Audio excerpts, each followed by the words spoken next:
Hey everyone, it's Greg here. Everyone hear me okay? Yes, yes, yes. Alright, cool.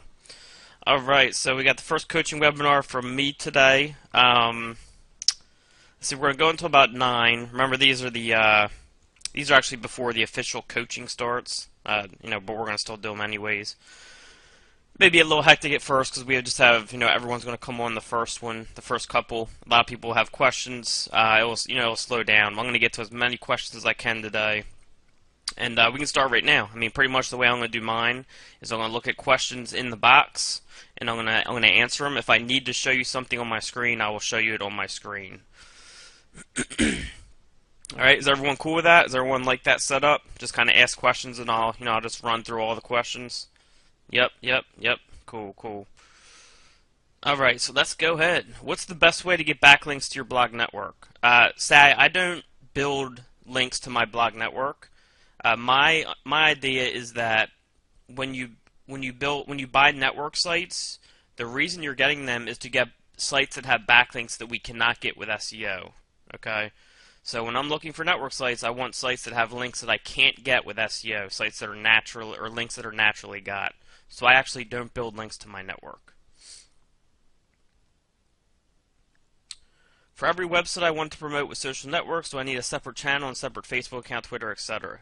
Thomas, I usually do, but if there are similar sites and you're doing pretty white hat stuff, you can do the same accounts. But I usually do different accounts.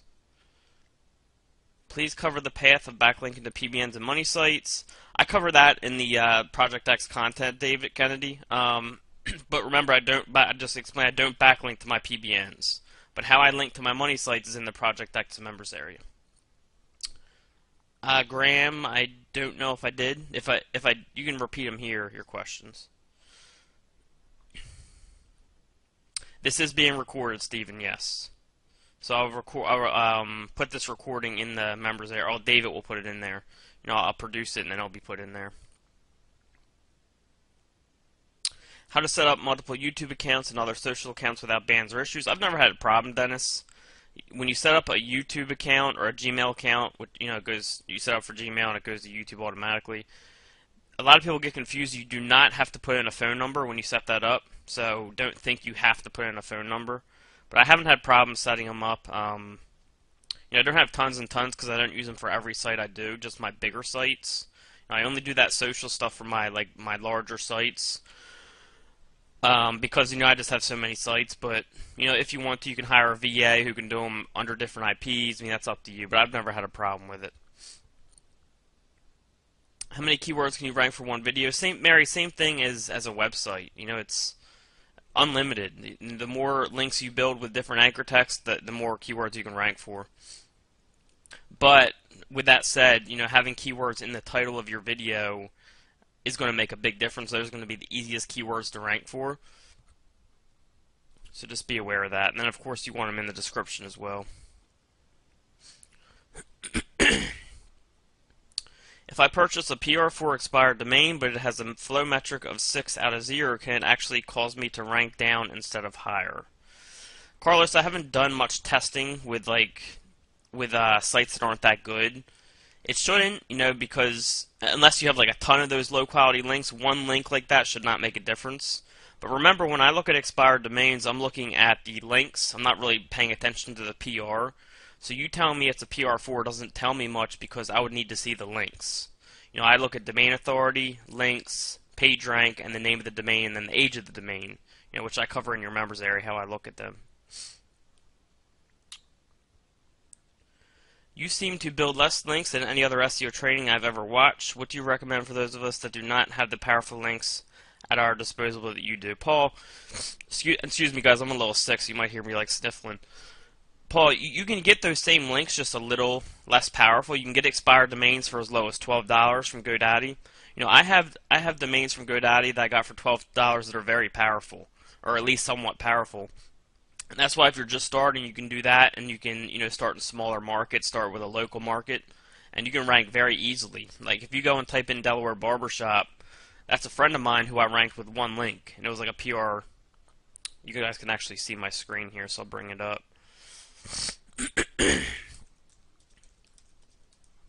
I'm sorry, I'm not showing my screen. Now I'm showing my screen. So if you type in Delaware Barbershop, this site right here, Styles Barbershop, this is, a friend of mine who I used one of these links to rank for. I believe I paid like $25 for that site, and this is just one link from that site. I could use that site to link to other stuff as well. And a client like this, you would get a bare minimum of $100 a month. I'm doing it for free because he's a friend, but that's just an example where you can start with smaller stuff, like barbershops or even lawyers. I mean, there's some lawyer stuff that you can rank with just a few of those sites. Even my Delaware SEO site, this was done with 2 links. Maybe $100 worth of sites, two $50 sites or so. And I'm number 1, number 2, and also number 3. Okay, and this could bring me SEO clients very easily. We have an NHB member who did the same thing. He ranked an SEO site for his city, and he's doing, I believe, like $15,000 a month now because of that site. And he started small as well, so you don't need like a huge network like I have. So don't let that confuse you. Best way to build meta tags. Dustin, I don't really pay attention to meta tags. I take care of the title. Sometimes I'll do the description, but mainly I just look at the title and I don't put in like meta keywords or anything like that. And yes, it's going to be recorded. PBN links are better than like Fiverr because PBN have stronger links going to them. It's all about the quality of the links. Those Fiverr gigs, it's just a lot of low quality links. Right now, SEO it's almost like less is better. So if you can get less higher quality links, it's much, much, much better. Peter, for that access to the Facebook group, you guys get the LinkedIn, I believe, the LinkedIn group for the Project X membership.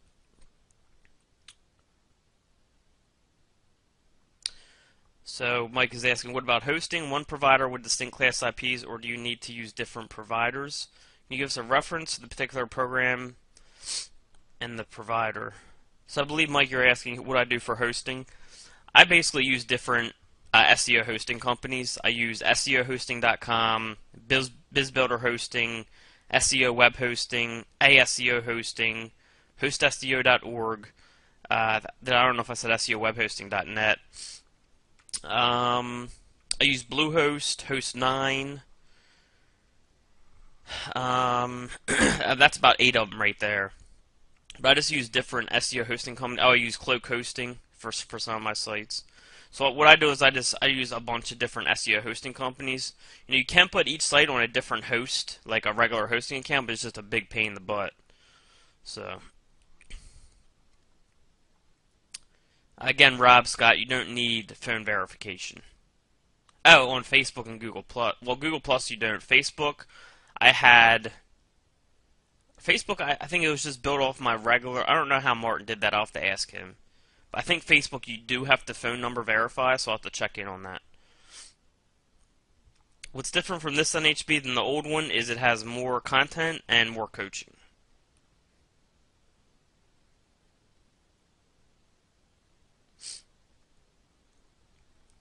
Yeah, and Bob's saying some of you are beginners. Try to remember that. Yeah, Bob, just, even if your question's beginner, I'll answer it. I'm going to be answering anywhere from beginner to advanced.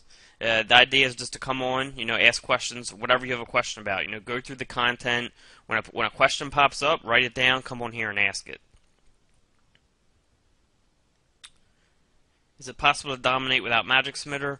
Yeah, Thomas. I mean, it's just Magic is great for using for social sites and stuff like that. So, I mean, yeah, CalCast, I don't know if I used any Magic. I might have done a little bit to my social accounts, but as far as the website rankings, that was all from my network and no Magic.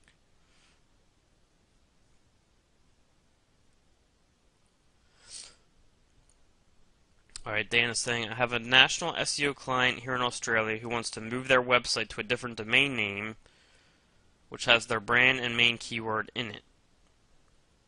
What is the best way to do this given the current website is ranking okay and has been online several years? The current plan is to copy all the page's content to the new domain, then 301 the old site and pages.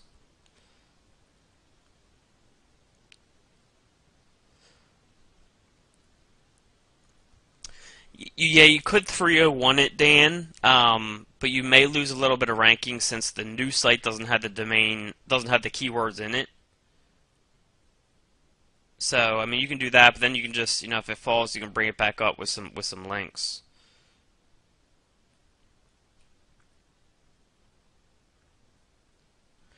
Wes, yeah, if you're just starting out, honestly, I would focus on building a PBN. Again, you don't have to go really expensive.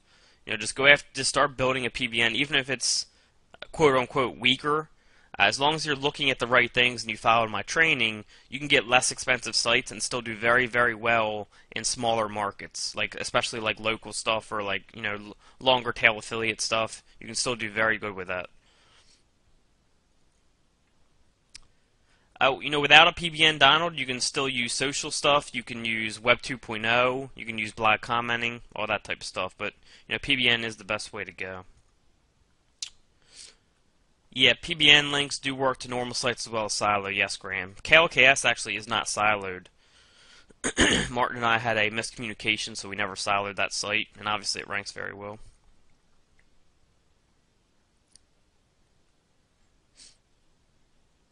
Yeah, Carlos, again, I don't look at PageRank. I mean, I consider PageRank. I look at it. It's kind of helps me determine, but I definitely don't base the value of a site on PageRank, especially not PageRank alone.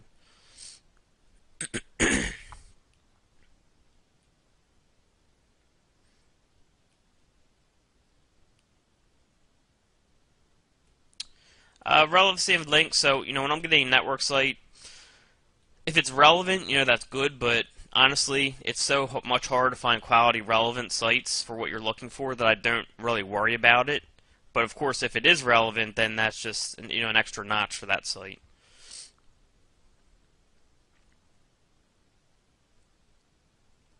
Do you link to your money sites with other sites besides your private network to preserve the juice for your money keywords and dilute the link profile, especially if we do not have a large network yet? Jonathan, you can actually build 100% money keyword anchor text. You just have to switch it up a little bit each time, okay? So just watch my videos. There's a specific video on anchor text in your members area. Watch that. You can use all money keywords when you're doing your linking. Just switch it up a little bit each time, and you'll see what I mean in that video. What is the best way to structure a local site targeting multiple cities? Pages or posts for each city? Well, Paul, it depends if you're going to be siloing it or not. You could just do site slash. I usually do pages. He's saying pages or posts for each city. I would probably do if you're not siloing it, the main, the home page would be a post, just general information about your site, and then each city would be a page. Okay? If you're going to silo it, I would do the same thing, a post for the home page, and then pages, and it would be /state/city. That would be the silo. It also depends what your domain name is, because you could put your keyword in the silo structure. So it depends what your domain name is. If it had the keyword in the domain name, you could just do /city or /state/city.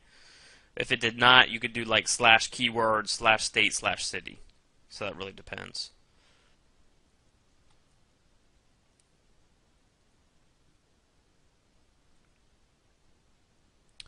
I've purchased 2 domains now for PBN. I spent less than $50 for each. Decent but not super powerful domains. It seems that building the PBN is going to be very expensive. Any tips on finding domains that are good but not so expensive? I mean, that you got pretty inexpensive domains there, Wes. Again, I just showed you sites that I ranked with either 2 domains or less. All right, if you do that or you find a client that you do that for, that can get you money to start investing more into your network, and that's just it's a snowball effect there. How to avoid negative SEO? I mean, you can't really, Dennis. If someone negatives SEOs, you can't really do anything about it. You can kind of try to cancel out the bad links with good links.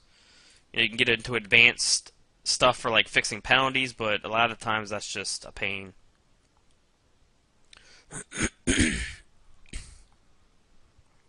Do you use only PBNs for ranking, or what kind of links do you use to develop your link profile? I mainly use a PBN for ranking, Peter. Tools for creating silos. You can check out vSilo by Network Empire. Graham. Rob, I do not use HTML when creating accounts. I usually just have Martin do that, who's one of my partners, or I have a VA do it. So I'll look into how people are doing that, unless you guys know. A preference of what type of links I send to Tier 2 social properties. Do you have a source you'd like to use? Yeah, Dennis, I mean, you can send them yourself with something like Magic Submitter, or you can use Fiverr. There's a guy I like, his name's Qzx300. I'll put his name in the chat.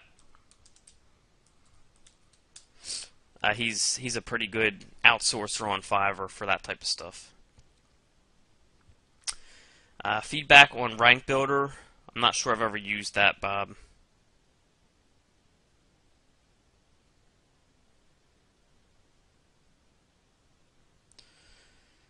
With the PBN, I found some spammy links to the non-www version, but when I use the www version to check the backlinks, they have lots of great anchor text.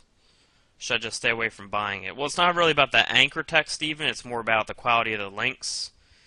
If you have, if you have the good quality links mixed in with some spammy, the good quality should be, be enough to like cancel out the spammy. So usually that's okay. It depends how many. If you ever want to send me an example, you can do that.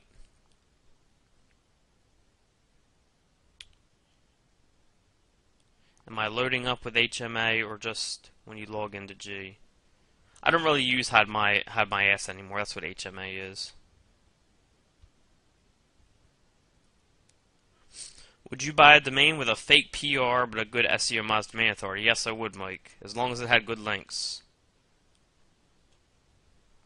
How do you find PBNs so cheap? I'm seeing them only for $200 and up. Graham, just look at the link quality. Go to. You don't have to go super high with the domain authority. There's good links to sites that have lower domain authority. Just you just gotta look. It's just the process of looking and getting used to what's in there. Best CPA networks. A lot of people like OfferVault, Neverblue, Commission Junction.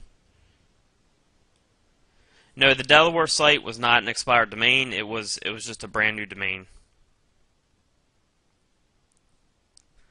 Black Hat tips for 301s. That's stuff we covered at OMG Live.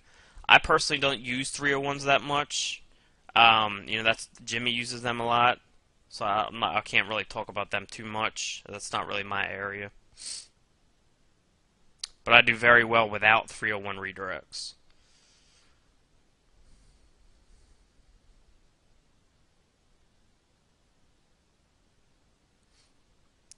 Mary is saying, I have a potential client in the software business. Total searches for top 100 keywords are 11,000 per month. If I optimize the 20 keywords with a Google AdWords value of 21,000, how much would you charge per month? I would need to see the whole picture, Mary. I would need to know more information than that. And also, it depends what kind of setup you have. Like, you can do monthly. You could do a deposit up front, then monthly. You could do by keyword. There's a lot of different ways you could do that.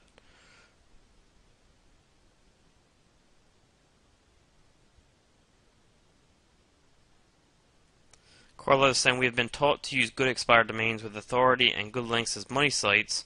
How exactly do you go about choosing a PR site exclusively for backlinking? Same thing, Carlos. You're looking for the same exact thing, but when it's a money site, you're looking more at the anchor text and the name of the domain and the age. Whereas with expired domains for backlinking, you're looking more at the links. So you're basically looking at the same thing for both, just a little extra stuff for the money sites.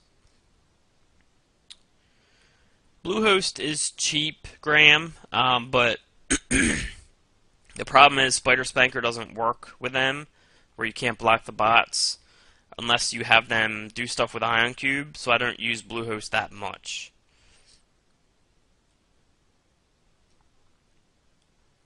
And again, PBN links do not need to be relevant to the site being linked to. I just make sure my content is relevant.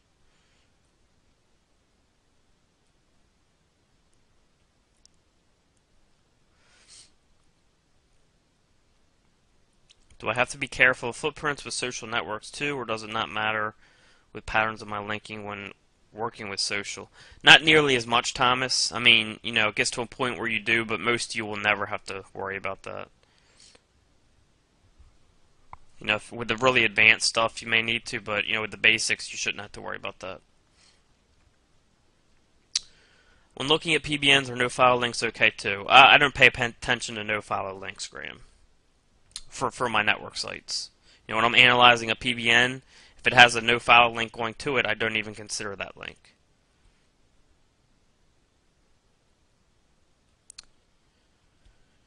Have you done tests between building PBNs very slowly and building a few links every day? I just like to go more slow, Paul. That way I can see my movement. I know what's going on, and I can kind of analyze it a lot better.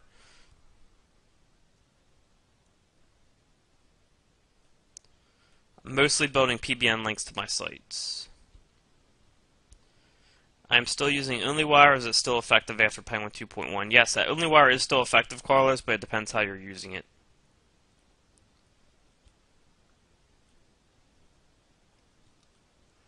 I have not been doing Magic Submitter directly to my money site. High PR black commenting does still work, Lloyd, yes.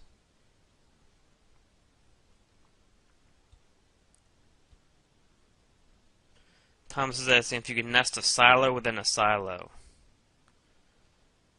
No, I mean, there's only one silo, Thomas. Under that would be a category and then supporting pages.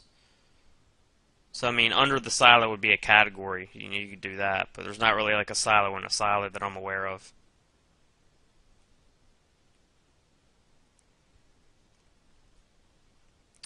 And again, Project X people are in the LinkedIn group, Dennis. That's not the Facebook group. If you have any problems getting into the LinkedIn group, you can email Mike at omgmachines.com. Yeah, paid links still hold weight, AJ. You just got to be careful where you get them. They're looking out for them a lot more now. It's a lot better to just buy a network site and then be able to use it over and over and over again. You get a lot more for your money.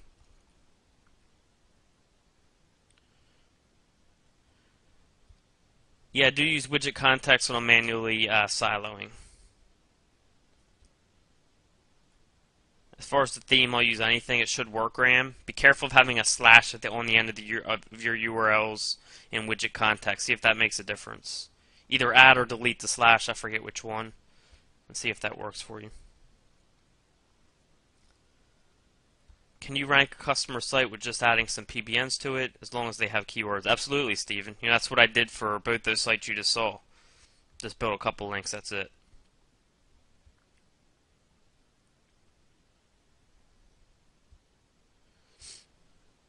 George, I would need more information about that, if that website could be fixed.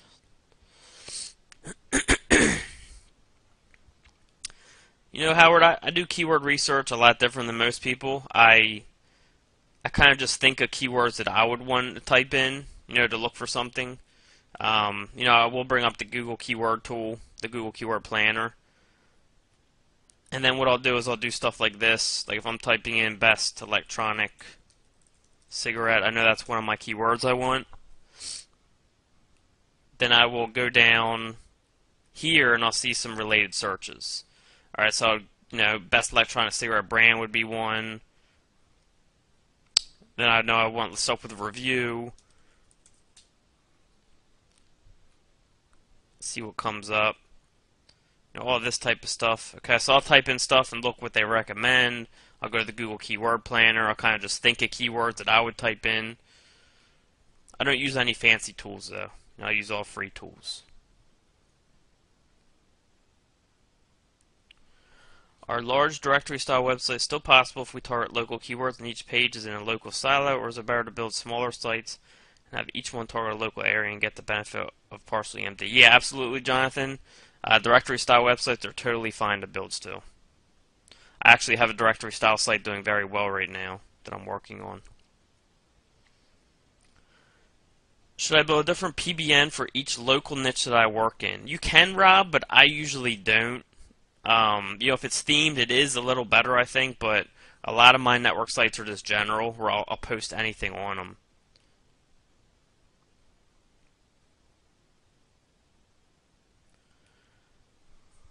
Wes is asking if I cover recoveries. Usually, Wes, I just start a new site, or I'll just try to build like some more powerful links to it.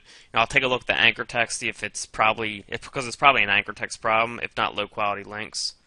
So it depends on the penalty, Wes, but I don't really specifically cover that just because it's really advanced, and a lot of the times it's just better to build a new site. Dan's asking if expireddomains.net is as good as Register Compass. I mean, it's not as good, but it's free.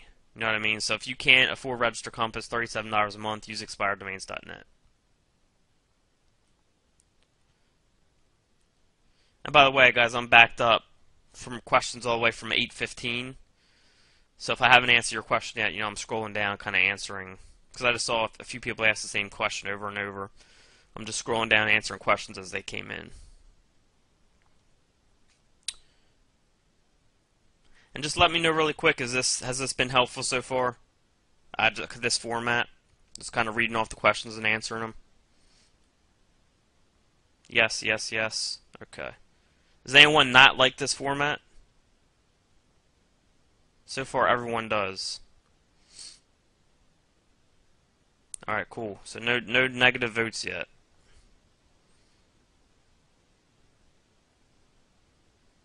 Yeah, Kendra, if it's over your head, just ask questions what you have questions about. If you're beginners here, don't be afraid to ask beginner questions, because I'm just going to scroll down, and just read these questions off and just answer whatever it is. If it's what is a network site, I'm going to tell you what a network site is. So don't be afraid to ask beginner questions. All right, let me scroll back up to where I was here. I just want to make sure I wasn't losing anyone as far as this format.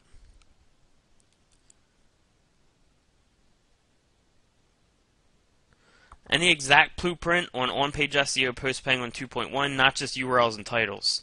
Howsome on-page is mostly about URLs and titles. That's why I cover them such in detail. Honestly, the rest of my on-page SEO, I don't worry about that much, besides the interlinking. As long as I don't have, let me see what this is. As long as I don't have like spammy type content where a keyword is getting repeated over and over and over, as long as my content sounds natural, the main thing I worry about is my title and my URL. Okay, description matters a little bit, more than the content does. So it goes most important URL, and then title, and then description, and then content. Okay, so content I don't worry about that much, and then of course interlinking is big as well. You want to make sure you do that right. As far as interlinking, how I do that is anytime I mention a topic that I have a page on, I link to it. So if I'm talking about electronic cigarette brands and I mention V2 as a cigarette brand, I'm going to link to that V2 page because I have a V2 review page. When I mention green smoke, I'm going to link to my green smoke page. The point with that is you're giving people what they want at the click of a button. So if you have a topic, you want to link to it when you mention it. Okay, that's the point of interlinking. That's how you interlink correctly. A perfect example is Wikipedia. We can go type in bodybuilding Wikipedia, because Wikipedia is the absolute best at interlinking. They're a perfect example. People are like, you can interlink too much. Really, you can, as long as it's relevant. And Wikipedia is a perfect example of that. Look how many links they got just in this first paragraph. Okay, this is about resistance exercise. This is about musculature. Professional bodybuilding, judging, fat, oils, tanning. Anytime they mention something that they have a topic on, they link to it. Okay, that's how you properly do interlinking. So that's the basics of on-page SEO right now. Title, URL. You can pay attention to description a little bit. Content's not super important. I just like to make sure my content's good as far as like what the reader reads. I don't worry about my keywords as much, unless it's like spammy. And then of course interlinking. Alright, because domain authority is so important, let's use ranked YouTube videos easily. Can the same principle be applied to other social sites as well as Facebook, Twitter, Google+? Can I rank these on the first page along with the money site tool by linking all the social sites with each other in a circular manner, or is this what Magic Submitter is for? Yeah, I mean, there are definitely other sites like that, Thomas. But you rank them by sending links to them, with something like Magic Submitter. How many domains do I have going to my gold array? Just 4, Dustin. That's it. That's another example, guys. Here's a site. People asking if you need a lot of links to make money. My site right in here, number 3 for gold array. It's been bouncing between number 1 and number 4. This site's made tens of thousands of dollars, and I've spent 4 links to this site. Probably these are a little more powerful links. Maybe I spent $500 on these sites, maybe 1,000 or so, but the return has been tenfold at least. Minimum tenfold profit return. So you don't need many links if you do it correctly sometimes. Yeah, someone just mentioned they just used Qzx300 and he was good. Yeah, he's very good.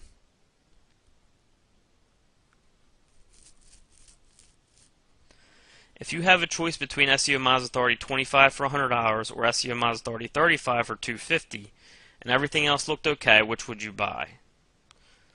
Now it really depends, Mike. Again, it's not just about the authority; it's about the links. All right, so it depends. Like if both links look the same, Mike, I would go with the authority 25 for 100. It's the domain authority is just like a gauging factor. Okay, the main thing you're looking at is the links. The domain authority just helps you organize stuff.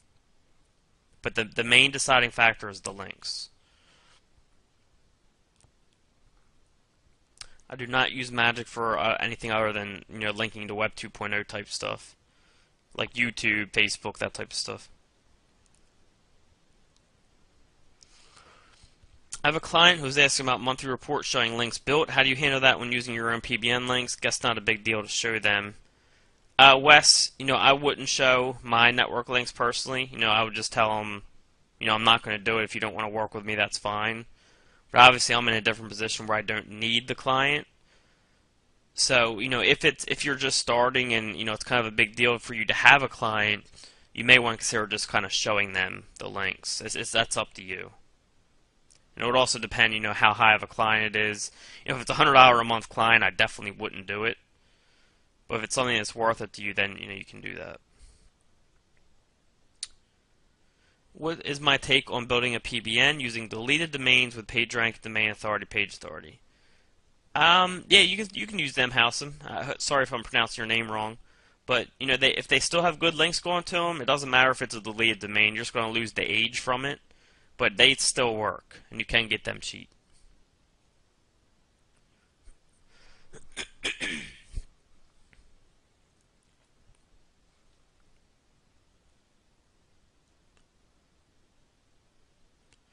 Just getting started in JJob killer activities and would like to know the best way to get it organized, track prospects through the sales funnel, know which clients have what services.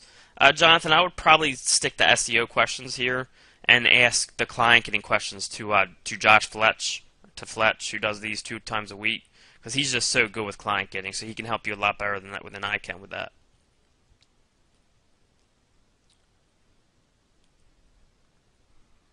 By the way, this is Greg. I don't know if it says that I'm Mike, but I'm Greg. It probably says Mike because it's under his GoToWebinar account, but this is Greg. When you're setting up private blog networks, do you create social accounts for them like Facebook, Google, Twitter? No, Nathan, I do not.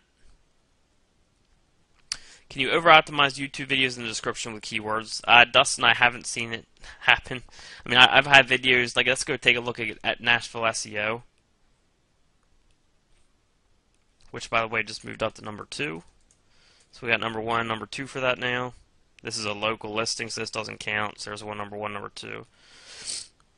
So if we go to the video here,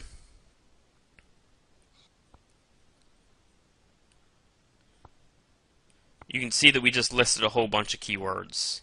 Okay, so it's fine to do that. I mean, I wouldn't just list like Nashville SEO, Nashville SEO, Nashville SEO, Nashville. Don't do it where it's like ridiculous.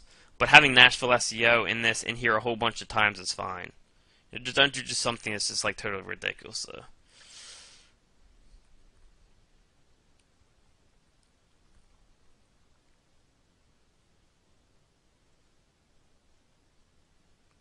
For a launch checking site, what would you do to get it ranked quickly other than speeding up your PBN links? I mean, Lloyd, that's pretty much all I would do is speed up the linking. You know, you rank a site by linking to it. So, how about host 9 reseller hosting for my PBN? That is fine, Howsam. I do use them for some of my network. Just make sure you get a different IP for each site and keep track. That's all. But yeah, I do use host 9 for my SEO hosting. For some of my network. Absolutely.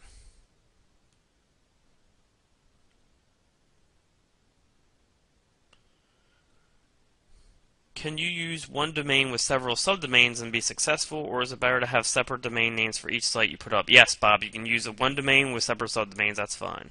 Because each subdomain is treated as a different website. Alright, so that is fine.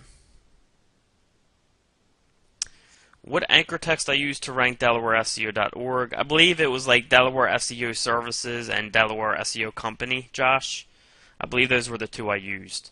When I'm ranking an EMD, I stay away from the exact EMD keyword until I've built at least a few links. So, after I built those two with the keyword in it, but not the exact keyword, it went to number 1, so I didn't need to build any more links.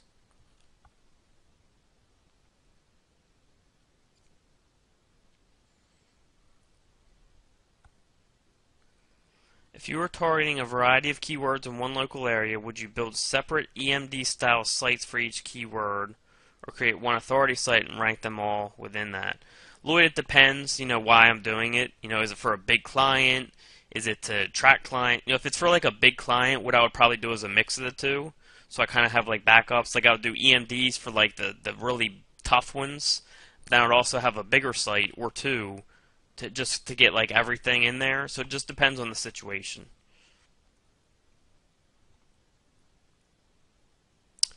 Do you think the relatively slow speed of your targeted anchor text link building is highly important? Paul, the reason I go slow is just because I'm safe. I'm conservative, so I just like to go slow. And also it lets me see the movement. Like I can build a link, wait a few days, see how it moves, and kind of get an idea of what's going on better. I can track things better. So that's another reason that I like doing it. But you can go quicker and be totally safe, no doubt about it. Favorite WordPress theme for professional services site? Angela, I don't really do design that much. That's more of like an outsource thing I outsource.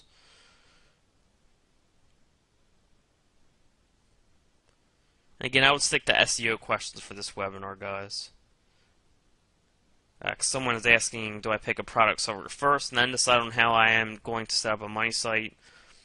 Or should I do some research on a niche first and then look for an offer? I mean, you can go either, Barry. But again, I would stick to SEO questions here.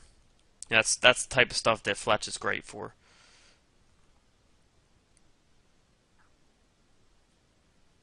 So what I'm going to do is I'm just going to answer SEO questions because we got a lot of questions coming in still.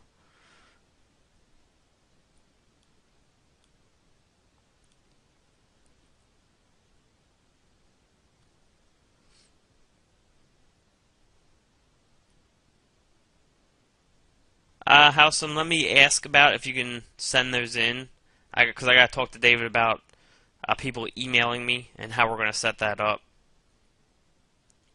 So I'll let you know about that. Let me actually write that down so I can, I can send an email to David and let you guys know how that's being set up.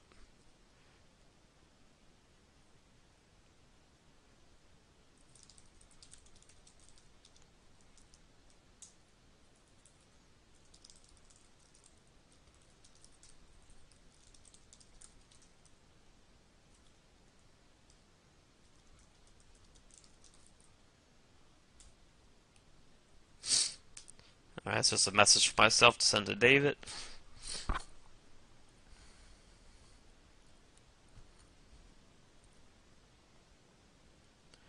Alright, any tips on avoiding over optimization when using product names in the URL?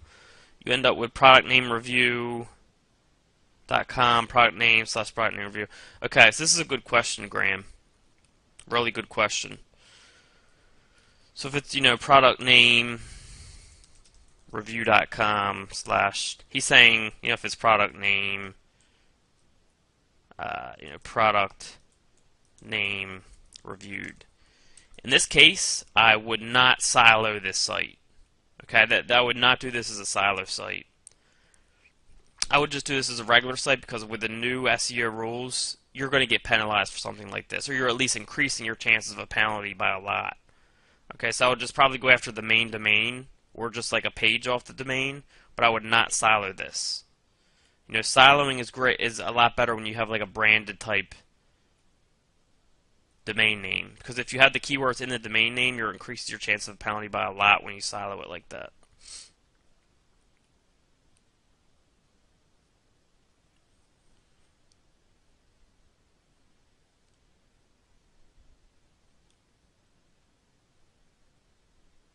Yellow, I think we do have Web 2.0 training somewhere. I'll have to look into that.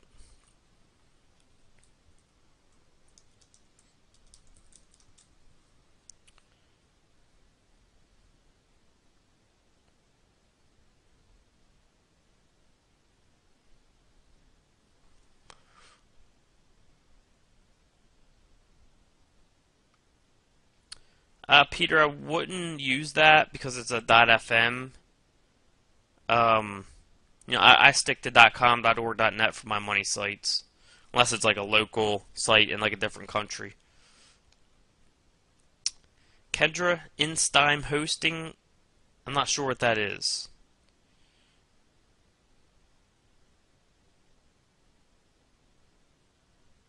Thank you, Wes. Appreciate that.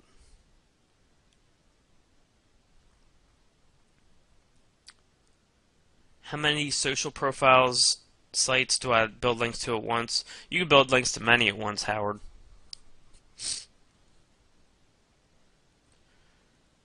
Sometimes I'll start with PBN links to them, Howard. It just depends what I'm trying to do.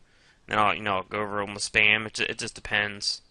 But you can do all spam, you can do all PBN, you can do a mix of the two. What tool services do we need?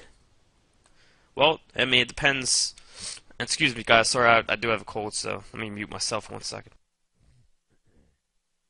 Sorry. As far as what you need, I mean, Register Compass you can swap out with expireddomains.net. It just depends what type of budget you're on. Majestic SEO, Moz you can get with a 90-day free trial. Just look for SEO Moz coupons or SEO Moz free trial. Majestic SEO you don't absolutely need. You can use the free versions. So I mean, you can water down what you need. It just depends what your budget is and what you want to do. Why do I use Firefox? I use both, Kendra. I use Firefox and Chrome.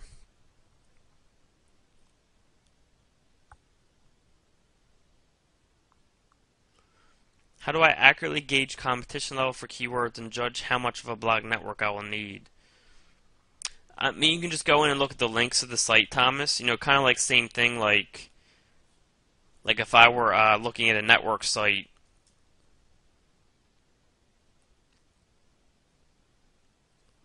I would type in the site name, and then from there, I would kind of look at the links going to the site and just kind of gauge from there. Then also use kind of a little bit of common sense, like how many people would be competing for this keyword. If it's like bankruptcy attorneys, obviously it's going to be very competitive. But if it's something longer, like how to weave a basket, that's going to be a lot less competitive, obviously, than bankruptcy attorneys. So kind of use a mix between common sense and also the power of the backlinks going to the site. And also, what type of sites are ranking on the first page? Is there, is like, yeah, or I don't know, some big, is there like big brand names on the front page like Wikipedia and Yelp, and is it blanketed with like MarketWatch or like just really big sites, or is there affiliate sites in there? You can kind of use that as well.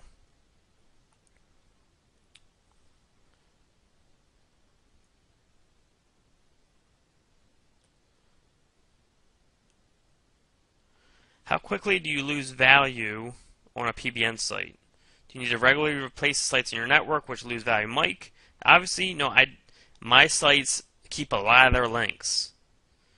People kind of, again, that's why you don't want to look at just PageRank, because I think I think it's really easily manipulated that way. But a lot of the sites in my network, they have a lot of the linking power they did when I bought them, and these are even sites from a year ago. So for a newbie to get your feet wet, local is a great way to go, Steven, because it's so much easier to rank. You might not want to deal with clients. If that's the case, then I would go with launch jacking probably, or getting like a smaller affiliate niche. Go after long tail keywords. You don't need to use Spider Spanker with your PBNs, Graham. They just help block the aggregators. So if someone was looking at my site in OpenSite Explorer, they would not be able to see the links going to my site from my network. So it helps hide your network. You can use Bluehost for your PBN, Graham, but you have to contact them and ask them to change some things, something with the ion cube, so that you can install Spider Spanker. For links to the LinkedIn group, Paul, email Mike Long, omg@omgmachines.com. Is it okay to have a video page on your e-commerce, or do you want your videos to link to your e-commerce site? Both, Kendra. You can have a link going from your video to your e-commerce, and then you can embed that video on your e-commerce site. That's totally fine, and I do it all the time.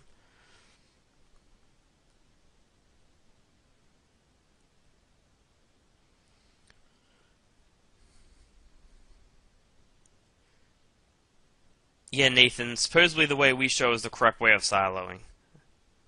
And I learned that from Russell Wright and Sue Bell, who learned it exactly from Bruce Clay, who was like the originator of the silo. So, best SEO plugin, I would use either All-in-One SEO or Yoast SEO. But I don't really use it for much. I just use it to control the title tags, sometimes the description, and that's about it. I don't fill out like the meta keywords, information, all that stuff. Yeah, competition of keywords still matters with social profiles and YouTube and Facebook and stuff. Just like anything else, the more competitive it is, the longer it's going to take to rank.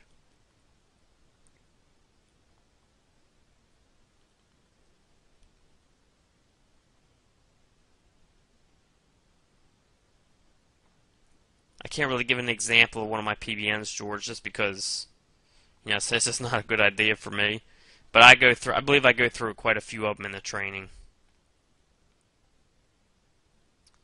How many links to one money site would you send from your PBN without it being spam? I mean, they're such high quality links, Steven, that it's not going to be spam.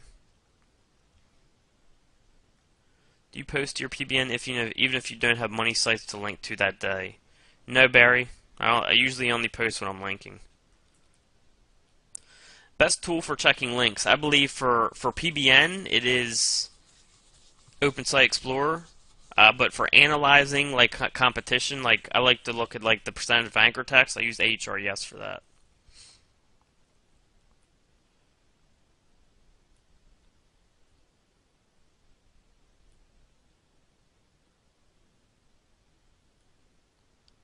How do you set up WordPress to show just one post on the front page and not show the page home title?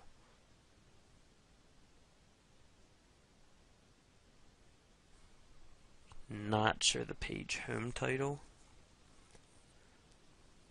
I'm not sure exactly what you mean, Graham. The way to easily control titles, Graham, is either All-in-One SEO or Yoast SEO. They're plugins. And it will allow you to set like the home title or the page title or post title a lot easier than like just the normal WordPress settings. Because the normal WordPress settings can get a little weird. And again, that's one of the main reasons I use All-in-One SEO or Yoast SEO is to control the titles. So look into that. If you can't figure it out, let me know. Is the definition of a PBN a single site or multiple sites linked together somehow? The word network is confusing me. Private blog network is just a group of sites that you bought as expired domains. I mean, it can be one site, it can be 50 sites. It's just a terminology. I do not interlink on PBN sites. I just use them to link out.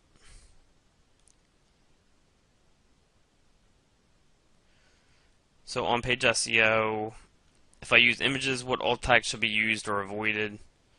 H2, H3 tags. Again, I don't really worry too much about that house. I mean, if it's, if I'm doing a picture, I'll just try to generally describe the picture. I don't worry too much about it.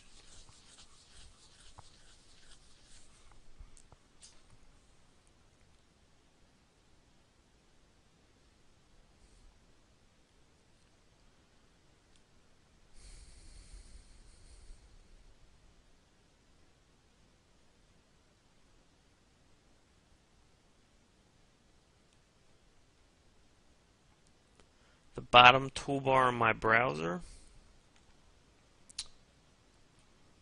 I don't know what that is, honestly. I've installed so many toolbars I don't even remember what it is.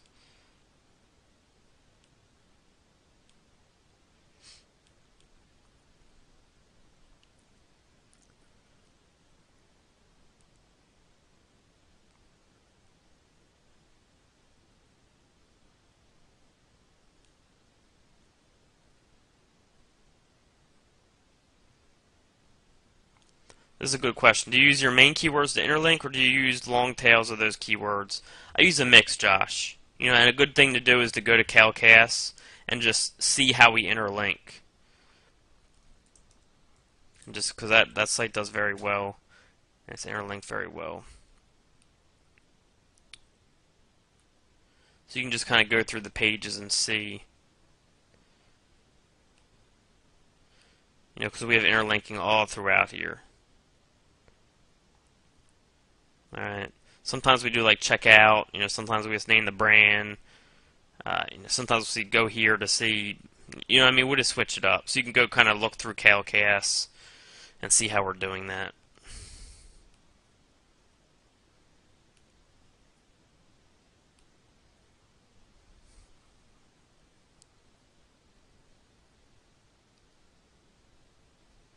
Nope, I haven't periodically refreshed those 4 links to GoDaddy at all. I built them about, I believe, like 9 months ago, and I haven't touched it since. So yeah, that should explain the, the power of a PBN.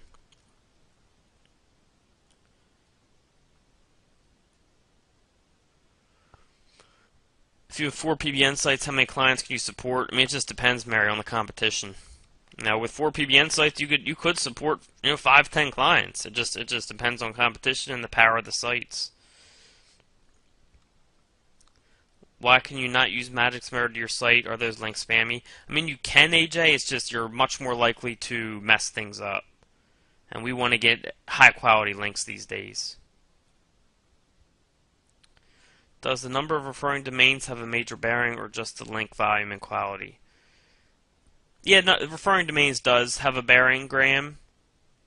But it's more about like how many quality links is there. But yeah, I mean, referring domains would matter.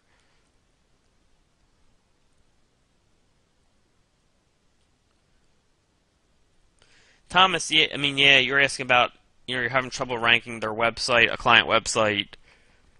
Ranking social sites could be a great idea, Thomas, because you know what?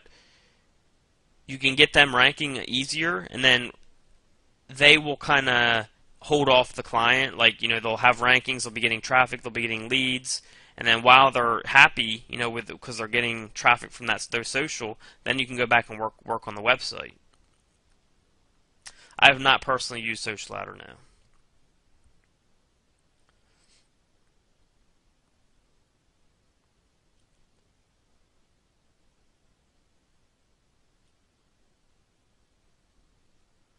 Charging local versus national just depends on, the type of client, how much work they're given. How many times do I link to a specific money site from a single PBN? Usually just once, but I'll link to 1 to 3 pages.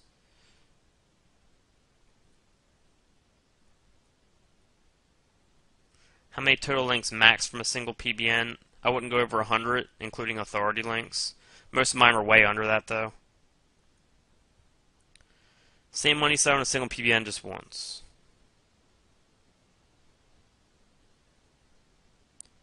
Does altering the description of a YouTube video hurt the SEO? I mean, if you're taking out keywords, it probably would, George. But if you're just kind of altering like the content, changing it around, it shouldn't.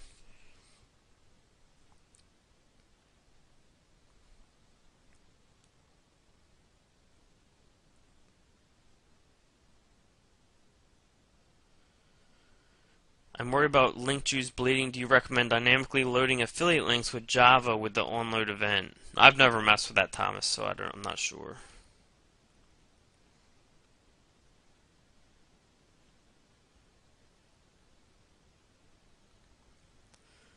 Nathan, with the green widget thing, you're saying you should be okay as long as you don't go overboard with the anchor text.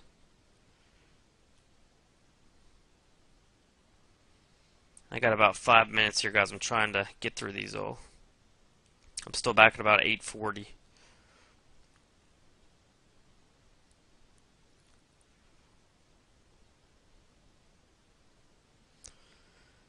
When I check social site URL on Open Site Explorer, they have strong domain authority, but the page authorities are very low. Will these still pass on enough SEO juice to other social sites and intimate sites to rank them? Yeah, I mean the page authority is still low because they probably don't have many links to them.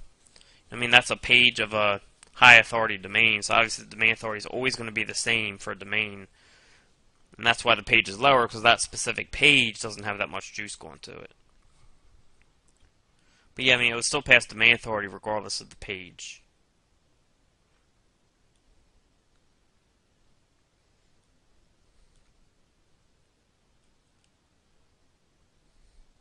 Tools for tracking rankings, I use Microsite Masters. That's what I use to track my keyword movement. Yeah, PBN is the quickest way to rank, I believe. I use a lot of H0Urz service gigs. You know, I use bookmarking, blog commenting. You know, I use all types of stuff from him.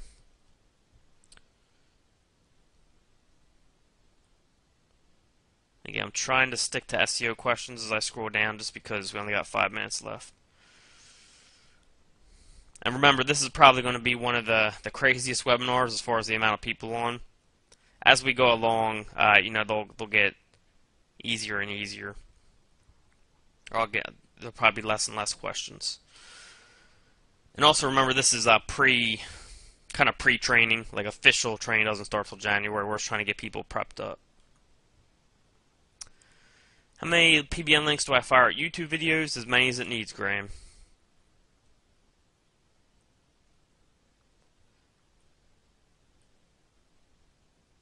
Will USA-based links still help a UK-based local site? Yes, Paul, it's still link juice.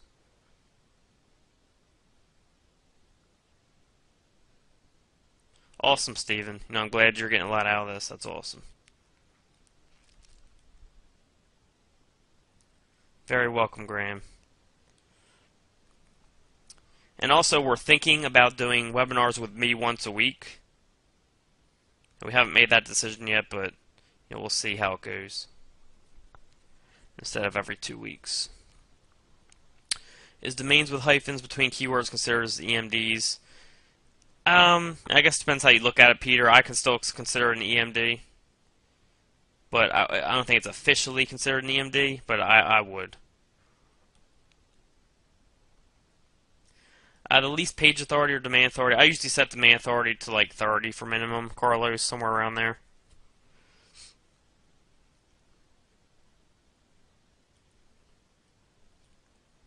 How many links do I look for? I mean, I just look for...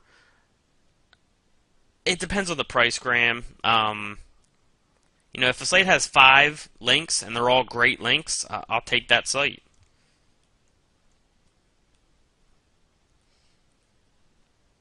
You know, they're going to be a site with 100 links, but only one of them is good.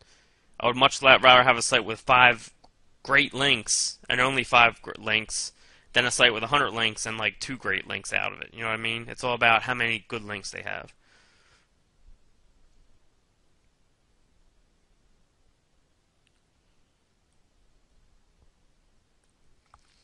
Yeah, contacting me personally, Peter, I'm going to look into it. I imagine I'll end up being more active in the LinkedIn group shortly here. But I'm going to have to talk to David and Mike about that, because you know, David does all the planning, so we don't get like overloaded.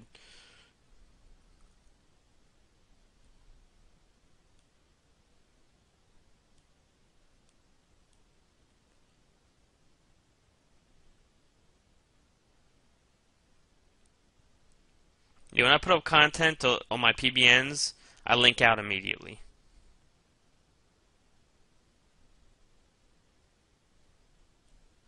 No, no feeder sites linking to my gold site, just 4 PBN sites.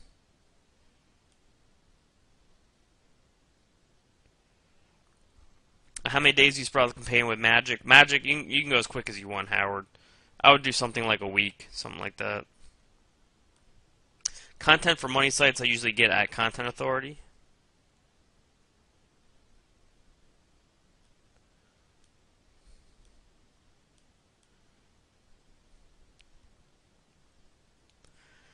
Yeah, I mentioned this in the beginning of the webinar, House. I mean, in one webinar I mentioned people who send backlinks to PBNs aren't getting it.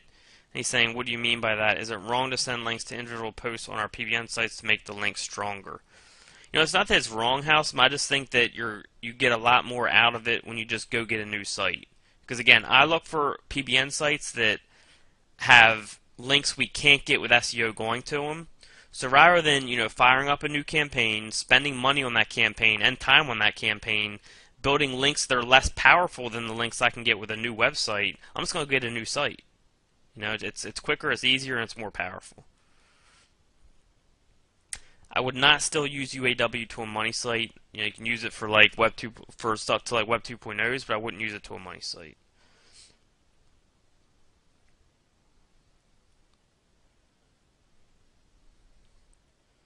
Graham, I probably would have bailed at 500 for that as well, but I would have to see the quality of the links. I would not monetize my PBNs, most likely, Barry.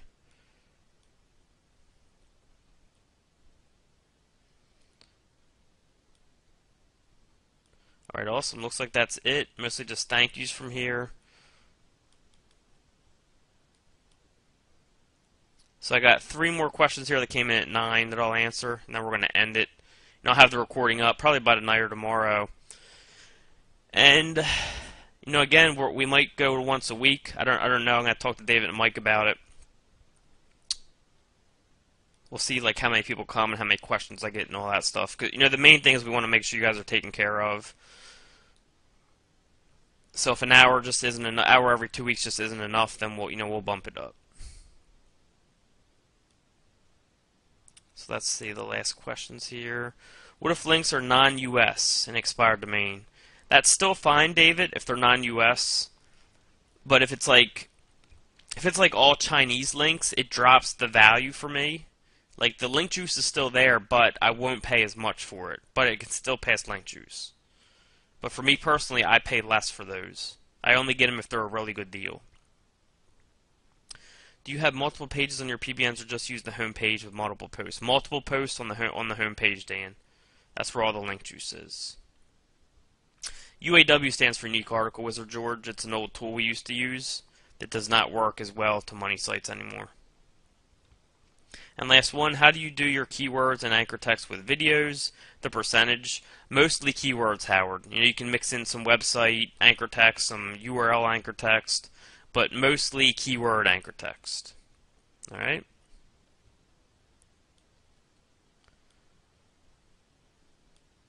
Alright, cool. So it seems like did everyone enjoy that? Did that really help everyone? Honestly, because we want to make sure that, we're doing this where you guys get the most out of it. Excellent, awesome.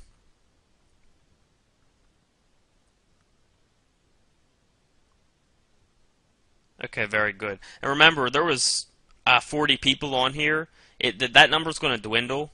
So if you're one of those people who keeps coming back, I'll be able to get more and more into the questions. Like I'll be able to go in and actually analyze expired domains on camera if you want. Like when there's a smaller group of people asking less questions, I can really go into detail in my questions or into the questions. Like I can go and we can go in live and just look at expired domains, right on camera. So it just depends how many people come, and it seems like a lot of people would like that. So maybe next time we'll do something like that. Yeah, a lot of people would like that. Cool. So maybe I'll set up some webinars like that. Alright, cool. Alright, guys, so I'm going to head off. I got some work to do. I'm still recovering from the live event. Thank you all for coming. You all have been great so far, and I will see you all next webinar. I'll make sure this recording is up either tonight or tomorrow or something like that. I'll get the recording over to David, and he'll put it up probably tomorrow, I'm guessing. Alright? Alright, thank you everyone. I'll talk to you later. Question doesn't get answered. Just give us some time, because last time we were backed up like 20 minutes.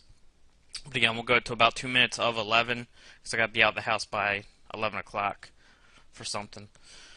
Alright, I got this recorded now, so we got our first question in.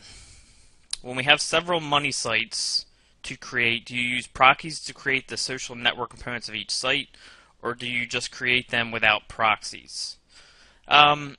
Usually I just do it without proxy, Sal. I used to have, when I did like a bunch of sites, I had an outsourcer do it, and I believe they use proxies. But now I just do them without proxies, because I don't do like tons and tons of sites anymore. But if you want to, you can be safe and use proxies. And being the future is mobile, does OMG have any plans on mobile money sites and mobile marketing to generate more traffic and sales? Yeah, I'll talk to Mike and David about that, Sal. But I think Mike covers a lot of that type of stuff, so I'll chat with him and see if he definitely covers that. All right. For this webinar, guys, you probably want to stick to mostly SEO questions, because Fletch can cover a lot of the other questions. He's really good at client getting in, like better design than I am and all that stuff. So, just to help with what kind of questions are on which webinars.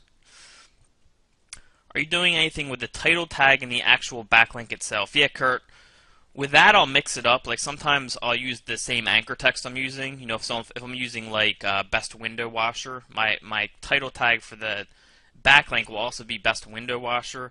Then sometimes I'll make it more general, like window washers, window washing, stuff like that. So I'll switch it up between those. What's the new way to ranking videos?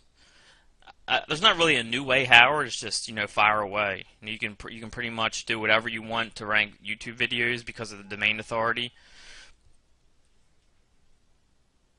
So, I mean, you can start with, firing spam type stuff, fire type stuff, bookmarks, blog comments, forum profiles, any of that type of stuff. And then, if you need to, you can go over them with blog network links, which are like stronger. Can I assess how competitive a keyword will be and how you find good ones? Alright, let me write that down because I'm going to get through questions here first.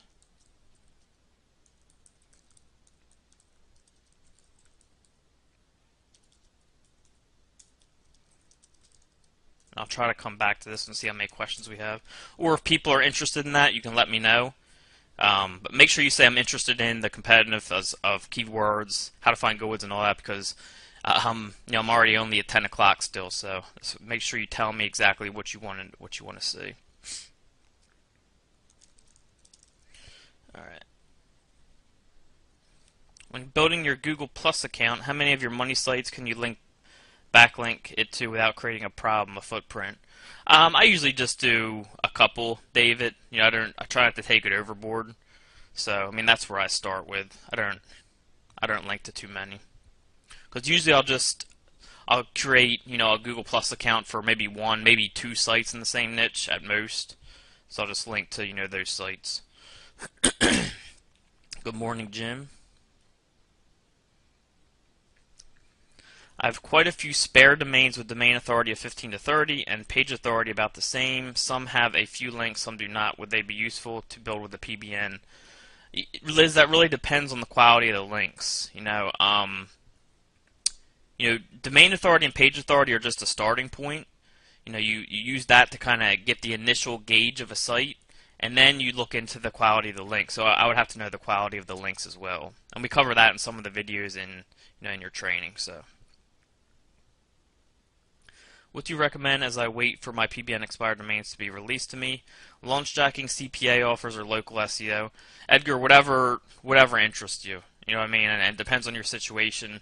If you need quick money, probably launch jacking or local SEO because you can rank quickest for them. But you want to focus on something you're interested in. Because if you don't, then you will, you have a lot higher chance of quitting. For social network domination, when creating the social account, do I create it using one profile email, or does it have to be different? You can probably use one email, Huey.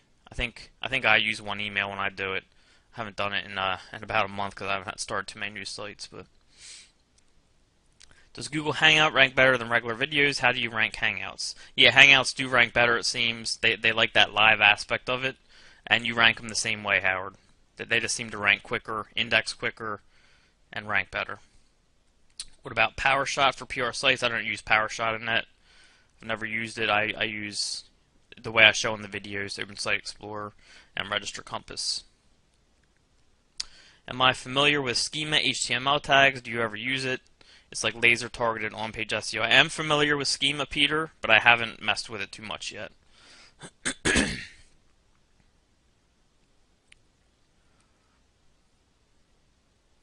I have a few sites and one of them used to get lots of traffic, but it did not convert. It's better to start all over or try and tweak these sites with your methods. If the sites are still getting traffic, Michelle, try tweaking them. Split test them. You can get heat maps to see where people are clicking and split test and all that type of stuff. So if you have sites that are already getting traffic, you can definitely play with it. Hey Dan, how you doing? Can I use the same video on two different money sites? Yes, you can.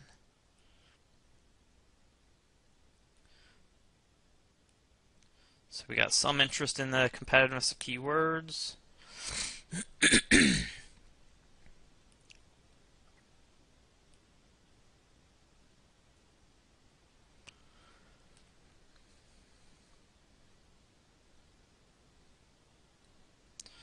So someone was I was just reading a long message here.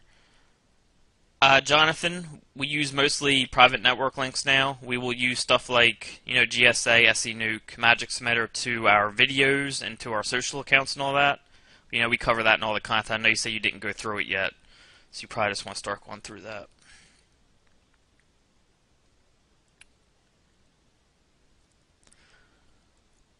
When I set up my KLKSG Plus account hands, I use my personal account. Because from the beginning, I planned on that being an example site, and I wanted people to know that it was definitely me. So, if you go and search,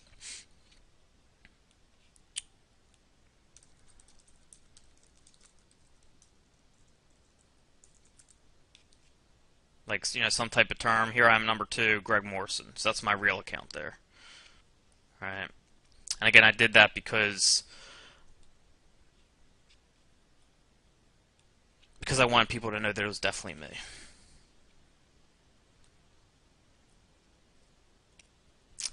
In the breaking news section, Mike put, and Greg is also creating a video updating you place on how he currently goes about ranking his YouTube videos. There isn't only one way to rank videos, but we all want to know exactly how the one-man game is going about doing that right now. Yeah, I still got to do that video, Howard. Hey Dennis, how you doing? When buying an expired domain for your blog network, does the expired domain name need to be related to your money site you're linking to? No, it does not. It's mostly about the quality of the links. I think relevance does help a little bit, but most of the sites I link to for my sites are irrelevant. And it doesn't matter because it's the link juice that gets passed on.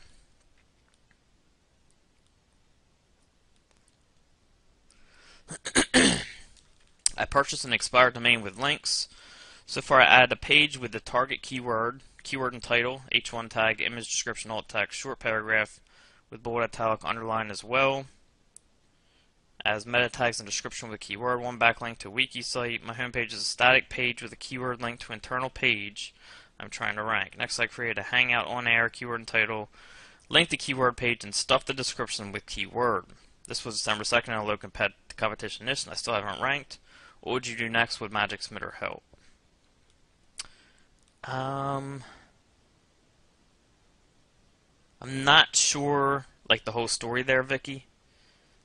I don't know if you're saying it was a money site or if it's a blog network site linking to a money site. But I think it's a money site you're using. An expired domain is a money site. You probably just need more links to it. Even though it already has links going to it, the anchor text likely isn't related to the keywords you want to rank for, so you're going to have to build links to that site with the anchor text that you want to rank for. And I cover that in the anchor text video, how to set that up properly. Where do you post social account links in Twitter?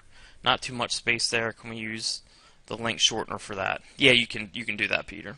That's not like super important. Can you use one PBN for more than one site, like in the same niche? Yes. You can even use it for different niches in that. That's totally fine. Good morning, George. The most important thing in that is that when you link to your money site, the article that you use to link with is relevant to the site. Okay? So if I have, Greg's blognetworksite.com and I link out to a site about cats, I want that article to be on cats. Next post I can link to a different site on dogs, but I want that article to be about dogs. Okay, so you just want a relevant article to the money site you're linking to. And of course you can just create network sites that are all about one topic. It's probably safer for the long run, but I've been totally fine and totally works to do different topics. Just depends how you want to approach it.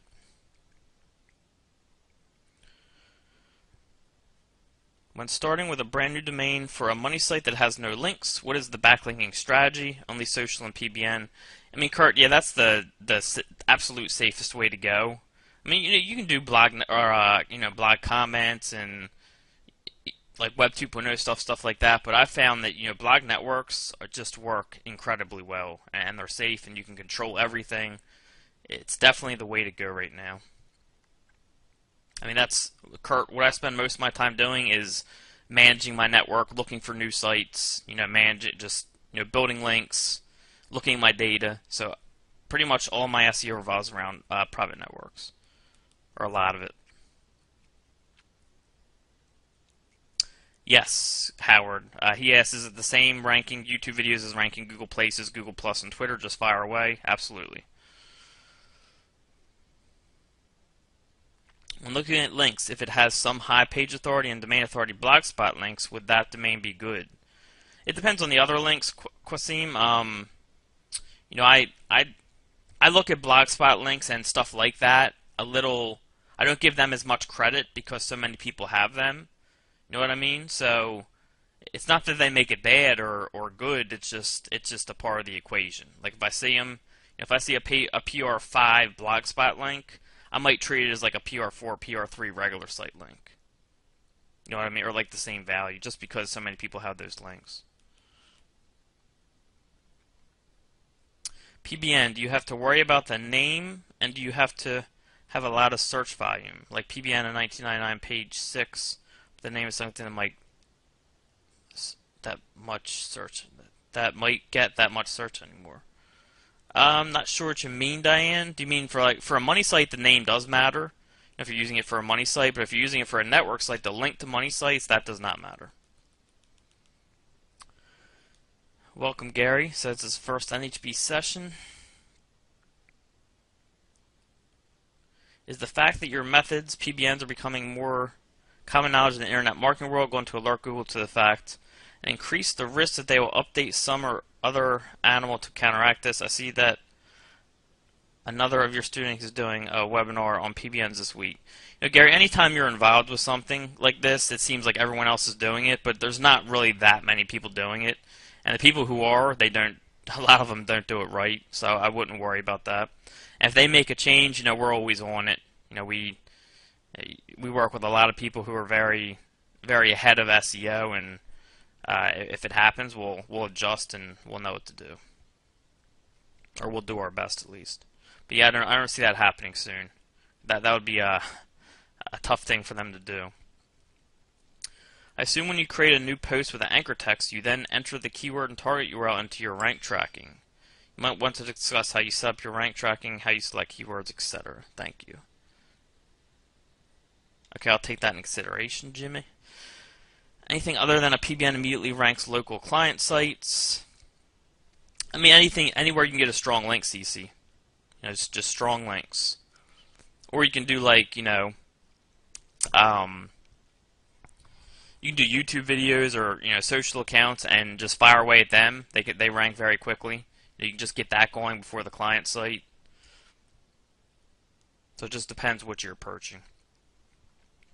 What tools do you use for analytics and tracking your campaign?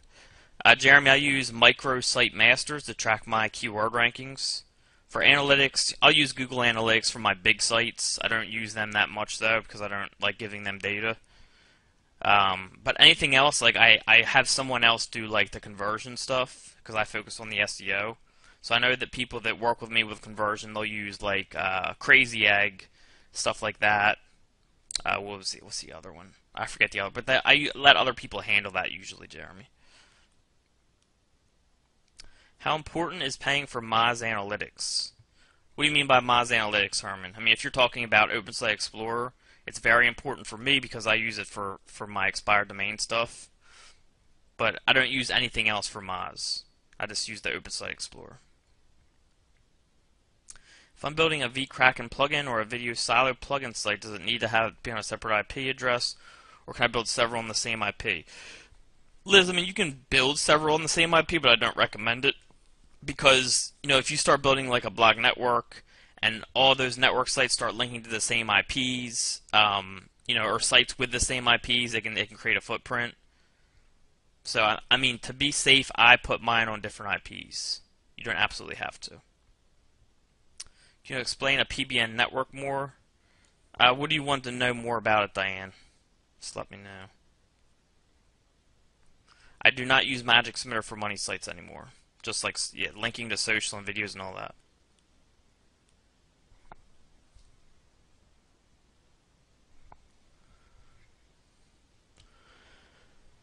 Someone wants to know an explanation of follow and no follow links. All right, so you can probably Google it and get a technical answer, Mike. But basically, the SEO community as a whole, the general public, thinks follow links help you rank. No follow links, they're not counted. That's not necessarily true from what I see.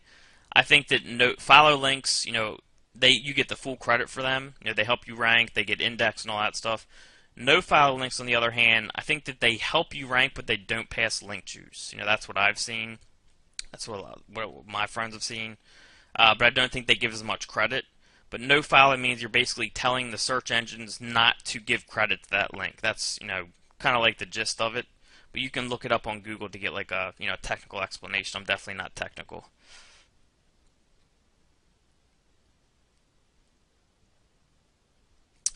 Yeah, George, I wish I could share the questions in chat. I have the chat up, but you guys can't see it, unfortunately.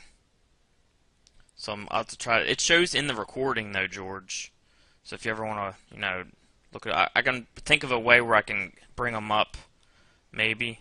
Let me see if I can copy. Nah, it doesn't work. So I'll try to think of a way where I can do that. Best place to buy expired domains. I love GoDaddy, Namejet, and Snap. I use Register Compass for that. A good place to buy links from some PBNs. You can ask, get in the Facebook group or LinkedIn group and ask people with PBNs if you can buy links from them.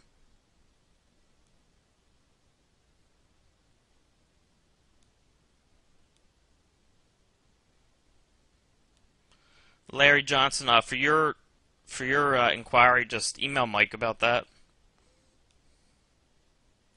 That's omg@omgmachines.com.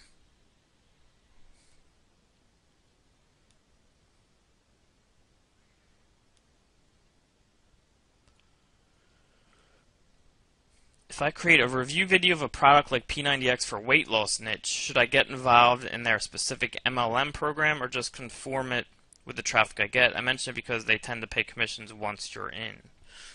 You can do anything, Edgar. I mean, you can bring in that type of traffic and recommend a different program if you want. If you don't want to go with them, so you don't have to get in their specific program.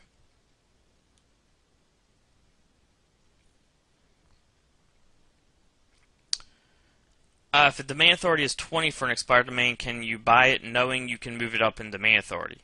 Yeah, Diane, you can. But if you're using it for a network site, you're better off buying something that's already in place you don't have to touch. If you're using it for a money site, that's fine on the other hand. You know what I mean? Because you're not using it for linking power as much as, like a money site. So I would say, for your network sites that you're using for linking to money sites, just try to have it pre-set up where you don't have to do anything else, because that's the whole point of it. But again, if it's for a money site, that's fine. If the keywords are in foreign languages, Chinese or Japanese, will PBN work even if the expired domain's keyword anchor text are in English? What is the best way to do it? Yeah, they still work, Howard. Still link juice, but when I'm analyzing sites with foreign links, again, I give them less credit. If the site has the same exact links, but one is in English and one is in Chinese, the one in English wins for me, just because the foreign thing just throws it off a little bit for me. But it's still link juice, and it still does help you rank. Again, I just kind of rate it with my rating a little lower. It has to be a pretty good site if it has all foreign links for me to get it. Concerning buying expired domains, if it says backlink deleted, how do I know if the links are still there? What's telling you backlink deleted? Maybe you're using Majestic in that, but I use OpenSite Explorer, and I don't think they say that. But what you can do is, if you go to the site, you bring up the page, you can right-click, okay, and you can go to View Page Source, and then this thing is in the way, which you guys can't see, and then go to Edit, Find, and then type in the site name, okay? So, if I was linking to KLCast.com here it is, that link's there. So you just want to find the site in the source code, and that way the site is still being linked to. Alright.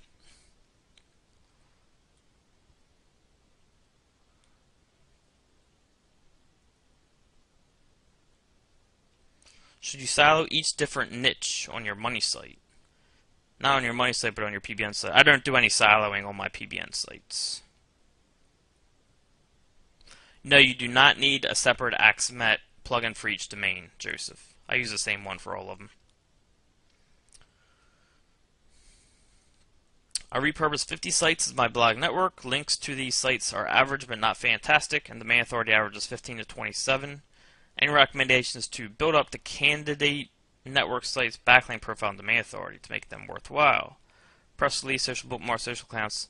Again, Dennis, for network sites, for me, the point is to have them ready-made. I don't want to put in any extra work for them.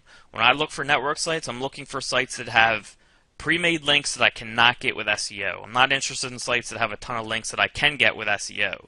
I want natural links that are relevant to that site, because that's how you get natural links. If it's a site about the Chamber of Commerce of Illinois, okay, and it has a lot of links from Illinois.gov, the IllinoisPanel.com, whatever. Those are the natural type of links that I look for, okay, because those are types of links that would be really, really hard to get with SEO. So I think you're just better off having sites that are pre-made with those natural links. And really quick, can everyone tell me, are you guys enjoying this session so far? Again, is this format working for everyone? Just let me know, and I'll scroll down and look in a second here. Do you use Magic Submitter on your PBN sites only, or do you use it on PBM and money sites? I don't build links to my network sites, guys. I use Magic for linking to my social accounts and my videos and all that type of stuff. But PBN sites, again, my look on it is they come pre-made. I use the links already going to them. I'm not going to waste my time building campaigns to those sites, because those links aren't as powerful as the links already going to them. So it's kind of like a waste of time, a waste of money, when you can actually spend less time, less money on just getting a new site that's already set up. Hopefully everyone understands that, because it's very important. Yes, do not link your PBN sites between each other.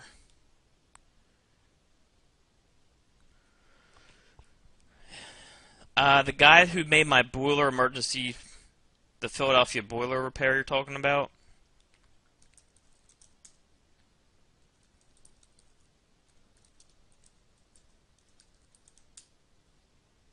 He's talking about this video here. The guy who made this, his name is Dan Perlasky, and he's in the NHB Facebook group.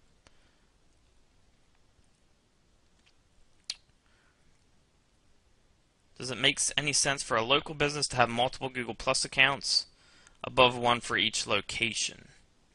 I've never got that far into it, Nick. You know, I've only done one, so I'm not sure with that one. So I'm just going to scroll down here and make sure everyone is...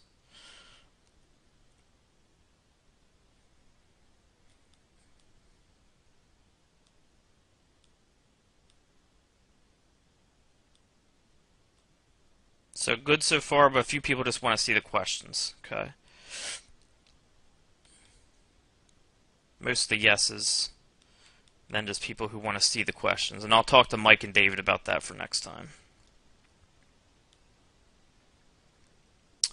PBN, does the search volume...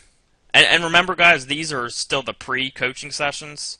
You know, these are just kind of like warm-up sessions. We're going to have full-on sessions starting in January, where we'll be all set up by then. So, you know, just keep that in mind. These are just kind of like bonus sessions for you guys. Make sure everyone's up to par and ready to roll for January. PBN, does the search volume matter? It's all about the links, Diane. All about the links going to the site. So the only difference in choosing PBN site versus money site domains is having the domain include the target keyword or being general. That can be rebranded like Calcast site. Yeah, that, Thomas. And I like to look for money sites that have a lot of branded anchor text going to them. You know, if I'm looking for a site for a money site, you guys gotta understand when you're, you know, when you have a site that has a lot of branded anchor text going to it, and you know, a lot of quality links, that gives you a huge advantage because you already have a lot of anchor text going to the site. Where, all right, good. I thought I forgot to record this. You have a lot of anchor text already going to the site, which allows you a lot more room for over-optimization. You know what I mean? Because if you already have 100 links going to a site, and you build a link with your exact keyword anchor text, like best electronic cigarette, you're now at only 1%. Okay? Whereas if you didn't have those links in place already, you would be at 100%. You would have one link that says best electronic cigarette. You would have 1 out of 1. That would be 100%. Okay?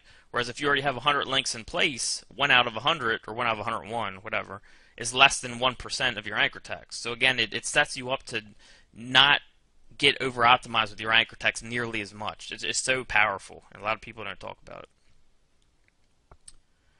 I set up private DNS servers to hosting for a domain. I set up NS1, 101, NS102, for example. Todd told me last night to not do that. He said use NS01 and NS02. Are in millions of places. Your thoughts based on footprint. I mostly use NS1 and NS2, Joseph, but I will mix in stuff like you did every once in a while. You know what I mean? So I'd mix it up, but I mostly use NS1 and NS2, and I'll change the A records a lot because it's just quick and easy. My SEO site shifts between number 1 and number 2. I want to change the home page, which is currently set as the post page. If I change the home page to a static page, would that incur a drop in rankings? I just want to redesign the home page and improve conversions, which is currently set to show the 5 latest posts. It's tough to say, Hands. It shouldn't affect your rankings that much if it does, because it's mostly about, you know, the title, the anchor text, and making sure your keywords are on the page. So it shouldn't affect you too much as long as, you know, the basic content of the site is not changing. Like, as long as you still have your keywords in the content, title is still the same, anchor text isn't being changed, it shouldn't change that much, if at all. Again, another question about, again, guys, I do not link to my PBN sites. I just buy more, okay? Because think about this. If you go out and get a site for $69, okay, and you're like, I want to build links to this PBN site, it takes time to fire up those campaigns. You got to set it all up. If you're doing it yourself, it could be a couple of hours for a campaign. You know, you got to get an article. You got to spin it. You got to pay for the captcha service. You know, if you're paying someone else to do it, it can cost hundreds of dollars. Whereas you can take 10 minutes and just go find a new site that has better links to it than what you're going to be building, because they're natural links, and you're done. Okay, so that's why I don't build links to my PBN sites. I'll just go get another site, because it's cheaper, it's easier, and it's quicker, and it's more powerful.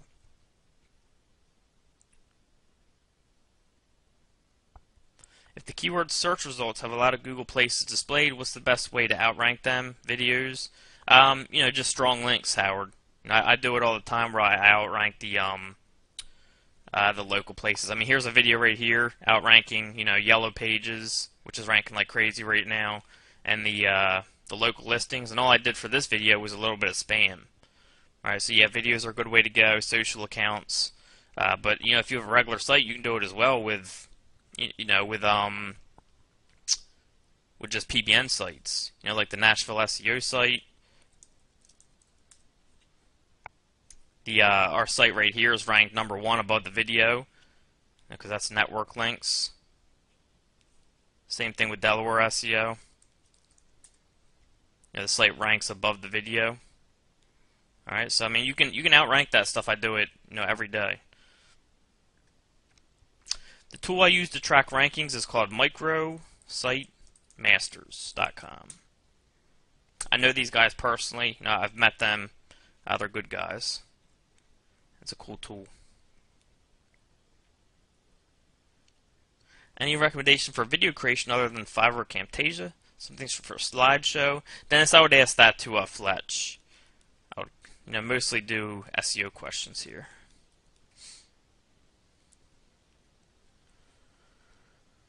I posted this in a LinkedIn group the other day, but is there any chance a text file, template, or cheat sheet kind of things for Magic Submitter? What fields need what kind of information and or examples? Kind of hard to sift through videos over and over for specific bits of info. I would email Mike that question, Thomas, because they kind of organize how everything's structured. Again, that's omg@omgmachines.com.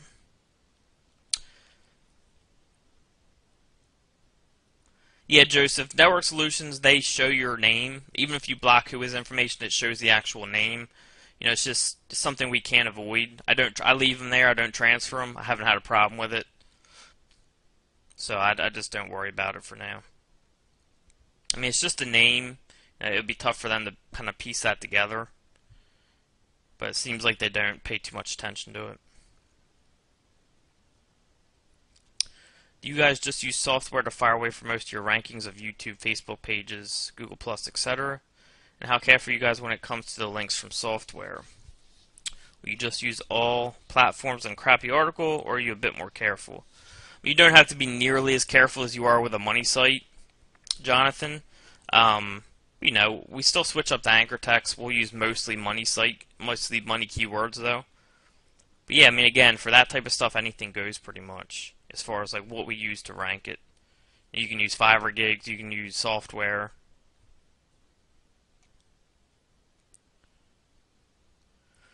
We don't use Magic Submitter and stuff like that for money sites because, SEO, it's just very touchy right now, where, the more links you have, the more you're likely to, get a penalty of some sort, due to over optimization or, overall quality of links. Right now, less is better. You want less links, more powerful links. That's what's working extremely well right now.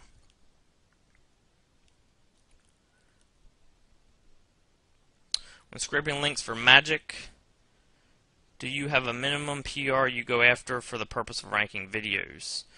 I mean, it depends how many you're scraping, Dennis, but not necessarily. I mean, you can maybe set it PR1 and above. Becker says different IPs for PBN sites is not enough. They should be on different hosting. How do you see this? I don't believe that, Michael. I still use SEO hosting. It works great for me. I just don't. That's not. I haven't seen that. Where is a good place to buy good links from? Some PBN out there. Someone already asked that. Just in the in the groups, in the LinkedIn group, Facebook group, other NHBers. Do you have videos on using the software GSA Magic that you use to fire at social? Yeah, I think we have videos in the members area there, Jonathan. Again, you can email Mike to see exactly where they're located.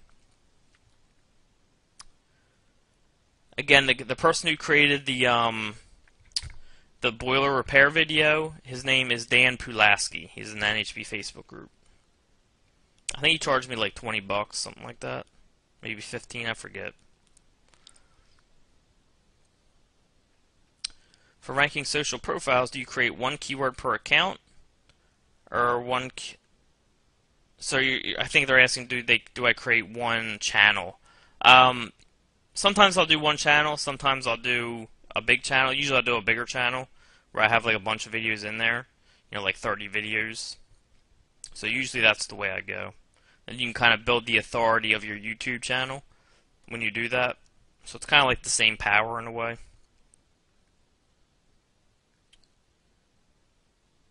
Do you ever use Snap pre-release paying the $69? Is it worth it? Diane, Snap is the same thing. You're just the $69. You're not actually paying that $69 unless you win the auction. Okay. So when you go in and you place your bid for $69, you don't actually get charged that unless you win the auction. So if you don't win, you don't pay the $69. I have about 15 SWE domains using your age with links approach. Suggestions for how to turn into money sites and how to decide which to make money sites. I mean, Joseph, it depends on your situation. What you're trying to approach. How many money sites you're trying to do. How competitive. It really depends. Oh, absolutely. I use my PBN to help rank local client sites, Vicky. I've shown examples where I've used one link to rank local sites. Very, very easy. I got a friend who owns a barber shop, and this got one link, and that's his site right there at number 1, and he ranks for everything. And then I got another friend who does Brazilian Jiu-Jitsu, and he owns like a Brazilian Jiu-Jitsu school. So if you do Delaware BJJ, that's his site right here at number 2, and that's one link as well. So using a PBN for local sites is like putting money in your pocket. If you got a local client and you got a private network, very, very easy most of the time.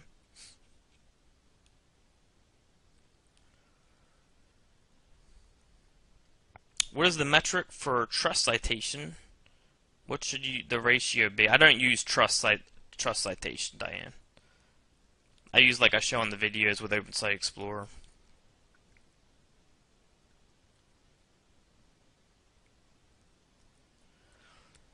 Someone's asking, I mentioned a few different places where I buy expired domains. All that is in Register Compass, Thomas. Namejet, you have to sign up for Namejet, okay? So then you have to sign up for Snap, and you have to sign up for GoDaddy. So those are the 3 you got to sign up for if you want to bid in the same place as I am. They take care of everything from there.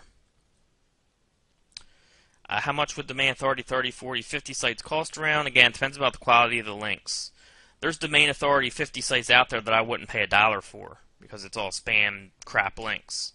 Then there's domain authority 50 sites out there that I would pay a few $100s for or more. Maybe a couple thousand depending how bad I needed it.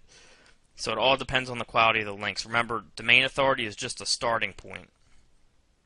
Do you still use niche-specific mini blogs? Not really, Quasim. Just because I have such a powerful network. I took a www age domain with links and set up WordPress using... Okay, so he set it up without the www. I have Link Juice Keeper in place. Should it be sufficient to keep the age links happy? Yeah, it should be, Joseph, but just try to set it up with the version that most of the links are going to next time. That's just a better way to do it.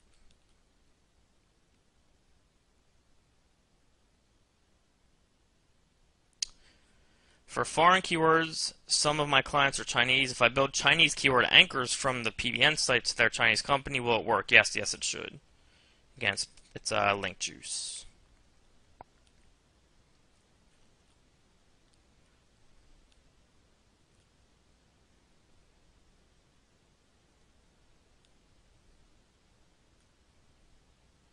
Alright, so what plugins do I use on my site? For my PBN sites, the two most important are Link Juice Keeper and Spider Spanker Pro for me. I'll also use Google XML Sitemap sometimes and Axomet just to block the comment spam. For my money sites, same thing pretty much. I don't use many plugins. I might use All-in-One SEO or Yoast SEO to do Google authorship and to control the titles easier. But other than that, I don't use many plugins.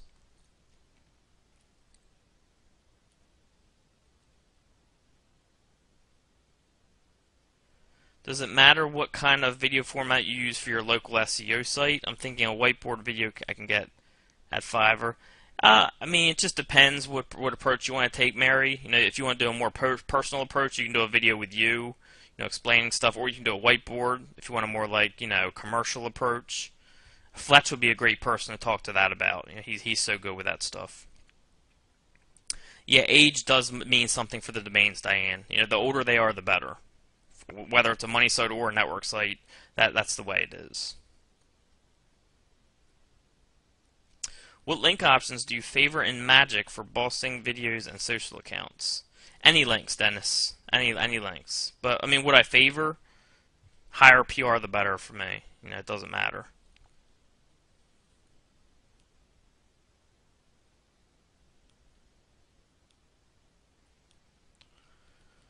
Anyone wondering about access to the Facebook group? I'm going to have Mike post a message about that because I'm not totally clear on that. I think right now, you know, people get a choice if they want to join LinkedIn or Facebook, but I'm going to check on that. And let me actually write that down. Check on Facebook, LinkedIn. So I'll make sure I email Mike about that so we can get an answer and he can, you know, update your members area on that.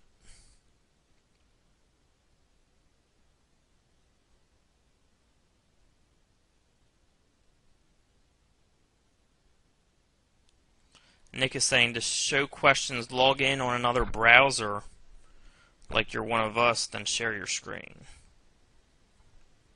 Log in on another browser.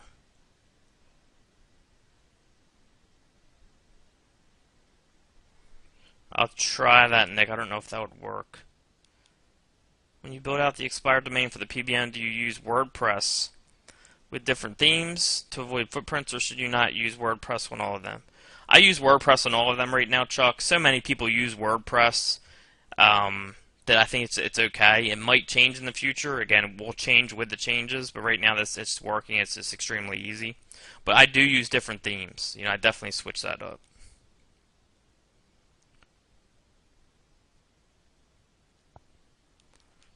Yeah, I tried to copy the questions, Joseph. It didn't work. But again, the replays will show the questions.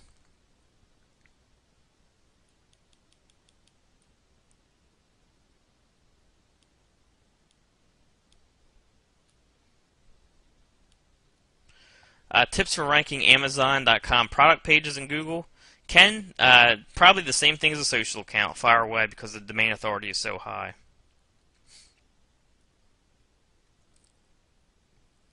Yeah, siloing is explained in the training in that. Yeah, the emergency boiler repair video, it's used for lead gen.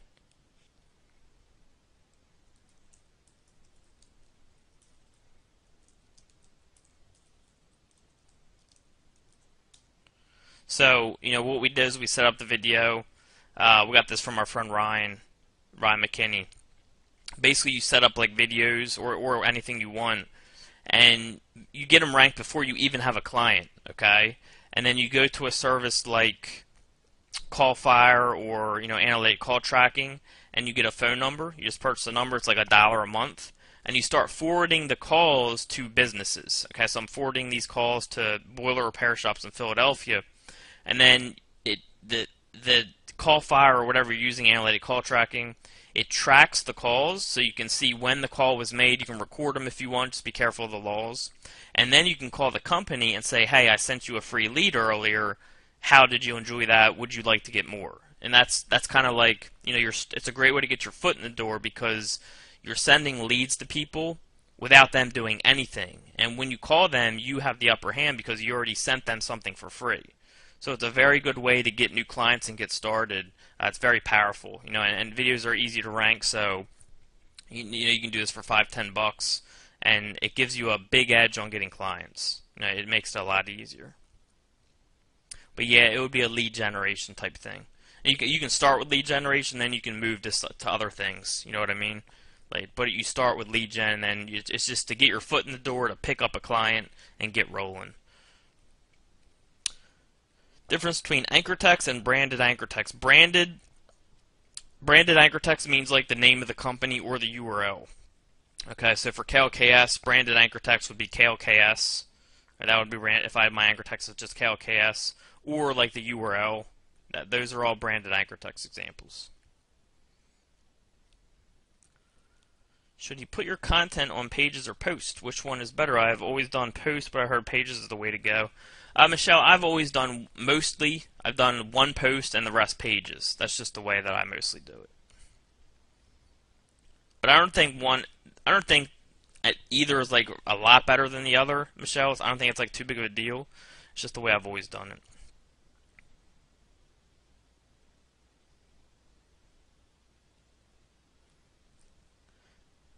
Yeah, Diane, we talk about, anchor text breakdown in one of the videos. In like the main section, I have a big video on anchor text. What tools do you use to create your money site? Anything like Content Machine, etc.? No, I don't use any tools.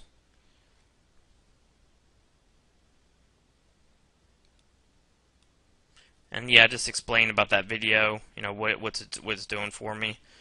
And remember, if I needed to change this phone number, I would just log into my account and just change the title. It would change very quickly.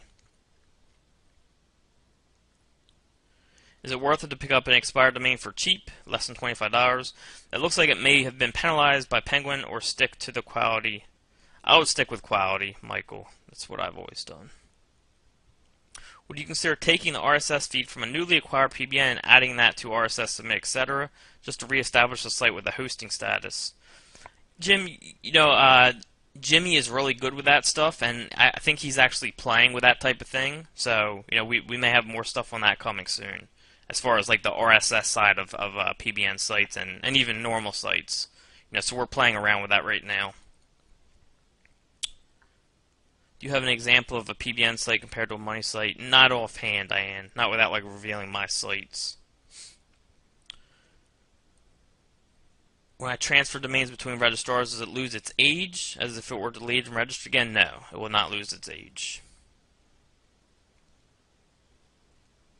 We have constructed a silo menu bar which goes 6 deep. Should we remove our main menu bar from each of the pages of the silo? Not sure exactly what you mean, George.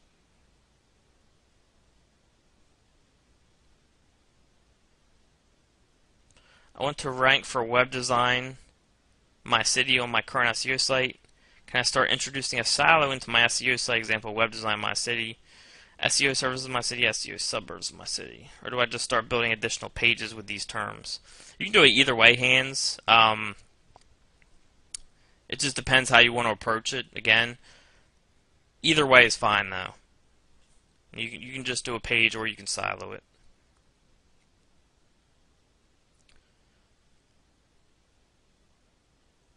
Will PBN grow as I add more expired domains to it, even though links are not that powerful in some of them? I don't get that question, Edgar. Will PBN grow as I add more expired domains to it, even though the links are not that powerful in some of them? Yeah, I mean, the more sites you add to your PBN, it's going to be bigger. I guess that's what you're asking. I'm not totally sure. How can you clean off your links if some of your links on your expired domain are not right? Or is there a way? I don't worry about that, Diane. I work with what it has. Many of my sites drop due to Penguin 2.1. I've never used PBN, so it's all software links. Can it be recovered?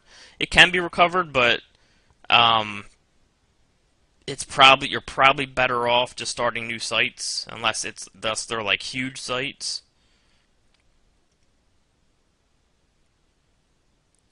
How do you link out to your money site from a personal Facebook account? Is it just through a status update? Yeah, that's what I do. And I think there is a profile section as well. I haven't done it in like a month, but I think there's also a profile section where you can add a link into your site as well. I'm near Chicago. Is there any way to rank a Chicago SEO site, or should I stick with the suburbs? Yeah, absolutely. You can use, again, a private network to rank it. Nashville is a huge city. And again, we're ranked #1 for it. Alright, so, yeah, I mean, there's no reason you can't rank for it. Chicago would probably be a little tough. if you don't have a network in place, but yeah, absolutely possible.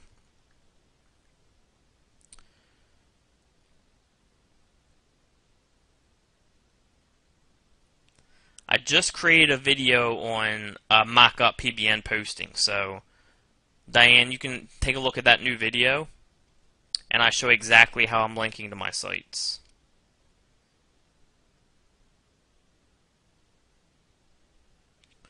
Thomas, I show how I link for. He's asking, with a small number of links from PBN, how do you rank for such a variety of different terms? Again, I show that in the anchor text video.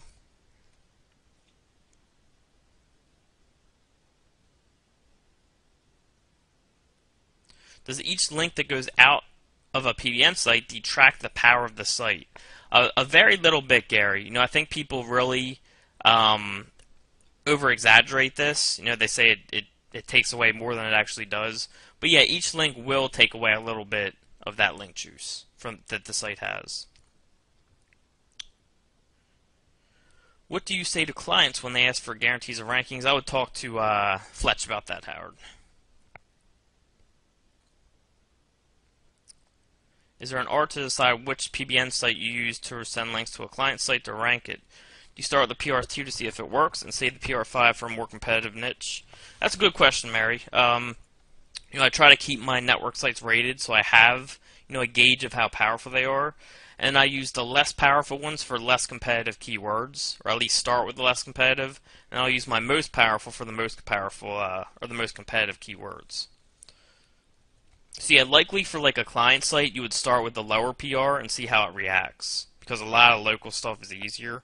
Unless it's like a hard, like if it's like Chicago SEO, you might want to start with a higher one, because that's pretty tough. But if it's something like, you know, emergency boiler repair or Salt Lake City, something like that, you'd probably start with like a lower link. I don't know a place for purchasing.de domains now, Michael. What does link juice mean? Link juice is just like the power of the site for the links going to it.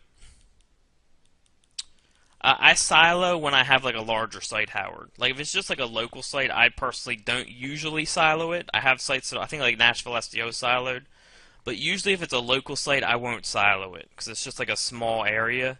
You know, it's hard to create enough silo information for it. But if it's like a bigger site like KLKS, I usually do silo it.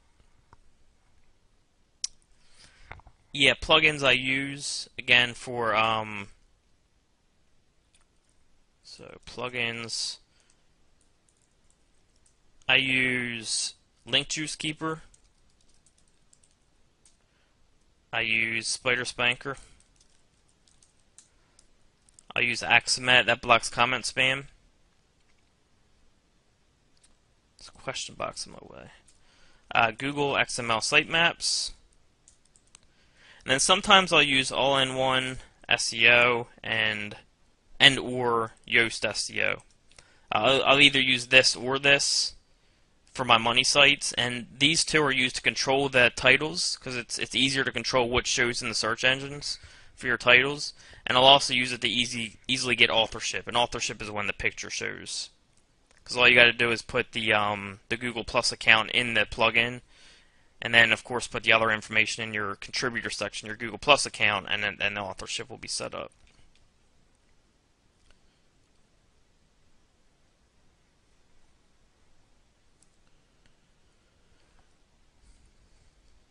One link is sufficient for some local business sites. Are you suggesting that for most local business sites we need to do nothing else but add some links? Or do we need a full site review with possible rebuild using a silo structure? A lot of times you're just going to need links, Colin, to be honest. So if there's an expired domain that has a name that I like and it is $19.99 but no links, is it worth the $12? Yeah, Diane, I would say yes. That age alone is definitely worth $12. Because I mean, registering a site new, you're going to spend that much anyways. You know what I mean, well, you're going to spend like $27 because you got to pay the auction fees and then the re-registration and the auction price. But yeah, the extra $15 is definitely worth it to have a site that's 15 years older, no doubt about it. I'm using Bluehost. They mentioned they can separate IPs without the WHM method with their SEO IP tool. Is that just as safe as your WHM method? Yes, as long as they have different IPs. And I got about 3 minutes, guys, before I gotta head out the door. Remember, I gotta be out the door by 11 today. I have a lot of age domains I'm about to let expire that I didn't do much with. Should I keep them, or do they have to be relevant to the local business I'm trying to rank? They don't have to be relevant. It just depends on the power of the links going to them, Karen. Alright, so Fletch did have it the other day where you guys could see the questions. I'm going to talk to David and Mike, and I'll try to get, Fletch's format in place. I think he's doing Google Hangouts. So I'll talk to Fletch and I'll try to get that set up for next session so you guys can see the questions. So thank you, Diane. And again, remember, these are just pre-coaching. The real coaching, so to speak, starts in January. We're just trying to get bonus sessions in here, get you guys started, and make sure everyone's ready to roll. Have one domains for PBN money sites. I'm quickly getting some quality content on them to keep the old links alive. Need to move quick on this? No. I have PBN sites that I haven't touched in 2 months, Joseph, that still have just WordPress installed. The links are still going to that site. That's the most important thing. Yes, call tracking works anywhere. You just have to find something that supports it. I'm not sure if CallFire and Analyte call tracking do or not.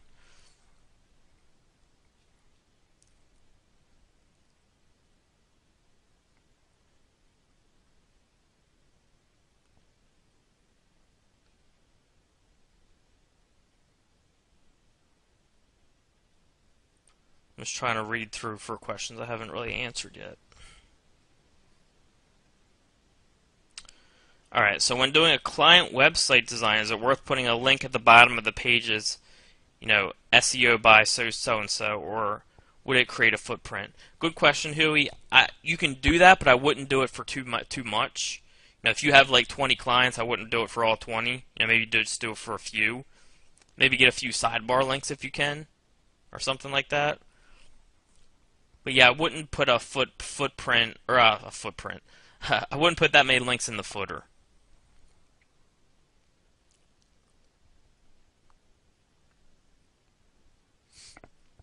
What are my thoughts on using high PA Web 2.0 sites as a PBN? You can definitely do that, Jason. Absolutely. Or to supplement a PBN, that's even better to supplement it. A mix of the two. That's definitely fine. Although I don't really play with it. But yeah, I mean that works. It's link juice.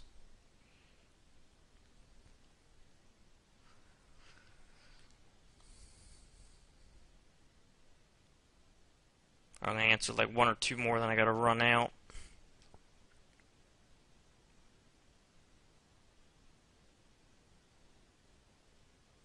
What would you do if you plan to rank the homepage of the website? Let's say for launch tracking, do you build links mainly to the homepage and only a few to the other pages? Yeah, Andre, you can do that because it's just a temporary site, so it's not that big of a deal. I wouldn't worry too much about that.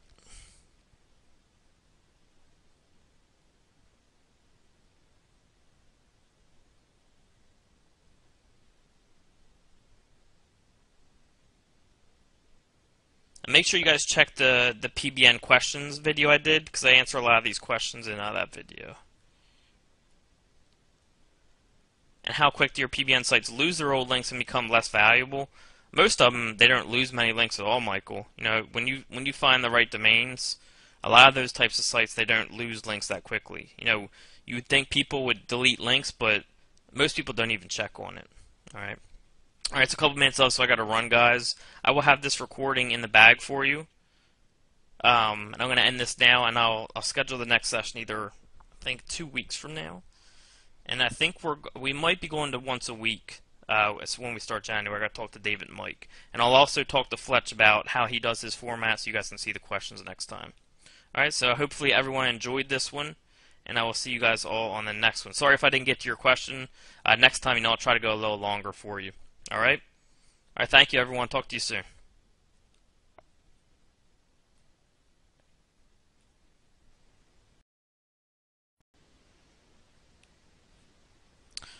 Alright, so Mike was going to come on this webinar, but what we're going to do is we're going to do just a starter and acceleration type webinar next Saturday. I believe we're going to do it. It will be, what's that date? Today's the 12th. I guess it's the 21st it will be.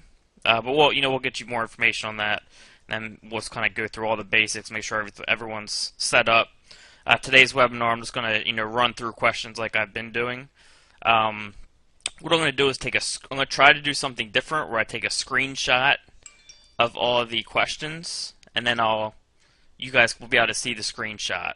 All right, because I'll just put it in Microsoft Paint, and that way you can see the screen there. All right, so you guys are free to go ahead and start firing away at me, and we'll get this rolling. As soon as a few questions come in here, I'm going to take a screenshot, then I'll start going over the questions. That way you guys can actually see the questions.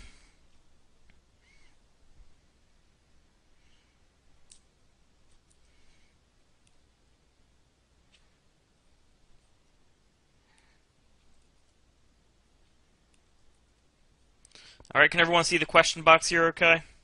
When I put this in Paint, I just want to make sure. Yep. Yep, cool. Alright, so this should work then. I'll just have to do this every, 5 minutes or so. It's really quick, so not a big deal.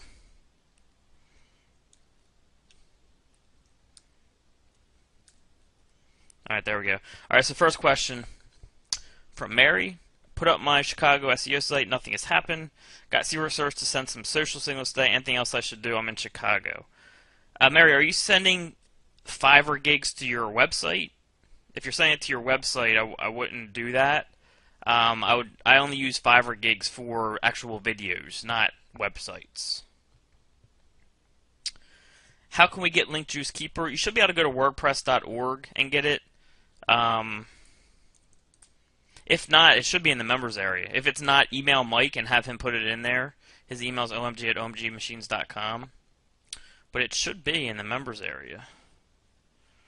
If not, you should be able to find it on WordPress.org. Let's see if we can find it.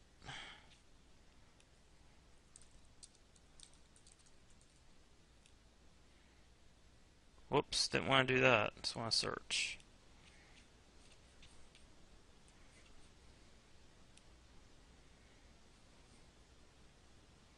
Well, that's search, and I'll go to the next one here. Do you send any? I don't have to actually read it, but that's kind of. I'm on Kurt's question here. I'll put my mouse next to the question I'm on.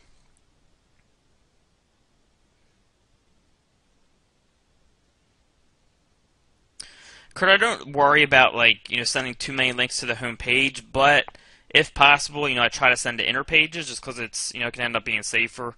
Because if you do something wrong and you mess up the the main domain, then your whole domain's screwed.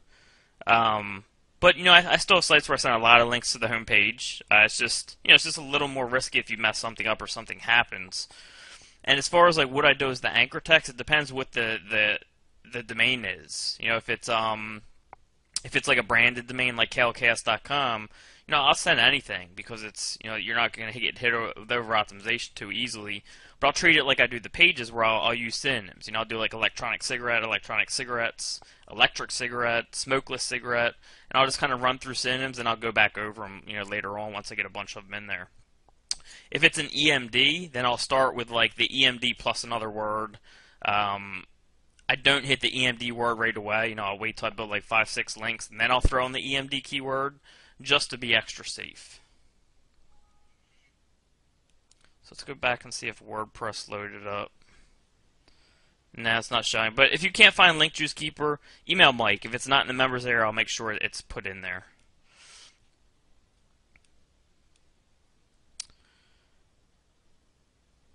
And again, my mouse cursor will just be right next to the question I'm on.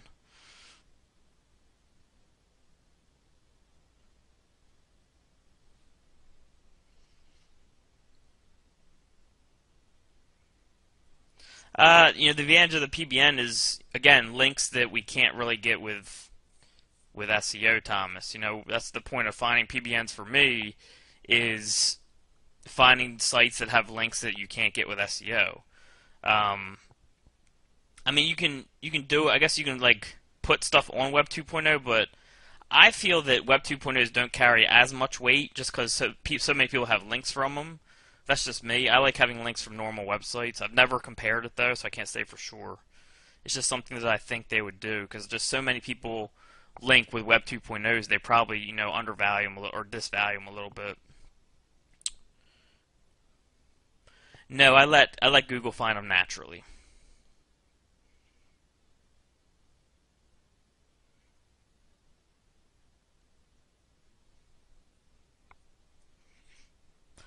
I usually just use a name on the domain, Edgar. Like webmaster.domain.com, support.domain.com, whatever domain I made for, or whatever email I made for the domain.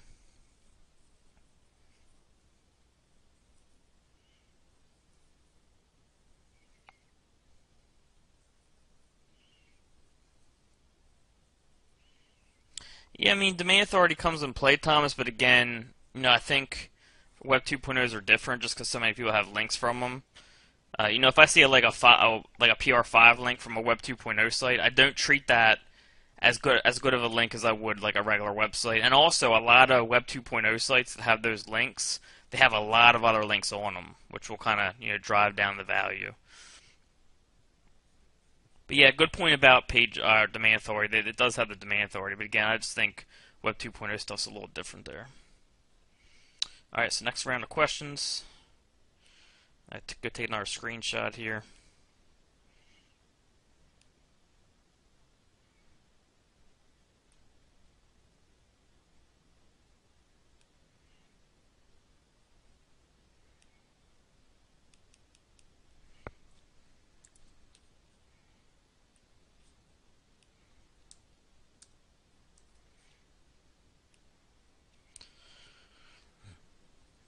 No, there doesn't have to be a government or edu links for me to get an expired domain. It's a bonus, obviously. They're great links, or they can be great links.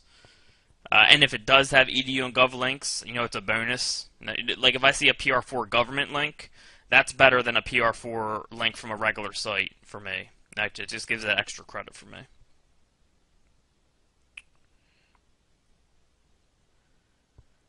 I keep them all on the home page, Clint. If it's something I'm not using anymore, like maybe it's a site that I'm not doing anymore, or something I'm not interested, I'll take off the post. So I will delete posts. But yeah, I keep them all on the home page.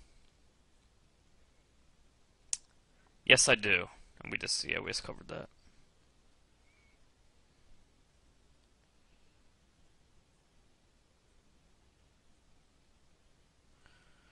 It's just different to two Carlos. Again, my IRA site, I built 4 links to it. Of course, it's going to show more links because someone tried to negative SEO me, but I built 4 network links to that about 9 months ago. It's been at the top, for a long time. What's more simple, more effective? I mean, it's just it's two different things. You can combine the two into one, and of course Jimmy might have stuff coming on that soon. But the PBN's just so easy. 4 links, the links are there. It's done. It's ranking. It's pretty easy.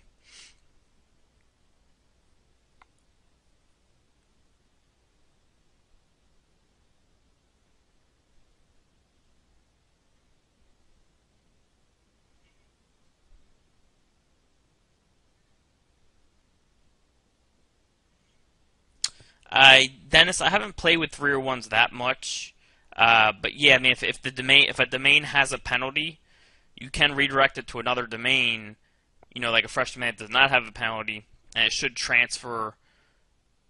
As long as like the anchor text is not overdone, still, it should work out fine for you. But again, I'm not a 301 expert. Yeah, sending them to videos is fine, Mary. That's cool. It may take a little while to move Mary, so don't worry about that yet. EMD or company name for a local client. I mean, it depends on the situation, Craig. I would say, there are situations where I would use both, and you can use both. Like you can set up one with a company name, and one with EMD. Just have the company name one be like the main domain, like the main kind of traffic. Then you can kind of set up an EMD for additional traffic if you want.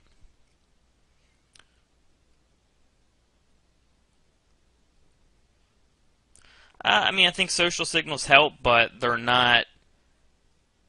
I don't think they're as important as links, nearly as important yet. It could end up being, but right now I don't see that being the case. Alright, so new screenshot.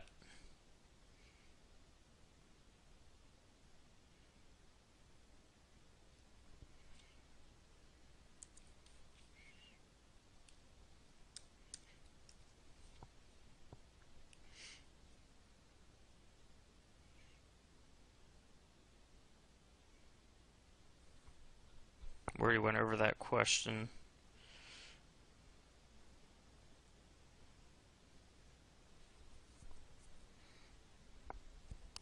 I'm not worried about using WordPress on all my PBN sites right now, Jeff. Just so many people use WordPress, I don't think it's a big deal. You know, if that change comes about, we'll tackle it then. But it would be a pretty easy change. We'd just, transfer our domains to a different platform. That's all. So I'm not worried about that yet. I don't think it's going to be an issue for a while. For that, Jason, I would ask Mike, OMG at OMGmachines.com, with the focus on, because he has a really good vision for that type of stuff, of what the best area to start with is. Yeah, as far as Hiram, as far as what, Jason, I would say to make the videos, you'll probably get pretty cheap videos, so it depends what you're looking to do. But as far as the link to the videos, yeah, that's fine. You can hire that guy Qzx300 service.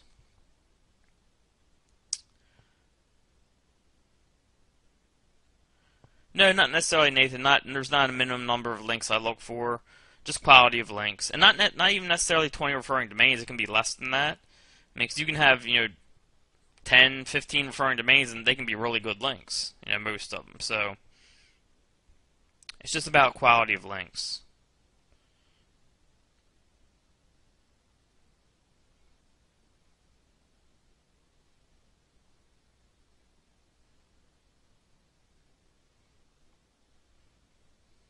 I wouldn't worry about incognito mode for Web 2.0 stuff. I mean, I'll switch my email I would switch my email every once in a while, Thomas. But and here's a link for Link Juice Keeper. Looks like it's wordpress.org/plugin/link-juice-keeper. Thank you, Corey.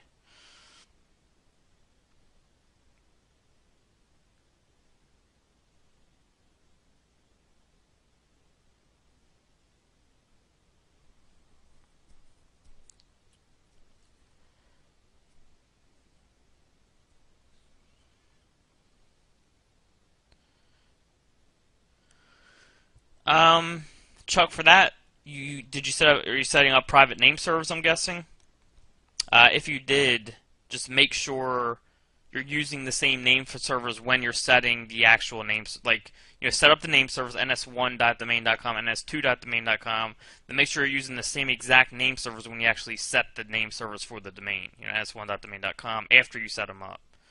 Because it will give you an error if you try to set up two different. Like, I've made that error before where I tried, maybe I set up NS101 and NS102, and then when I go to actually set my DNS, I try to do NS1 and NS2, and it won't let you do it because it says you can't use the same IP. So make sure you're using the same name servers that you set up, because I made that mistake. Alright, so let's go ahead and scroll down and get some new questions.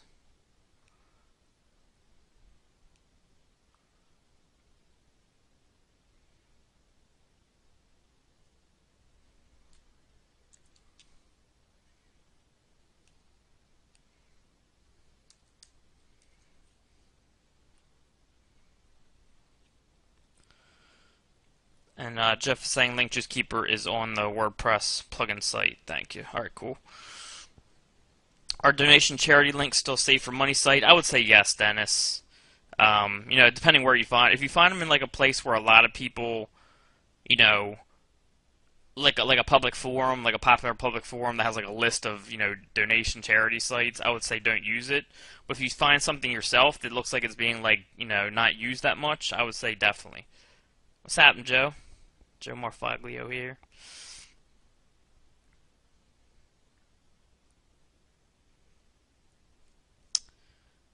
Yeah, Carlos, as long as they're on different IPs.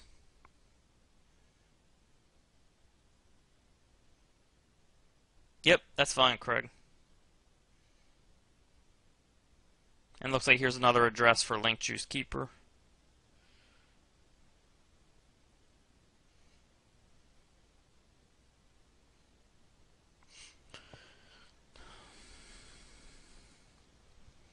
Yeah, I mean, I beat out Wikipedia, WebMD, and all that stuff. It depends on the niche, Mike. If it's the health niche, that they're tough to beat in the health niche. I just kind of see what else is on the front page. Like, if it's WebMD, Wikipedia, About.com, and a whole bunch of other huge domains and no affiliate sites, that's a little bit of concern for me. But if it's like a mixture of affiliate and like those big sites, that's kind of more open because you can kind of analyze the affiliate sites and see, how much work they put in, how powerful they are, and you kind of gauge off that more. It's kind of hard to gauge off like Wikipedia and WebMD and all those big sites because you don't know how much domain authority is playing into it. I do not, Peter. I think he's had 2 already for Fallout for OMG Live. But I'm not sure when he's doing a webinar for this. I would ask Mike about that, Peter. OMG at omgmachines.com.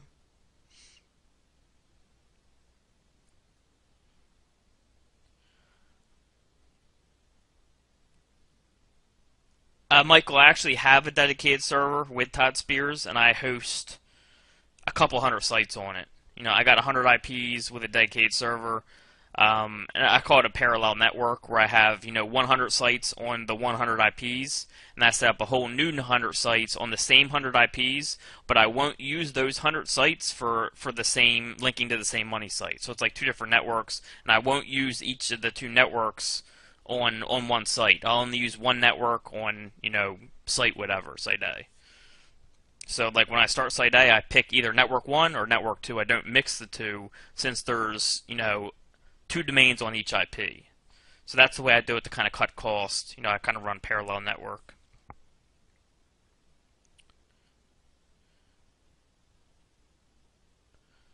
Just look for my mouse mark. I'll kind of move it around. What's happening, Joseph? Alright, so let me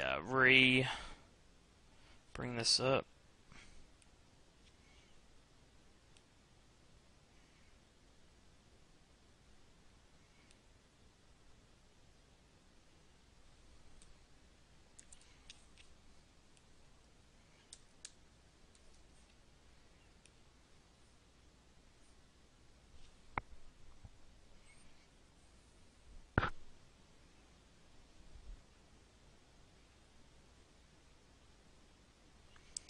I would have to see it, Glenn. It's hard. It's impossible for me to say without knowing the situation. Yeah, FAPSense should be safe to use for Web 2.0 stuff, Dennis. You just have to kind of browse over his work. Sometimes it's not the best, but it's just it's workable for what we're trying to do with it for link building stuff.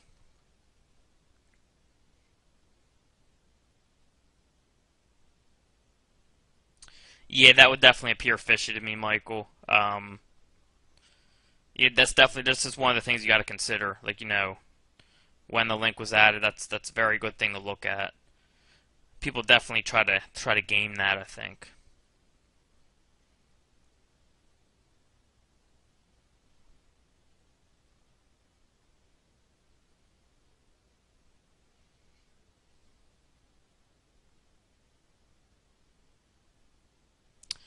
Just the way we showed, Joseph. Don't worry about using proxies when you do all that stuff. As long as your websites are on different IPs, that's the only thing I worry about. I try to do as little as possible, Clint, which is why I'm always buying sites. But, I have sites that have 10 posts on them, 12 posts, 15 posts. A lot of them have less. But there's people who use 20, 25 posts and do absolutely fine. I know Todd Spears, he uses like 20, 25 posts. He'll fill them up, and it works just fine for him. So.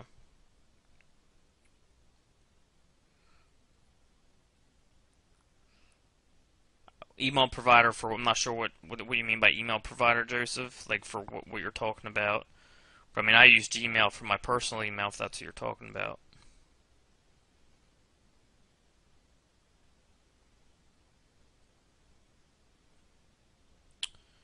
I mean, when a PBN's full, you just let it sit, Mary.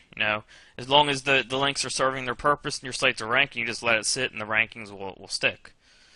But what I do is, like, if I have a website I'm not using anymore, and I'll just go back and delete that post. And that kind of opens up one post for me, if you know what I mean.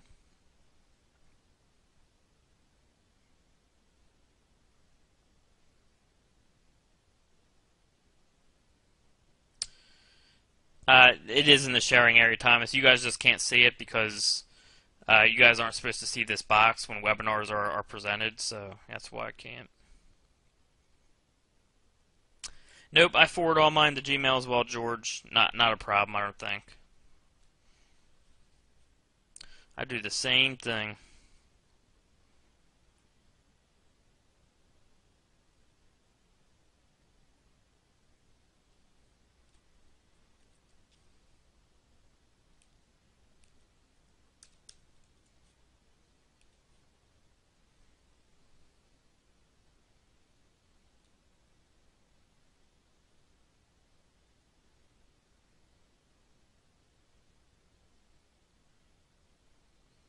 It can be either, Joseph. You can do a new domain, or you can do an expired domain. Either of those is fine.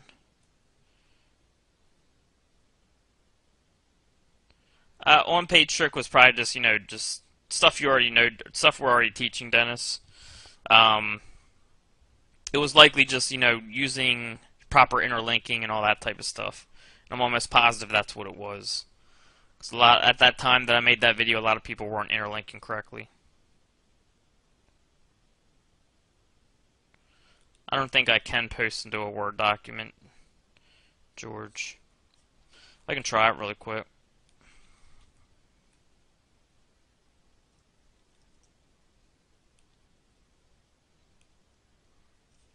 Because I don't think it allows me to copy.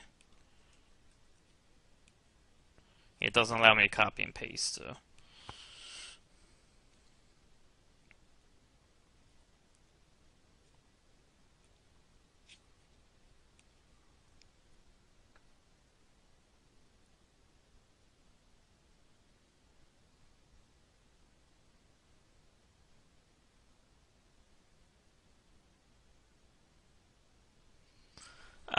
I wouldn't say it's useless. It depends what the other anchor text is, Edgar. If all the anchor text says that, then it's probably something I would stay away from. But it depends on the other links. But if there's one link in there with like a bad anchor text, that's not that big of a deal.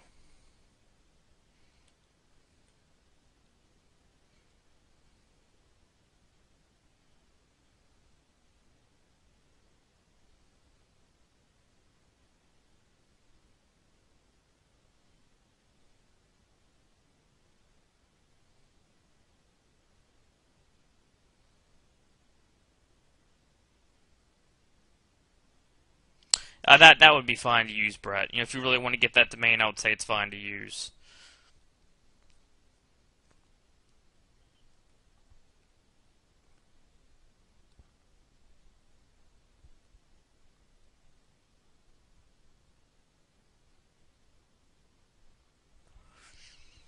I have one website that I tested a while back with PR Web, Seattle accountant website. I only did one PR Web submission, and it actually looks like it disappeared. Oh, I did a Seattle accountant.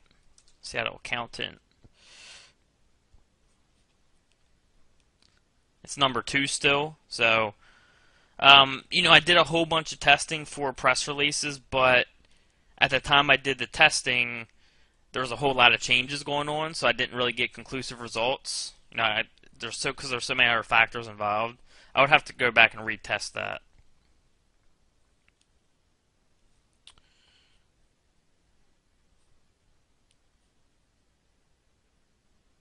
Where did my question box go? Hold on, I gotta find my questions here.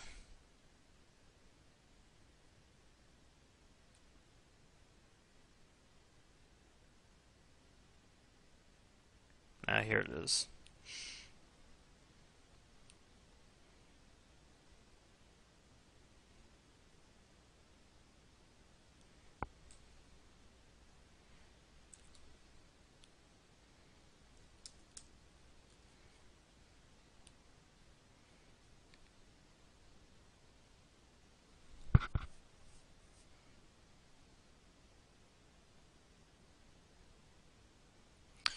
Lloyd, I just set it up the way Russell taught me, where most of the time at least, where I'm linking to all the pages of the silo in the sidebar area. But I'm guessing that, linking at the bottom of the post or whatever would be fine. I usually just set up the way Russell showed me, though. Which is, what we show you guys.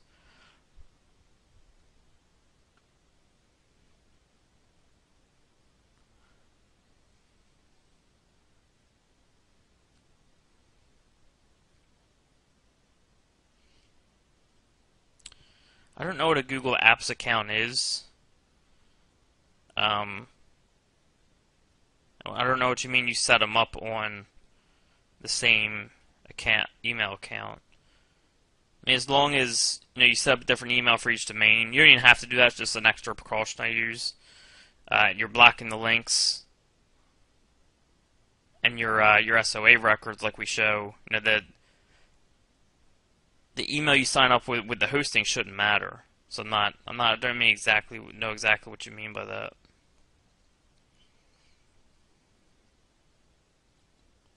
Yes, you can change them after initial setup.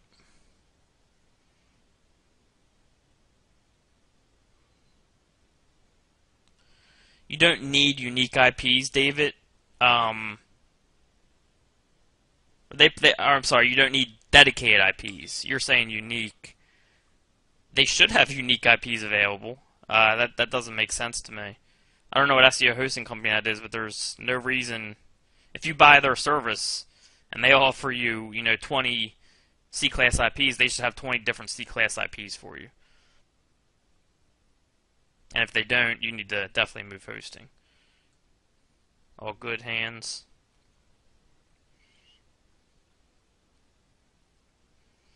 Yeah, that's fine, Joseph. I've done that before.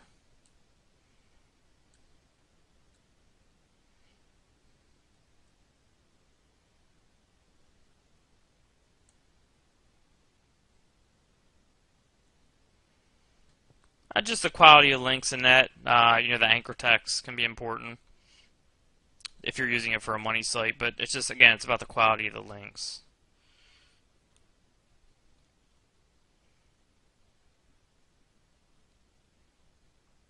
No, for Web 2.0, I do the same thing that I do with my PBNs. I'll link out, usually use 1 to 3 links to money sites.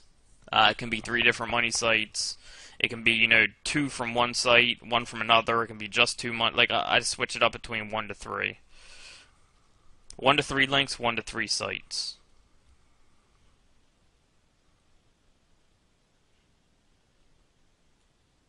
You can delete the post, yes.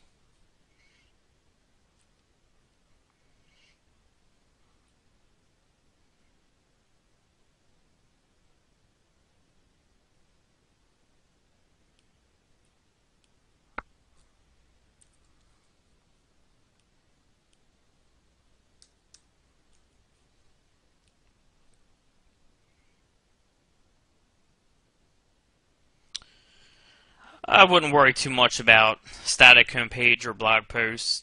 Using a post as the homepage is something I got in the habit of, but I wouldn't worry too much about that, like whether you're using posts or pages. If you're using posts and you want to use pages, if you're only using pages and you want to use posts, I use that plugin called P2P converter to change them over. You can quickly change a post to a page or a page to a post.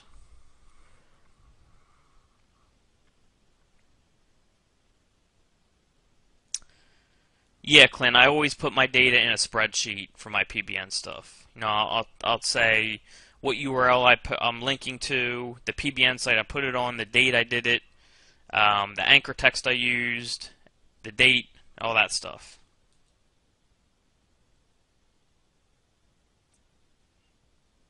Alright, Dennis, I will check that out.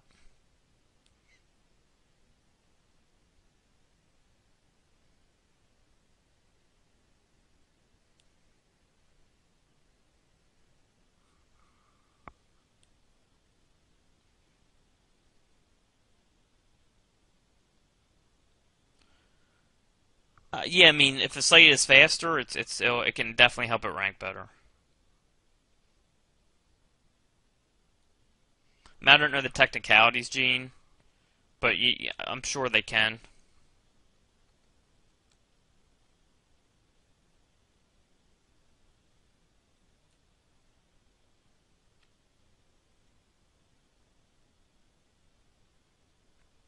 I know, Mike. Google doesn't pick up on that type of stuff. There's just too many websites out there, and that type of little stuff.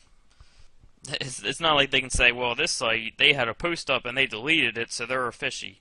People do it all the time, so it blends right in.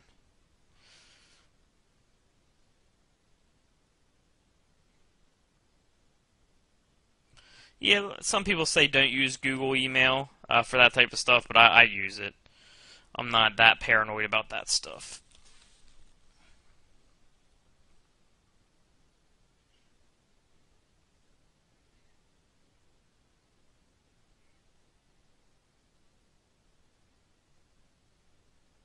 Not sure exactly what you mean, Lloyd.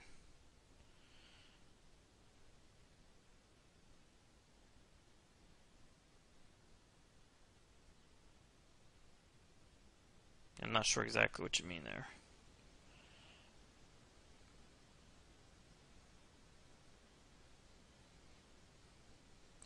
Yeah, I mean, it seems like a good deal, Mike, but again, I would have to see the links.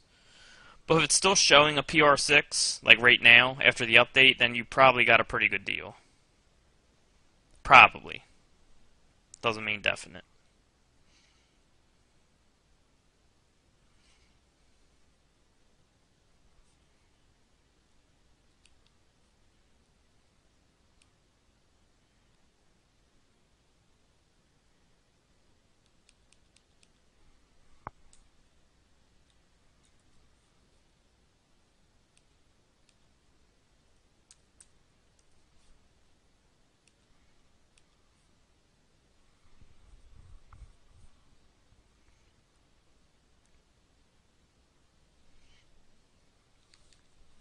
Again, I'm not like an expert on 301s, Lloyd.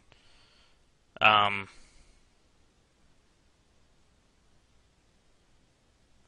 if the old site's ranking okay, I know you can 301 it to the new site, and it'll be fine. But if it's penalized or anything, just be careful with it. I've never blasted Magic Smear links to my PBNs. I don't build any links to my PBN sites. No need to. I'll just go get a new site. I'll use Google Analytics for a few, Louis, but not too many for one email. I've not used SDOZen. I've only used Russell's tool. SOA records are just the records of the hosting. So if you sign up for a hosting account under an email, some hosting companies will attach that email to every single domain on your account. So changing the SOA records will change that, so it's not a footprint.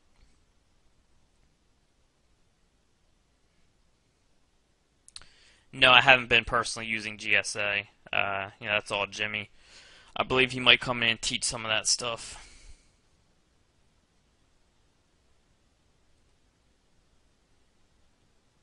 Not sure what we were talking about, Diane.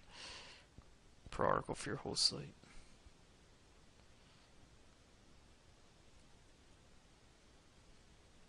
Yeah, Web 2.0 is when I was doing them, I would send like magic type links to them, just because it's that domain authority. But I like using PBNs better. Yeah, if you are spinning, Magic Archive can be great.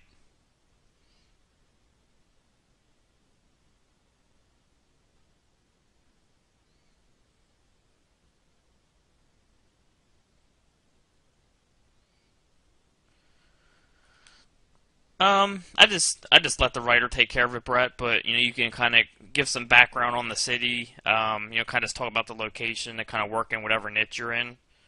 Do it like that. But I mainly let my writers worry about that.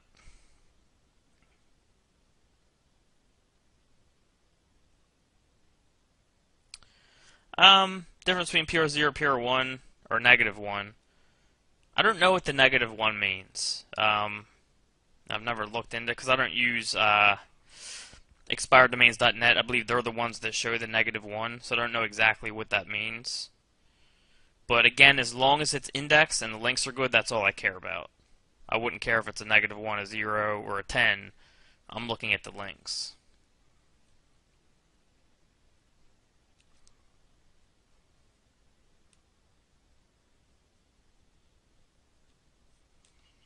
we're actually caught up on questions almost.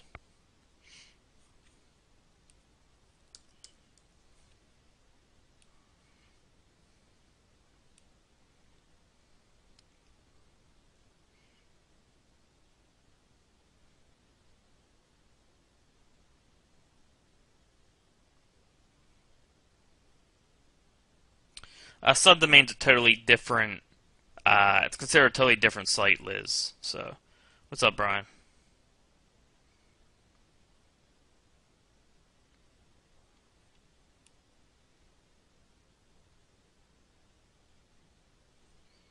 The links to the money site. You'd have to repeat your whole question again, Diane, because I don't remember what we were talking about. So I've had a few questions.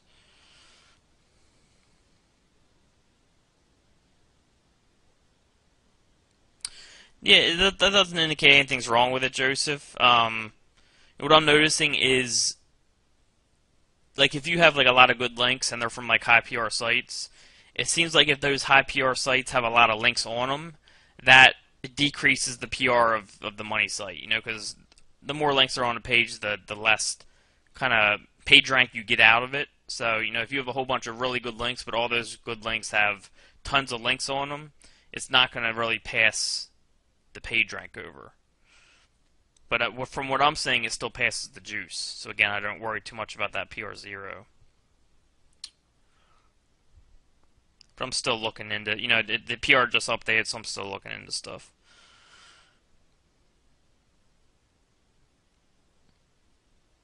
I just use a lot of, you know, money keywords with, you know, synonyms, and I'll use longer variations for them because we're just trying to kind of boost the authority. A lot of branded anchor text, that type of stuff. Click here. I'll use kind of like all anchor text for that, just to be safe, because we're more trying to boost the authority. Russell's tool, I would email Mike, omg@omgmachines.com. To find out, if you want to know if a site is indexed, there's a plugin for Chrome I use. It's called SEO for Chrome. You can hit this.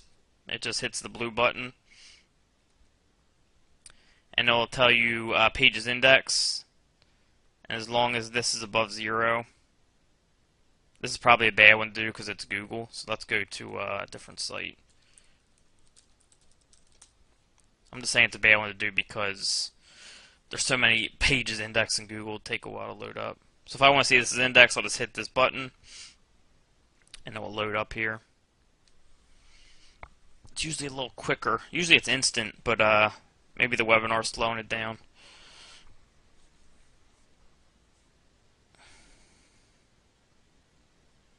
Alright, well, usually it shows up pretty fast, so you can use that. Again, it's called SEO for Chrome. Or you can just go to Google. You know, the sure, safe way to do it. And you type in site, semicolon, and then the site name. If anything shows up, the site is indexed, okay? So if it was not indexed, this is what it would say. It says no results found, okay? So if it's showing this, it means the site is not indexed. If it shows anything at all, the site is indexed. Even if it's just one page, even if it's a park page, it's indexed.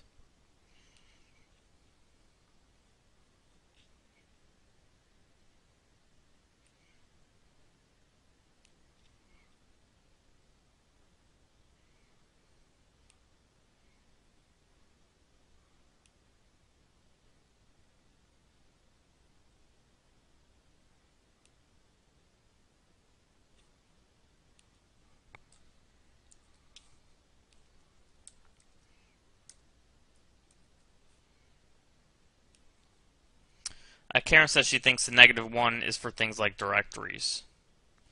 I don't know for sure, though.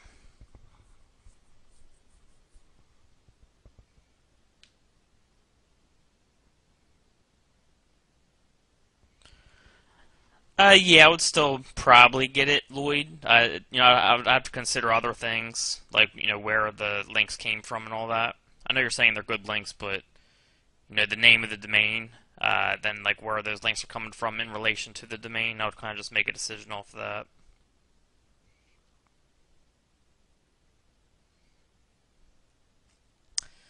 Build more links, Michael. Just keep doing what you're doing, and when you get up to the top 3, that's when you start really seeing traffic increase, especially if you install authorship, Google authorship.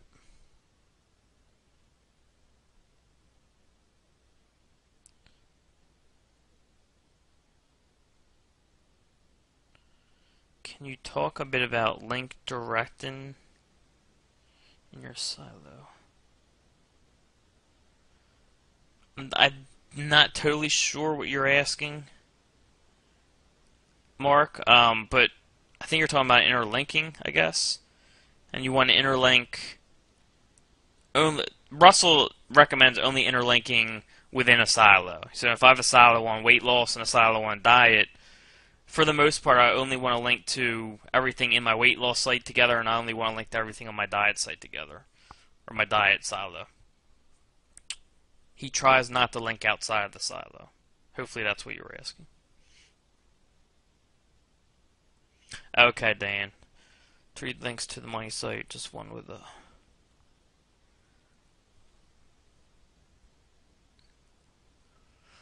Like if I have a PBN, Diane, say I have money sites A. I did a video on this actually. You can check that out too if you're still confused. But if I got money sites A through Z, okay, 26 money sites, they're all on weight loss. For private network site 1, I might link to site A, site B, and site C. Okay, I'll link to 3 different money sites. Maybe on the next blog network site, I'm going to link to site A twice, and then I'm going to also link to site D. Okay, so I try not to group sites together too much on my list. So I don't want to link to A, B, and C, A, B, and C, A, B, and C, A, B, and C. I want to link to A and D, A and F, B and D, J and L, M and O. Okay, so I want to just group different domains together so I don't really have a pattern going. But I'll link to one site sometimes with 3 links to that site. So I'll link to site A, the home page. I'll link to 2 inner pages. Sometimes I'll just link once, like just to an inner page. So I really mix it up between 1 link, 3 links, and those 3 links can be from 3 different money sites. But I don't do that too often. Usually it's 2 links on average, I would say. Sometimes just 1.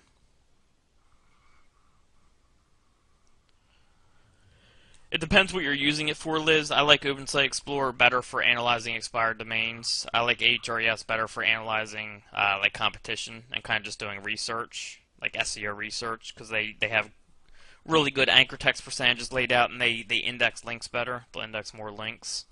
So it depends why you're looking to get them. Again, just because they're different aggregators, Nathan. HRES I think is the best as far as getting the most data, but OpenSite Explorer I think is the best as far as organizing data in an easy to follow way for blog network sites.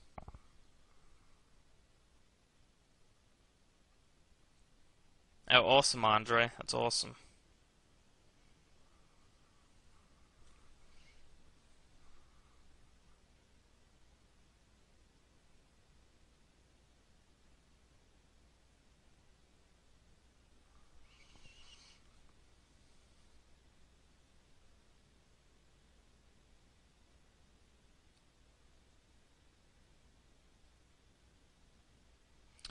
I've never had that happen, Brian.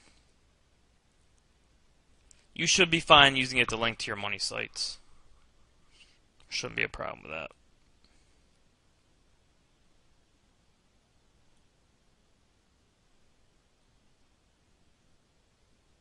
Are you talking about press release links, Andre, or PRs and PageRank?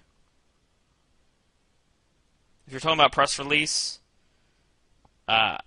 pages rank really quick just because again the authority, and it's like a news story. Google loves news stuff. I don't know if you mean like press release or page rank, and if it's like links from them or using them. So just expand on that.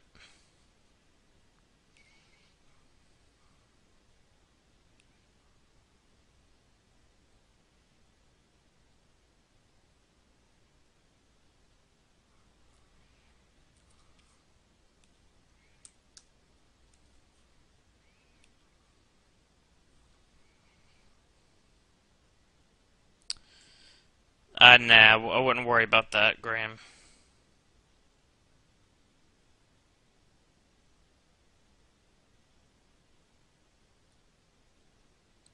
The SEO plugin I showed. I don't know what SEO plugin you're talking about, Joseph.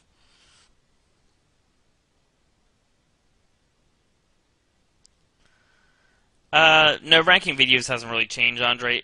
Some videos it seems that are a little slower, where like I'll build links to them and it'll pop up like a month later. If it popped up and it disappeared, I would say it's going to come back, most likely. It's pretty normal, like when it first starts ranking, it will pop up and disappear, so I wouldn't worry yet. It'll most likely come back.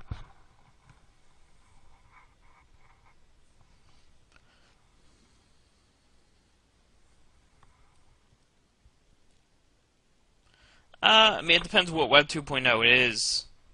Usually you can build them pretty quick, Dennis.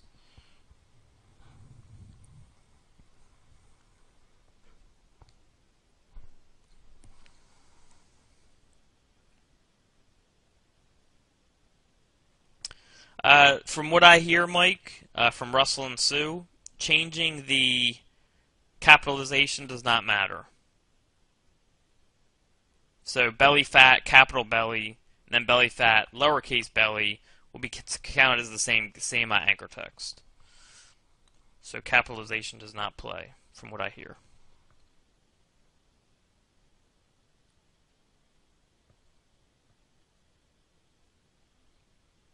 I would have to look further into that, Brian. You know, it probably depends on your anchor text and how much you've used the anchor text you're using, the on-page setup. So it has to do with, you know, other factors in play there. To monitor traffic, sometimes I use Google Analytics, but I try not to do it on too many sites. Other than that, I have people kind of do that for me. Some people use Crazy Egg, I know. I don't really pay too much attention to that. I just kind of work on getting it ranked. I enjoy the SEO side of it. But I know a lot of people use stuff that's not Google, like, Crazy Egg or whatever.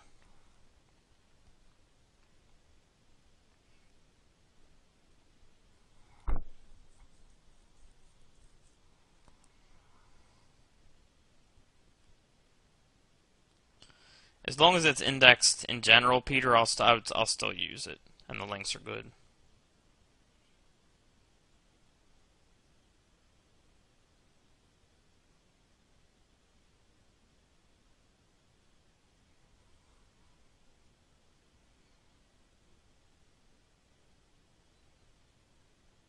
I still don't know what you mean by that, Mark. Link direction.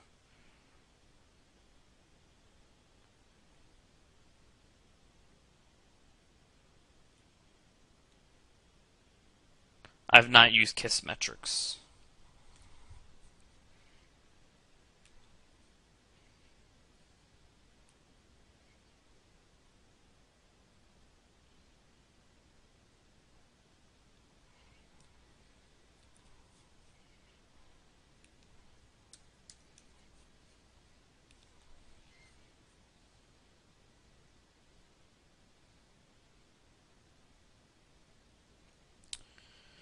Subdomains can just help protect your main domain, Lloyd. I don't use them that much unless I'm doing stuff with Jimmy.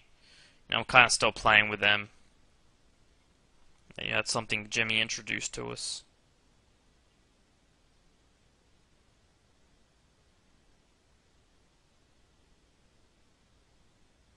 Yeah, I mean, link juice is link juice. So it'll definitely still help.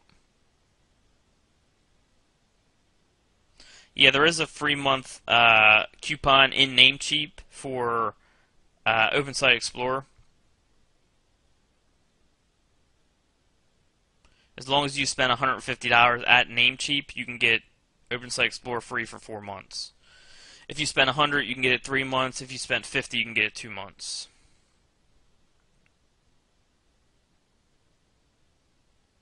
I would just switch it up a lot, Brian. Switch up the anchor text a lot. No, I don't set up my PBNs in Webmaster Tools. Are you talking about press release? Yeah, I haven't done press release links in a while, Andre. But this example site again is still number 2, the Seattle site, from just one press release from PR Web. So, but it also could have to do with just it's an EMD, which is really helping. So it probably depends on the name of the domain, competition, all that stuff.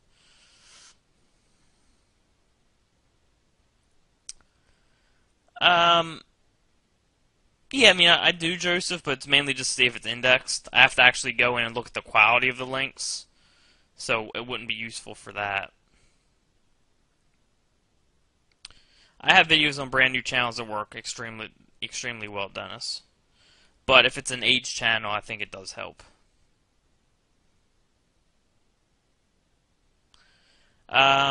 No, that won't hurt you, Brian. Just add in the company name. As long as you still have like the keywords in the description, you're fine.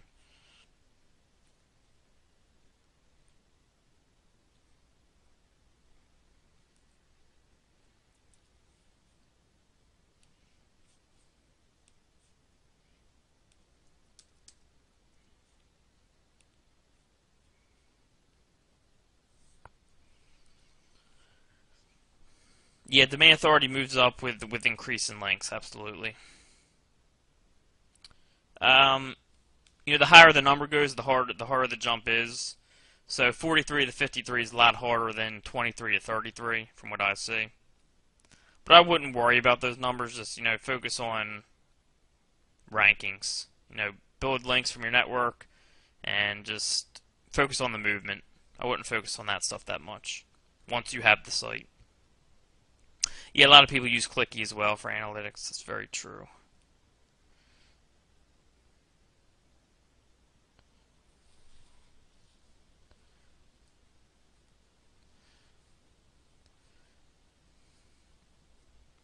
Yeah, sending free leads is always an easy way to go because then you have your advantage when you call them. You're not cold calling, but I mean you can cold call.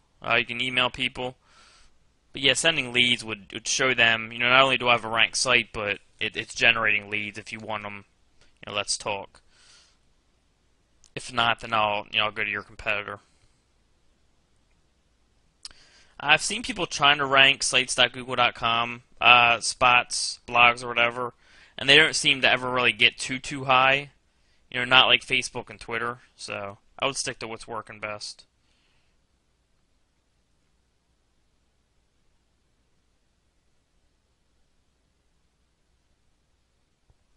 Yeah, you can definitely rank a money page for many keywords. Just use synonyms, Michael.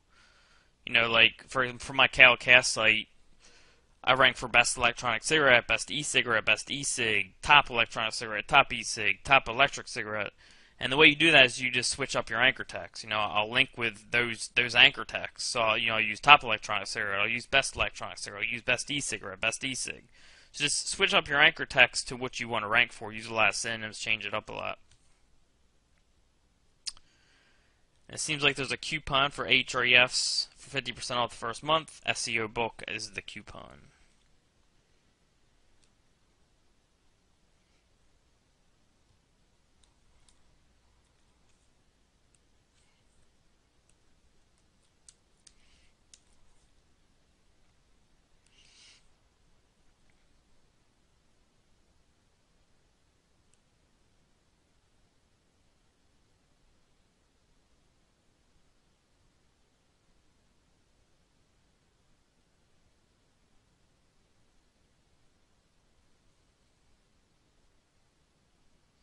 Yeah, I'm not sure about that, Joseph.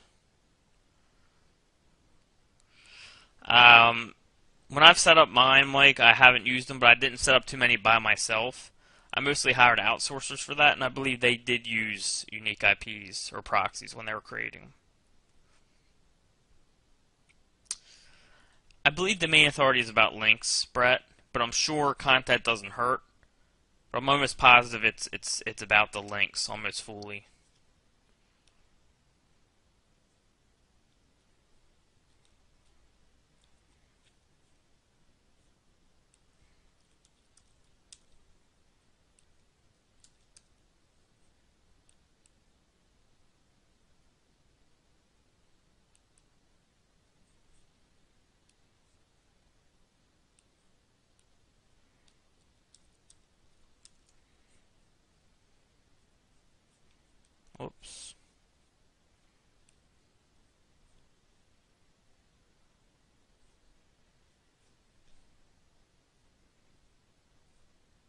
Sorry, my computer is going crazy here.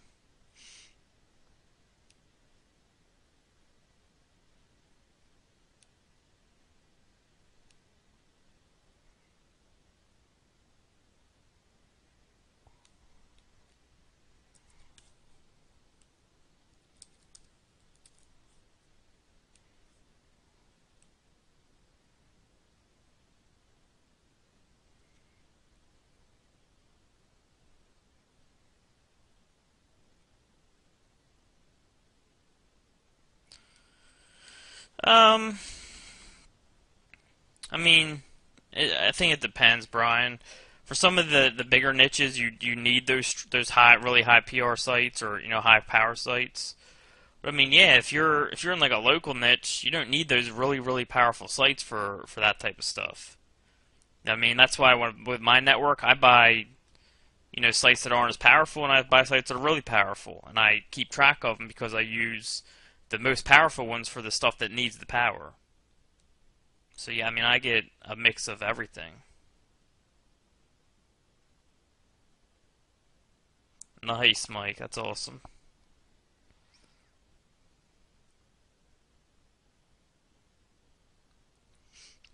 I'll do a little research, Diane, like with a Google Keyword Planner, and maybe just like a lot of it is just what I would type in if I was looking for it. I know you can kind of use your brain to know what people are going to type in based off one of the keywords. But yeah, I'll also use the Google Keyword Planner to get other ideas, of course. Like it's pretty obvious that people are going to be typing in best electronic cigarette. I mean, people want to know what's the best electronic cigarette. And off that, you can get variations pretty easily that people will most likely be using.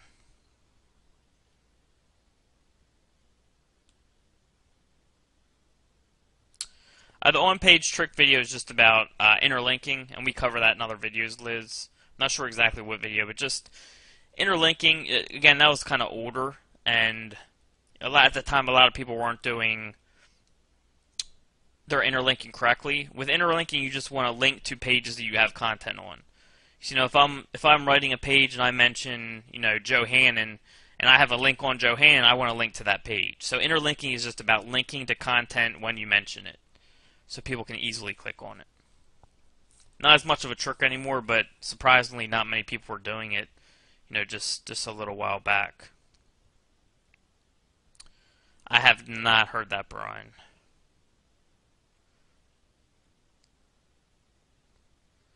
Yeah, that'll be interesting, Brett. And I'll take one more screenshot here and answer these, and then we'll get rolling. And I'll get this recording set up.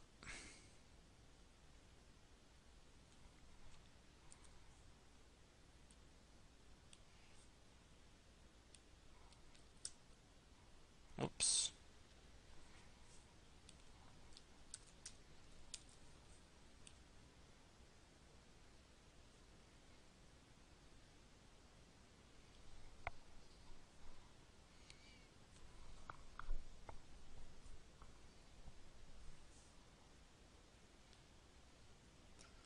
That depends on the product, Joseph. Amazon doesn't offer that much of a percentage, and also depends how much traffic it gets.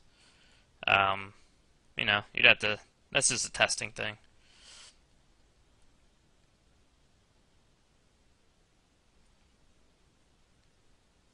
I wouldn't worry about that too much, Michael. Um, just target links to pages you want to rank. You know what I mean? And build those links until you rank. So you might have a page on best electronic cigarettes. You might have a page on electronic cigarette reviews. You might have a page on V2 cigarettes. Then your home page, you might be trying to rank smoking. Okay, so you're just targeting each of those pages to the specific keywords that you want to rank for. I mean, I try not to worry too much about percentage of links going to the home page or the error pages. Not too much. I mean, I keep it in mind. I don't want to. Definitely don't want like a very high percentage to the home page if possible. But for the most part, I don't really worry about it too much anymore. Although, if I can, I try to set up inner pages and link to inner pages. Because then you can kind of target keywords and, group keywords better. But just it depends what type of site you're doing. Um, I'm not sure, Brian. I think he goes after high quality. I'm not positive.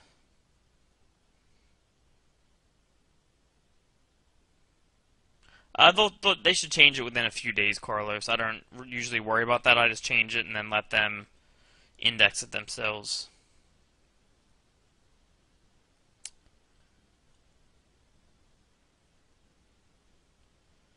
I mean, I don't use Content Amigo, Brian, so that should be fine. And there's definitely sites that I don't theme. I use all different topics. So no, interlinking doesn't conflict. As long as you're linking within the silo, as Russell says, you should be fine. But even for some of my sites, I link outside the silo and it works fine. But he recommends linking within the silo. That's awesome, Brian. Very awesome. Alright, so that's questions up till 2 o'clock. I'm just checking them really quick.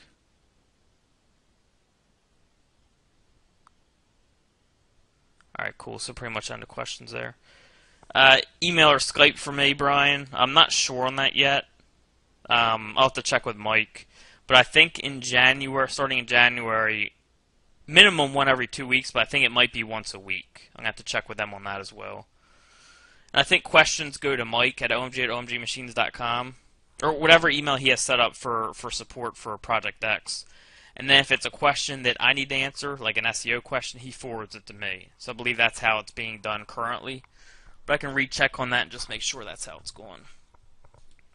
Alright, everyone, so that's the end of this one right here. Again, remember, 2 weeks from now, or 2 Saturdays from now, we're going to do the webinar with Mike, where we'll just kind of cover a lot of stuff to make sure everyone's ready for when the training actually officially starts. These are kind of just like the pre-coaching, kind of free coaching, whatever.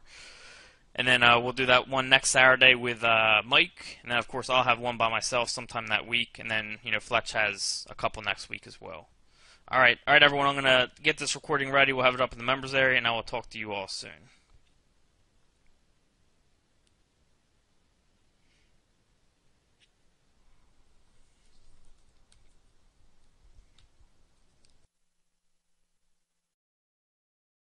All right, so typically these sessions with me will last an hour, or they're supposed to last an hour, but I don't have a problem going over.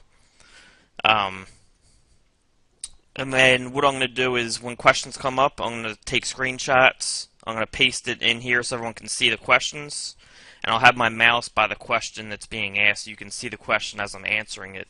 And then, with the way we've done my sessions is I just go through tons and tons of questions. I just answer one after the other, and people seem to really like that. In a couple of weeks when not as many people start coming, then we can, get into stuff like, like whatever people agree on. If you want to go through expired domains, or if you want to watch me go through them, or stuff like that. Because as the week go on, like a few less people will start coming, and we can start going over stuff like that. But these first couple sessions, what I'll do is just run through the questions, one after the other, kind of get people rolling. Sound good to everyone?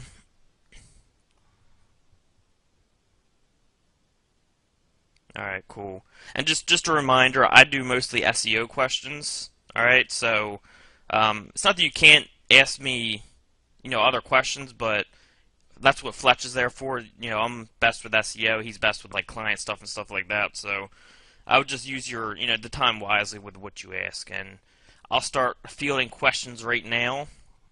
It's just me on the line, by the way, no Fletch. We do our sessions separately. And I'll start fielding questions right now. As questions come in from this point on, I'll answer those. So if you already asked a question, please just re-ask it. What's happening, Brian? That way I can get the screenshots of all the questions. And I'm going to let a few questions come in, and then I'll take the screenshot and we'll get rolling on answering them.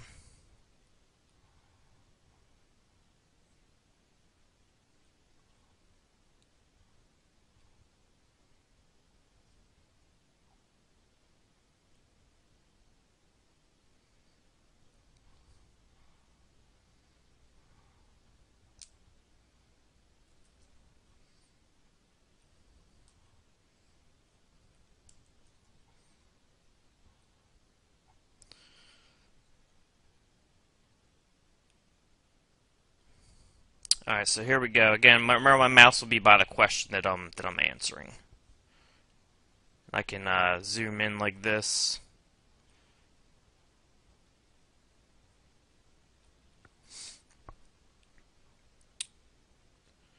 Alright. No, Gary, I mean, I wouldn't treat them differently.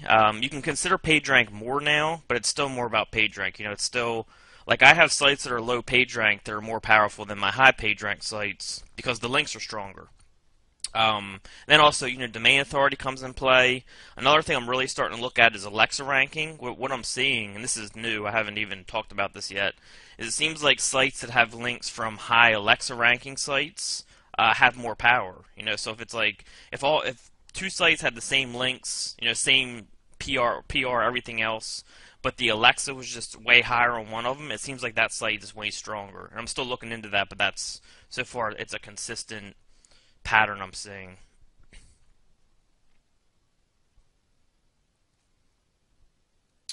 I know you haven't been doing that too long, Mary. I'll give it more time. Videos seem like they've been taking a little more time lately for some reason, so I'll just give it some more time.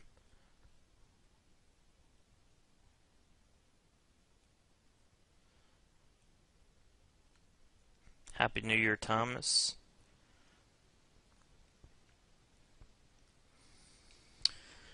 I mean, just the more you do it, Thomas, the more you'll know. Typically people like in the general population of expired domains, they look at a PR4 and they'll pay, like 500, $600 for it, which is it's still worth it, but at the same time, we don't have to pay anywhere near that because we know what to look for. So I just kind of gauge off like what the normal people buy, and I try to buy like at least 5 times less. All right, so I mean, you just gotta kind of you'll get it the hang of it as you do it, but just look at like how many PR links, like if there's 4 PR4 links to it, like 6 PR3s, and then like a whole bunch of PR2s, that's probably like a PR 3 to 4 quality site. The normal person will be buying that for 400, $500. Maybe it's only showing a PR2, so you can get it for like, $50. So just kind of go off like what the normal person would buy it and try to buy it for a good amount less. The best way to rank several keywords for anything is just to switch up your anchor text. I went over that in the video for KLKS, where you just kind of you switch up the keywords a little bit each time, and I would check out that video. It's actually called Sink or Swim, I believe is the one. The sink or swim method.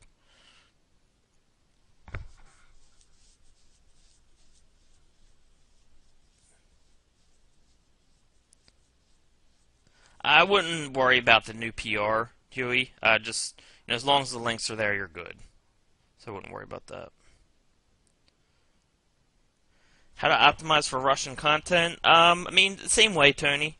Just when you build your backlinks, whatever the anchor text is, that's what's going to help you rank for. So, I mean, I haven't dealt with foreign niches, but the people who I talk to, they pretty much just do the same thing.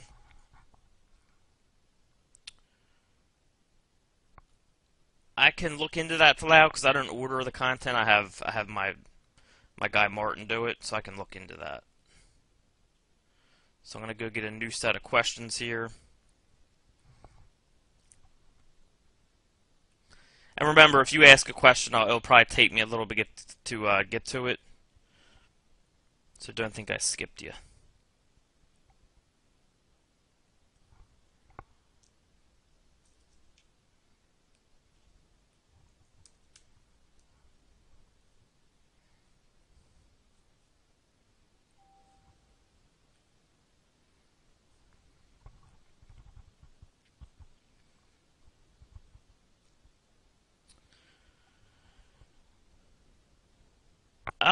No, it doesn't matter if you use your actual name, Joe, and I doubt Google pegged you. You gotta remember there's billions of people online, so them specifically targeting you is very, very, very slim chance. But just go through the videos of the security in the block network videos, and I show you how to block out the A records. or I'm sorry, not the A records, the DNS zone, so that your hosting email does not show when people do a DNS lookup. I do use Google Analytics for like really big sites, but not many. I only have Google Analytics on a few sites, and really, if I added any more, it would probably be in a different account. So, I try not to use them. And there's other services you can use. I just kind of got lazy with that. But, my overall would be recommend not even using them.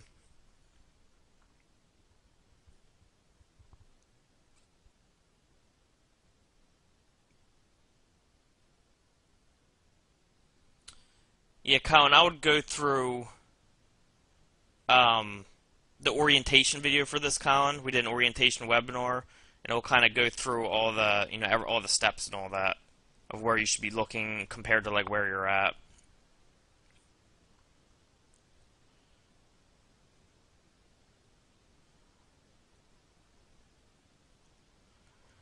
Yeah, I mean you can't gauge off just page rank. You got to look at everything: domain authority, page rank, age, Alexa ranking, which I'm now kind of looking more into. So it takes time to know exactly, and still still I am looking at exactly what it is, but you can get a very good idea by looking at page rank, age, domain authority, Alexa ranking, and just kind of making a judgment of all those things combined. So, I mean, if you have like, if a site's showing a PR2 and it has like 7 PR5 links from high Alexa sites, then obviously it's not a PR2. You know what I mean? Like, you just gotta consider everything.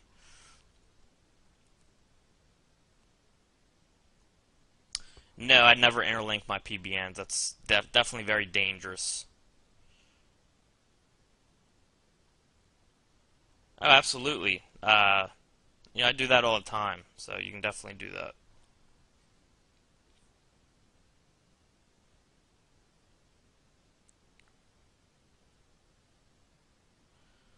Grace, when you buy a site, you can turn it into whatever you want. You can turn it into a WordPress site, you can turn it into whatever. The thing that's powering the site that you buy, the expired domain, is the links that are already going to it.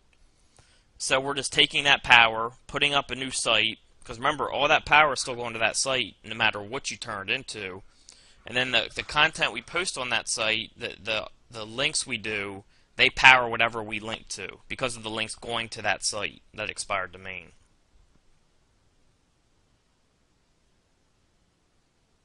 Very welcome, Luke. Actually, I'm going to be doing a video probably today. I found a website that is actually ranking using no private networks in the e-cigarette niche. So I'm going to go into what he's doing and it's kind of like how I analyze stuff. And then I'll be testing some of the stuff he's doing. It's not really new stuff that he's doing. He's using like Web 2.0, some stuff with Google Plus and all that. So it's not new, but I'm just surprised it's working so well for him because I haven't seen it work so well for someone in a while. So what I'll do is I'm going to make that video, and it's mainly going to be to show how I analyze, and like kind of what I'm looking at. But then also after that video, I'll start testing some of the stuff he's doing, and then of course when I find out what's working and what's really powering his site, then I'll pass that on to you guys. So, all right, let me get a new screenshot here.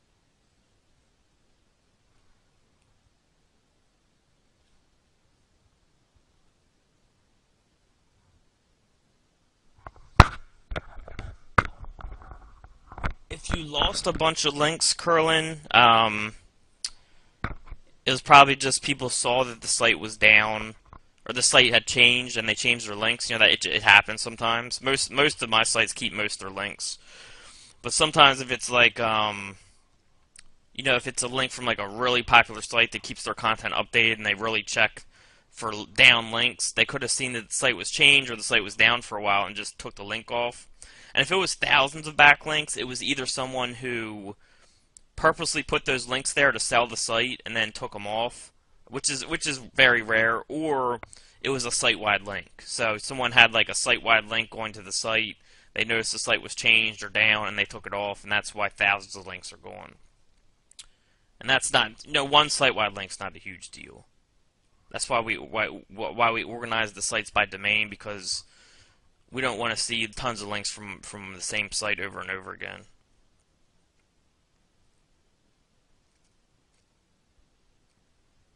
Yeah, again, I just look at everything, Welton. You know what I mean? Like, you get more of an idea the more you do it. But again, I gauge off what people are buying at, the general population's buying at, again, which I talked about earlier.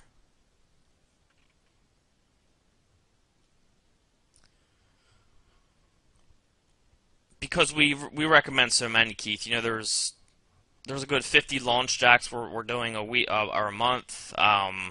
There's e-cigarette niche, there's survival niche, the relationship niche, and there's tons of keywords in each of those niches. And then there's also other niches that you don't have to do the niches we recommend. There's so many out there. I mean, just in the e-cigarette niche, you can go into brands, you can go into juice, you can go into reviews, you can go, and you can just attack all different levels of each niche. So.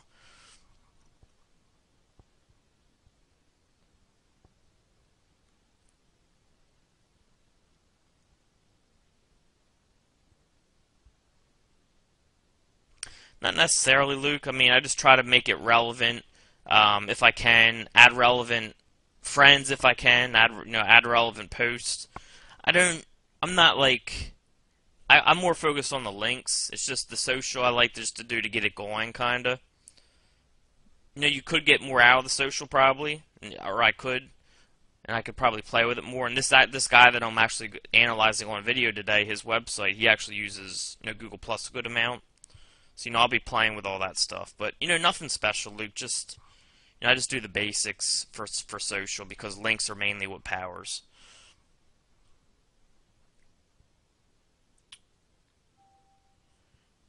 Okay, I will write that down. Link for Abby's services. And I'll email Mike and David about that.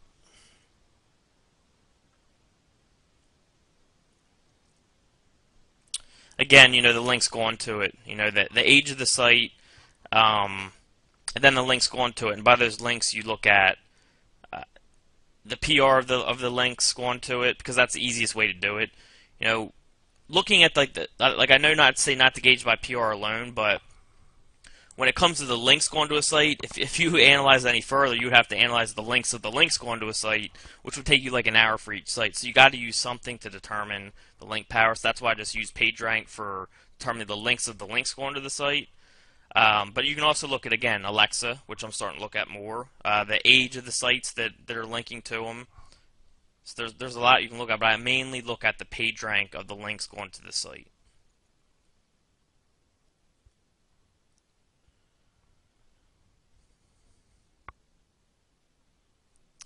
I mean, that's a tough question. It depends. I usually just start slow always, or I'll always start at a lower amount at least, Brian, and then I'll work my way up. Like, I'm not going to start at 10 links a day and then just kind of keep going up, or stay at that level. What I'll do is, if I want to build fairly quick, I'll start at I'll do one link, then I'll wait like a couple days, and then maybe I'll do 2 links, then maybe I'll wait 1 day and do 1 link.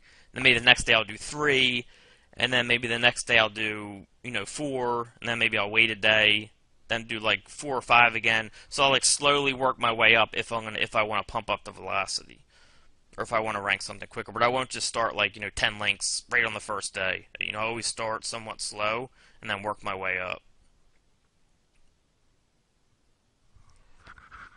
Yeah, I put my money sites on unique IPs because, if you have all your money sites on the same IP, Damien, and then you have all your network sites pointing to the same IPs, even though they're different sites, I can create a big footprint. So,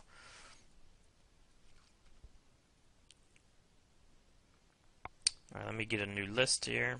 Again, we're only on questions from 1105, so if you ask a question, I'll get to it.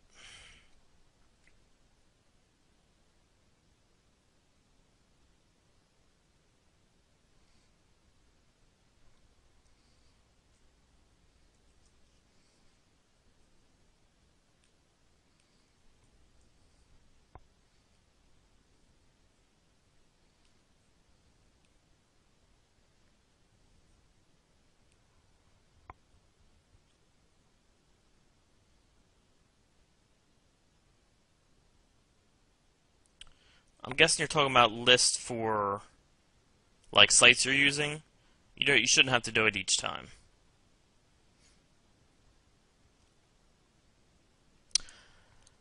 I hired someone to create that video, Todd. His name is... I'm going mind blank here.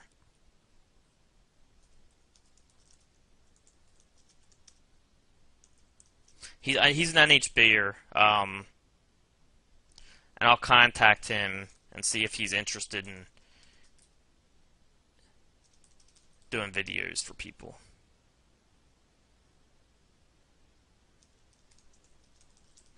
And I also had someone else do some videos for me. They're really good, so I'll see if he's wants to do some videos. Then maybe I'll make a post about anyone that does video that they can. And that's another thing. You can go in the Facebook group and ask who does videos, and someone get their examples, see examples of videos they've done, and just you can hire someone from the group. That group's just so good for stuff like that.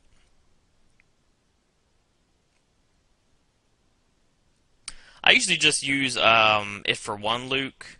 I mean, that's just me. Some people use it for more, but I just use it for one.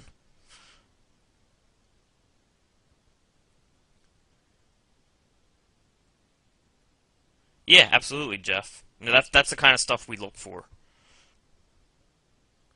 Yeah, I do, James, because I have so many sites. So, say I have 500 sites. If I had all 500 sites on the same server, and all my 500 and that server went down, then all the links pointing to my network sites are down at the same time, and that's not what I want. So, the more sites you have, the more you want to switch it up. But if you have, if you just have 5, 10 sites, definitely you can put them on the same host. Not a big deal at all.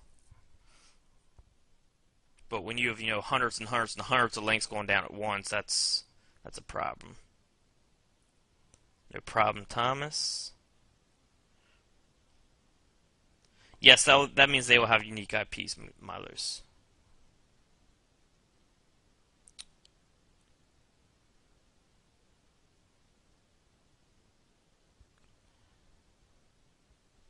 I think you're asking if it's okay to interlink on money sites, and yeah, I mean that's we do that all the time. If that's what you're asking. If there's a relevant subdomain, yeah, I would link to a subdomain if it's relevant, absolutely. Alright, so we got new questions.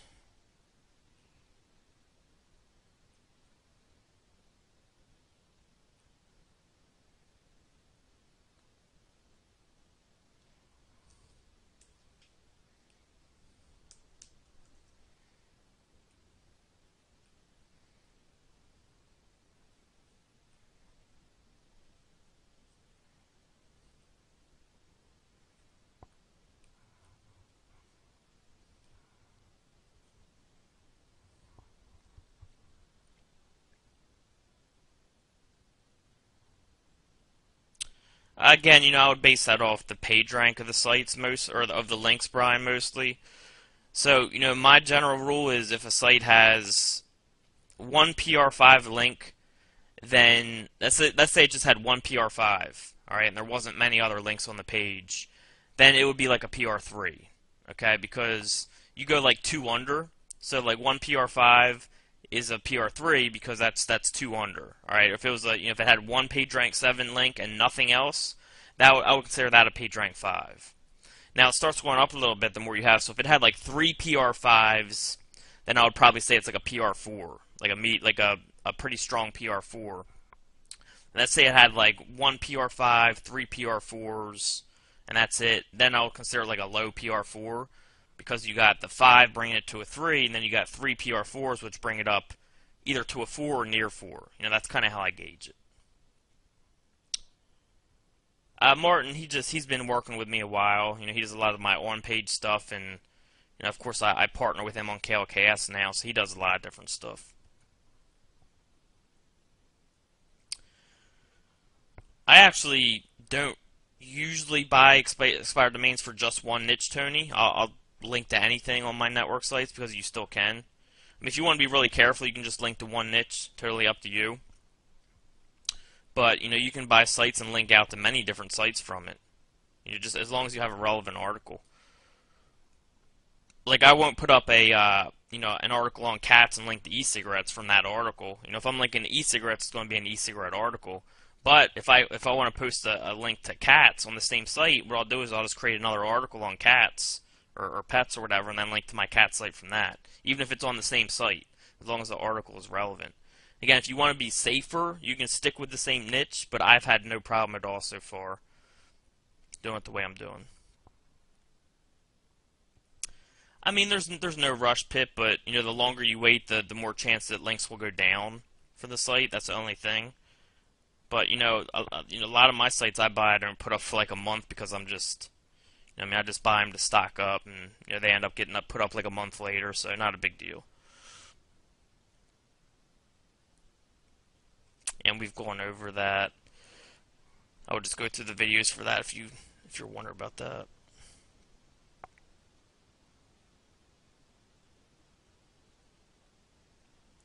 Yeah, Graham. That's more of a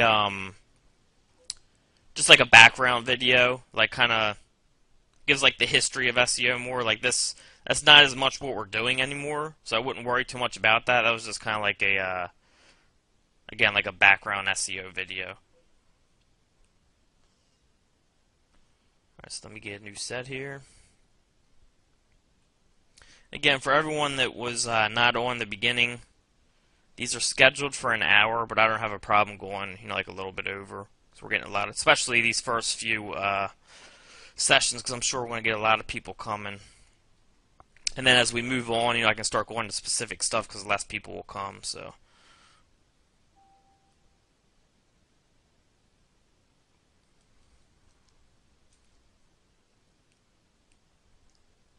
I think originally we were going to do me every 2 weeks, for an hour every 2 weeks, but I think we're bumping it up to once a week.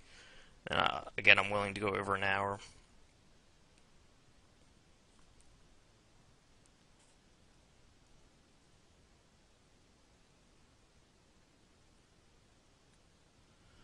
Anchor text, Richard, is the text that you're linking with. Okay, so if I have a link that says Richard Marshall, that anchor text is Richard Marshall. And if you're wondering how, okay, for example, my domain is. No, that's your URL. Your domain is your URL. That your anchor text or whatever links you're building. Like if you put up an article and you link to your SEOabc.com site with let's say Nashville SEO, your link text would be, or your anchor text would be Nashville SEO. Okay, so anchor text is like the text, the text of the link that you're putting up.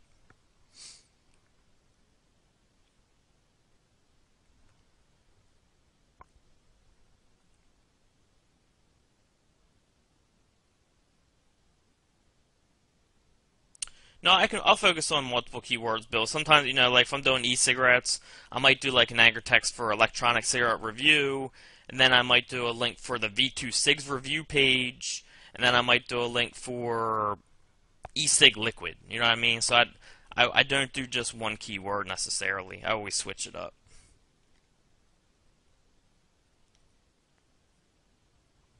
I'm not sure if you mean does a URL in the post. Does it? Yeah, that does count as a backlink, Bill.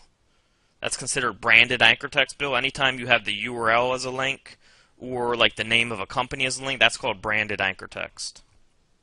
Happy New Year, Michael.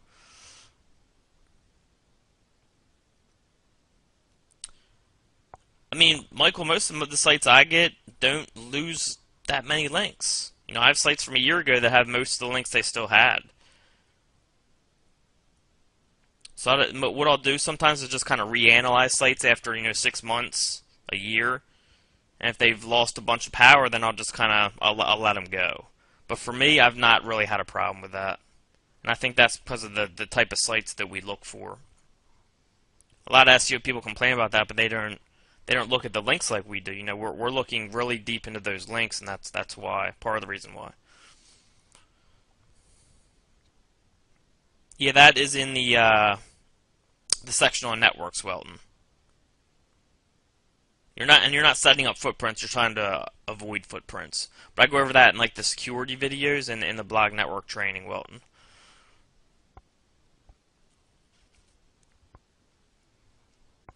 I mean, I spend a lot of time on it, James, because it's just so important having a good network. So I mean, I spend a good 30 hours a week on researching domains and getting them up and posting to them. I mean, at least 30 if you consider everything. But I take it very seriously because that's my whole business, and that's also what I'm teaching you guys. So I obviously take it seriously. I do use Todd's hosting.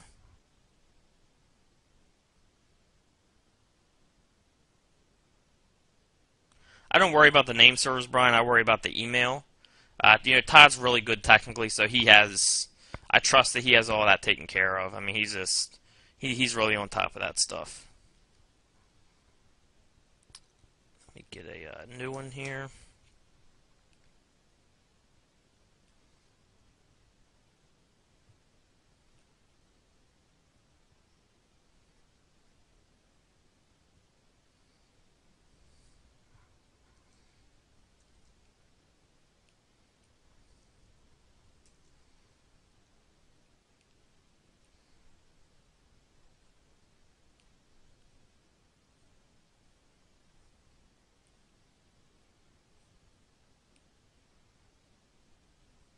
Alright, really quick, guys. I'm going to run to the bathroom. My New Year's resolution is to drink a gallon of water a week, so I got to run to the bathroom. I'll be back in 1 minute.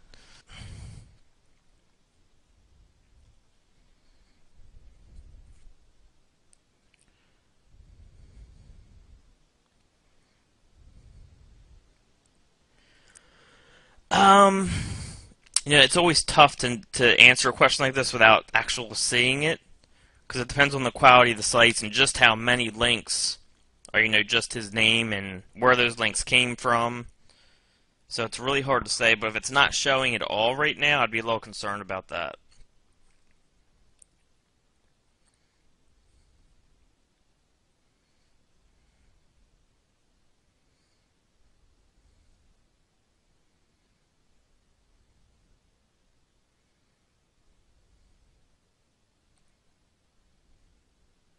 No, you're fine doing that, Richard. Again, as long as you don't copy, the content, you'll be fine doing that. There's no problem with that.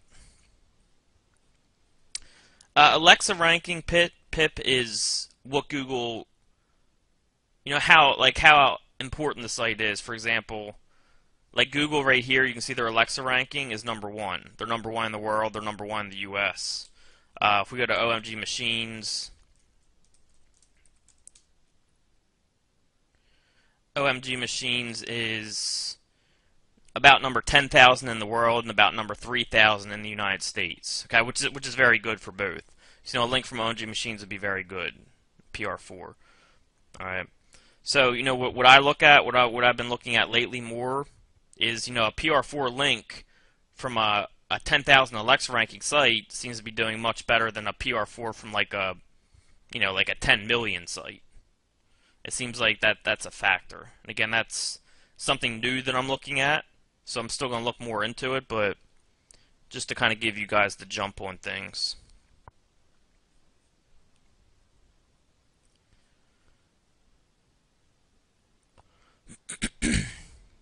I mean, Power Network is just like it's kind of like the same as like a Web 2.0 site, Tony, because they just let people use their site for like blogging, which is kind of smart because then it builds up their domain authority.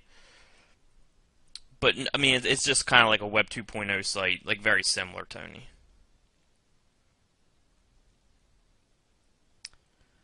Yeah, there's usually a max. It depends, what I need it for. Like, if I know I need a really strong link and I'm out of strong network sites, which for me isn't a problem. But let's say you were, but you knew like one strong link would probably push up something that would make you good money. Then you just got to gauge like how much money would still make that profitable. You know what I mean? So it varies from person to person. But yeah, for me, there is a max, and it's usually I set the max at much less than what the normal person would pay for it because there's so many sites you can look at.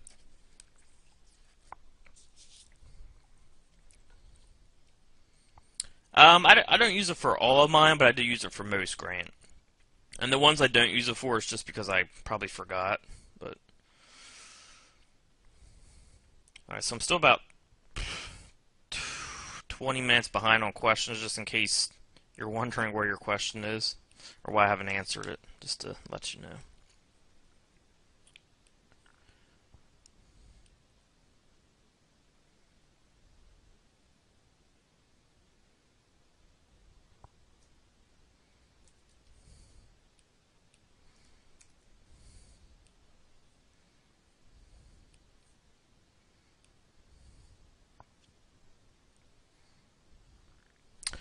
Not yet, Brian.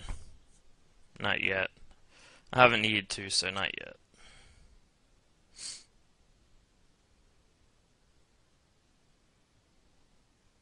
I wouldn't use any public network, Keith. I don't know what those are, but I'm guessing they're public networks, and I wouldn't use that.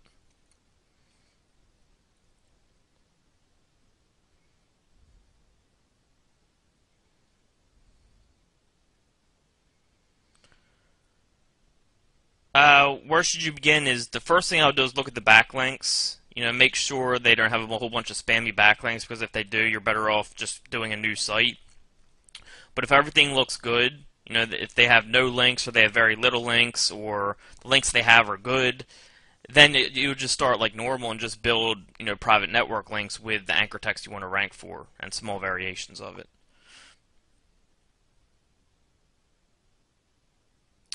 Yeah, I mean, same thing. I wouldn't use any of those public networks. I mean, really, I can't put a limit on it, Dustin. Like, I have local sites that I've used one link to rank for, and then, of course, that one link is from one site, and you can put more links on that one site. So, I mean, technically, you can rank probably more than 100. If it's the right circumstance. That's probably not going to happen, but with 10, you can easily rank 10 to 20. This depends on competition. That's why like a 10 PBN network you can get for $500, a pretty good one, and then you can rank 10 clients with that. Each paying you on the low end $500 a month. That first month takes care of your investment plus what like $9,500 or $4,500. So it can be very profitable. Trust me.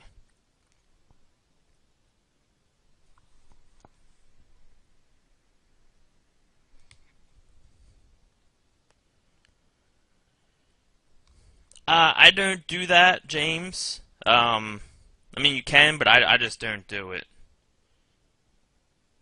But yeah, I mean, I don't like to recommend stuff that I don't personally do. Just because I like to recommend what I know is working. You know what I mean? Even though like the concept of that seems totally fine, there's no reason it shouldn't work. Again, if I haven't tested with something, I don't like saying for sure that it's okay to do. So, but it should be. Technically, just kind of like how SEO works. There's no reason that shouldn't work.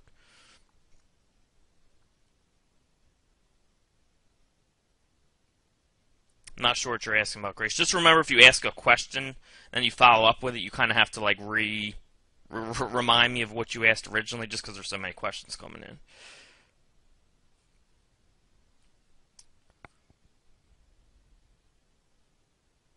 Yep, still works. What's the power of that links?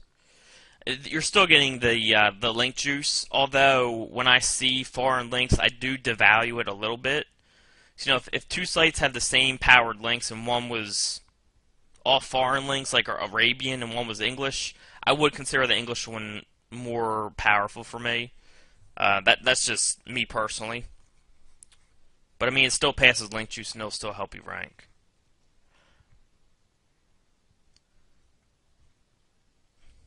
So I'm going to get the next set here.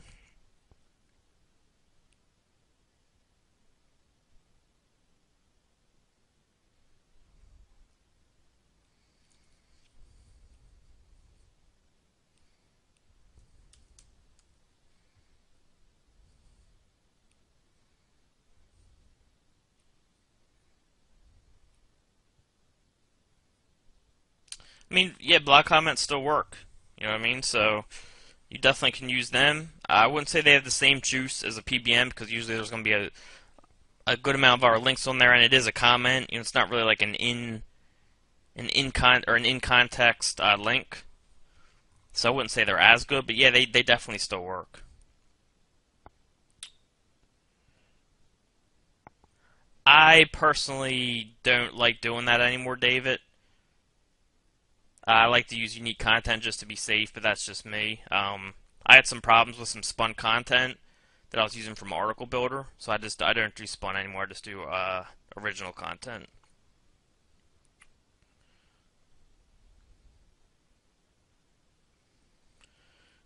Mindset, just think of the future. You know what I mean? Like I was working a job, I had a son on the way, and my thoughts were, I want to be able to spend time with my son whenever I want, and I don't want to have to go to a job at a set time. I want to be working when I want, and I just kind of thought of the future. I got to sacrifice now to benefit in the future.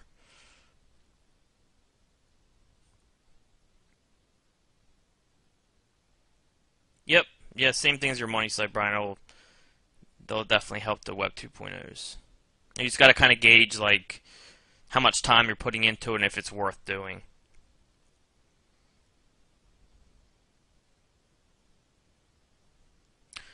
Yep, you can do that, Mort. It can be the PBN could be about anything. I could get a PBN that was on politics and turn it into an e-cigarette. Stuff on e-cigarettes, cats, whatever. Doesn't matter. The links are powering the sites. The link juice.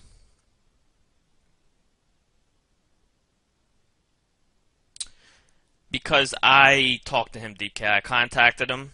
I looked up his info.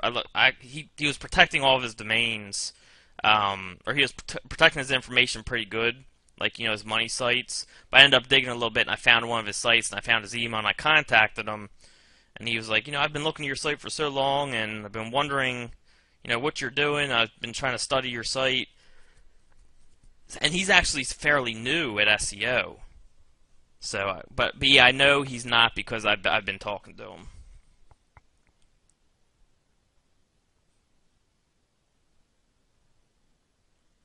Yep. Sometimes when I see a PBN, like when I make a post and it ranks really well for the post, I know it's a really powerful site. Like it responds well SEO wise, and I'll change it to a money site. So yeah, I have done that.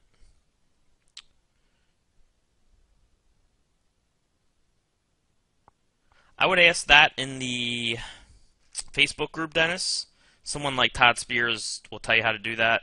I believe you can set up something. I was talking to him about this actually. You can set up like a blank page in your plugins, or a blank index page, and it will show blank. I think all his hosting automatically does that for you. But I would ask that in the Facebook group, and Todd is really good with that technical stuff.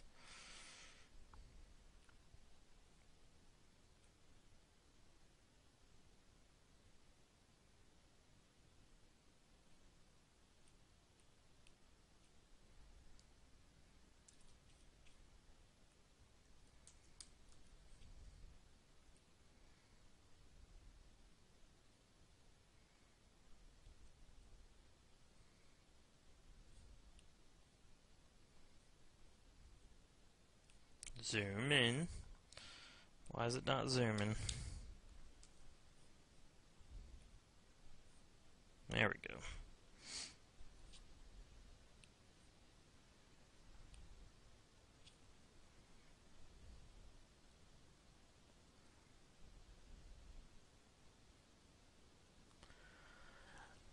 Dan, I've never like looked deep into this, Dan. Again, I don't like to, say for sure stuff I haven't like tested in depth, but supposedly they count just the first link when you do that, supposedly. But again, I haven't like tested deeply with that. Yes, yeah, I would still recommend the same.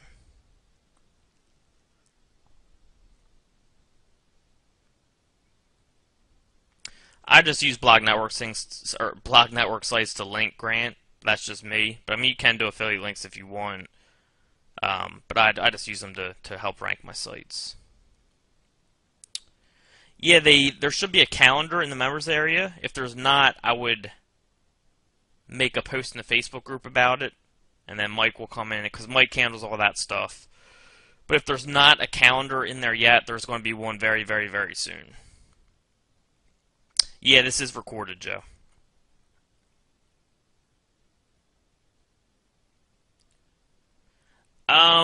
It's probably a real PR5 because remember I think I talked about this after you asked this question, but if I said if it has one PR7 link, I value it as like a PR5. So it is like a real PR5, but the risk with that is how likely is that PR7 link to come down. You know what I mean? Like, so if that PR7 link is like 5 years old, you see a date on it, it's 5 years old, that's a good sign. That's probably not going to come down. But if it's like a new link, it's a little more risky. You know what I mean? It depends what type of site. Is someone that's likely to update their links a lot? You got to kind of consider all that stuff. Because these types of sites can be really valuable because you can get them for a low price, but at the same time, as you're saying, they can be risky. So you got to look at how likely is it this link will come down. And I always consider that. But I'll usually take the chance because you can get them for so cheap. So I will usually take the chance. Same thing, Brian. Check the sink or swim method. Just switching up the anchor text a little bit each time. And I try not to go over 10% for anything. In the long scheme of things. Yeah, I'll have to look into that launch tag encounter because a few people have brought up that they can't find it. So I'm going to have to email Mike about that. And I'll write that down from my list.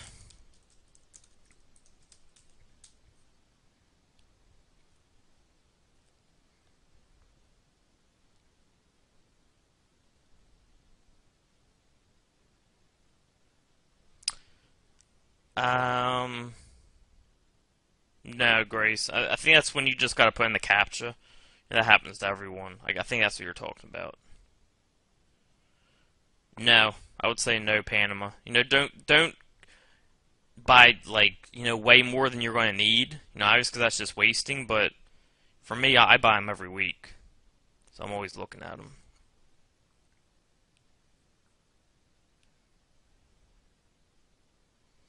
I'm still only on questions from about 11:15, so I probably won't get through all the questions. But again, I'm going to stay on more than the hour that I'm supposed to, so I can get as many answers as I can.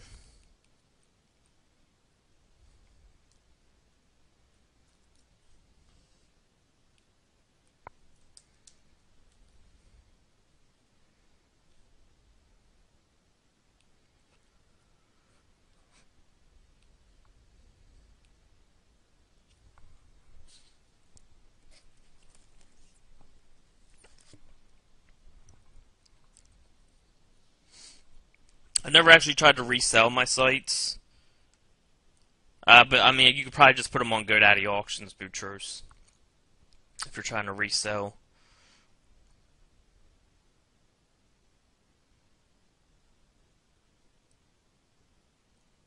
No, I always do it slowly. As I talk about in the videos, I like to do them slowly, see how they move, and then depending like what they're ranking for. So if I do the anchor text best e-cigarette, I'll give it a few days, see where my site moves. Maybe I moved up a whole bunch for best electronic cigarette. Well, that will probably be the next anchor text I use. And then, I'll kind of give it a little bit, see where the site moves, and then pick the next anchor text from there.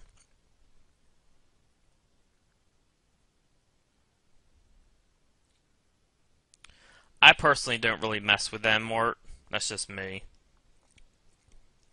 But you can still rank them. I know Joe Morfoglio ranked the .cc for Venus Factor and made a few grand off it.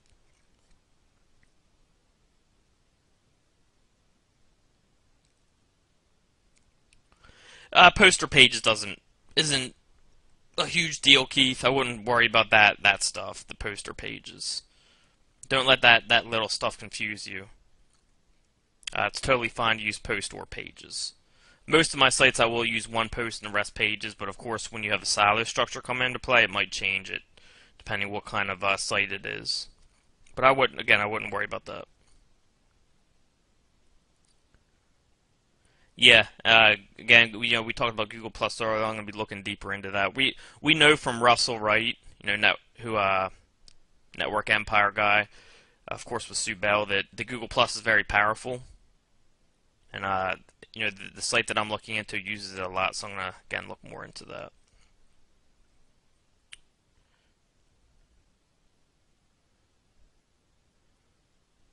Reading the questions, Nathan, would kill my voice, and it would take longer. There's already enough questions, so if you can't see them, the replay will definitely show them because I have them nice and big.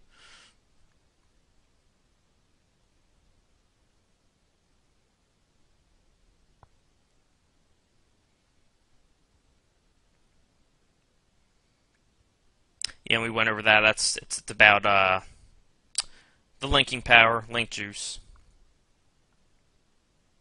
Yep, I'll buy weaker ones. Like if I'll buy all different levels of PBNs, and I'll keep a log of how powerful they are, and I'll just use the less powerful ones for stuff that don't need as much power, and I'll use the more powerful ones for the stuff that needs more power.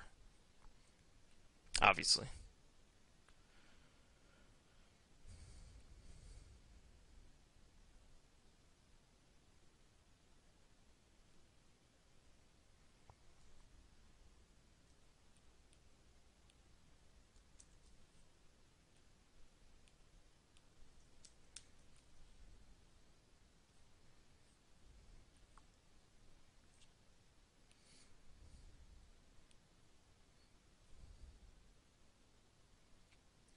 Remember that, Josh, that is what Link Juice Keeper is for.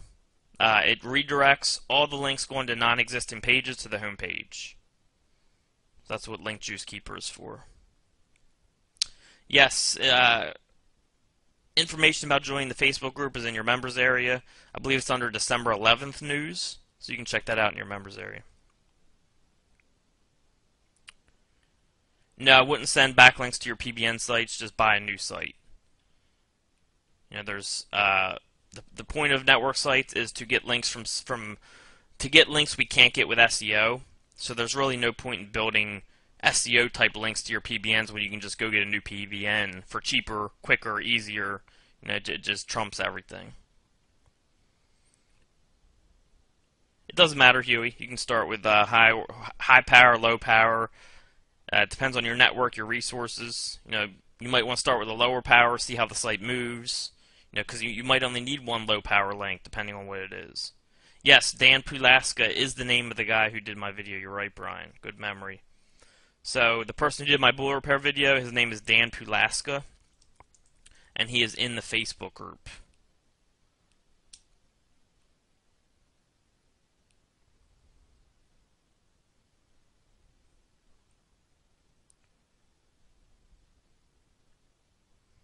I just use pretty much all privacy, Dennis. I've had no problem with it.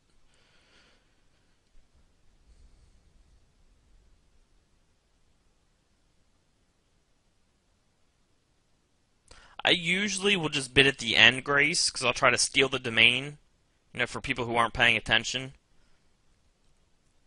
But, sometimes I'll just set like a high proxy. If I know I'm not going to be around, I'll set a high proxy.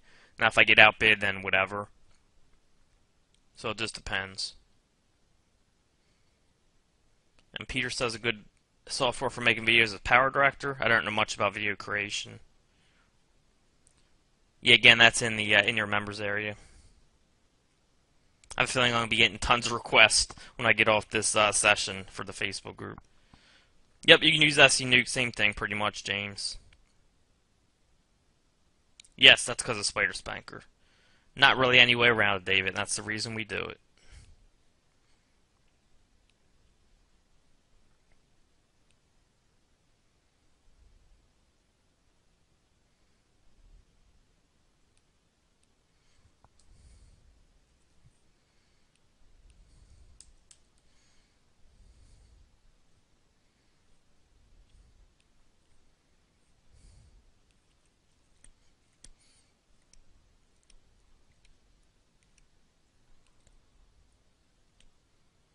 You can use Article Builder articles for magic campaigns. No problem with that.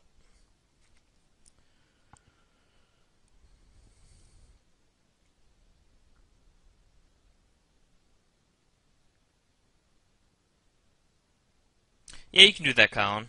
I don't see a problem with that. Or you can just, put videos on there to start. Content is kind of overrated. You can, as you see with Russell, you can do all videos and rank fine.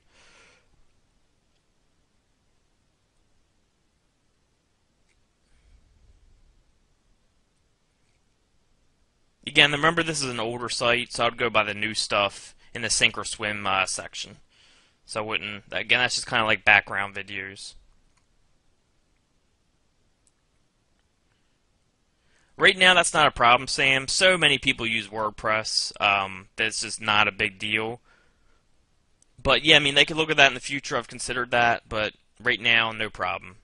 Especially for you guys, most of you people are going to have nowhere near as many links as I have. So if you have 10 links and they're all from WordPress, they can't penalize you for that. But someone like me, if I have hundreds of blog network site links to a site, I could run into a problem, but I haven't yet. So if I'm not having a problem, you guys won't have a problem. And if there is, I'll be the first to let you know. But I have considered that, Sam. Right now, again, just WordPress, 90% of people use it, so.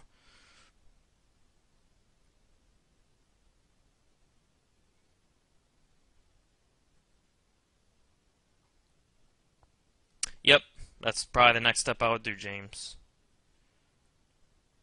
Those outsourcers, Graham, are in your members area.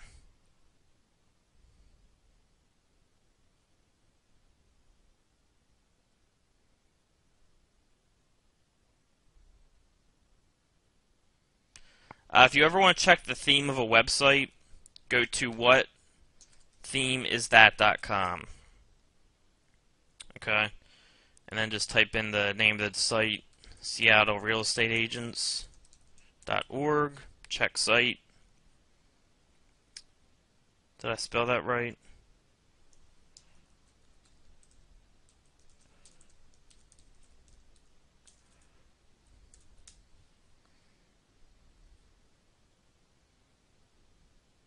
Maybe that server's down.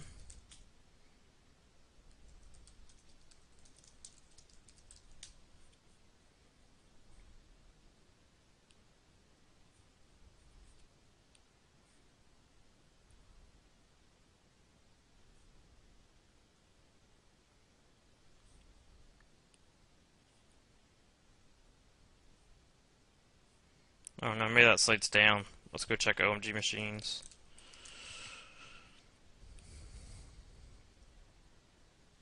That's not a WordPress site, of course. Baton Rouge Architects. This site might be down too because it's on the same server.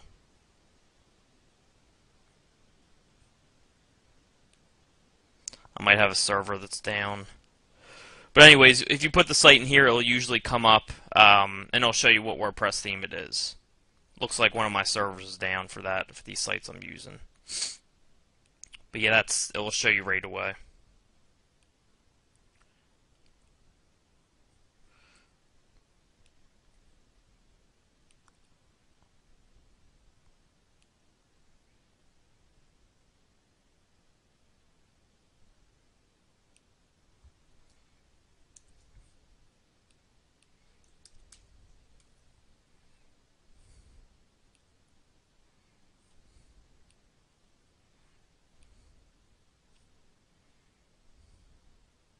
Yes, you can do that, Dennis. You can add links to existing posts. Happy New Year, David.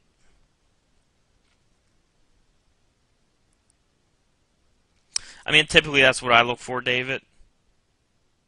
But if it's an older site that just has tons of links to it, like spammed or whatever, and it ranks in Yahoo and Bing, I'll just leave it up for that traffic and I won't worry about Google. So it depends on the situation a little bit. But yeah, if it's a newer site, I work on it as far as like ranking in Google.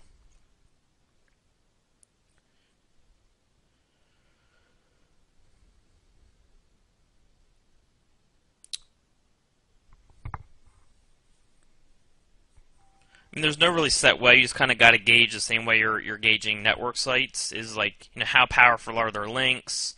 What's their domain authority? What's their Alexa ranking? What's their age?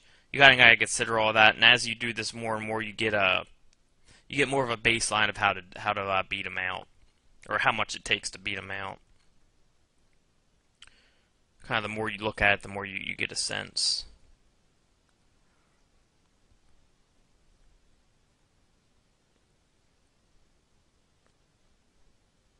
Yeah, again, that's the link juice keeper. We talk about that plugin in the videos.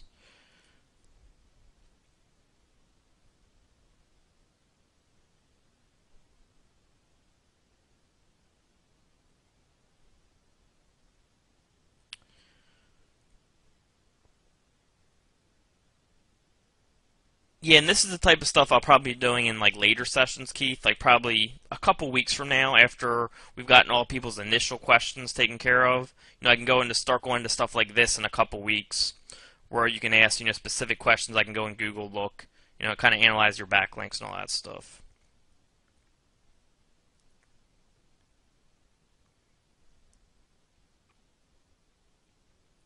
I would ask questions on Facebook group, because a lot of the times people will answer them even before I do. But I keep an eye on it to make sure the answers are what I think they should be and all that. So, but I mean, that Facebook group's awesome. We got so many awesome people in there that really know their stuff. So I would, when you have questions, guys, a lot of times the Facebook group is the fastest and easiest way to get them answered. And I'm always looking over it. And if someone gives the wrong answer, I usually come in and kind of give my different look on it. No, I usually just do embedded YouTube videos. I mean, clients are a pretty quick way to make money, Milos. So you can definitely do like client stuff. That's because they're the easiest to rank. It's kind of like the most guaranteed way to make money, because once you get a client, you're making money. Affiliate is a little more, I don't want to say risky, that's the wrong word, but you know what I mean. It's just a little more, I don't know the word for it. But if you start making money with affiliate, then it's automated income, so it's nicer in the long run. So you just kind of got to weigh the two things. And it is past 12 here, but I'm going to keep going.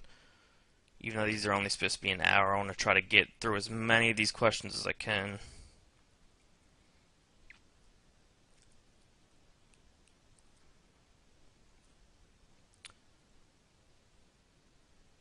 But if you ask a question after 12 o'clock, I definitely won't get to it.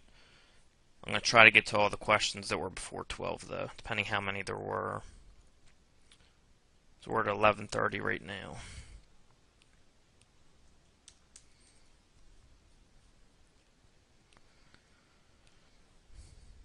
And remember, the first couple webinars will be the busiest. Again, after things start settling down and people get their initial questions answered. Remember, a lot of these questions can be answered in Facebook group as well. That way, when we come to these coaching sessions, I can go into in-depth stuff, whatever you guys want. So just keep that in mind as well.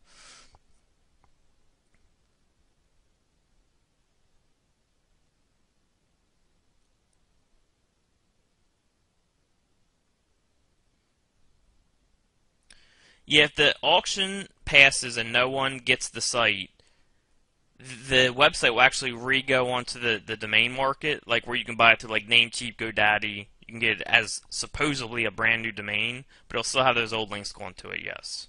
And Happy New Year.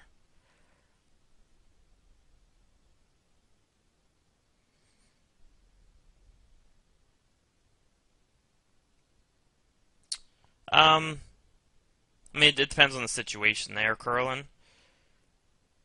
But Russell's outlook is if a silo is always better, if it has more information under, the post, like kind of like sub information.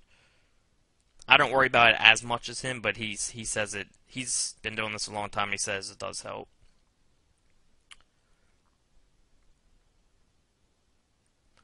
The money site looks however you want it to. It depends on the niche. If it's like an eBay type site, it's going to look like an eBay type site. Or a e-commerce site, it's going to look like an eBay type site. But if it's something like selling e-cigarettes, it might look like my site. It depends on the niche, Curlin.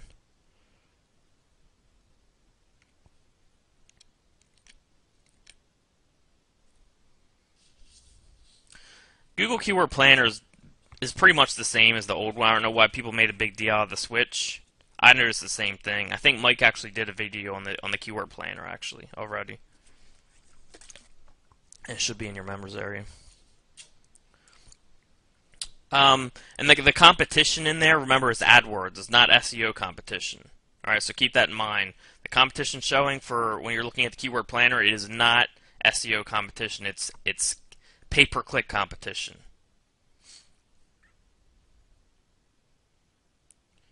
Again, I wouldn't do that. I would just buy new sites for the reason I explained earlier.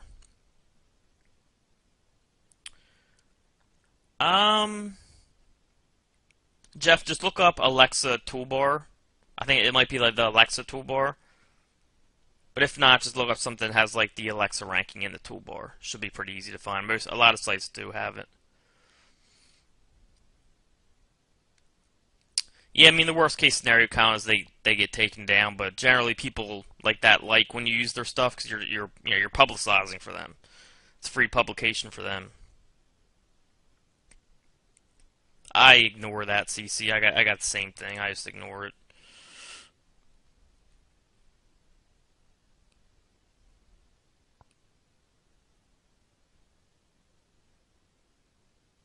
Glad you're enjoying it, Keith. It actually looks like questions really slowed down, so I'll probably get through all the questions up to 12 o'clock.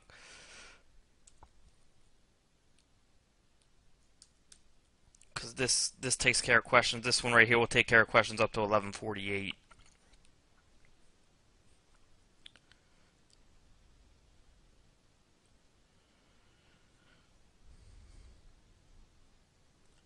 Yeah, so when I set up a PBN site, I set up the site however wherever the links are going, the most links are going to. So, if the www version has the most links or the strongest links, I'll set it up as a www. Or if the non-www has most links, I'll set it up as a non-www.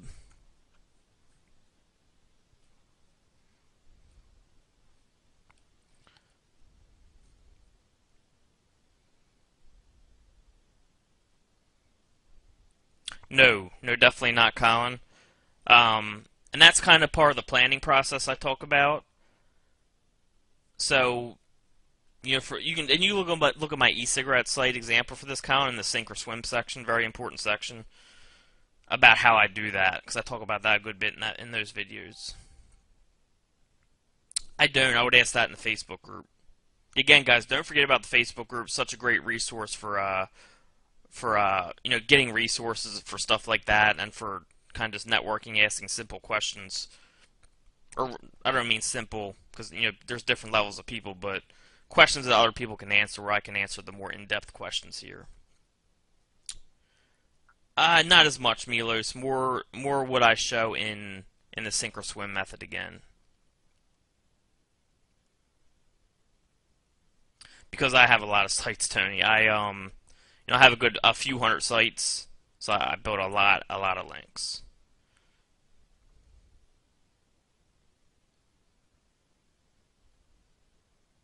And also remember, the more links you put on a network site, the lower those links go down a little bit each time with each link you add. Not too much, but I don't like adding too many links to one network site.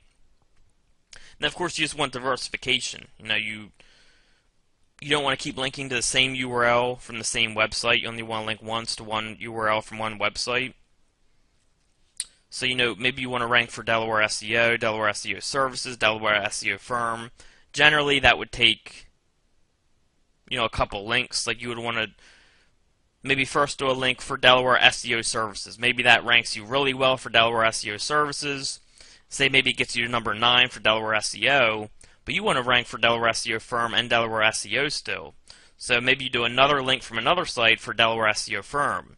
Now you're ranking number 1 for Delaware SEO Services, Delaware SEO Firm, and that moved you up to number 4 for Delaware SEO because you're getting a little bit of Delaware SEO in that anchor text. Then maybe you want to add one more link for just Delaware SEO, then that moves you up to number 1. Alright, so that's why you want different sites. You're going to need to go after different keywords and all that stuff. It just depends how competitive the niche is.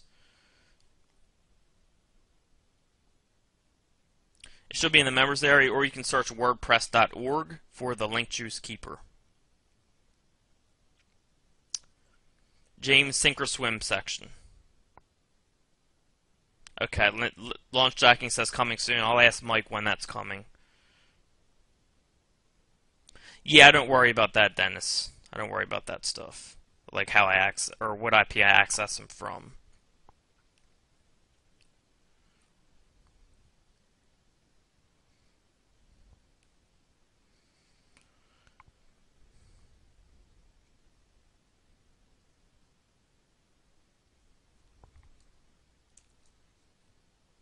And this will actually take care of all the questions. This next one here, I just want to get some feedback from you guys. Actually, as I'm answering these, you guys let me know some feedback. How did you like the session, all that stuff. Make sure this is helpful to everyone. Then I'll go over that when I'm done these questions.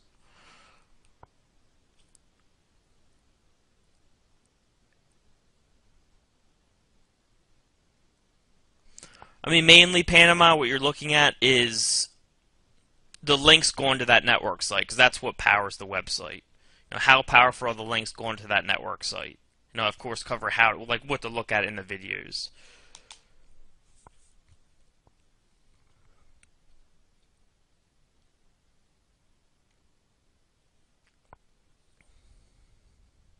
No, they are not, Damien. The less outgoing links on the sites linking to your site, the better. So that's definitely a consideration you got to take in. That's definitely something you got to take into consideration, is how many links are on the page linking back to the network site. If it's like a whole bunch of links from like directory sites where they just list tons and tons of links, that of course devalues those links. So yeah, that's definitely something you take into consideration. I don't know of a code. That's a good question for the Facebook group.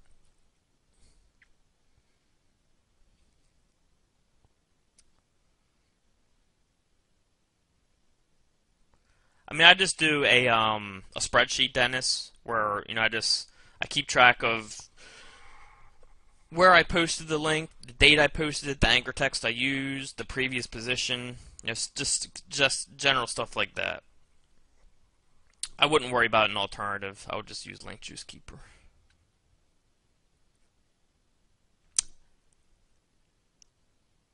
I think Link Juice Keeper does 301s, but I'm not positive.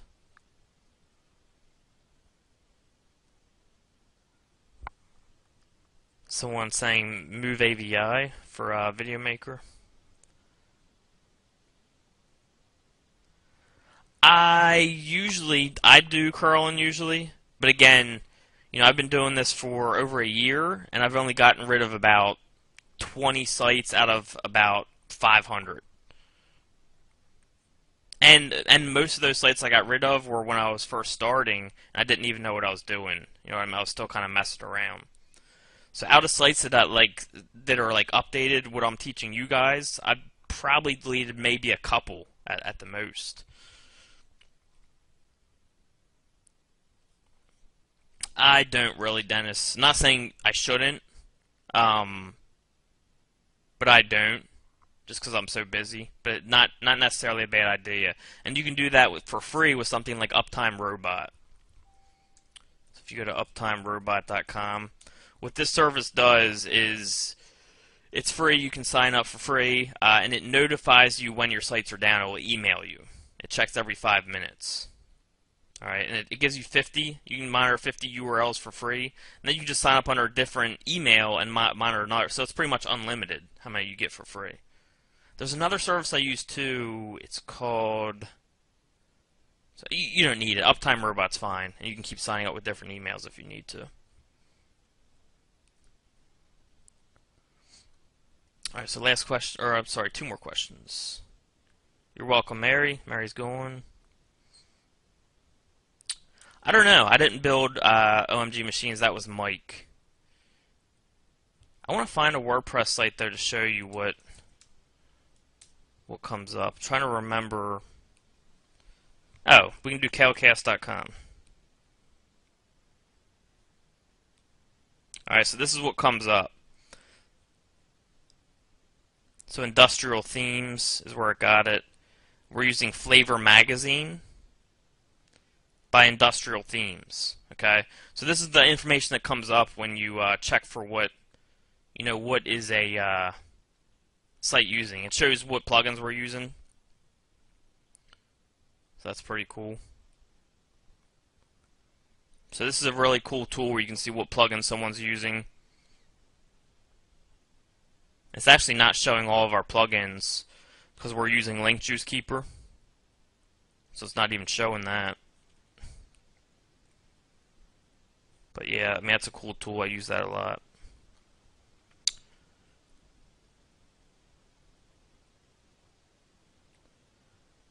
I don't know anything about that, Sam. About Cloudflare or what exactly they do, so I'm not sure about that. Alright, so let me go look at some of the feedback.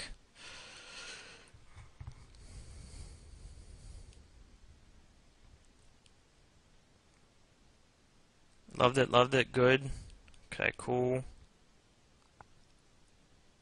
Yep, you can put feedback right in here.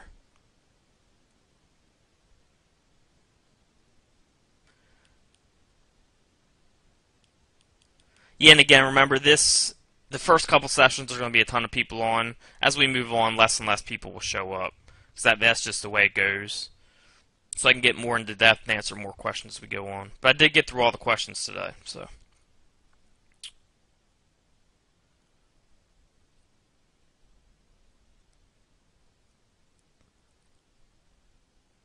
So it seems like everyone likes it so far. Awesome.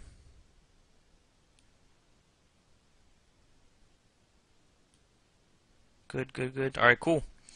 Alright, so again, we're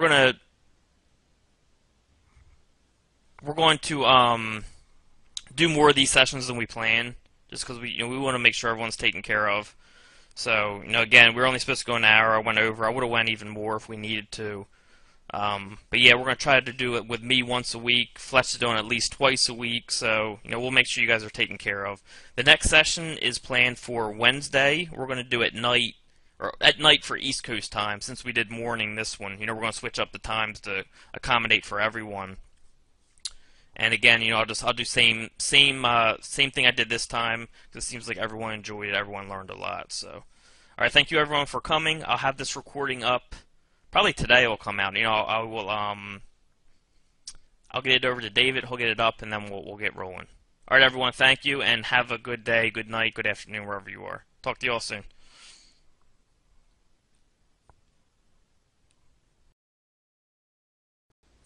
All right. So for recording people, I'm just starting 15 minutes earlier, and like I have to run at 8:50. Usually they're scheduled for an hour, but I'll go over usually.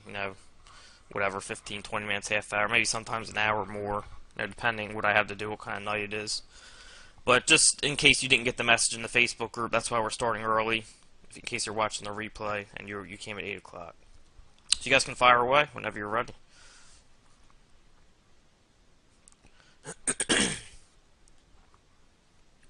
And as soon as I get about 5-10 questions, I'll take the screenshot like we always do, and then start answering them.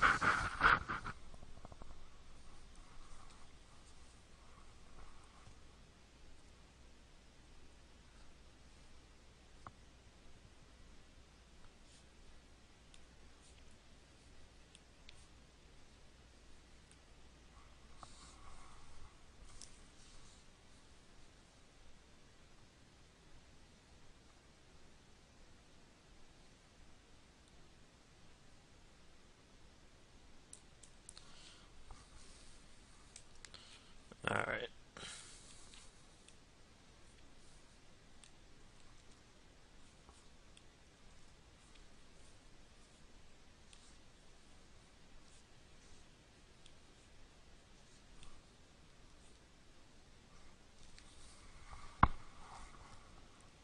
Now, Fapcent is the writer I use for my blog network content. He does $2 an article every 500 words. And if anyone wanted his information,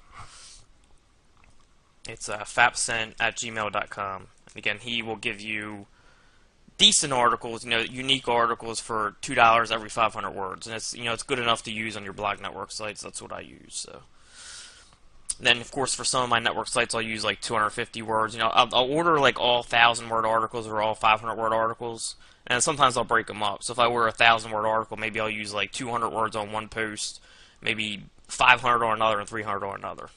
Or sometimes I'll use all 1,000. I just really mix it up. But for Web 2.0, I haven't really used an outsourcer for that in a while, so I'm going to go back and look at my outsourcers and see what I can find. The difference between Magic and GSA is just, they do basically the same thing. I haven't used GSA myself, but so far it seems like people like GSA better for some reason. Again, I haven't used it myself, so I can't say exactly why. But I mean, generally they do the same thing in the long run. Of course, just, I'm sure they function differently.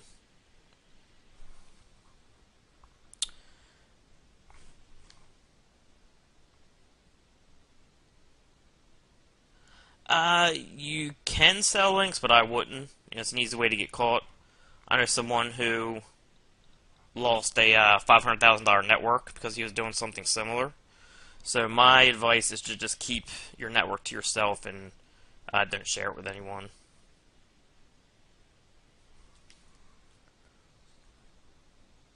No, you don't need to use proxies when posting and linking from a PBN. I used to do it, but then Todd let me know you don't need to do that. I just kind of did it as like a precaution before, but you don't need to do it. Probably Kurt. You could put more time in just making the site look better. Like, I know some people who will get like professional banners done and all that, but realistically, if Google's going to know, if they look at your site manually, like your money site, they're going to know if you're using a blog network. You know what I mean? Because they can see everything. It's not like you're blocking the bots from them. So, but the chances of that happening are very, very, very low. I know a lot of people who have been doing blog networks for a long time, and I only know one person who got their whole network taken out, and that was because of the selling links thing. Hold on 1 second, guys. Sorry about that. Usually, Qasim, I would say, I've seen as little as a day, and then sometimes it will take a week. I think that they take a while to fully kick in, like, because I'll stop building links for a site, and it will still move up over the next few weeks, even if I don't build links. So I think links take a while to fully kick in. Silos, you'd have to be more specific, Graham, because that could talk a lot about silos. Happens every once in a while, Miles. I would put up content, or Milos, I'm sorry, put up content and just see if it gets re-indexed. I've had that happen a couple times, but not very often. So usually, if you put up content, it will get re-indexed.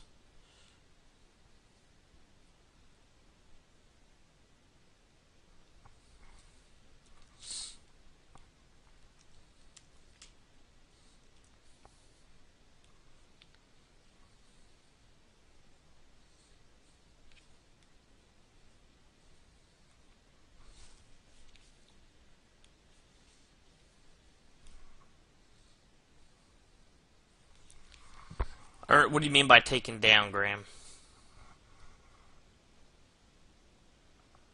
You can do a combination of both, David. I use both. When I was doing my spun content, like when I use spun content for like linking to social properties and stuff, I just use Article Builder. Or you can use one of the outsourcers we have in the members area that do spun articles still. I have a couple outsourcers in there to do it. ongoing updates, Paul, and you can watch the orientation webinar replay to kind of get an overview of where to start, and because it depends where you're at, like how experienced you are, where you're going to start. And we kind of covered that all in the orientation video. Yeah, your name's still going to show for network solutions, even if you got privacy. Everything else will be blocked, but your name will show. No way around that I found.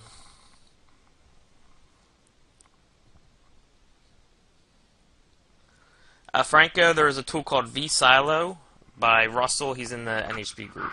What's up, Paul? I mean, the blog network's just better, Michelle. It's more power. You can still use Web 2.0s, of course. It still work.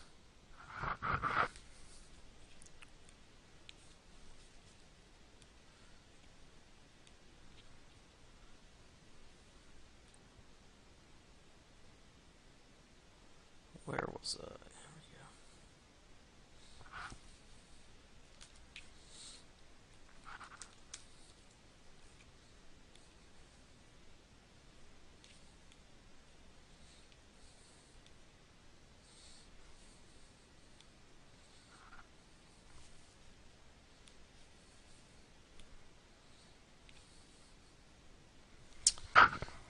What do you mean by pillow, Paulie? I'm not sure what you mean by pillow. Remember, if I ask you to re-ask a question, you have to kind of re-ask the whole thing, because I'm going to answer so many questions.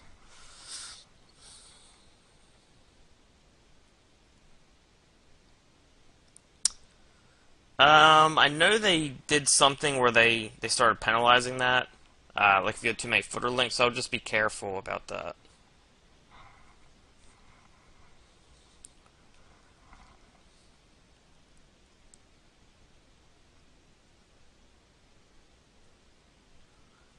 I'm not sure, David. I don't have a Mac, so I don't know about that.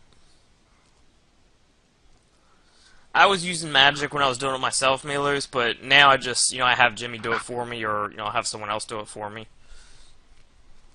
Just because my main concentration is just kind of analyzing what's going on with SEO and, what's working and blog network stuff. So I let Jimmy kind of take care of that stuff.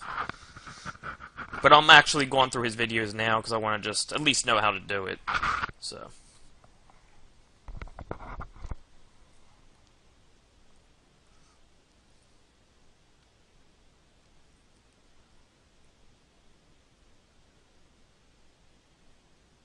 Yeah, if you're in the search results, you are indexed, Franco. So, the way you check is, if we go to Google, and then we do site sitename.com. It says no results. That means it's not indexed. Okay, we don't want that. We want something like we want to see at least one result. All right, so that means it is indexed.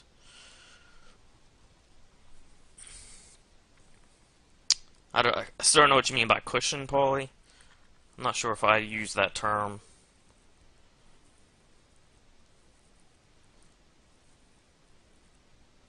You can do both. You can do a mixture of both, Nor. Insert them in the sidebar and the content. I usually just do the content, but you can do both.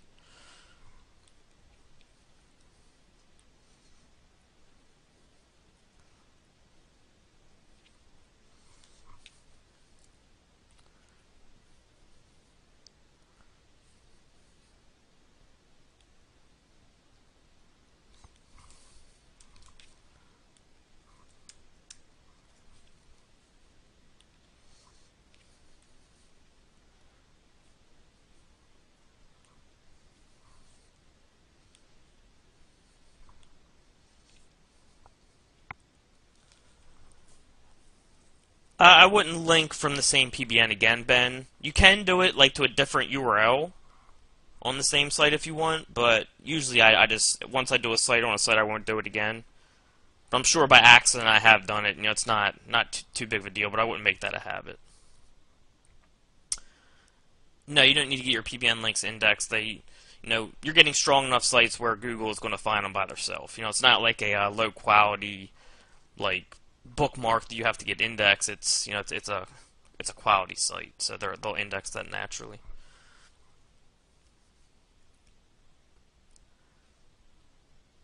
I just use the toolbar with. I mean, just trust it's working, Frank. Yeah, you know what I mean. Like I haven't had any problems like with my rankings or anything. So I mean, I haven't had a problem with it.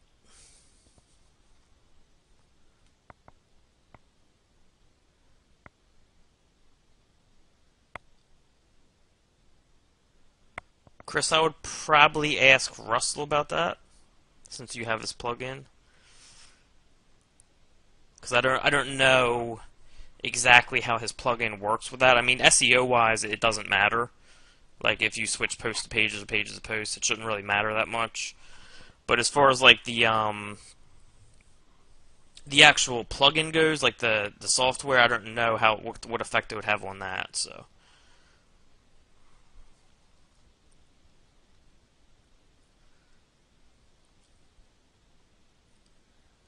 yeah, install Link Juice Keeper on the money site, John, and you can use either version.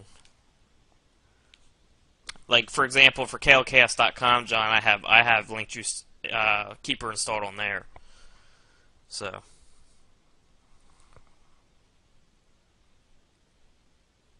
And again, no, I wouldn't worry about pinging your network sites.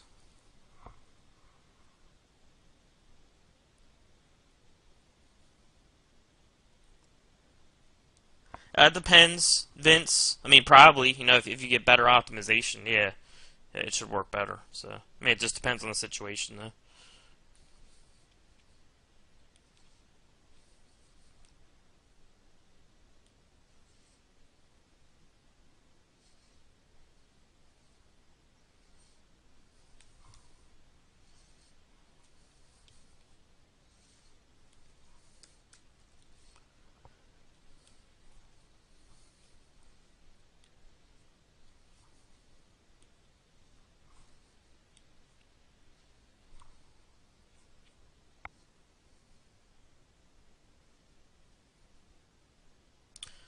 Howsome, if you're talking about like the Google local listings, you know, that's like a lot of review stuff and oh God, I'm going mind blank citations.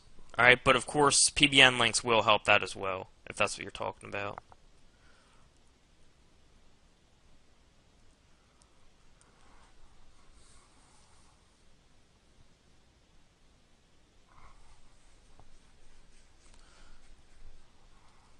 I mean, I would solid whatever you're going after, Graham. So if you're going after like restaurant keywords, just do /restaurants, then /location. And then for the hotels, if you're doing hotels, it'd be /hotels/location. So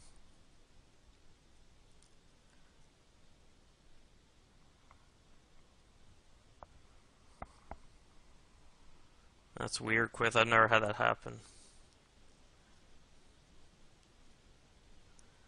No, I mean the most important thing is just to send links, Quasim. Just get the links going, then you can kind of see how it reacts from there.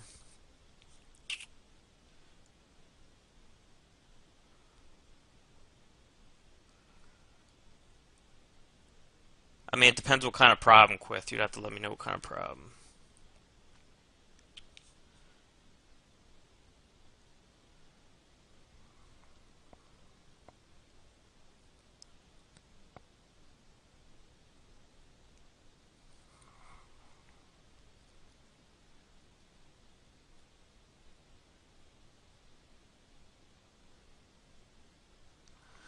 Sometimes YouTube videos just take a little longer to rank now for some reason.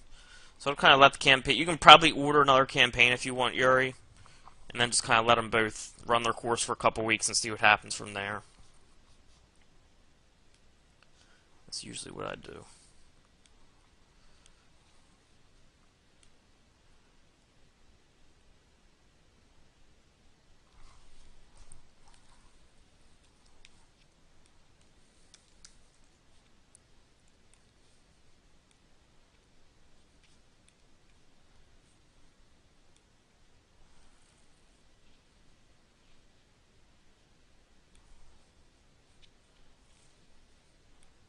And again, how long you see results depends. I mean, sometimes it'll be a couple days, sometimes a week. Sometimes it'll take a few weeks to have full effect. Like I did my mom's Delaware interior designer site, and you can see right now I'm number 1, number 2, and number 3. Of course, using Jimmy's stuff, and then number 6 for her new website. And these didn't kick in for like 4 weeks. It was weird. I've never seen that happen before. Like they were ranking decently. Like they were bottom of page 1, page 2 for most of them. And then all of a sudden out of nowhere, bam! They all just boosted up. After like 2-3 weeks. So sometimes it does take a little longer, but usually it's just a few days or so. But yeah, one day I just checked and they were all up top. Just a few days ago, actually.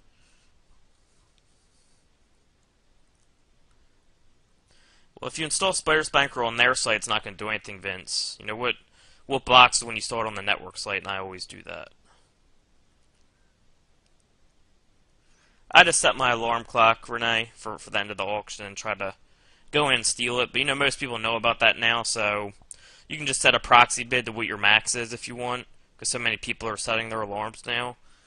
But you can still grab them out from under people setting your alarm. It depends how many people are in the auction, so usually for me it depends what I'm doing, how many people are in the auction, all that stuff. And we answered that one there.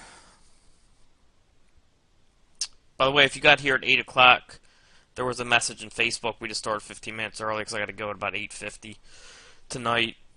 Next time I'll go over for you guys, and then we'll go like an hour and a half, whatever, even though we're supposed to go an hour.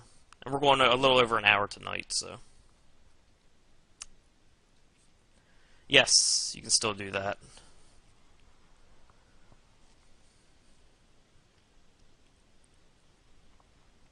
Not if you don't let them. I mean, you can increase the amount of posts you have showing on your site.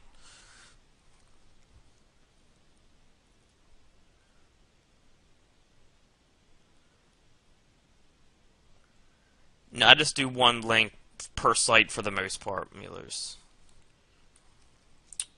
One link per site, one site per post. But in that post, I may have linked to multiple pages.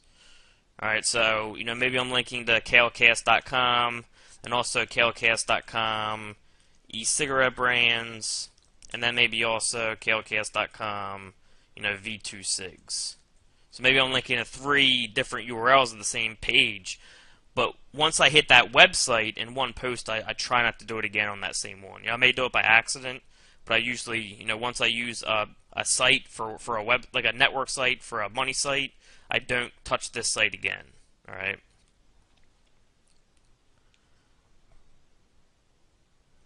Actually, for YouTube, I don't know why, but I've always tracked manually. I've never tried putting them in a tracker, so I've always just checked manually, which is probably dumb, but just always the way I've done it.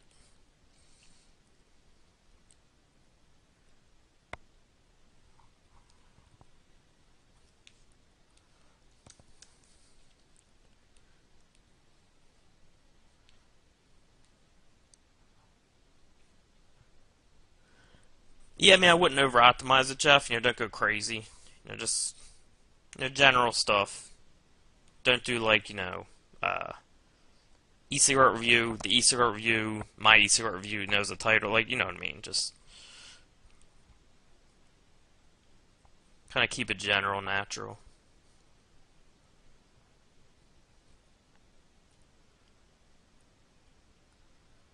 Greg, I would go through the orientation webinar for that. That'll kind of, we kind of went through like, if you're in this stage, you can start here. This is what's in here. You kind of see, we kind of explained everything that's within there and where you can start. I will ask about that, David. I'm not sure.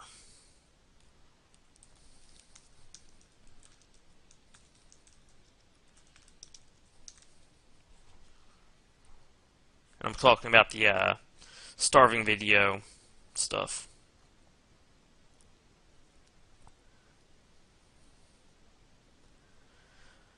Okay, Brian, we don't worry about that anymore. With that, you guys can check out this again, sink or swim section where I go over anchor text.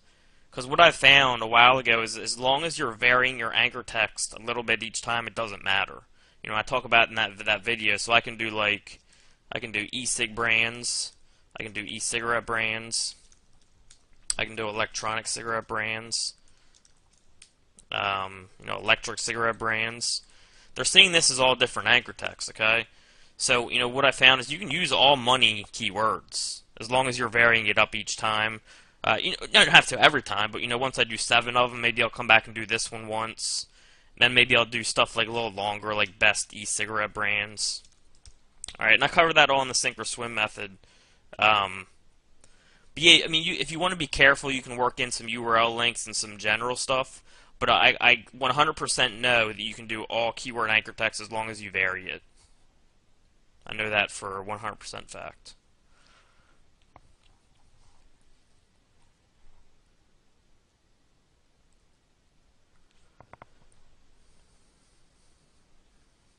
I think Ultimate Demon does generally the same thing, James, but I haven't used it in a while, so I'm not sure.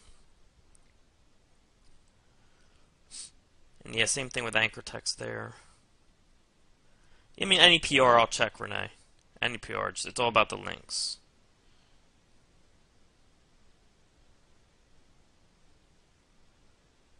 Grant's gone, but that shouldn't be checked anyways, that setting in WordPress.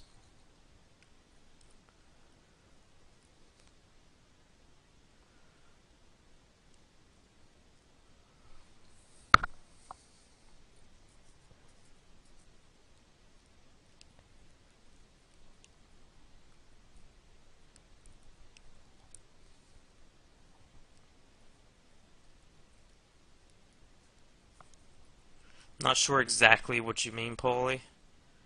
I think you have 25 PBN sites and you're wondering how to link to a site that has states pages on it, like I guess 50 states. I mean, just like anything else, when you link to a page, it's going to help that page rank for whatever keyword you're going for. So, I mean, generally the same approach. One thing I do when I do that, Paulie, is like, if I'm linking to something about Delaware, I'll also maybe link to like Maryland, and New Jersey because they're surrounding cities. You know what I mean? So I'll smartly work in these other two. Like I'll link to the Delaware page, and I'll say nearby cities. You can also find if you're around the nearby areas, you can also find Maryland plumbers or New Jersey plumbers. If that's your keyword. So I'll do stuff like that when linking to states pages. Kind of a slick way to work them in.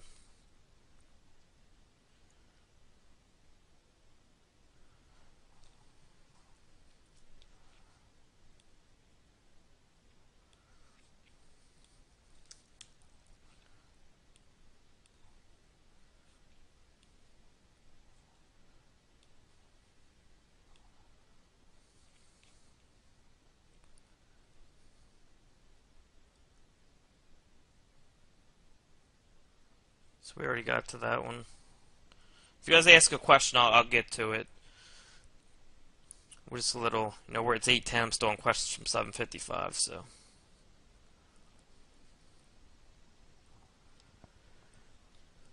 I go by the Moz rank numbers house. I consider everything. Moz rank, which of course is like domain authority, page rank, age, name of the site, everything. I mean, technically, I don't know how it does Mueller's. I couldn't technically tell you. Just when you link to something else, it passes link juice. That's the general idea. When you have it structured correctly, the link juice just flows properly.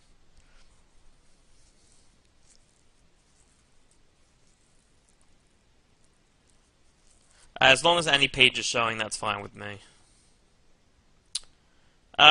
Usually I don't worry about that, Mueller's. Or it might be Milo. Sorry if I'm pronouncing your name wrong.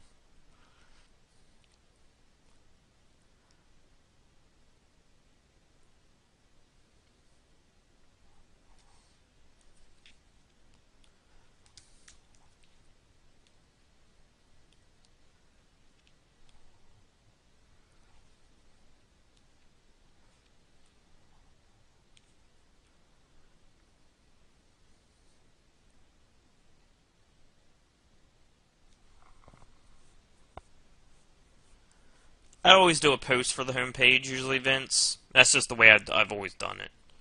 I'll do a post for the homepage and then pages for the rest. Unless it's a silo, then sometimes I'll use post, depending, how deep it goes. But I don't worry too much about that, to be honest. I don't know, that was covered at Nashville, so I'm not sure if he's covering that or not.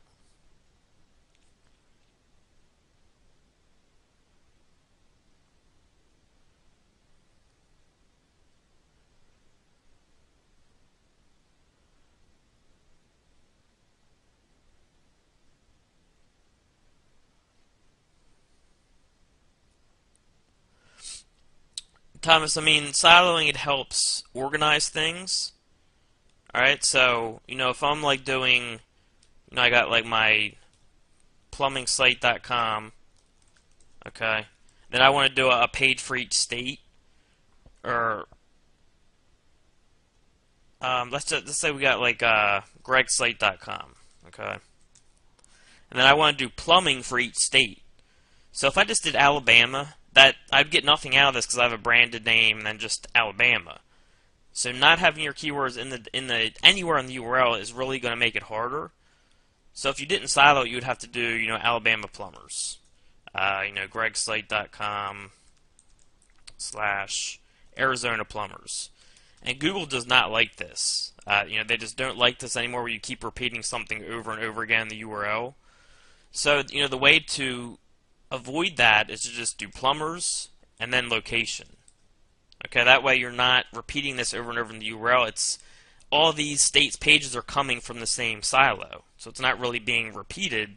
It's more natural looking, where you're not forcing keywords in there. You're just saying that this state is in this category, okay, rather than stuffing the keywords in each individual page. Hopefully that makes sense.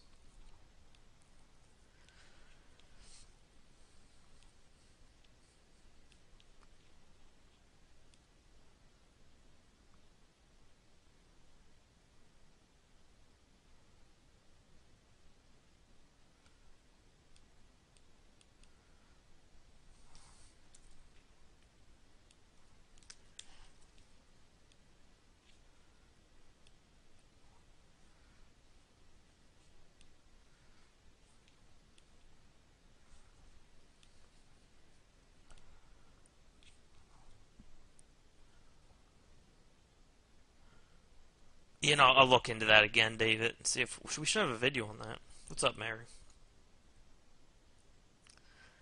I more look for quality, Bill, but if there's just like one really good link onto a network site, then you have to be careful, because you have to see if that link could easily be lost. But if I see like a link and it has pretty much all like decent links, then one really, really good link, and let's say it's from like from a post that's from like 2000, then I'll get it, because I know that it's probably not going to come down because it's been there for so long. You know what I mean? Even if there's a decent chance, or if there's like a so-so chance it'll come down, I'll still get it if it's a good price. But if it's from like a site like like a government site that updates their site often, and that's the only good link, then I'll probably pass up on it, unless it's like really, really cheap. Yeah, I think they have stuff coming, I believe. Mike will be the one to ask about that.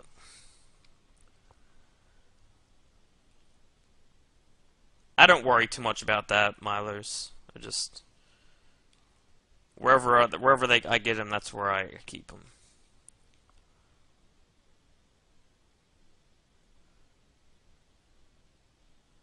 No, that shouldn't matter too much, Ben. It's just going to take a little longer to rank. Without as many sites, depending on the niche. Of course, there's sites I've shown like this Delaware barbershop site, which was my friend's site I worked on. I did like 10 minutes of work on this, and he's #1 from one link. All right, so it really depends like what you're going after, how long it's going to take.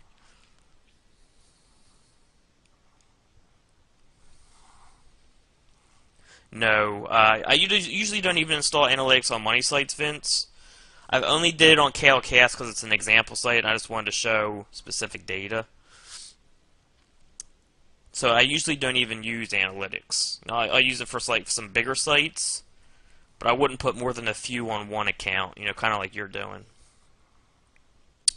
I do not, Franco. I'm not sure, Scott. That would probably come from Mike. I would ask him. It doesn't need social signals, Michael. I definitely rank sites without social signals, but I like doing what I show in the Project X if it's going to be like a really big site, where I'll get like a YouTube, a Facebook, and all that. But you definitely don't need that to rank. Absolutely do not need it, but it's just going to help you. You know what I mean? If I'm like in a really big niche, I'll definitely do that.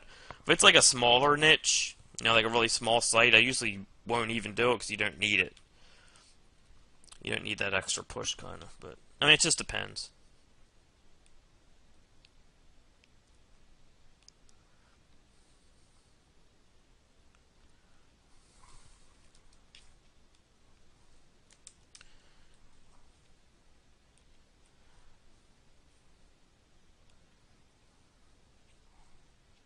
Now, I don't focus on Bing at all. I just kind of focus on Google.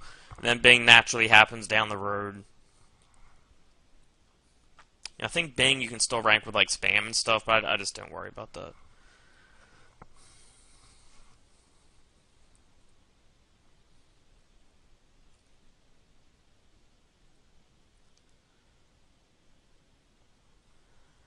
You can start with any type of PBN link bearing and just see how the movement is. It depends. Like if they already have a bunch of links that are going to their site, you want to make sure the site's not penalized. So it just depends on the situation. You might want to use a low quality, see how it reacts, and then not low quality, but like on the lower end of what you have.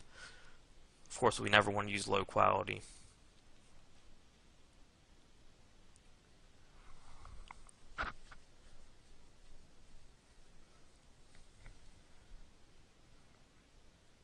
If you're trying to rank the website, you want to send it to the website. If you're trying to rank the Google Plus page, send it to the Google Plus page, wherever you're trying to rank it.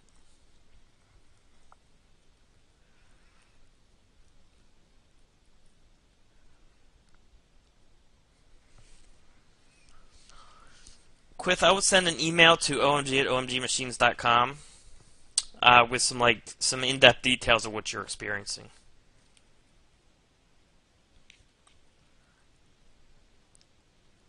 Yep, you can change existing links, you can delete links, you can do whatever you want. Just don't do too many at once. So, for example, like if a change happens, where I know I need to change a bunch of my network site stuff, I'll do it slowly. Like I'll do a couple a day, maybe 3 one day, wait a day, 2, maybe 4 the next. Like what I mean? I'll just kind of slowly. I'm not gonna go and change 50 all at once. I usually just install the XML sitemaps plugin, Ben. I'm not really experienced with sitemaps. Like I'm not a sitemap genius. I'm kind of like a techie idiot. So I usually just do the Google XML sitemaps. And I don't have a problem with it. Everything I show you with KLKS is exactly how I do it. And that site's still doing very, very well. Actually, the traffic just keeps increasing. So.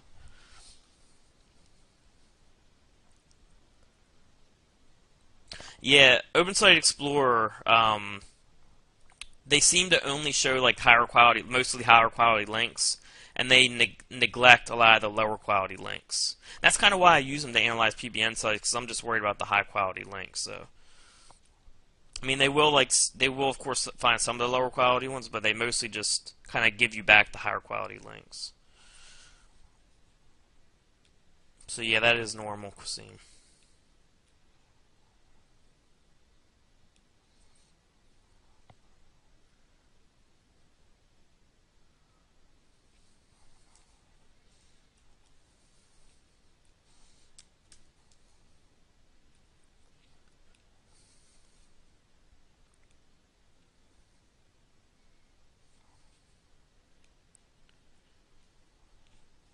Alright, give me 1 minute, guys. Gotta run to the bathroom really. Alright, sorry about that. Been trying to drink more water for New Year, so.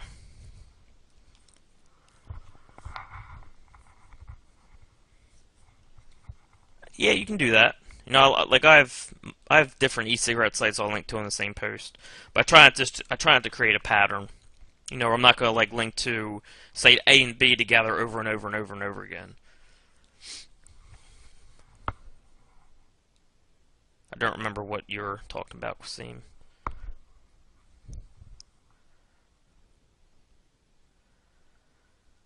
Scott, I would contact Todd about that. I think he, I think he automatically does it now for his servers, but I could be wrong.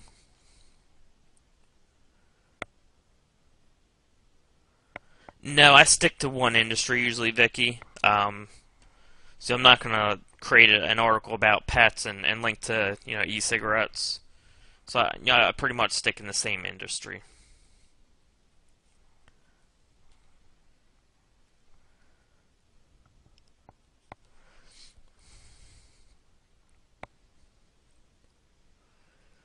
I'm not sure what you mean by omitted Google results, Andrew.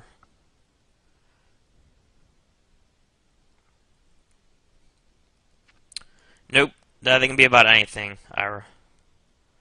Sorry if I'm pronouncing people's names wrong.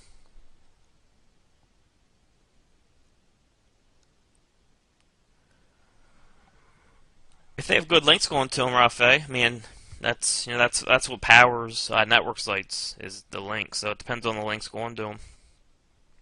If they're old, they could help a little bit. If they're old with decent links, because age does help, but it's mainly about the links.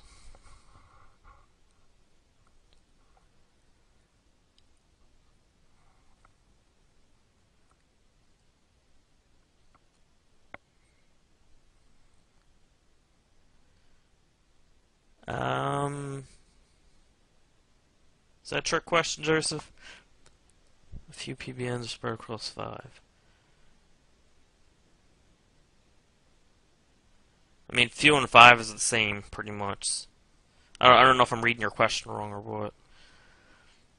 I use Microsite Masters. MicrositeMasters.com. Dallas, that would probably come from Jimmy. I would ask Mike about that. OMG at OMGMachines.com. I know we just did dominating the first page. We just added all the GSA training, in case anyone didn't know that. Really, really good stuff that I'm going over now. I see very, very little importance for that, Greg. If it's sites about government stuff, I'll link to cats. I don't really care. It's about the links going to the site.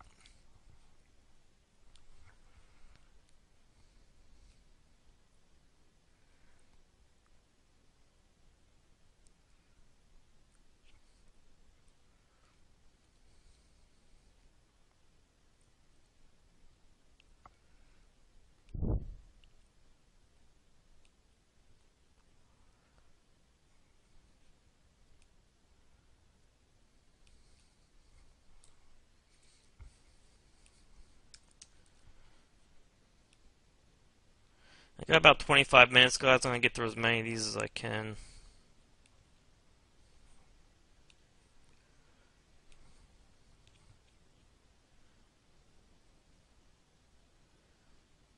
No, I never use brokers. I always just do the research myself.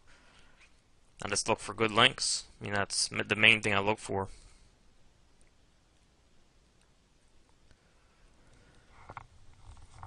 It just takes research time.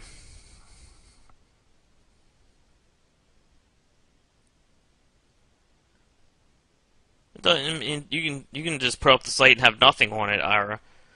As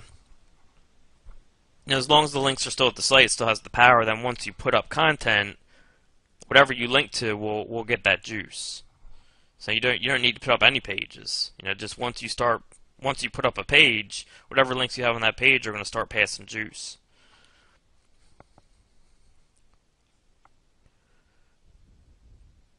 Sometimes I'll do none, sometimes one, sometimes two. I'll switch it up. I mean, I mostly use PBNs, Michael. That's all I need. It's the best way to go.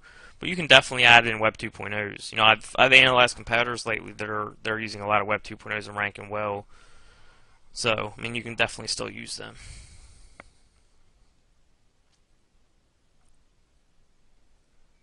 I do not, Andrew.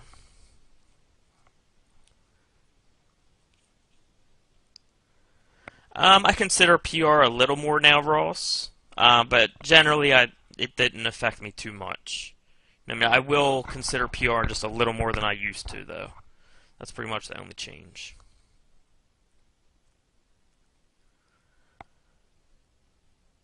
And I just answered that kinda.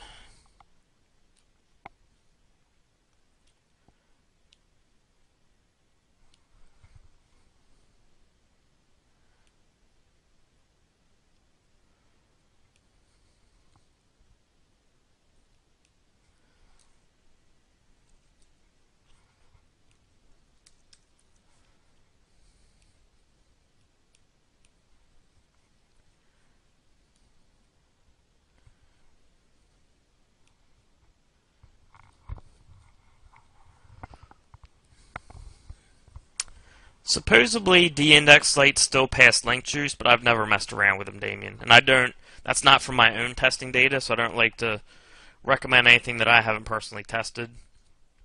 So I can't say for sure, but supposedly D-index domains still pass link juice. Although, if you're linking to a money site that from tons of D-index sites, I wouldn't think that's good. So I just don't mess with it too much, or at all, really.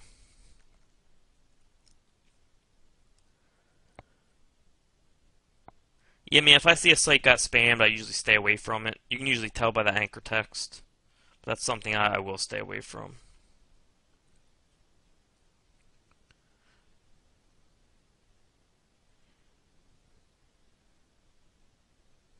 Yes. Yes, Franco. No, never do a money site.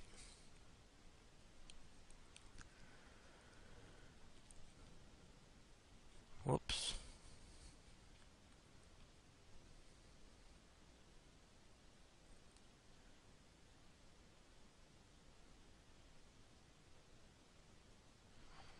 I mean, not really, Philip. I have.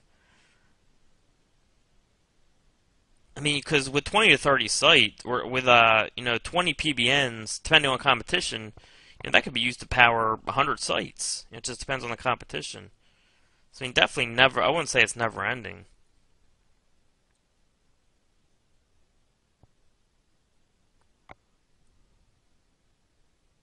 I mean, I like to keep going just because I like to keep getting new sites and building my network. With a bigger network, you can do more things. So, like I said, any high quality Web 2.0, you can do blog commenting. You can do stuff like that.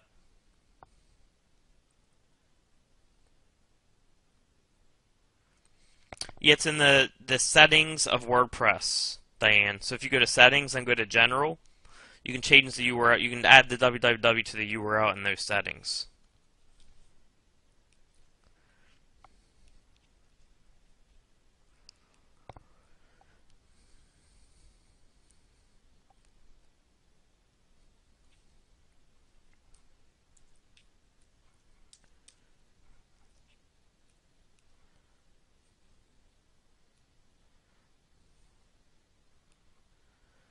You can monetize your PBN sites, but I wouldn't. Just because you don't need to. It's kind of not really what they're for. I mean, you can, but I wouldn't.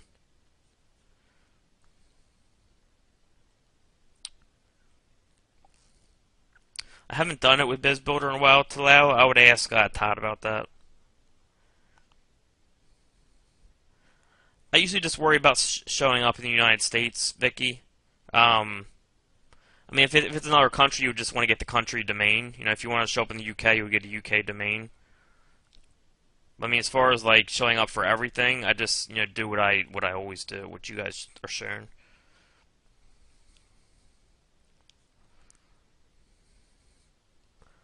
I use admin, Josh, but I probably should change it. It's just a bad habit. I don't mean change it each time. I just mean like I should use something like Greg, or maybe even like Greg M963, whatever.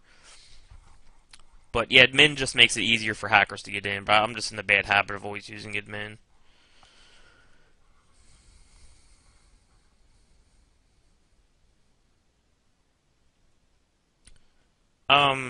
I mean, as long as they have different IPs, Vince. It can be shared hosting. It can be whatever. I mean, SEO hosting is usually still shared hosting. Usually they're shared IPs. It's still shared. SEO hosting just means different IP for each site. That's the important part.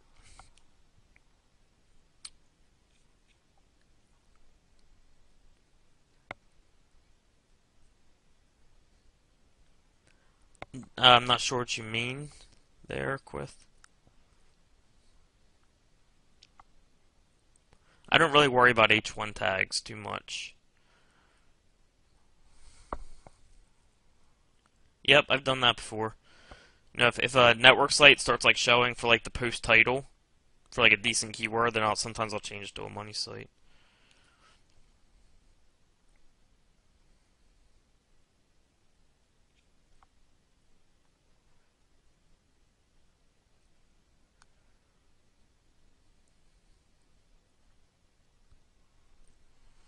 That's not, I wouldn't really consider that a footprint. You're just kind of using an account, Greg.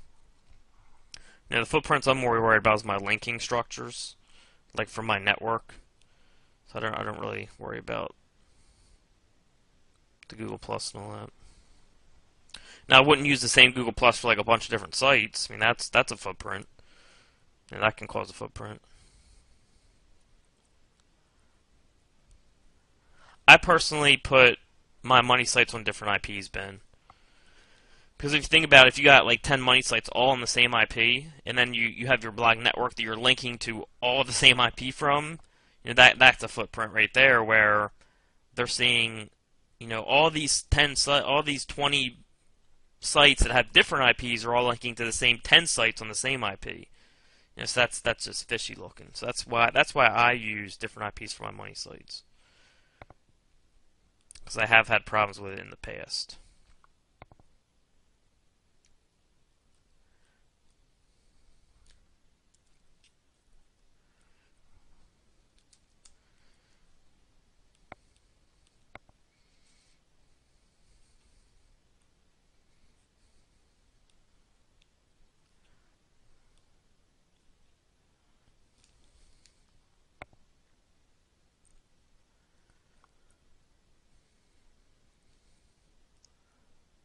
I mean, just if you can't spend as much as you're looking, you know, just go after.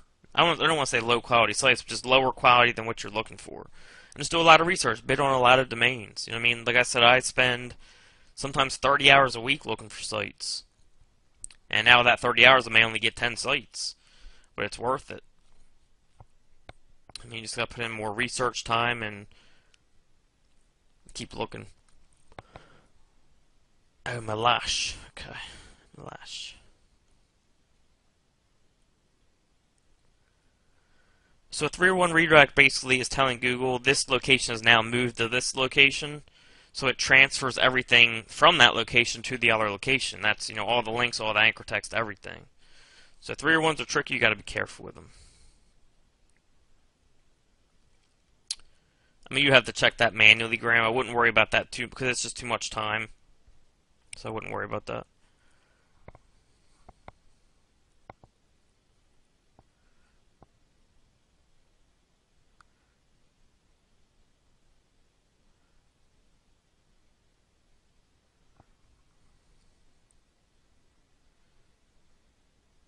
There should be videos on that, Andrew, specifically on that. If you can't find it, email omj@omgmachines.com. Nah, that's just kind of unnatural looking, Bill. I'll just do like this, and then you can take care of anything else in the title. So if you want to do like plumbers in Alabama, you know what I mean, that will take care of you can take care of other keywords in the title.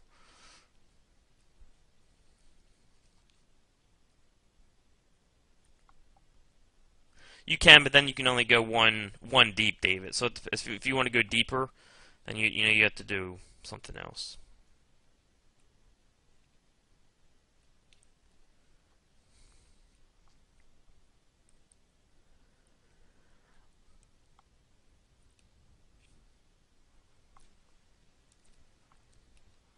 We got just over 10 minutes, guys.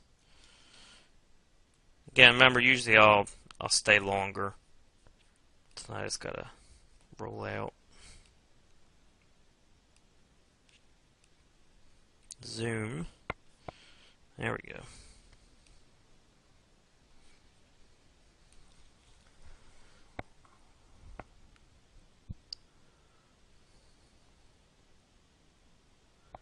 No, I mean that's why I just start slow and slowly build up, Joseph.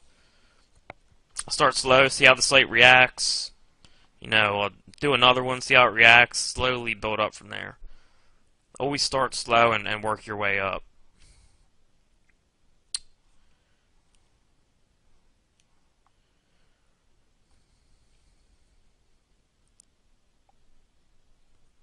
I wouldn't say as many as you want. General rule. This isn't like, don't take this like exact, but general rule is I wouldn't have more than 100 links on one network site. I'm usually nowhere near that, but if I had to like put a number on there that I wouldn't go above, it'd be 100. Just kind of like throwing a number out there, so don't take that like exact.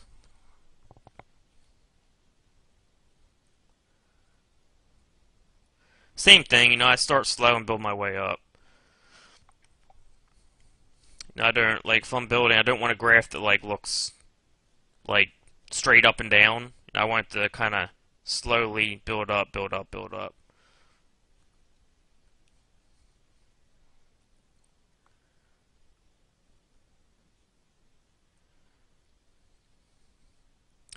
I let other people take care of that, Vince. I'm just mainly concerned about SEO. I know other people use like Crazy Egg and stuff on some of my sites. I like partner with someone, they'll deal with the analytics stuff.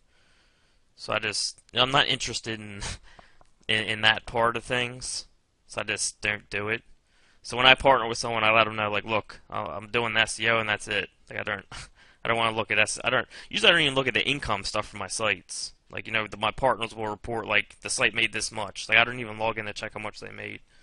Just because SEO is what interests me. But yeah, you can use, like, Crazy Egg or something like that.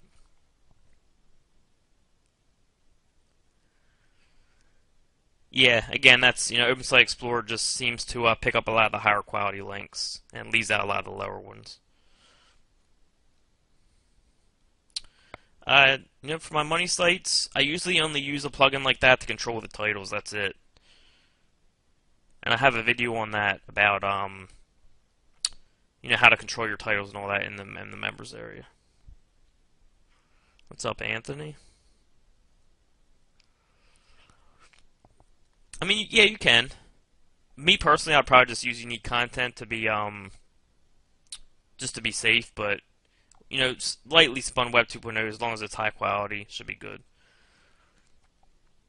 And Milosh says that is automatic now on his server, so that's cool. And Auto to Press fetches YouTube videos. Thank you, John.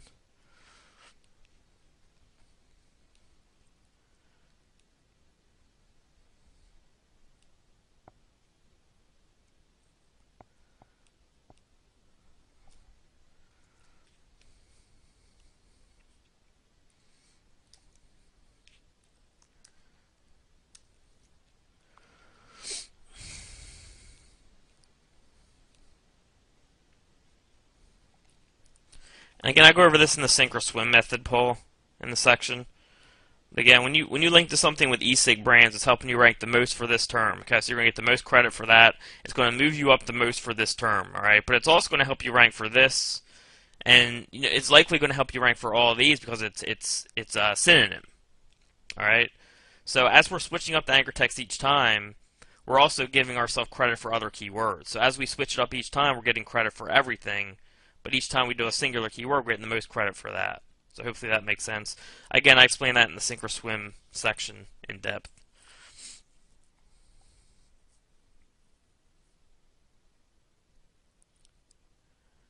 That shouldn't be a problem, Josh. And you can ask that in the Facebook, too. Now, I know there's some Australian people that probably have dealt with that. I'm almost positive there is. I'd be surprised if there wasn't. It depends. It depends, Ben. What the risk, what the payoff can be.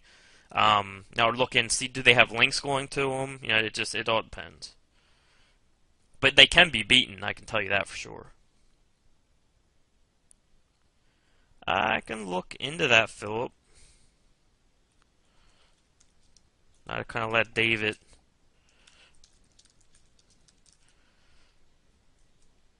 decide all that stuff. Yeah, every single post is a unique article, Dan.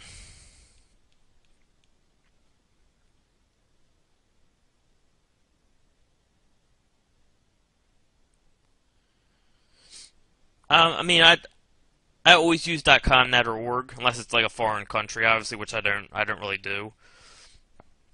But yeah, I mean, a dash is fine. But I would rather, of course, use the regular one. But if I need to use dashes, I will. Of course, I try to get a regular one.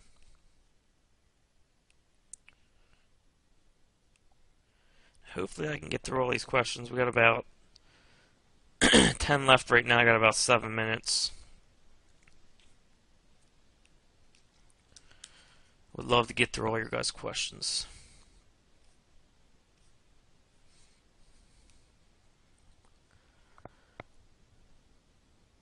And we just went over that one.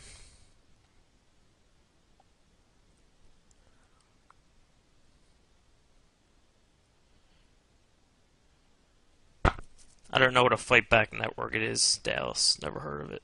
Or at least I've never heard of that term. I might know what it is, but I don't know what that term is. Yeah. Yep. That will happen sometimes. Just depends why it's de-indexed. If it's de-indexed because that just there hasn't been a site there in a while, then it will get re-indexed. But if it's de-indexed because it was penalized, then it's probably not going to come back.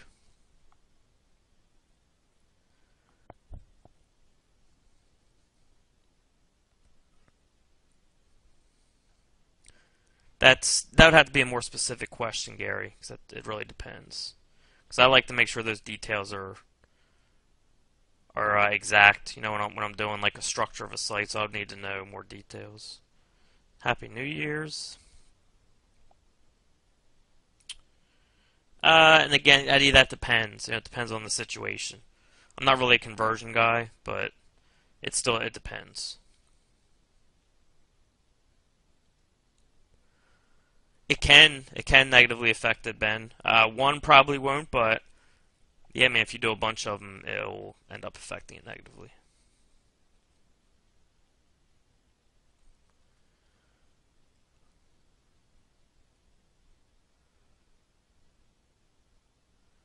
Again, it's all about the links going to them. I don't really care too much about the PR.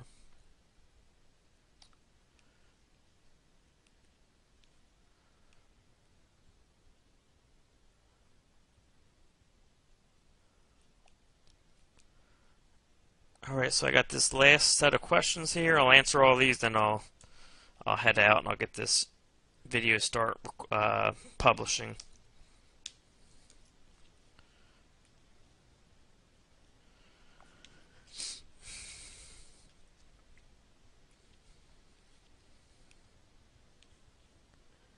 When I was doing the PR web testing for the press releases, there was a lot of changes going on with SEO, so my results were like really skewed. But one test I still do have is Seattle Accountant, that site, and all that has is one PR web link, and it's number 3 still.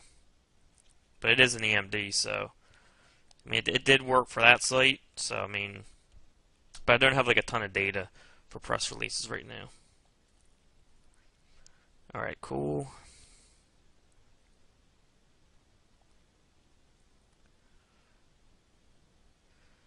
Well, you're likely not going to be getting all like European PBNs, but again, I would ask that in Facebook because I know there's a lot of foreign people in there that have dealt with that already.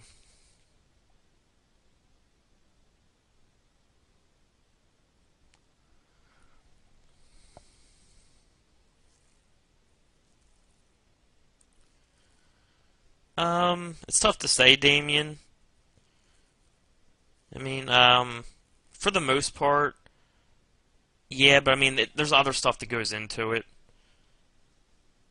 You got like, if it's like Yelp, but they don't have any links going to them. They're ranking off domain authority alone, so that can be kind of hard to judge.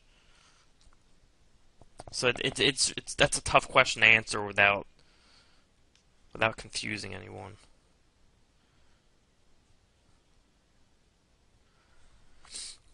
Usually it's like a case by case.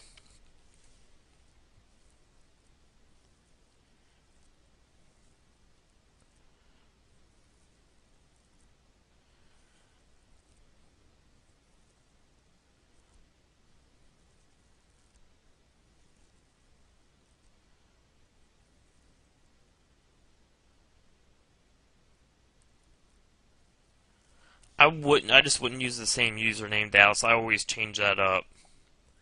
Now, I don't know if there's a way to block it.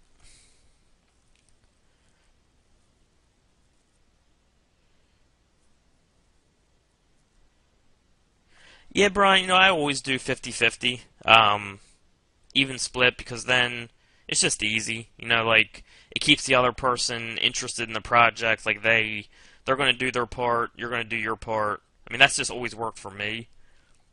Now, if it was something like, if I'm doing, like, all the SEO, and then someone else is doing all the conversion stuff, and then maybe another person just doing like website design, the website design person wouldn't get an equal share. We'd probably just pay them a set fee. But if it's like something that's ongoing, yeah, I'll just do an even split. Awesome, Quith. Awesome. All right, so I'm gonna end that now, guys. I gotta get rolling. I'll set my next sessions pretty soon. Everyone enjoy the session? I just want to ask that really quick. Make sure the format was still good. Everyone enjoyed it. Cool, awesome. All right, and yeah, next time, I'll go over an hour if we need to. I don't mind spending extra time with you guys. Want to make sure your questions are answered. So I will talk to you guys soon. I'll get this recording up. I'll send it over to Dave tonight, and I'll see you guys in the session next week. See you later, everyone. For about 2 minutes. We had a couple questions that came in before the webinar. Sometimes we can get to these, sometimes we can't. In this case, I'm going to get to these. So, question for the first one was, if a money site we have just purchased has a few links and none in the last few years, we start to send 10 PDM links and 40.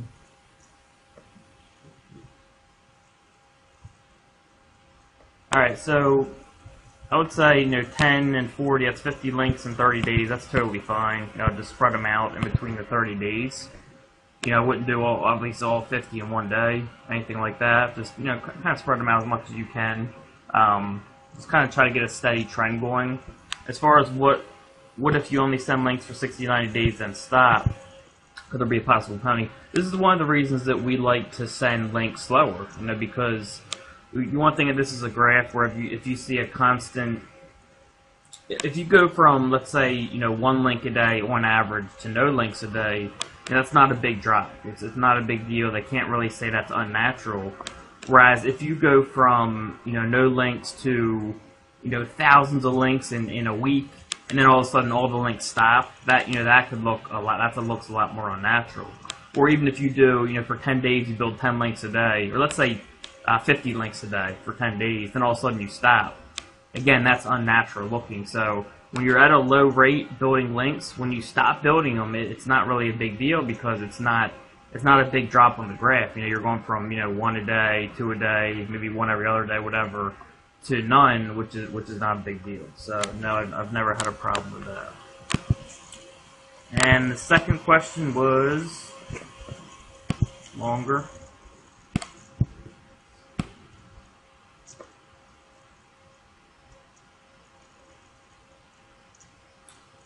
Alright, so question about over-optimization. Target keywords.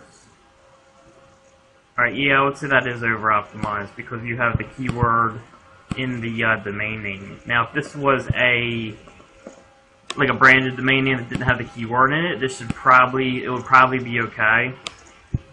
I would probably even change this up even more. I don't know exactly what this is, but I'll probably do like calculators and then contractor umbrella calculator, rather than contractor calculator or contractor umbrella calculator. And that's just probably what I would do. But yeah, I would say this is definitely over optimized because you got your domain keyword here. Well, you got part of it there, and then you got more of it here. So I would definitely change that.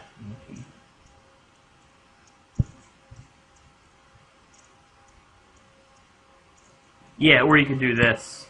You could do that. Again, I don't know your niche, so I'm not sure about this right here. I would try to get that into a more broad category because you have this in the domain name, so I'd have to know more about that keyword. Just be careful repeating the domain name as as a silo, It's not the exact, so you know it's borderline, but this is definitely better than what you have above. Alright, a question about H1 tags. I don't worry about H1 tags, guys. You know, I just kind of put in with the title for, you know, I put it in Yoast and in the WordPress place, and I just go right into my content. I don't really worry about H1 tags. You know, there's a lot of SEOs that say they really help. I haven't really played with them. I haven't needed to play with them. So, as far as H1 tags, I don't really pay much attention to them.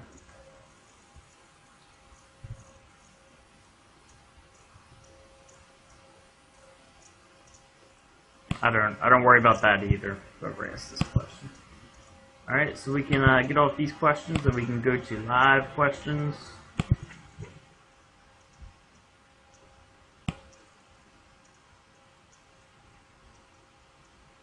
All right, so it looks like you guys can start asking questions, and I'll go back to.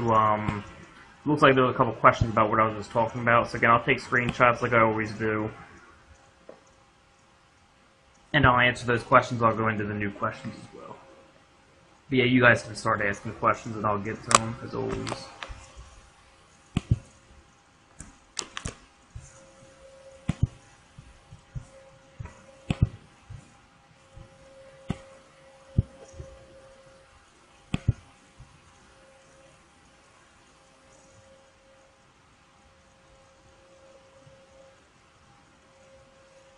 Yes, only the post that you are linking from, Muhammad. I always make the article that I'm linking from relevant. The whole site does not need to be relevant. If the whole site's relevant, will it help more? Probably. But most of my sites do extremely well with a wide variety of topics. And it's probably a little safer if you do the whole site, but it also costs more money to dedicate a whole site to a whole topic. I mean, it just depends how safe you want to be. Me personally, I don't see it as a problem yet, so I mix up my sites pretty well with topics usually. No, I mean, I just do a post on whatever I want to link to. So, you know, if you do a post on carpet cleaning, and you want to link to your carpet cleaning site, do that, and then, you know, maybe you want to make another post on that site, use the power of that site for a painter. Do an article on painting, link to the painting site. That's, you know, I do it all the time. It still works great. You know, if it stops working, guess what? We'll go back and change it. That's why we have networks, so we totally control it. But I don't see it not working because, you know, Google's a machine. They can't think. They can't say, okay, this site has 2 different topics, so they're unnatural. A lot of sites talk about different topics. You know what I mean? Like a politics site, they may bring up dogs. They may bring up, you know, because like of you know, maybe a dog abuse problem, so they bring up dogs. You know, they could bring up baseball because there's a problem with drugs in baseball. You know, so they can't differentiate all these different topics being mentioned on sites because they don't have a brain. You know, it's a computer. They can't say, well, you know, politics wouldn't mention baseball because, well, politics can and will mention baseball, even though it's pretty much unrelated. So that's why they can't really penalize us for doing that, if that makes sense. Oh yeah, I definitely think over-optimizing can keep you off page 1 for sure.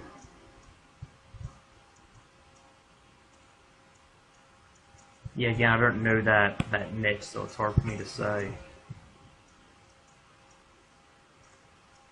I usually use expired domains for larger sites. You know, like if I know I'm going to be getting a lot of content on there, maybe like a few silos. And I use EMDs more for, you know, when it's like a smaller site. Like maybe it's a local painter. And that doesn't mean I won't still use an expired domain. Just that's usually when I use EMDs now. If it's like one central topic that I'm going to be talking about, that's kind of more when I use EMDs opposed to expired domains. Would I silo for launch jacking? You can. I mean, it depends how much you're going to use the site. If you're going to use an expired domain for a whole bunch of launch jacking, you can silo it up. It just depends on how you're going to approach it. Thank you, Jack. Nah, I didn't use any tools, Jack. I just kind of play around with the Google Keyword tool, the Google Keyword Planner, and I just kind of think, like, what would people be typing in to get this keyword? If you type in stuff like, you can start with the main keyword, electronic cigarettes, and then you can go down here and see, what other type of stuff are people searching for? Okay, electronic cigarettes reviews. So you can look more into that keyword, electronic cigarette brands, vapor cigarettes, enjoy electronic cigarettes. So you can start with, like, right here and kind of build out from there. Let's go to electronic cigarettes reviews. There I am right there at number 3 for that site. And then we got even more suggestions down here. Okay, blue electronic cigarettes reviews, electronic cigarette side effects, health risks, best electronic cigarettes, V2 Cigs, Green Smoke, which are 2 big brands. So, I mean, you can get all kinds of ideas looking down here in the related searches and just kind of using, like, a lot of common sense with, if you were searching for this product, what would you type in? What's up, Foley?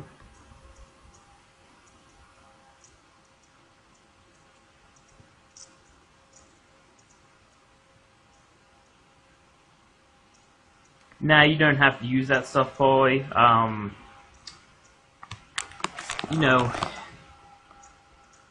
guess it can help a site look natural, but, I have sites that have hundreds of links that have none of this type of stuff. It's all money keyword anchor text.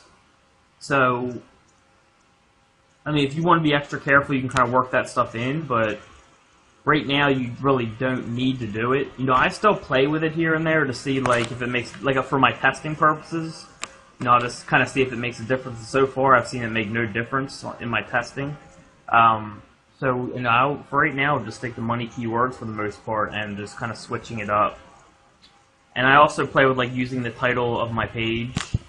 So if we go back here, like, the title of this page is Best Electronic Cigarette Reviews, separator, e-cigarette brands reviews. So I'll use this title as the link, because I think Google likes when they see the title as the link. Because a lot of bookmarking sites do that.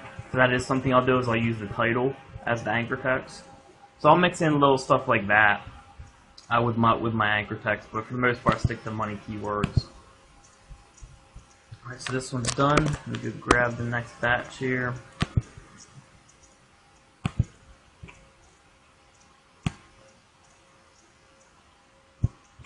Hope I hit the record button. Yeah, I did.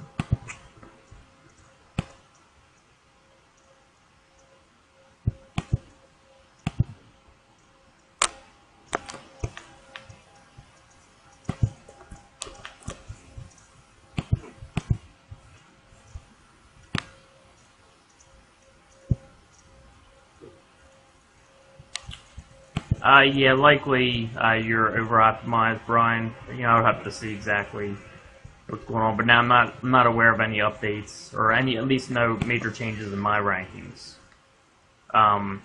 Well, there might have been a little change where they gave domain authority a little push that I saw. I guess it was about a week ago, and I saw some high authority domains move up and a couple of my sites move down, but just like a couple spots. So no major changes that I saw, Brian, but there could have been a small update, which, if I had to guess without having any idea, just kind of giving, domain authority more power, even more power than they already are. I don't really use AW stats. I mean, I'll check on AW stats sometimes, but honestly, I don't even pay attention to traffic anymore. I have people to do that for me.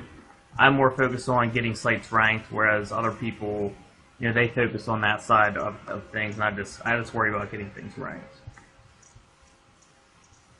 You can get rid of the bots with Spider Spanker, or you can, if you want to track visitors, you can use Crazy Egg, something like that. What's up, Joseph?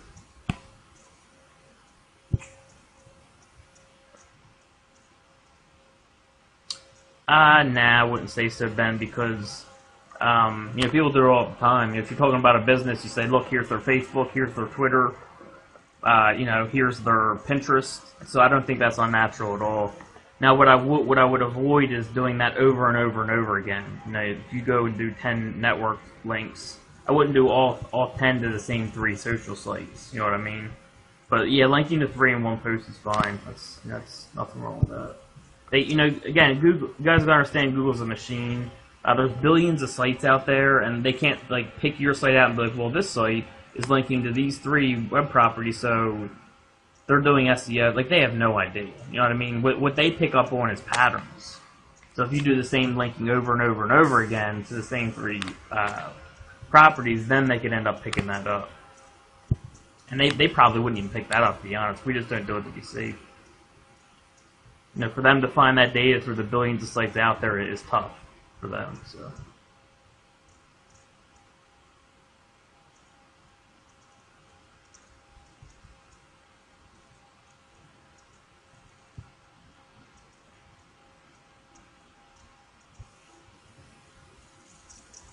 I would refer to the sink or swim section, Joseph. I talk all about anchor text there, where you switch up the anchor text a little bit each time for money keywords.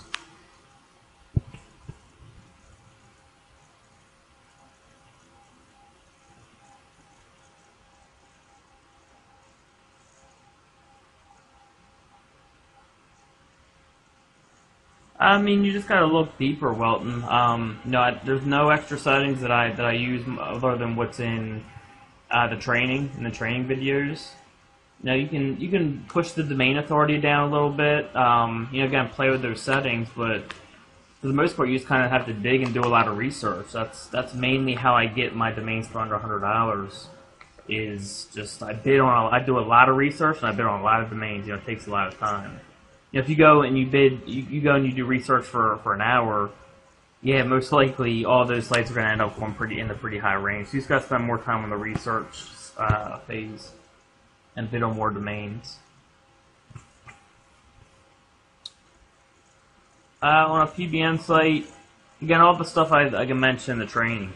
PBN site, Spider Spanker is the main thing. Link Juice Keeper. Those are the main 2. Google XML sitemaps. For a money site, I'll use the same thing. Sometimes I'll use Spider Spanker, sometimes I won't on a money site, just depends if I remember or not. Then I'll use like Yoast SEO or All-in-One SEO, but I only use them to control the titles. Maybe sometimes the descriptions, and I have a video on that in the members area. Other than that, Google XML sitemaps, maybe Axomet, the bot comment spam, just the basics. I don't use a ton of plugins like most people.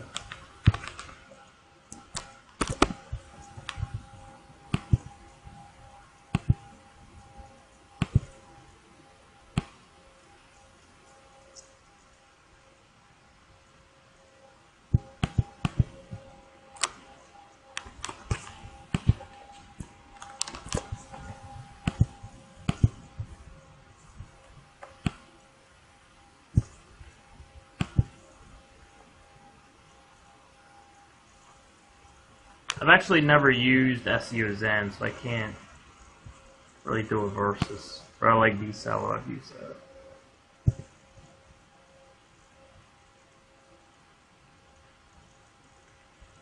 It should be under settings.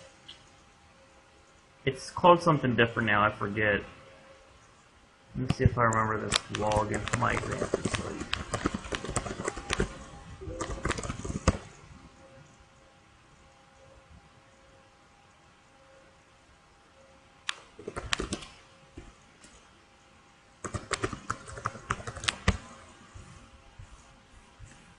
That's not it.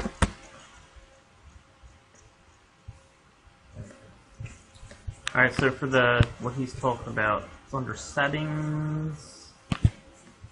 I know they changed the location of it.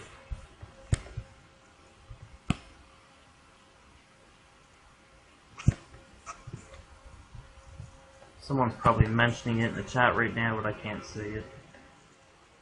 Writing, not writing.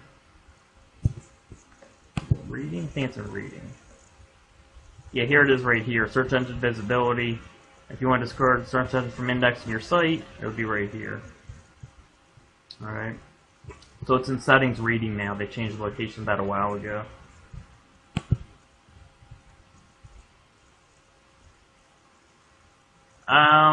I have a security section in the PBN section, Rio. But I mean, sometimes it's the host's fault. I would say more than half the time, in my case, where there's just a hole in the hosting, and it's not even your fault.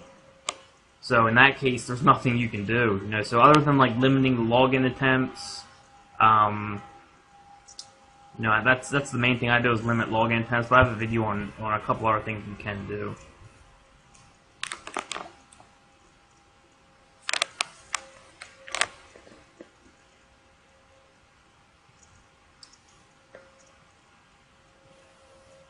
Now you don't have to use it as it was before. Again, you gotta remember they're a machine. They can't think. You know what I mean? They can't.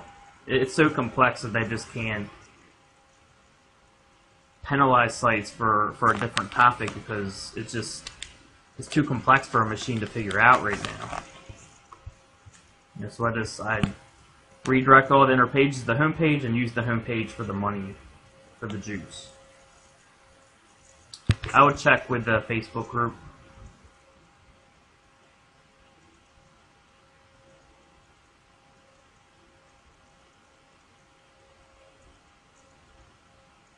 Yeah, I mean, there's keywords out there that get 100 searches a month that will make you more than keywords that have 10,000 searches a month. It's all about the keyword.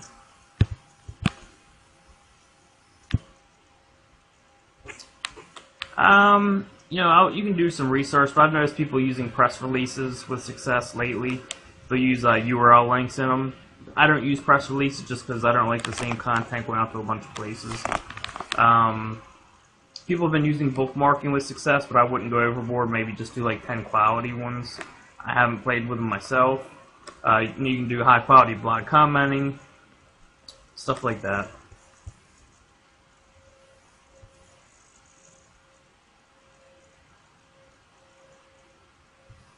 I don't worry about that, Graham. I just do it in the WordPress section, and I just go right into my content.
I don't get exactly what you're asking, but what I would do is just build links to URLs that you want to rank for certain terms. So, if you have jeffrealty.com / Palm Beach real estate, and you want to rank that for Palm Beach real estate, you're going to link to that URL of Palm Beach real estate.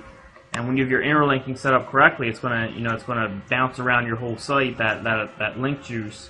And it's going to help raise the domain authority of your domain. So, linking to the inner pages will help you rank for those terms higher, and it'll also help raise the domain authority as long as you have the interlinking going on.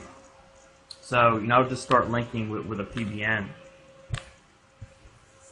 Whoops. But again, it's hard to say without knowing the exact situation.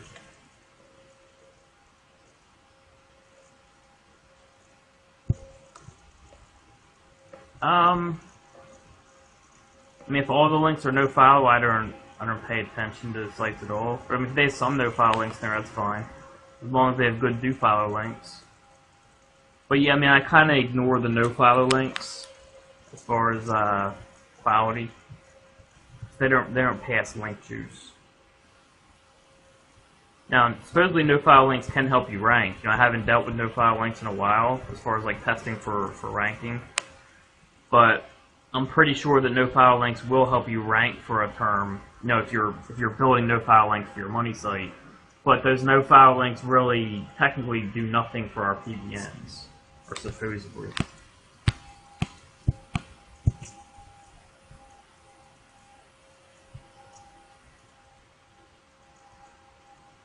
Nah, I would rather look like I'm linking out to trusted sites with my sites, then just keep doing bare posts, bare posts, bare posts. I mean, you can mix it up though, where you can just do bare posts, no authority links, then mix them in with authority links.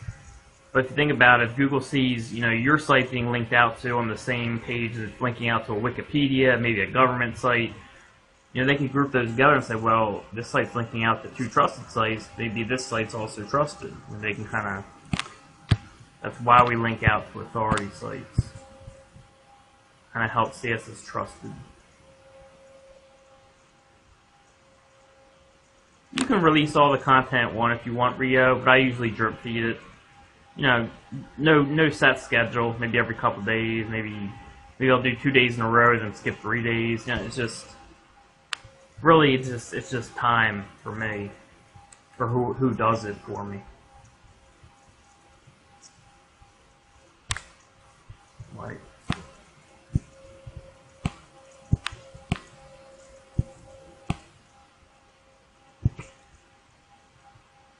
You have a low PR PBN, how many links from? I don't get that question. Really.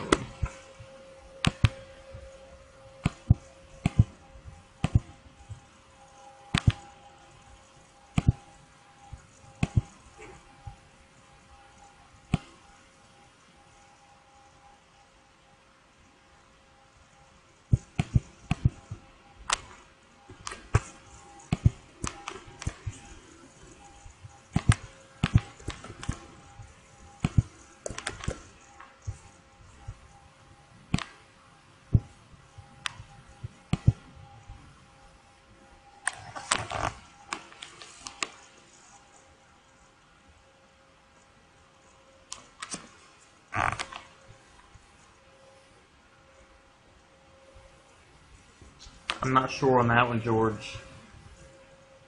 Honestly, I don't know. I mean, my sites usually, or my images, I usually just do through my own site. So, when it's something I haven't tested with, I don't want to say for sure. I've never really tested with that.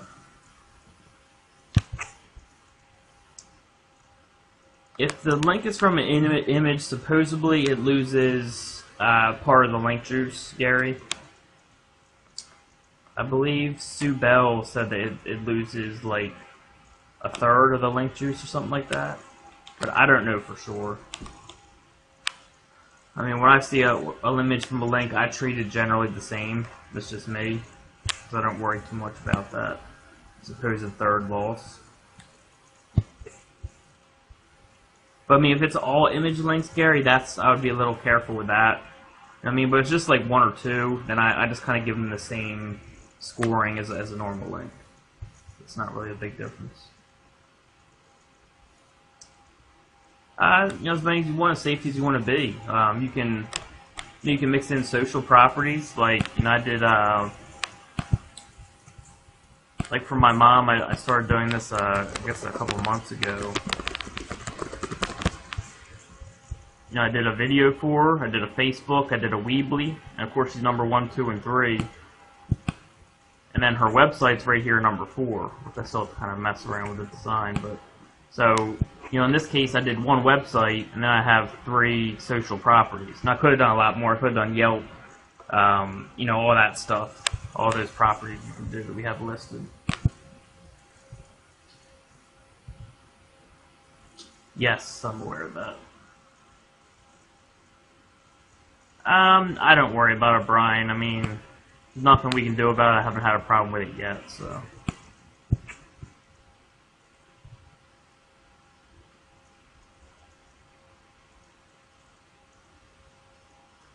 I would save that for Qzx300. He's much better with pricing for clients, and he does 2 webinars a week.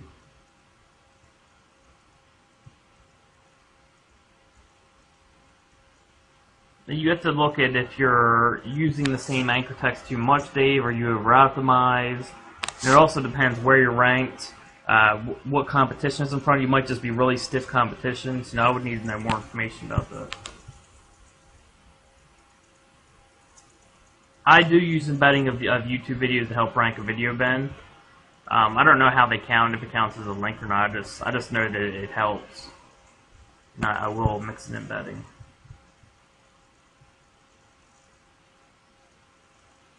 Yeah, I have a master Excel sheet that I use for all my posting.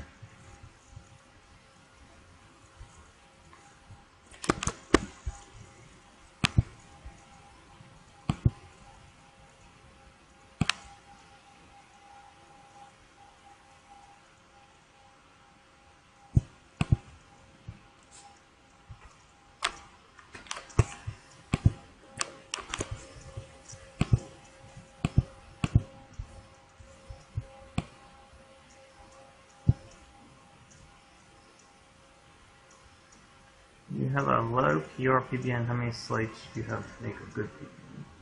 Still don't get what you're asking, Carlin.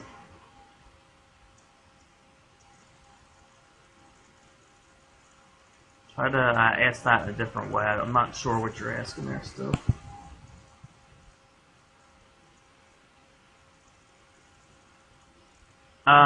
I wouldn't take two clients in the same exact niche. So, if I was, Nashville carpet cleaners, I wouldn't take two Nashville carpet cleaners.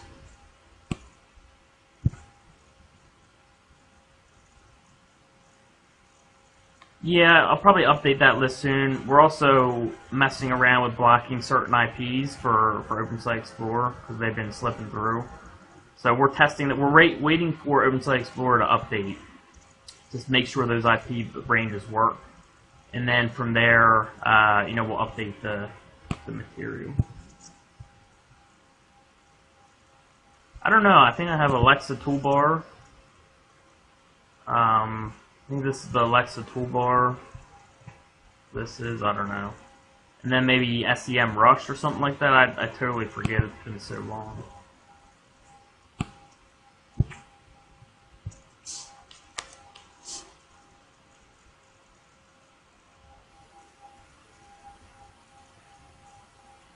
Yeah, you can do that if it's from Amazon, eBay, and you can check out the GSA training from Jimmy Richard. He shows how to do that. You can do C-Work service if you want, but the doing it yourself would be higher quality.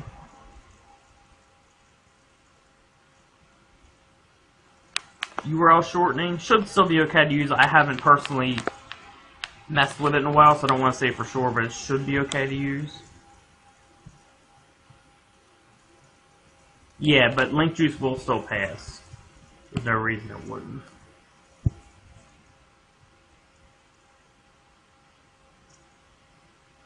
I mean, imagine to some sort it does, Graham. I don't know exactly how they score that. I'm sure no one knows exactly how they score that, but yeah, I mean, I always mix up the internal linking. I wouldn't do the same links over and over internally. I kind of mix it up a little bit. Not saying I won't use the same keywords, but I wouldn't use the same keyword every single time, especially if there's a lot of pages on the site and you're linking a lot of times.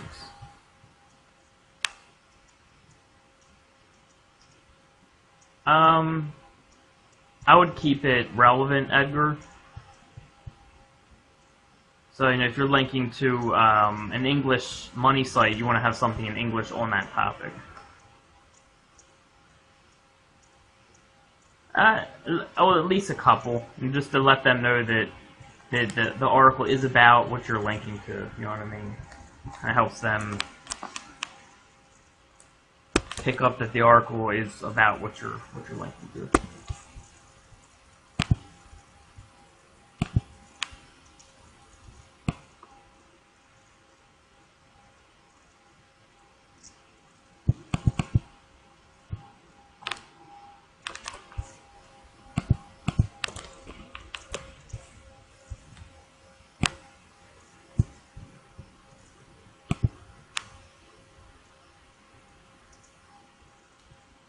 Usually I won't do that route. Now, if I have built tons of links and I've used, money keywords a ton, then I might start mixing that in a little bit to see what it does. More for my own testing, just to kind of see if that's still working. But for the most part, I don't do it.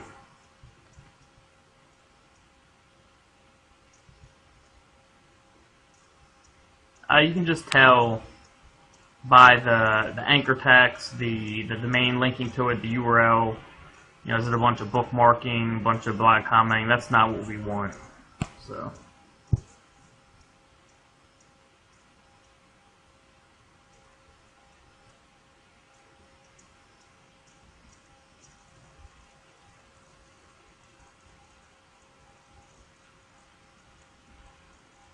I mean, I've always done it that way, Brian. It's just kind of easy.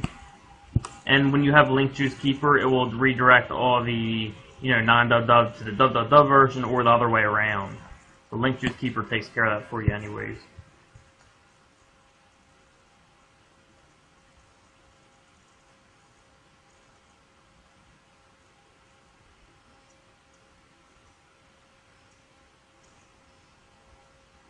I'm just patient with it. When I'm using a new domain, I expect it to rank slower. So, I'll usually kind of save new domains for when it's not like a rush, the EMD type stuff. I don't personally use it. I just have, Jimmy do it for me or whatever.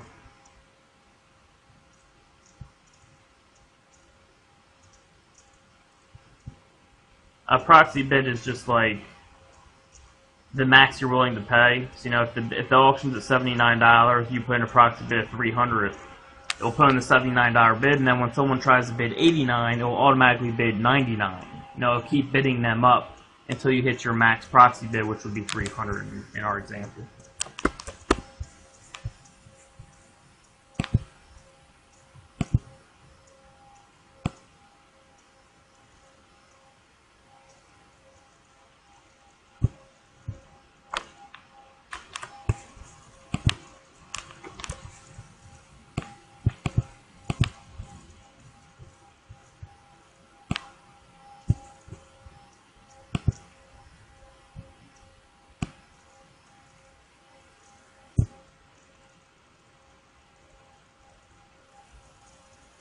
Yeah, it does seem like there's some niches where videos, they just don't like videos for some reason. I don't know. Yeah, when I see that, I'll still try it sometimes. And sometimes you can get them in there, but, some niches, they just don't like videos for some reason. It is weird.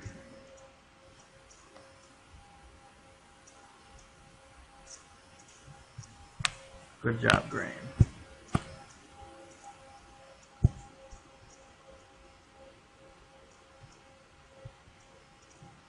I don't do that myself, Ralph. I have, whoever I'm working with do it, but I believe they do it manually. Yeah, you can use Hootsuite to do that. Easy way to do it. And Hootsuite would just automatically post a bunch of social networks if you don't know what that is.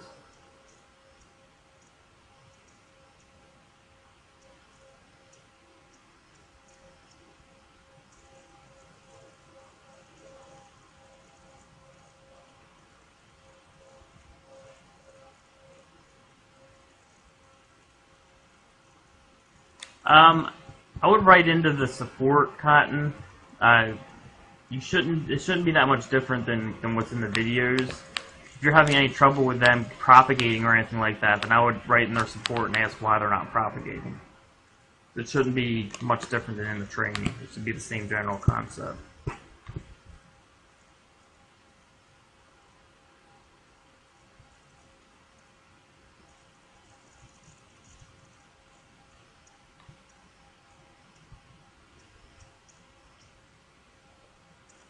Yeah, people are probably confused about dedicated IPs.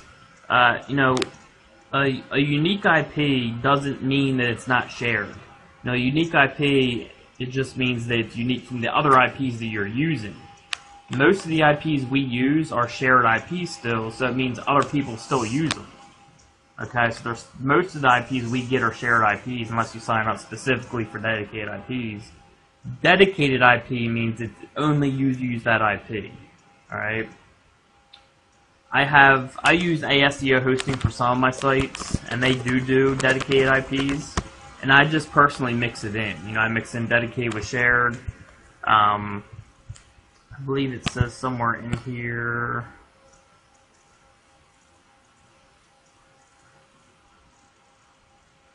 They have a large 8 class range. Where does it say? Somewhere in here it says that they use dedicated IPs. So I use them in mixture with, you know, shared IPs.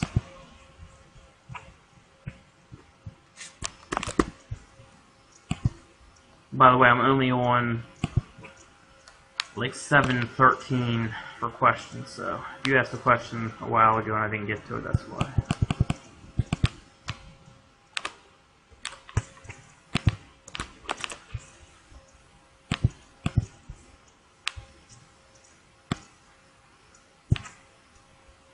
I don't worry about that, Dan. I mean, they could, but I just don't worry about it. Depends how much money how much more money you could make me. Is it a big term, little term? How important is it? No, I wouldn't say so. Well, again, that goes back to the pattern thing.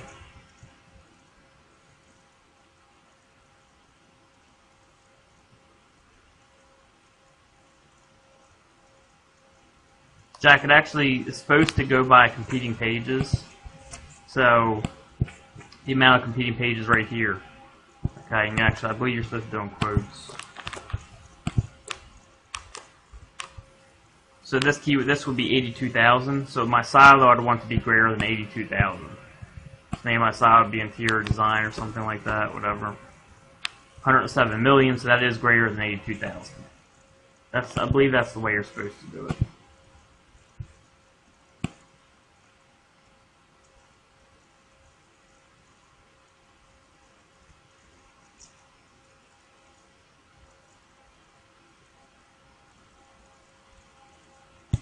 Yeah, I just use, there is a video in there on that, Paul. You can email omj@omgmachines.com to see where it is. But I mean, as far as that new change, no one knows exactly why. Some don't show yet. I believe higher domain authority does help it show. You know, since I use a lot of expired domains, that's probably why most of mine still show. But yeah, I mean, I show how to set up that in a video. Very, very easy to do. Or I found out an easy way to do it, I should say. Yes, you can do that. Because the old site would no longer be there.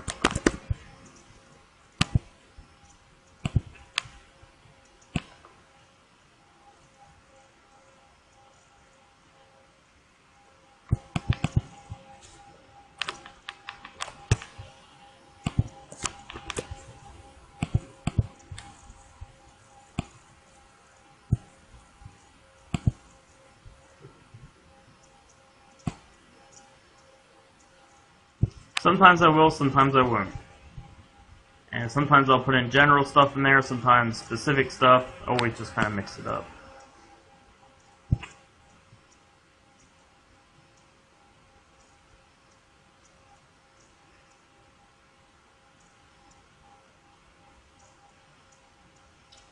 Likely for that I would do an expired domain and silo it out.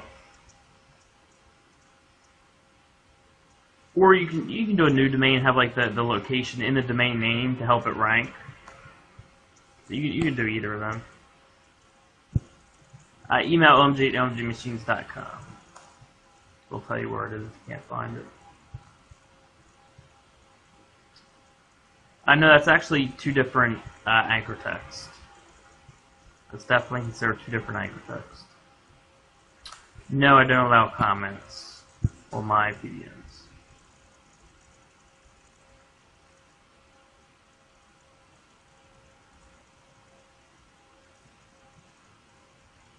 I haven't ran into that yet, but it should be the same thing, Gary. You just want to make sure whatever site you're analyzing is a site showing in the URL bar. You know, when you start analyzing.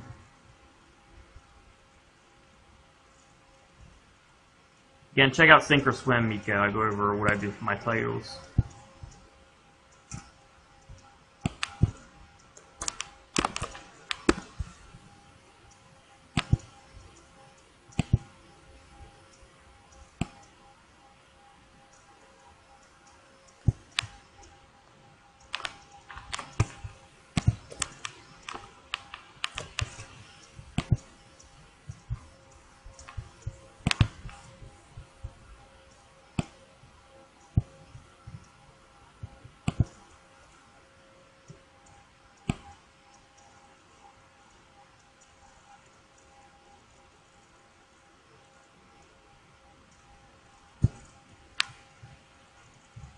Anything like that, I would contact Mike about.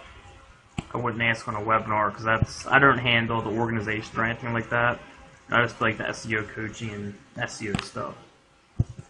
But, I mean, anything where you want to get started it's in the members area, on the home page. We have like that orientation webinar and all that stuff. But if you're having problems beyond that, I would email Mike about it.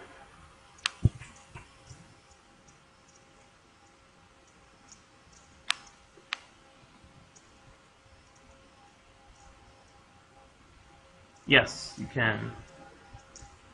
Yep, same thing as ranking a YouTube video, bro. Again, authority is king, and they have high authority, so you can bend the rules. Yep, and Phil mentioned that as I figured someone would do it. Someone used WP security for better security. We were talking about that earlier.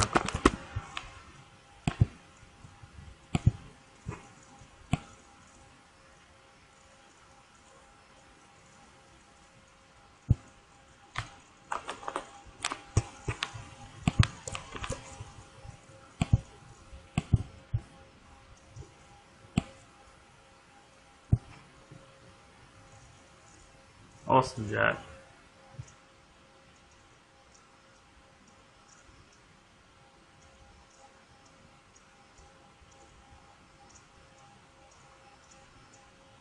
Yeah, again, they just made a change with authorship that no one really knows exactly why some sites aren't showing up.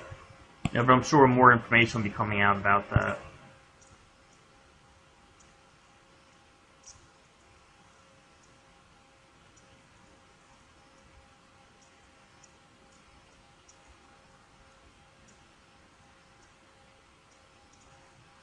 I mean, if you get an EMD right, it can really, really help you rank, but they can be a little tricky. So, I mean, using a branded expired domain is definitely a little safer. Because you can, you gotta worry about over-optimization as much. But I mean, yeah, using links from PBNs on a new EMD can actually end up doing better in some cases. Some cases end up doing worse, it just depends if you hit that optimization right.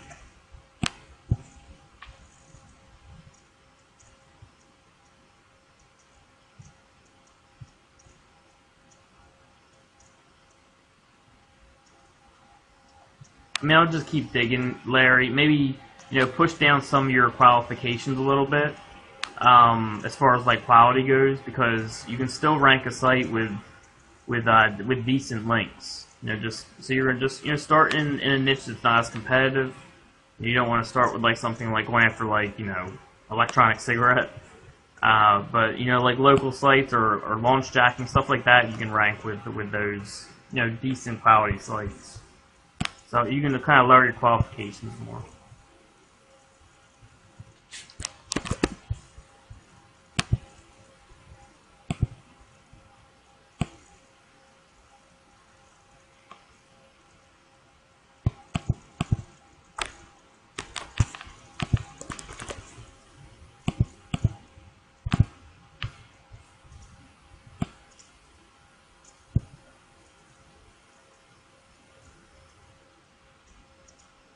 I'm not sure, Luke. I haven't dealt with outside the U.S., so I couldn't tell you, unfortunately.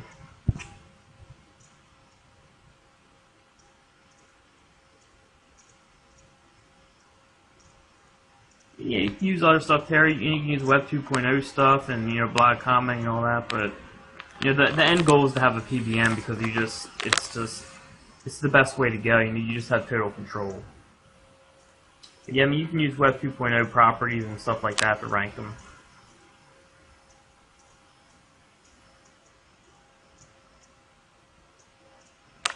To see if the domain is indexed, you just do site, site name, extension, and it will show up. Okay, if this was a non-existing site, it would say nothing returned. All right, if it was de-indexed. Or if it wasn't indexed at all, I should say.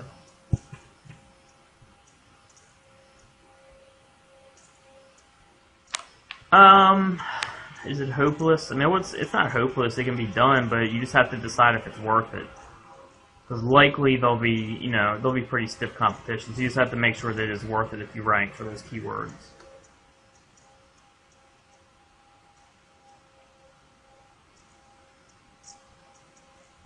Depends how the site's set up and exactly how competitive the keywords are.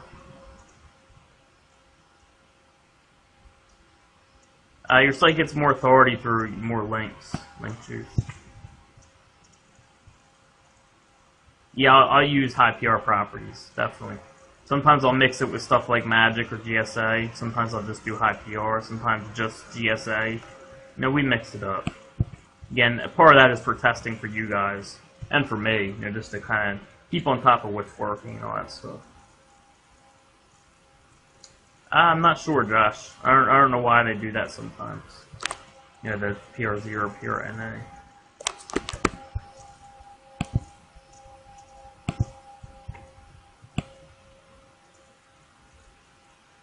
Catching up a little bit. We're on 7:30.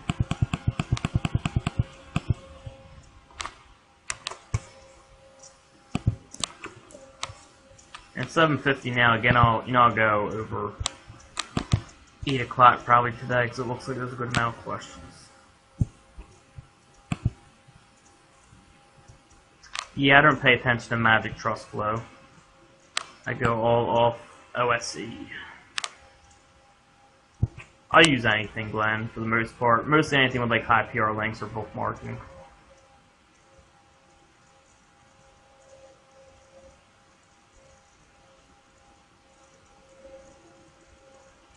I mean, it's probably safe to drop it sooner, but I like to kind of play with it first, Josh. I'll do stuff and kind of just see how it moves. And I'll do the EMD later on, just to kind of be careful.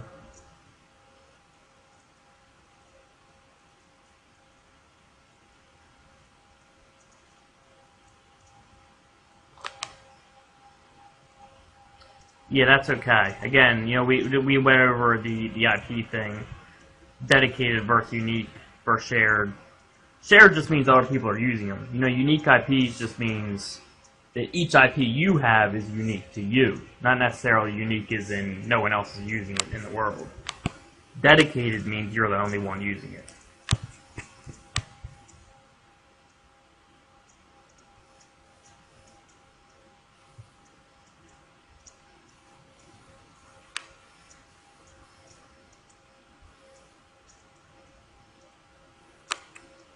I would have to know the exact situation, Tim, like what keywords are going after, the URL structure and all that, how long it's been, the power of the network sites. Like, I would have to know a lot more information to make that type of change.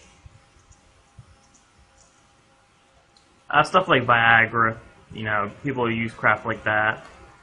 A lot of the good sites have a lot of branded anchor text or similar to the brand anchor text. So, the more you look at them, the more idea you can get about what's quality and what's not through the anchor text.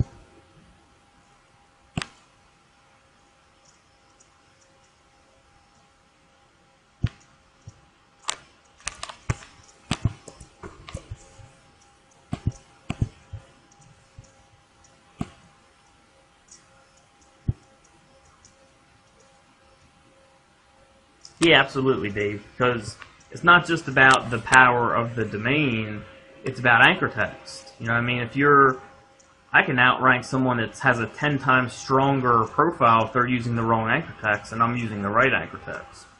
So absolutely you can push past, people with higher domain authority. No doubt about it. I use Moz, Open Site Explorer, for expired domain stuff, and I use HRES for analyzation stuff. Like anchor text percentages and just graphs. They have like a lot of good graph information, all that. So I don't use Majestic at all, though.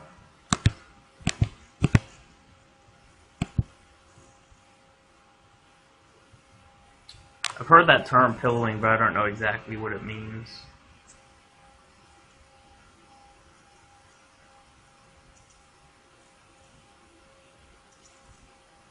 But again, remember, you don't need those non-keyword type links, as I went over earlier. I have sites ranking with hundreds of links, all money keywords. They're just buried. How to switch it up. You don't need stuff like click here and all that. You know, can you mix it and be safe? Sure. But you don't need them. I know that 100% for a fact.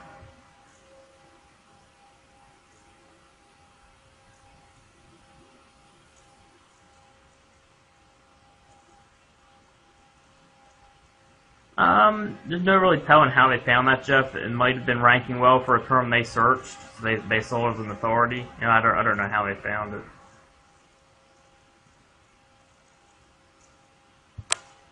Because they can't really, just because you're using SEO hosting doesn't mean you're breaking any rules. You know, it's not illegal to use SEO hosting. They can't just, I think it's illegal for them to just say, you know, if the site's on this side, all these IPs, they can't rank, because there's probably tons of legit sites on those IPs. You know, they can't, I mean, they can identify SEO hosting companies, absolutely. But the question is, would they penalize all of those sites on all of those IPs? I'd never see that happening. Because, I mean, there's legit companies that use SEO hosting because they like being on different IPs.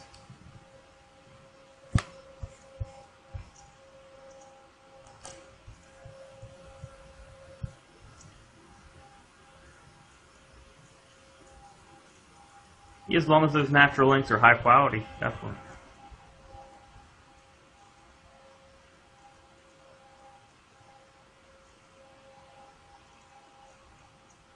And Luke said Cotton Grammar, look him up on Facebook.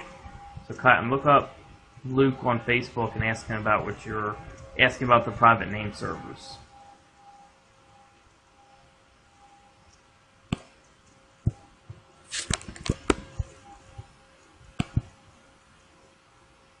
Yeah, thank you, Luke.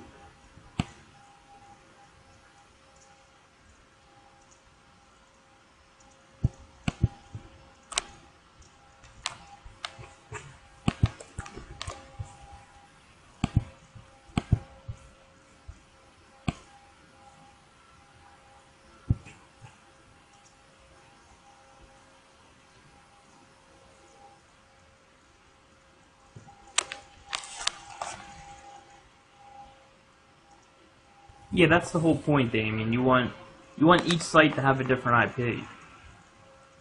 That's the whole point of using the unique IPs. Unless you're building a parallel network, which would be, you know, if you got 10 IPs, if you have 20 sites, you can put 10 IPs on all 10 or 10 sites on all 10 IPs and have that as one network. And then put another 10 sites on all the same IPs and have that as another network, so network A and network B. Except when you do your linking, you don't want to mix network A and network B. Okay, so all the 10 sites you have in network A, you want to dedicate them to a specific site. Alright, so if I use that for Nashville SEO network A, I wouldn't want to use network B because then I would start getting links from the same IP. So you can do it like that if you're setting up like a parallel network, but for the most part, you want to have them on different IPs. No, I don't use the Video XML plugin. I never have used it. I heard it's great, though.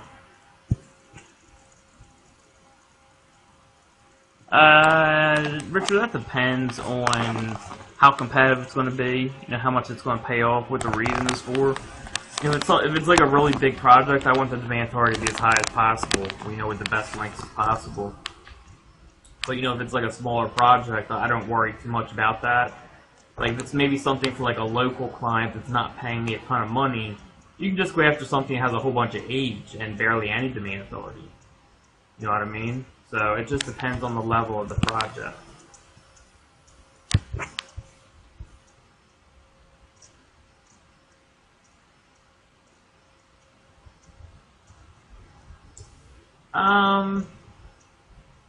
Speed ranking on EMD, it should be about the same, Josh, as long as you're not over-optimizing right away.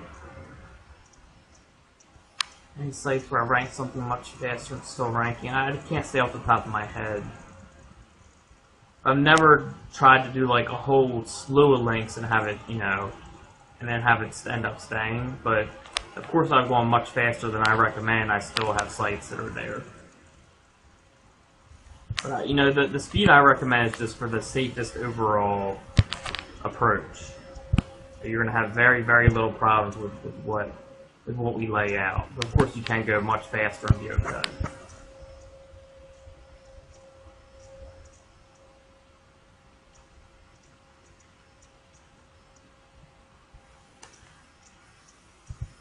Cool. So check your email on blocking for SEO mods. Cool. So WP security seems like it really helps with hacking issues. Very welcome, Jack. I've never tried to rank a YouTube channel, Brian, but I've sent links to the YouTube channel to help build the authority of the channel, you know, to help rank the videos. I can, but I don't mess with it, Brian. There's too many sites out there that are indexed that are good. It's 8 o'clock now, but I'm going to finish up all the questions that came in before 8.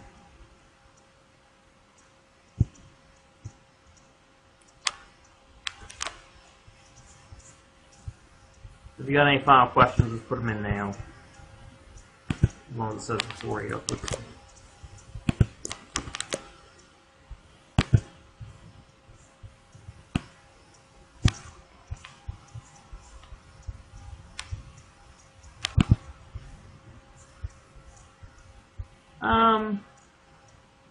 That depends again on anchor text. That's a tough question, Dave. I've never really tested the two against each other. Would I want 3 PR6 or 20 PR3s?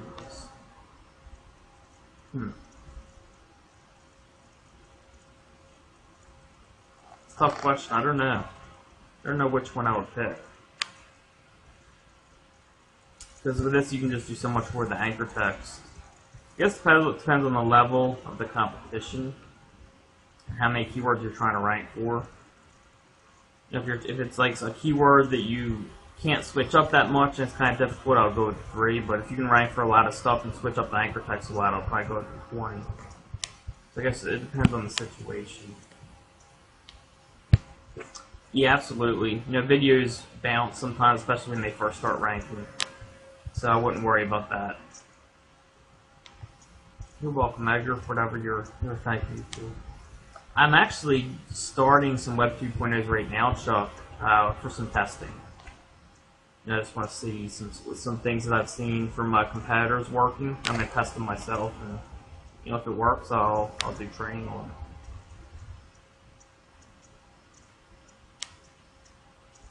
I would ask that in Facebook, Damien. There's a lot of people from Australia and places like that, so they would know more about that than me. Because all my hosting is in the United States. I haven't really dealt with hosting outside the United States.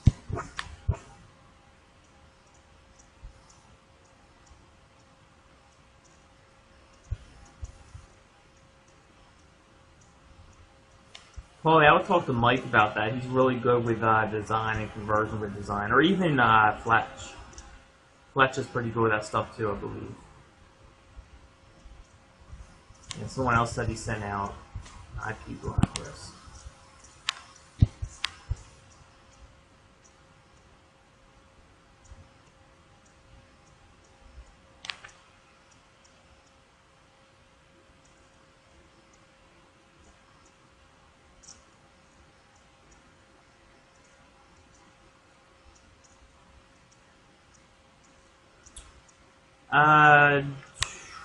No, because it's probably no follow. I believe Facebook links are no follow. I'm not saying it won't help you rank, but I wouldn't say it would be as powerful. You're welcome, George. Did I frame a page into our website? I don't know, George. I've never dealt with iframes. I would ask that in Facebook, because Russell would probably know about that. Russell or Sue. Yeah, they're really good with that technical stuff. You're welcome, Dave.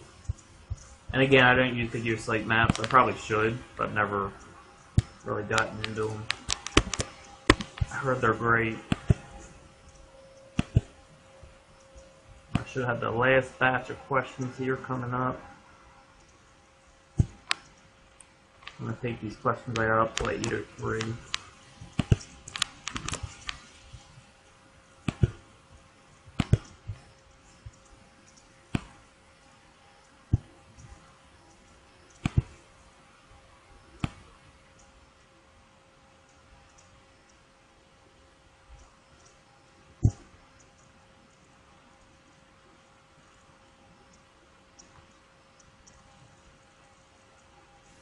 So I would send an email to omg@omgmachines.com or david@omgmachines.com.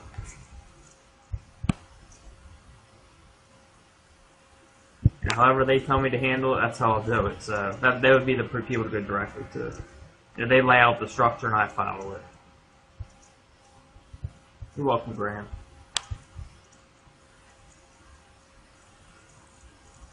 Yeah, EMD's finders, you know, just like you see with our Nashville SEO sites and EMD. If this was a client, they would be happy. So looks like Mike just had his authorship. We didn't have that before. If you ever want to check I think I have this in the training. Type in authorship check and go to the rich snippets tool. And you just type in the URL to make sure that you have it set up right. You can see it is showing here. Authorship is working. So hopefully this ends up showing up soon. I don't know how long ago he added it. But if it doesn't show, it's because of that new thing they have going on with authorship, where they're just not showing some authorships. I think it has something to do with domain age or domain authority, personally, but you know, we don't know that for sure yet. That's just my guess right now.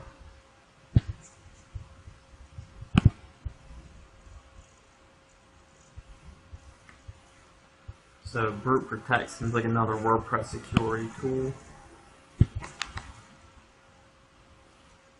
Yeah, I mean, alternative ways, anything where you can get strong links. You know, you can use. People are still using press releases to help rank. Most people who use press releases use URL links with though. You know, Web 2.0 stuff, high quality blog commenting, even stuff like social bookmarking. Just, you know, as long as you're doing quality stuff, you're not doing like hundreds and hundreds of bookmarks. You're doing like more natural stuff.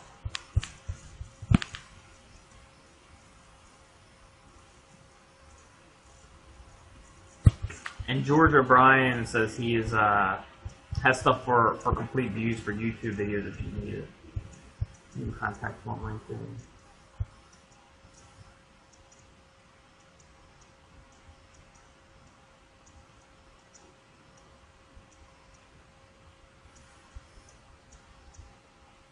Thought I would email Mike about that. omg@omgmachines.com. I'm not sure where or what that is, because Mike names all this stuff. So. Alright guys, that was the end of the questions there. I'm going to end the session now. I got it recorded, so I'll send the recording over to David as soon as we're done here. And then my next session will probably be next week, like Tuesday, or no, not Tuesday, because I get my son on Tuesdays. Probably like Wednesday morning or early afternoon, since we did night. I'm talking Eastern time, of course. That's where I am. So about 10 hours earlier than we did today, probably. Somewhere around there. It'll probably be like Wednesday. Alright? So hopefully everyone enjoyed this webinar, and I will see you guys on the next one. Again, I'll have this recording up soon. Thanks, guys.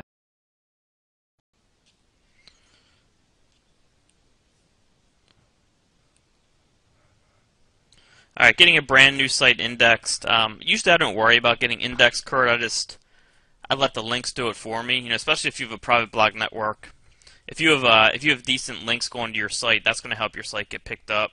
I mean, you can submit a sitemap and all that stuff if you want, but I don't even worry about that. If anything, I'll use Google XML Sitemaps, the WordPress plugin, and just kind of let that do its thing. But I don't really do anything as far as worrying about it getting indexed. I would never have a problem with that. When you start building links, it will get picked up.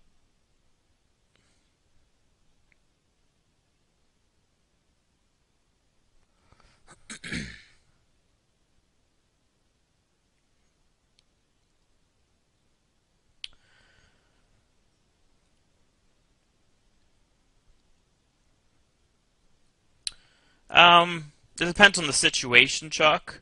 You got to be careful with your silos. Like, for example, if it's let's say it's like weight loss, okay, and you have like the weightlossite.com, so you got weight loss in your site name, and then you do a silo name weight loss, and then your long-term keyword is like weight loss for women under 60 or something like that. Well, then you have weight loss in your domain, in your silo, and in the page name, the silo page name. So that's 3 times, which will be too much. Most likely it would be too much. Weight loss is a pretty big word, so they might let you get away with it, but for the most part, that's over-optimization, so you have to be careful with that. Now, if your domain name has the keyword in it, be very careful. So it really just depends on the name of the domain and the difference between the silo keywords and the long tail keywords. But yeah, I mean, they rank fine. That's the way many of my e-cigarette sites are set up. I have like calcast.com / e-cigarette brand / V2Cigs review. You know what I mean? So I got site name, which is a brand name, electronic cigarette reviews, which I would also rank for electronic cigarette reviews type stuff, and then V2Cigs review, which is fine. So it really depends on the keywords and the name of the domain. Now I haven't talked to him in a while, Graham. We've just been doing that manually lately for the ones we use.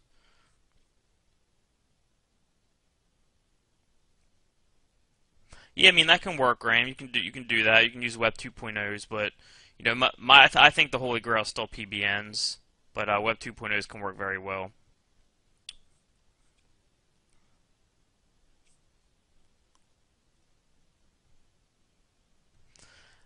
Lately, I've been doing more PBN links for YouTube videos. I'll just start with the PBNs.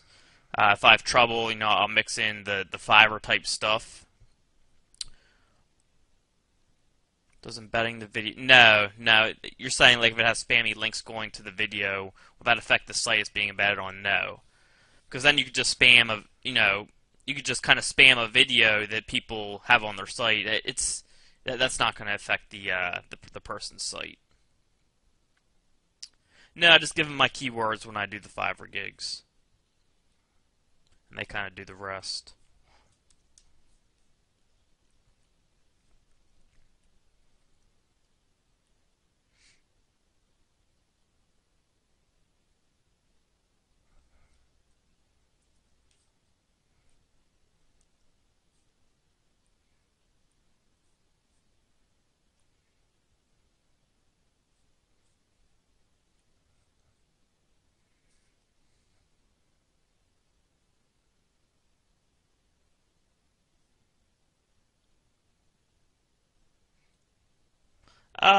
Yeah, I mean, it should be okay. I would ask the Facebook group for some feedback if anyone's used them.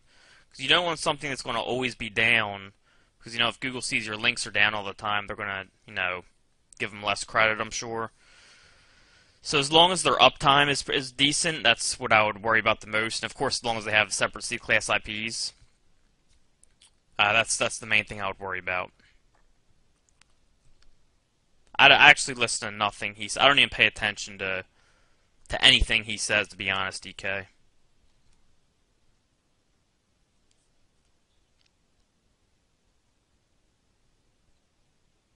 It really depends, Dave. Different target sites for a PBN site. Sometimes just one, and as many as 10, 15. I mean, it all depends, really. I mean, I try to keep it like in the beginning. If I'm using a PBN, I'll try to keep it somewhat natural, but in the end, not really, James. I mean, we blast away at videos and they rank just fine. But sometimes, like my safe, I'm like a really safe person, so I'll just kind of play it extra safe. But now you can pretty much spam a YouTube video and get away with it. We do it all the time.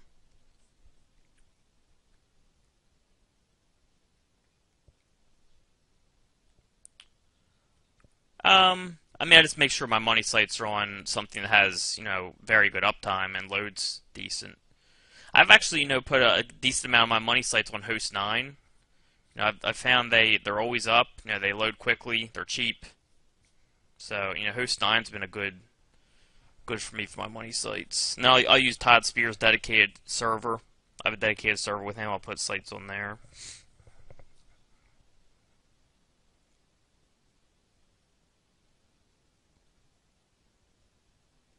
No, it doesn't affect the future links because, Gary, what Link Juice Keeper does is it says if the page does not exist anymore, redirect any links going to that non-existent page to the home page. So if the page does exist, it skips that process. It will not redirect it because it does exist. It's only for URLs that no longer exist. I'm not sure where that is, Graham. It's somewhere in the members area. As long as they have good links. I'm worried about the links going to the domain, Dave.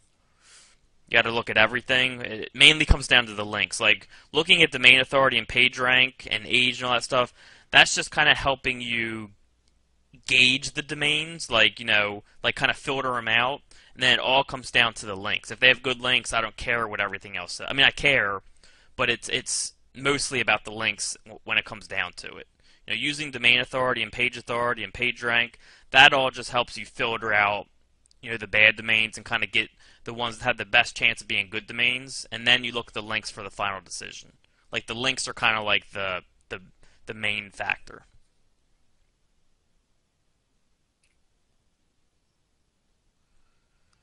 Sometimes, Gary. It depends. If it's like some of my sites rank well in e-cigarettes, so people will naturally link to them because that's what people do. They link to authority sites, and I look like an authority site because I'm ranking very well. So people will naturally link to me like that.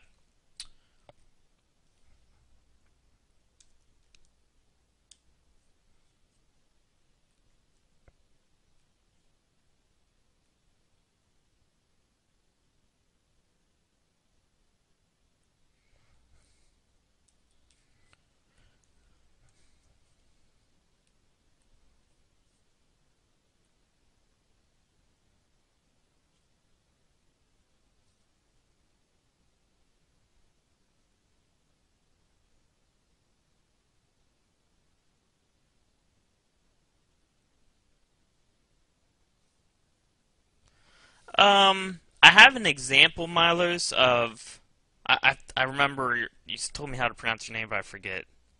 Milos, I forget how it's pronounced. Sorry about that, but I have an example of what I did for Nashville SEO. We can actually go over this real quick for EMDs, because EMDs I always kind of play with. Like, so if we got NashvilleSEO.org, okay, I might start with something like Nashville search engine optimization, okay, to the home page. That would be my first link, my first anchor text. Then I might go with something like Nashville, Tennessee SEO services. Okay, so I might go something like that. So we're getting the keywords in there for this one. They're there and there. But we're adding in other keywords as well. Okay, then I might do something like Nashville SEO services, Nashville SEO firm, and then maybe I'll see where it is from there and go with Nashville SEO, the actual keyword. All right. Now this is a little different because there's two keywords in here. You always have to remember the less keywords in the domain, the more you can get away with. Okay. So if this was actually something like weight loss tips for men, then you have to be really careful with this. You can't really do the same thing. Like, I couldn't do like weight loss tips for men over 40 years old. Weight loss tips for men that are over 50. The best weight loss tips for men. Even though I have longer anchor text here, because I have so many words in the domain and I'm using them in each anchor text, then you could run into problems with over-optimization. So you got to always think, like, how many keywords do you have in the domain? Here I only have 2, so I can get away with it a lot more.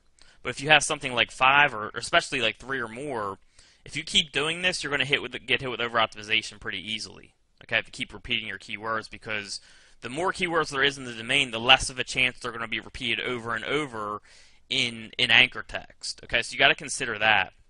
So for something that has like long, like 5 like this, I would do something more like maybe like weight reduction for older men.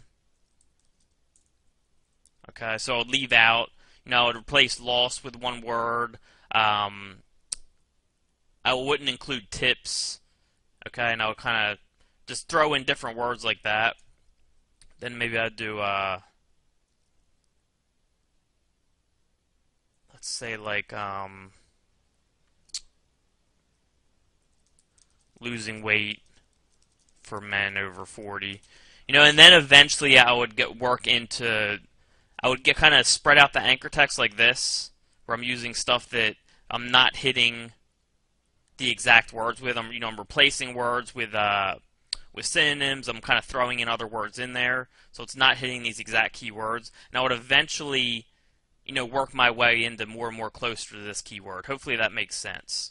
But you always got to kind of play with EMDs and kind of start with like something like this, where you're not hitting the exact keyword. Maybe you're doing like the keyword and something else with it. And again, it depends on how many words are in the domain, so always consider that. Hopefully that makes sense. But I do have a video on Nashville SEO on the exact anchor text I use, I believe.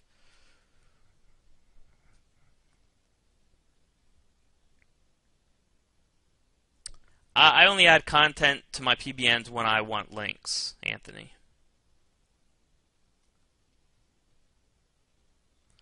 You can do it for money sites. I do it sometimes when I remember, but you can do that, yeah.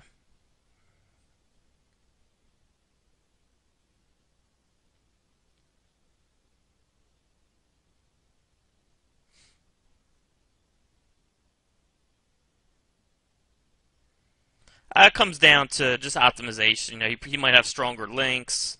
They might like his anchor text combination better for that keyword. There's a Yeah, he has electronic cigarette in his domain. I think I know who you're talking about. So that could have something big to do with it. There's going to be a lot of reasons. No, once it's ranked number 1, I step off. Yeah, if it drops, then I might start building again.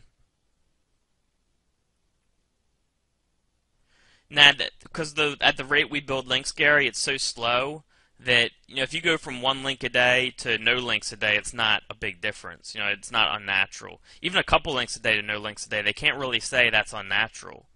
You know what I mean? So this slow link building process kind of helps us be safe with that.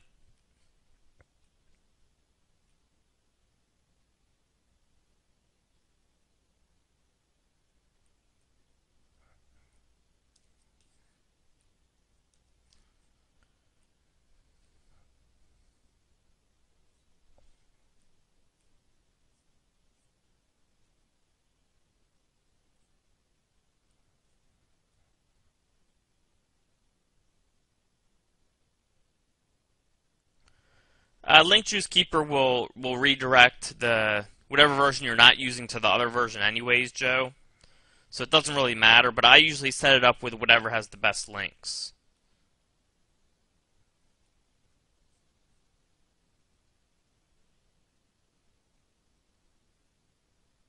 I don't use scheduling, but you can if you want. I don't use it personally. I just kind of do it as I go along. Good morning, Michael. Nah, that accident didn't involve me.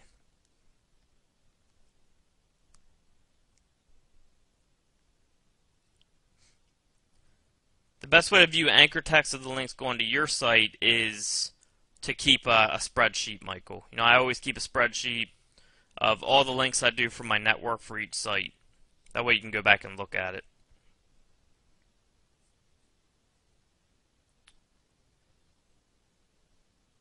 Just the ones I have listed in the members area.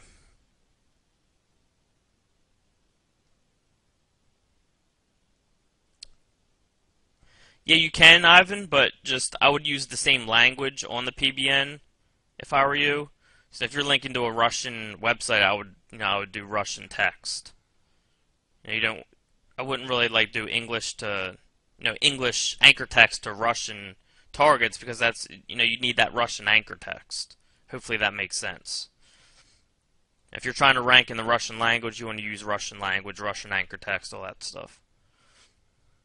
My first client actually came to me, asked me to buy a site from me, and I sold it to him, and then ended up, asked him what else he wanted, and kind of took it from there.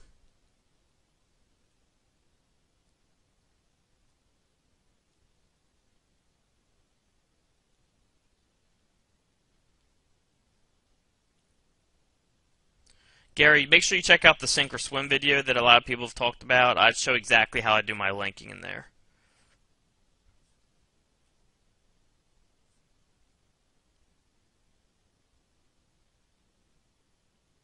Now, still looking into that, James. Might still do a case study on that. I'm actually doing some testing on my own right now, so as I get more testing results back from that, I'll go into it more.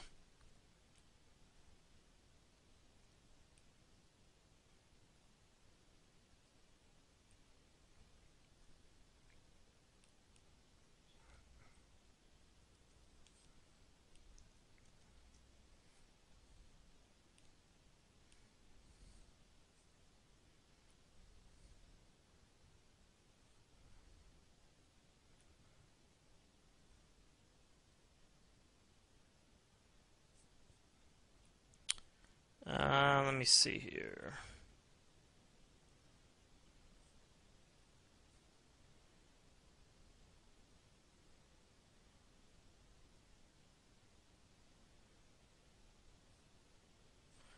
Alright, so when I'm doing my network stuff, what I do is I put in the URL of the site I'm linking to. Okay.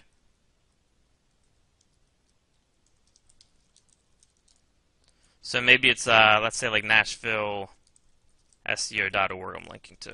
Okay. So that's site name. Actually, let me put this here so it's easier.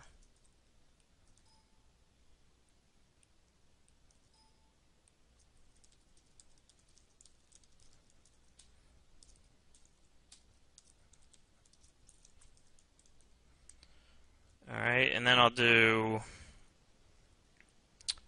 anchor text.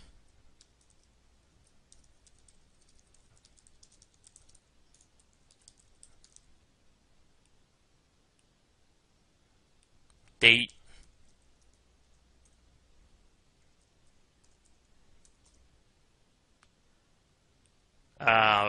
Blog network site that I'm linking from.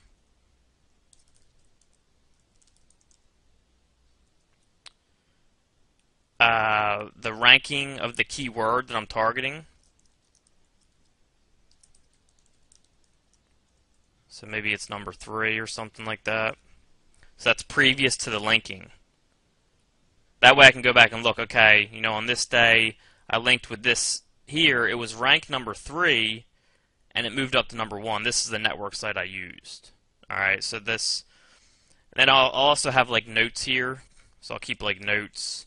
And then maybe, if I'm targeting Nashville SEO and not the anchor text here, then I'll say, targeting Nashville SEO. So that way I know that I'm talking about Nashville SEO being number 3 and not Nashville Search Engine Optimization. Okay? So this is exactly how I have it set up. And then next time I do a link, maybe I'll link to the home page again. This time I use, this time I use Nashville SEO Services. It's 5 days later. Network site b.com, different site. Maybe it moved up to 2 from here after I did this link, so I put number 2. Targeting Nashville SEO. And then, that's how I keep my data. And I can always go back and look at all of this stuff. Exactly what I do right here.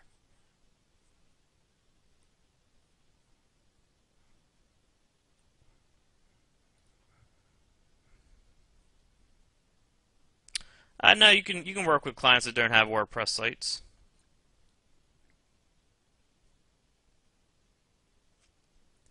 It just depends. If they're using something else, you just have to kind of you have to know how to navigate what they're using, and if you don't, then just bring someone on board who does.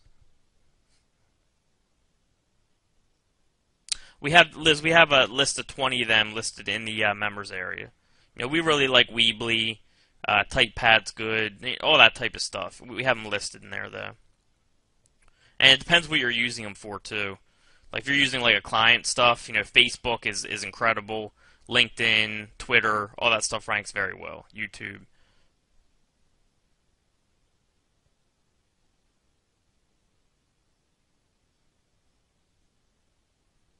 I'm not exactly sure about that, Michael. I don't know how they do that. I've never done in-depth testing on that, so I'm not sure.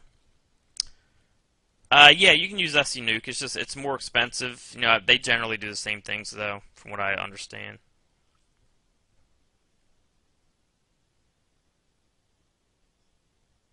I would email his support, Philip. They're very good with support over there.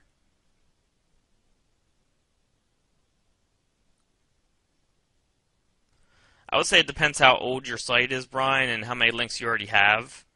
But generally I start slow and slowly build my way up with any type of linking.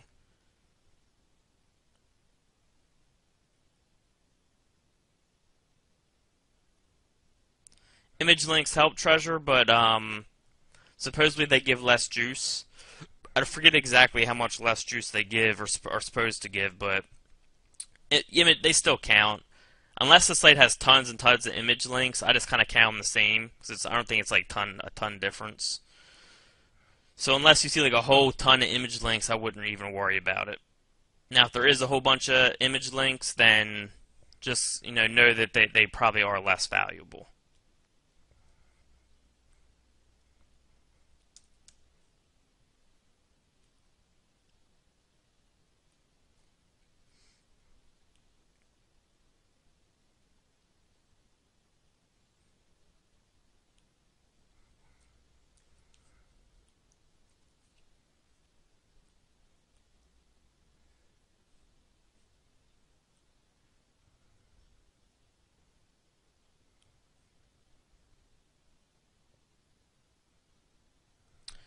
Dave, I will do that. If I've ran out of shorter keywords and I've used shorter keywords a lot, let's say I use best e-cig, best e-cigarette, best e-cigs, best electronic cigarette, best electronic cigarettes, best electric cigarette, best electric cigarettes. Let's say I've used them each a couple times, and I'm still not ranking where I want to be. Then I'll start messing with stuff like you're doing here, where I mix it in longer anchor text, see if it helps. I kind of mix it up. So that's when I start using this type of stuff. But usually I won't do this right away. And sometimes I'll do stuff like this with EMDs that have long keywords. So if the EMD was homes for sale in Atlanta, I might use stuff like this to start to kind of get, just to broaden that anchor text to get away from the over optimization. So, but I don't use them that much. You won't need to use them that much.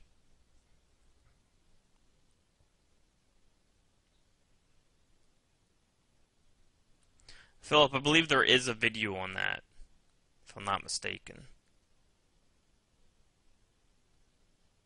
I wouldn't worry too much about the names of the accounts and all that, Philip. I mean, having the name of the account can help you rank for those keywords and all that.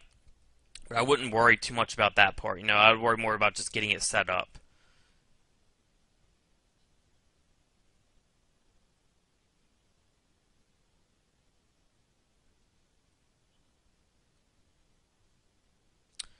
You can point PBN links no matter what site they're using, Treasure.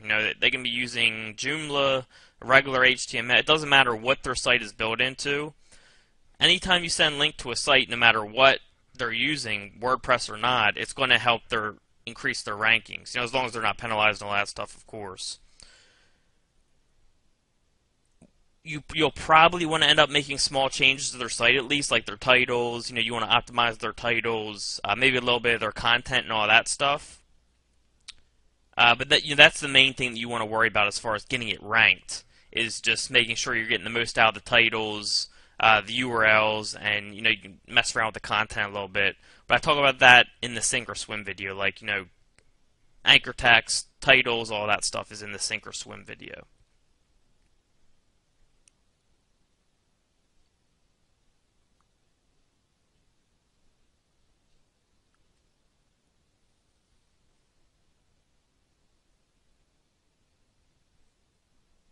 I'm not sure what you were asking that about, Gary.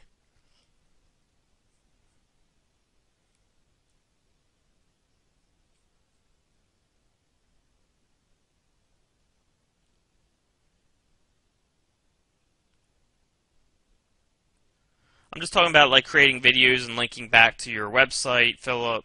Linking in your Google Plus. Listing your Twitter, your Facebook, your YouTube, your website. Stuff like that.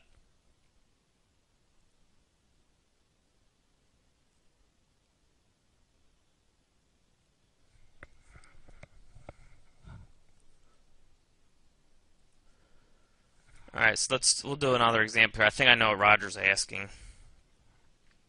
So if we got like best plumber, I'm trying to think, let's say like Nashville.com. My first anchor text might be like Nashville, Tennessee plumbers. Okay, we're using one keyword, a plural of one of the keywords, and we're leaving out best. All right, and this is a 3-word domain. So since it's 3 or more words, I want to be careful of using this over and over and over again. Okay. Next one, maybe I'll use top. So I'm using a synonym for best. Okay. Plumbers. I'm using a plural of this keyword. I'm adding in Nashville. All right. Maybe next time I'll do Nashville, Tennessee.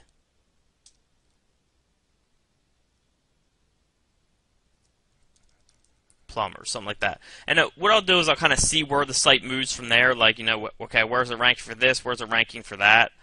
And then I'll start kind of mixing in more of what's in the domain, what I'm trying to target. So let's say it's moving up nicely.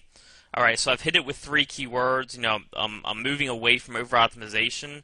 So now I can do something like best plumbers. Maybe I'll use the plural so I don't get an exact. Maybe I'll use in Nashville, Tennessee. So I got one keyword, a plural of one, then the other keyword, but I'm still mixing in other stuff. All right, so I'm just kind of being careful. And then, maybe eventually, maybe I'll do another anchor. And then maybe eventually, down here, I'll do best plumber, Nashville. Okay, so I'll kind of wait, I'll kind of hold off on the keyword in the domain until I start hitting stuff around it. All right, and hopefully that makes sense. But you always got to play with EMDs. There's no like exact formula. You just kind of got to stay away from the main keyword, but kind of mix in synonyms and other words and all that stuff. Then slowly go more and more towards that exact keyword. Ask that on Facebook, Philip. Abby is in the Facebook group, so you can get a hold of her there.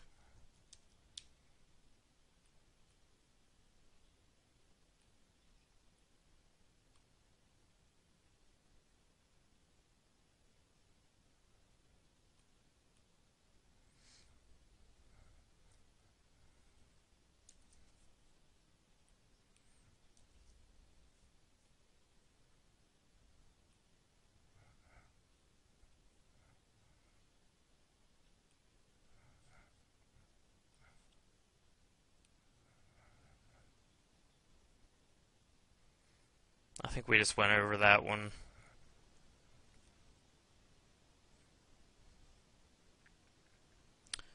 I mean, it depends, Claude. On the power. It depends on so many things. Power of the site, power of the network sites. There's so many things to consider. So it really depends.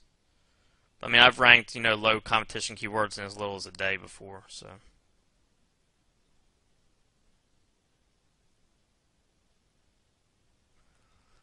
Mike, I pretty much do all my links with private network links. I'm testing with Web 2.0. But if it's a really important start, I'll start with the social. Sorry, it's a really important site. I'll start with the social, like I did with KLKS, and then I'll go into the PBN. If it's something that's like not as competitive, I'll just go rate the PBN with no social. But I am testing with some Web 2.0 stuff.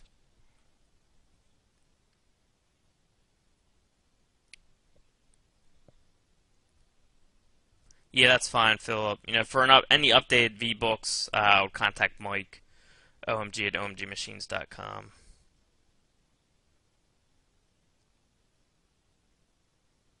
I mean, just think of high-paying clients, Claude. What type of clients pay a lot of money for services? Doctor stuff, certain types of dental work, plastic surgery, anything like that is high money. Lawyers. So just think of what has high-paying clients. Anything V-Siler related, I would ask directly to Russell Phillip.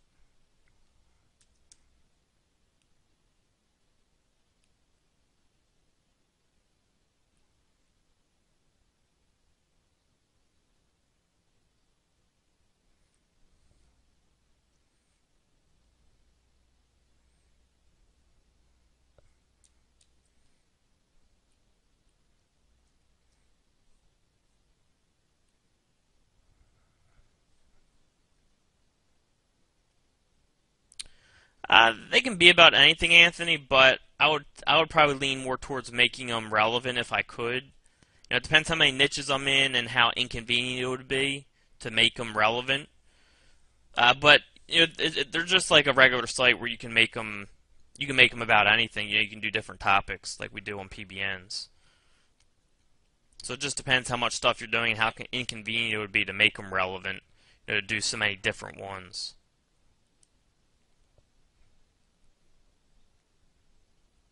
Yeah, again, anything V-Siler, Philip, I would ask directly to the Network Empire guys.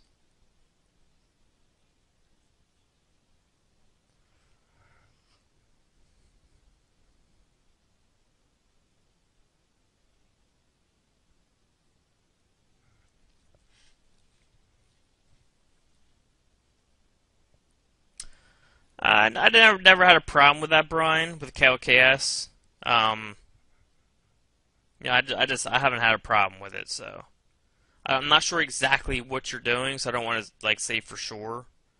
Creating multiple YouTube channels. You got multiple YouTube channels. I got you. I would probably be careful about using them for every single video. Maybe leave one out here and there.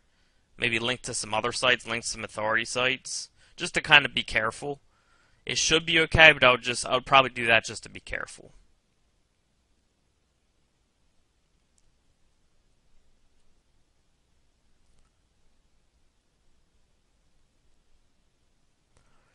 Scrape content, spun content is fine when you're using stuff like GSA or Magic Mike. I mean, if you can, you want to have, better spun content. Of course, better spun content is always going to be better. But, I mean, for GSA, Magic, that type of stuff, using that kind of lower quality spun content does still work.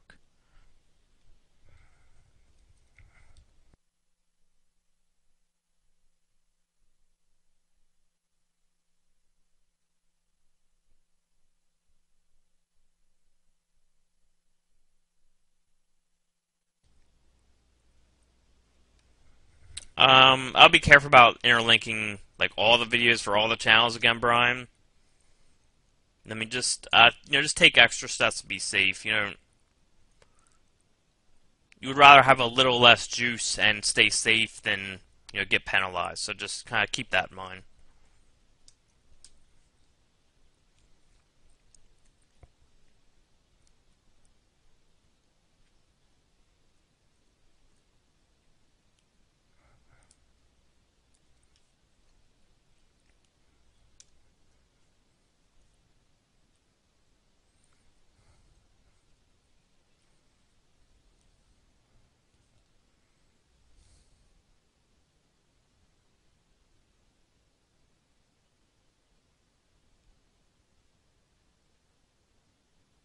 I mean, you just avoid a pattern by just don't link to the same sites over and over together, Grace.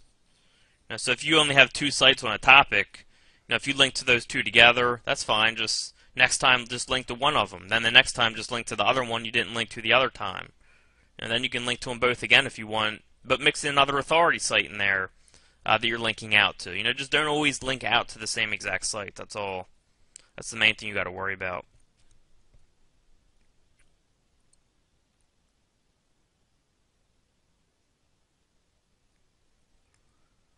It depends how you're doing it, Claude. You can build PBN links to them. You can build GSA type stuff to it, which I believe Jimmy covers in his training. So it depends, how you want to approach it. But, you can build any kind of links to them, really.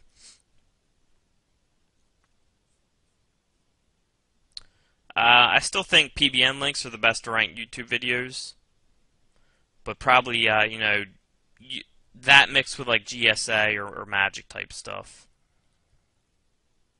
And again, I start with PBN links usually and take it from there. Or we'll start with GSA. I'll have Jimmy do GSA on videos and take it from there. But like when I'm doing the linking, since I don't personally use GSA, I let Jimmy use that part. I'll do PBN links to some videos first, and then if we need it, we'll do GSA. Or if he's starting with the video, he'll do GSA first, and then if I need to, I'll come hit it with PBN links.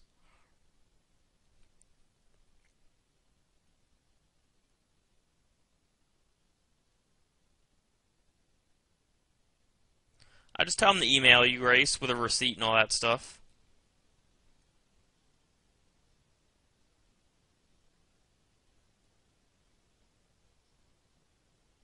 No problem, Philip.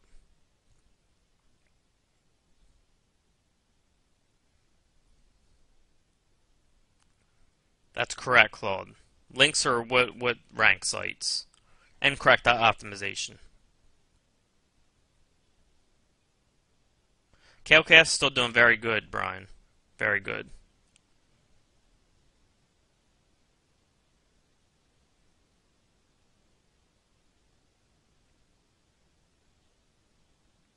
Both, Mary. It depends what type of site it is. If it's like you can go look at the Sink or Swim video, Mary, where I kind of talk about that. Where if I have a page on V2SIGs, all the stuff that I want to rank for V2SIGs is going to be linked to that page. If I have a page on Green Smoke review, then anything I want to rank with Green Smoke review, Green Smoke is going to go to that page. If I have a page on electronic cigarette brands, everything that I want to rank for electronic cigarette brands, I link to that page. So wherever you want to rank, that's where you send the links. What's up, Joseph?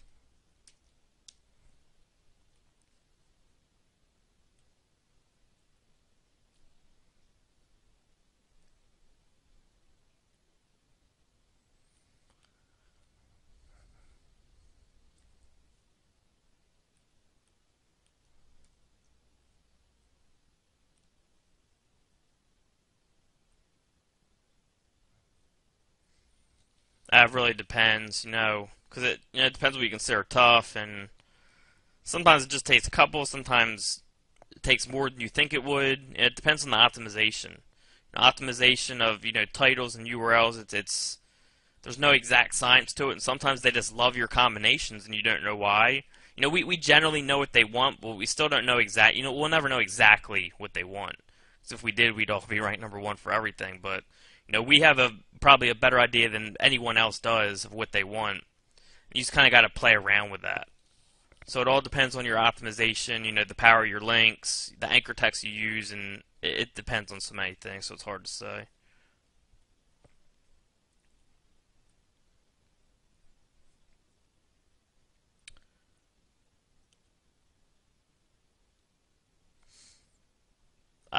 You just want to start with looking at, it depends why they're over-optimized, Brian. If they're over-optimized because of the anchor text, that can be more difficult to fix, especially if it's not from a PBN.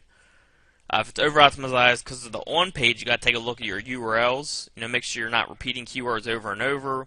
You got to look at your titles, your descriptions, all that stuff. So it depends why they're over-optimized. But if you're removing PBN links and they rank higher, I would say it has to do with anchor text or anchor text and URL combination.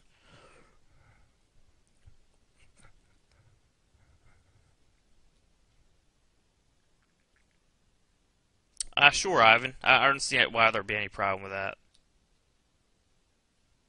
I usually don't do footer links. I don't really mess with the footer usually, Brian.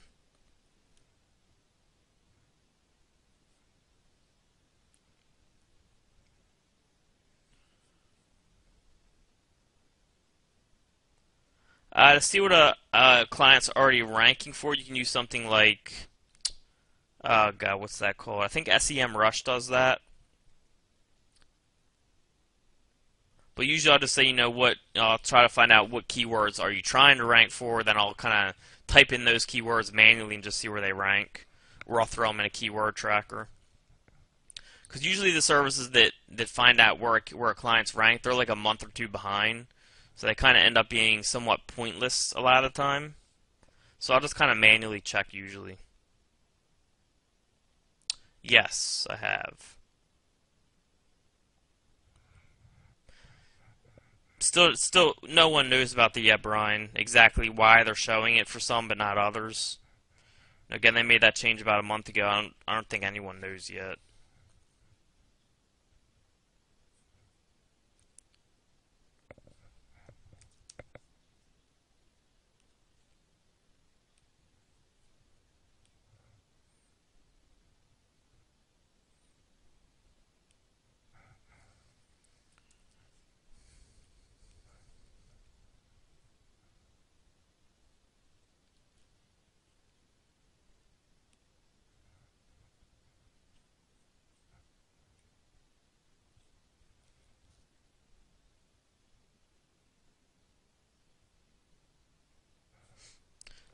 Just buying really strong private network sites, James.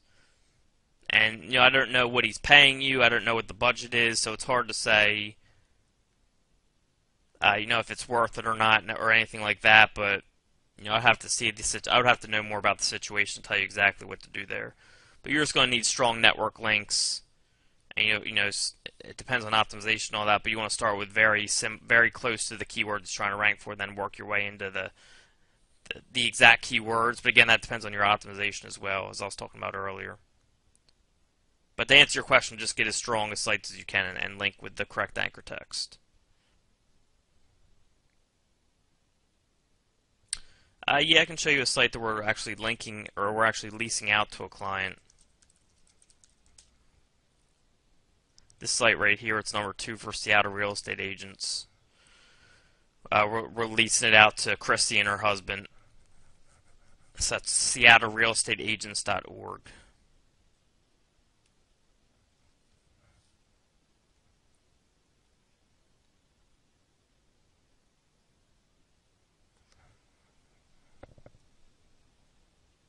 I mean, the price, it depends, because you can't just go by page rank. You got to go by the quality of the links, James, so it's hard to give it a price.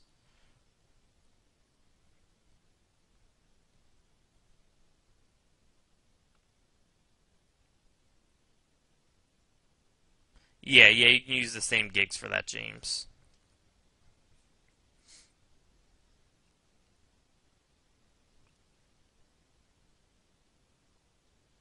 If you're not using a PBN, Julian, I would probably go mostly social and Web 2.0. Then you can also use high quality blog commenting. Press releases I haven't messed with lately, so I'm not sure about them.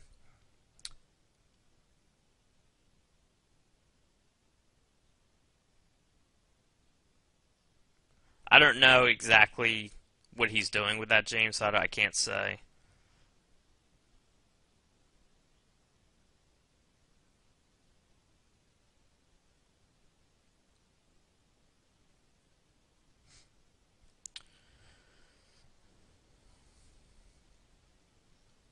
If you use the anchor text like plumbers in city, it will help you rank for plumber city, but it will help you rank the most for plumbers in city. Again, I cover that type of stuff in the sink or swim video.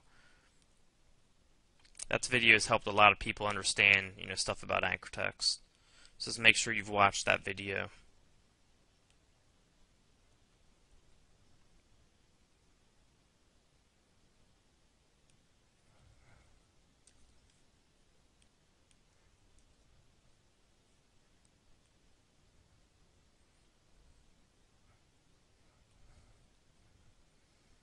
The percent of links to homepage depends, Brian. Like for Nashville SEO, I sent most of them to the homepage because I knew that I wasn't going to need that many links, so I didn't have to really worry about linking to the inner pages too much.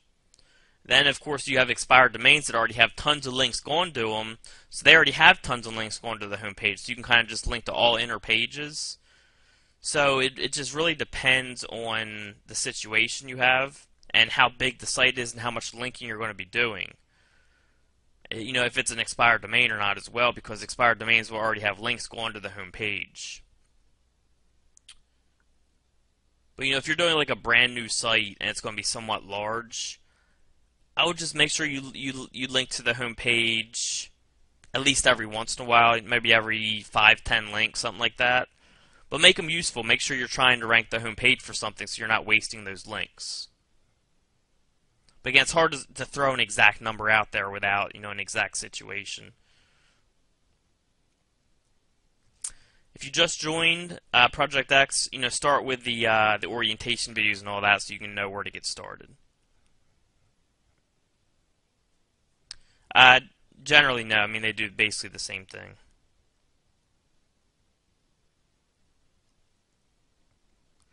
I usually split them up, Joe. I'll use different social for different websites, usually, just to be safe. I don't think it's too short, Dave. I wouldn't do that every time. You know, I mix it up. Sometimes I'll go short like that. Sometimes, you know, 750 words, sometimes 400 words. I just kind of mix it up.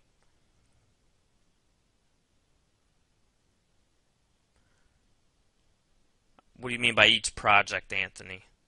If you mean for like all the accounts and all that, I would probably use a different email just to be safe.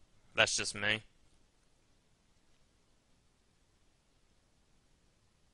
Yeah, I think using URL shorteners should be fine, Brian.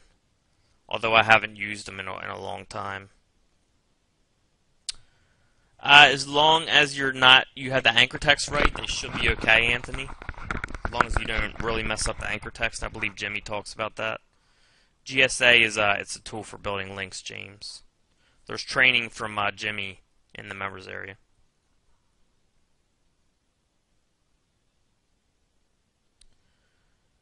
Usually if it has over-optimization penalty of links that I can't change, Michael, I'll just build a new site. I don't even worry about trying to fix it. Because it can be a real pain in the butt. You know, you can spend so much time trying to fix it, and then it ends up not being fixed, and it's better off just starting a new site for me.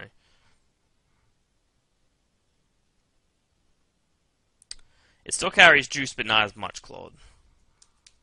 If it falls off the home page of your PBN.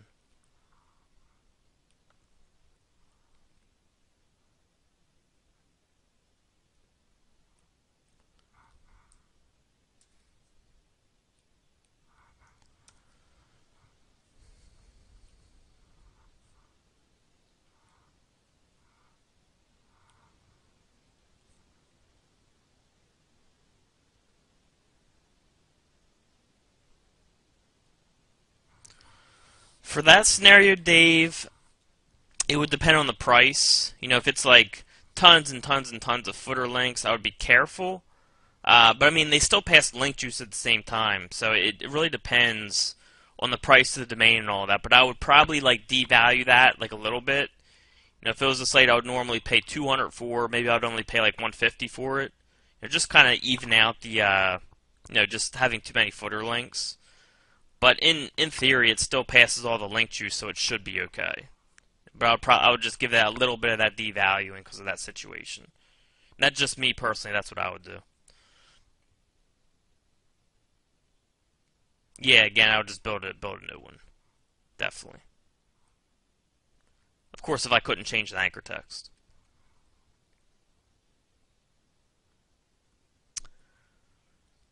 It depends, Joe. I've had it happen almost right away, and I've had it take a few months. So there might be like different levels of penalties they give. I'm not exactly sure, but usually, like if I have a problem with my anchor text and I change it, usually it helps within like a few days whenever they pick up those new links. And of course, it depends how many links you have to it and how many you got to change. I'm sure.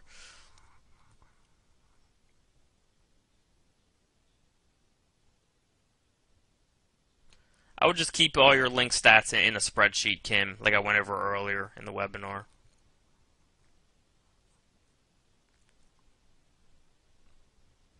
Yeah, I always set a max price, Michael. I try to set a price that is under, what the domain is worth. So if the domain's worth like 400, if that's what it goes for on the normal market, I'll only pay 200 because I want to be getting really good deals. So, I'm always just picking up good deals.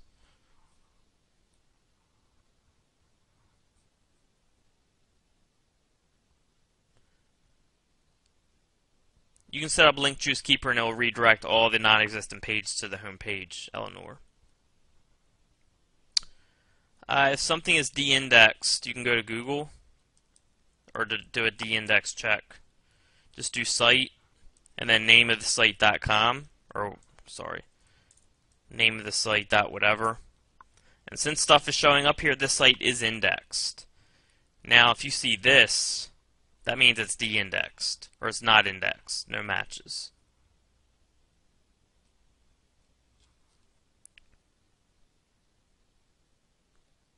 Yeah, for your money site hosting, just make sure it's on a reliable hosting, and that it's not using any of the same IPs as your private network. And I personally put all my money sites on different IPs because, even if all your money sites are on the same IP, even though all your PBNs are on different IPs, if they're all pointing to sites on the same IP, different sites that are on the same IP, then that's fishy. So that's why I do that. Yeah, and I have 20 of the sources that I use for that in the members area. Maybe I'll tell David to make that more clear since a few people have asked about it.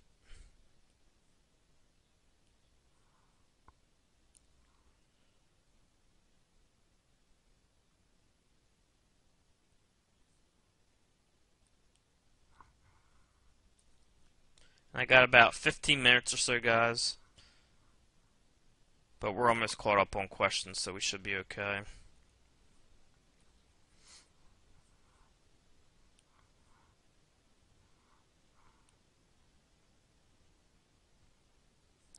When I'm talking about link to the homepage, I'm talking about sitename.com, .org, whatever.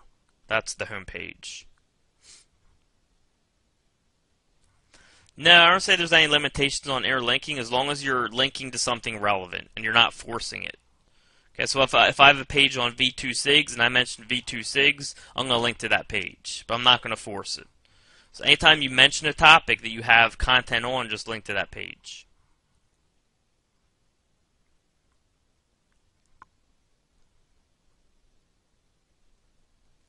That's a tough question, Mike, because they can be used very effectively for different things. Like Jimmy can fire up a GSA campaign and just rank and just blanket the first page for a local client. It would be very hard to do that with the same money for a PBN site. But at the same time, the PBN sites you can use for money site links. You can use them for anything. So it's really hard to compare the two.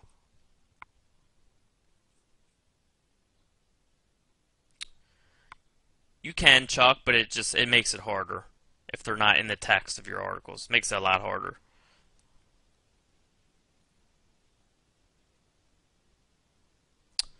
I actually don't cloak links. I use PHP redirects and stuff like that. Pretty Links plugin should be fine. A footer link is a link that's at the bottom of the website, Kim. So if we go back to Seattle Real Estate Agents,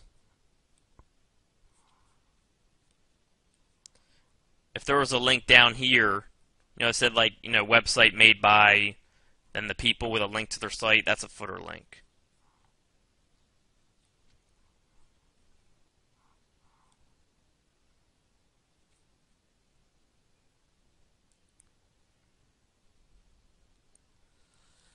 I use a different PBN site for each URL, Michael.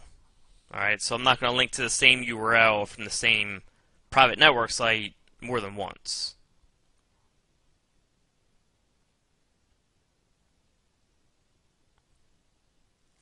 You can increase the amount of links that go on the homepage clause in WordPress settings, go to reading, and you can increase that number.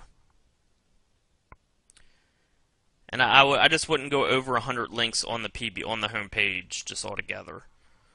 Just a general rule, for the most part I go nowhere near there. But if I had to set a maximum, it would be 100 links.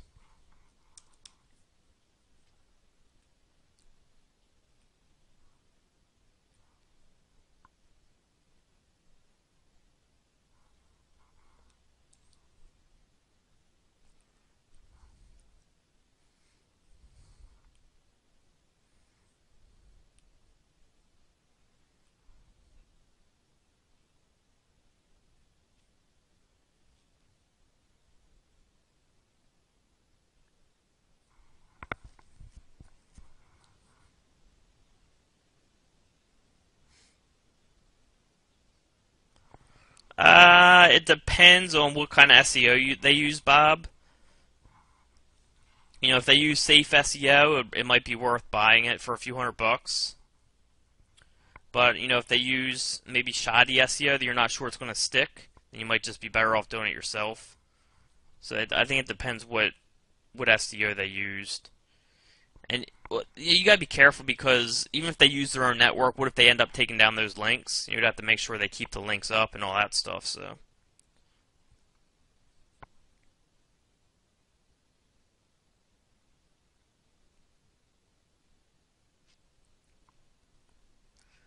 Yeah, I'm sure there is a way to recover, Anthony, but I usually don't mess with that. Once I get hit for any type of like spammy links, like links I can't control with my PBN, I'll usually just move on to a different site.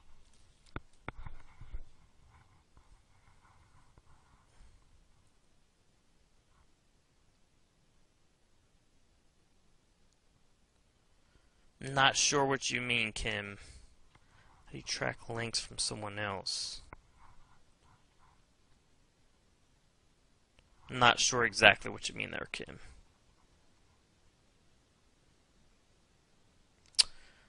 Phil Bellevue might do it.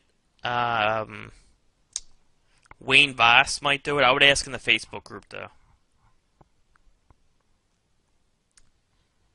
I consider old, like, I don't know, 2004 or older. But, you know, 2005, 2006, 2007, they're all good, too. I'm not sure about that, Bob. I don't know. Because I haven't really messed with, you know, footer links too much.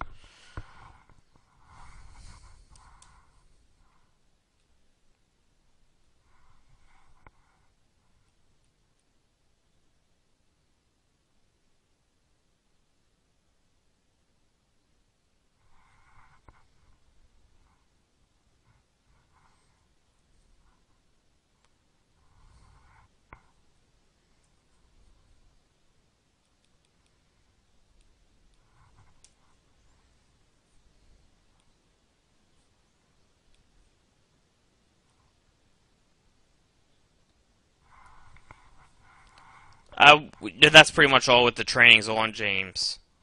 Is, you know, how to find the right ones, but it's all about the quality of the links going to the site. But we have the whole section on how to find high quality PBNs.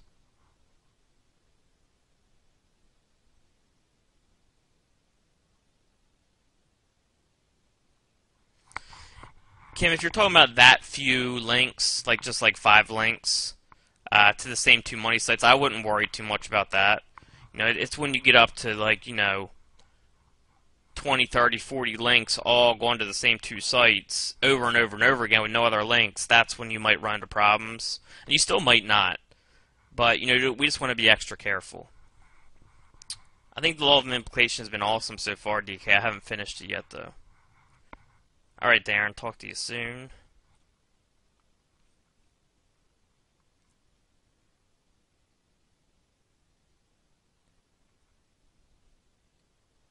Because you put them there, Michael, so they should still be there. It only blocks the PBN links. That's it. You know, if you put it on a PBN site, it'll block the links going out from that site. That's it.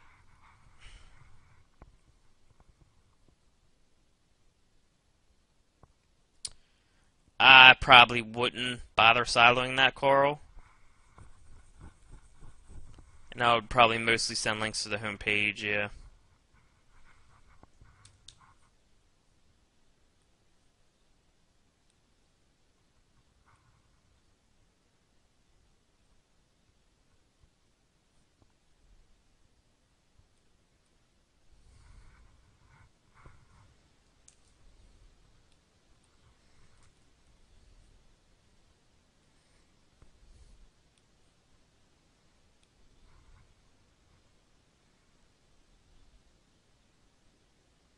You're welcome, Gary. If you can't move on from the site, I mean, you can always move on from a site. You know, it just depends what the penalty is. You know, I'll probably start with the disavow tool if you're trying to get rid of a bunch of links and take it from there. But I haven't messed with that too much because I just usually move on. Because getting rid of a penalty can be such a pain. If it's a really important site, you know, it might be worth it, but most sites, I would say it's better just to move on. Alright, Graham, talk to you soon.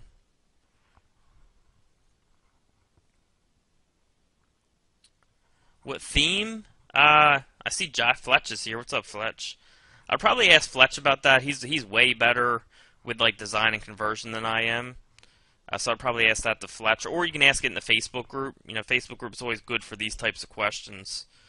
But as far as like theme stuff, design, I'm the wrong person to ask. I'm not very good with that type of stuff. All right, awesome. Talk to you soon. I forget how to pronounce her name. I think it's Milo. I forget.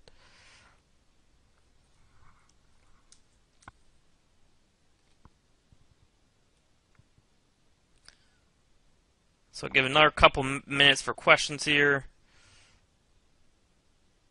and then we'll get rolling. I'll get this recording going. Let's give it one more minute for questions to roll in, then I'll answer all those.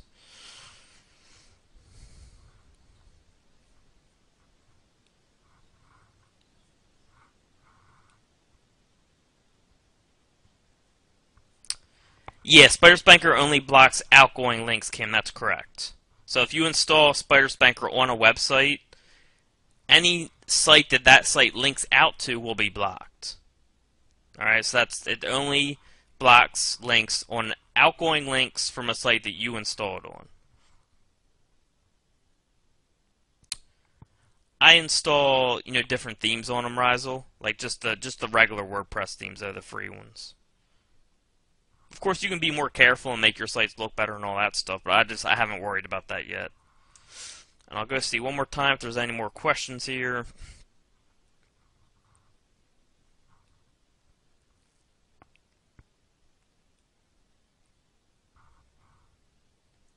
And we'll finish these up.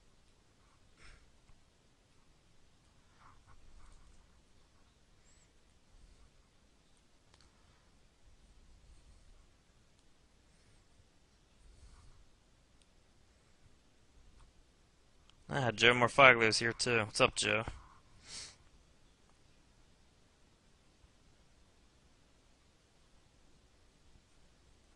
Do we have a list of tools? I'm not sure, Vince. I can ask David about that. I'm pretty sure we have a list of all the tools. You know, but mainly like stuff like GSA and all that type of stuff. I'm not sure what type of stuff you're talking about. All emails go to Mike, omg at omgmachines.com, and if he needs help answering, he'll email me and ask me, you know, further into the question, I believe. Not sure about that, Claude. I would ask Mike.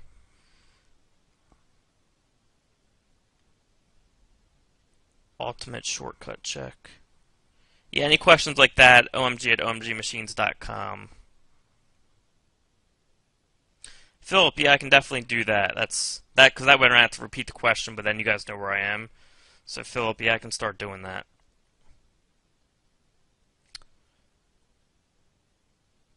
Brian, I don't know where you emailed me. If you're talking about the no holds barred email, I don't have that anymore. Or I haven't looked at that in a while. So.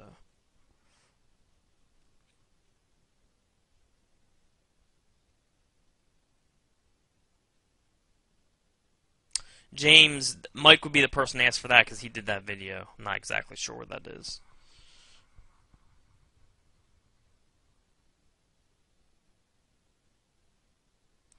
Kim, when we're talking about footprints, we're just saying like patterns. Okay, a footprint is a pattern. So if you're linking, if you have 5 network sites, let's say 50, because it would be a more common scenario.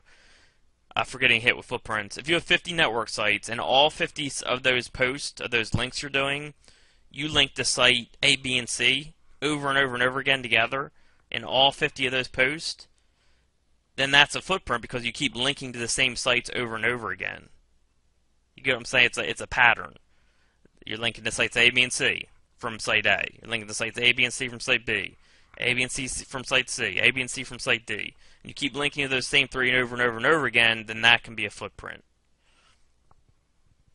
You can use Link Juicer on your Link Juice Keeper on your money sites. If it's an expired domain, Claude will help keep that link juice. All right.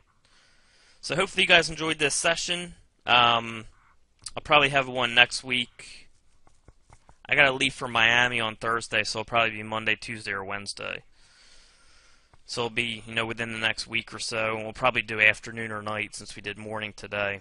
All right, and I'll get this recording up for you guys I'll send it to Dave today. It should be up by tonight or tomorrow. All right, hope you guys enjoyed this webinar. I'll talk to y'all soon.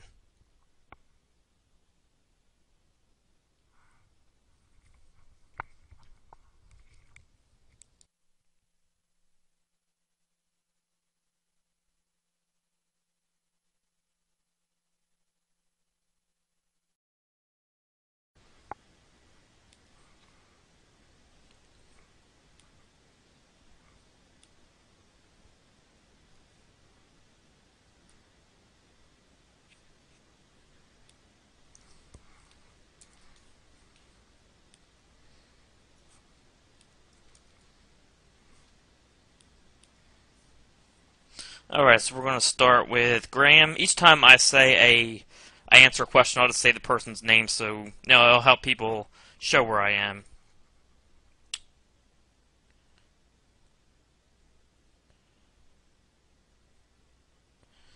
Yeah, it's generally the same, Graham. For YouTube, remember, you can't utilize the URL, so you got to really work with that title because it's most of the on page you're doing. Of course, the description helps, but the title is the main thing that they seem to gather. What the keywords are about, and then the description being secondary, and then maybe the tags being third, as far as on page goes. But yeah, for the title, you're generally doing the same thing. Any keywords you want to rank for, the most important ones, you definitely want in the title.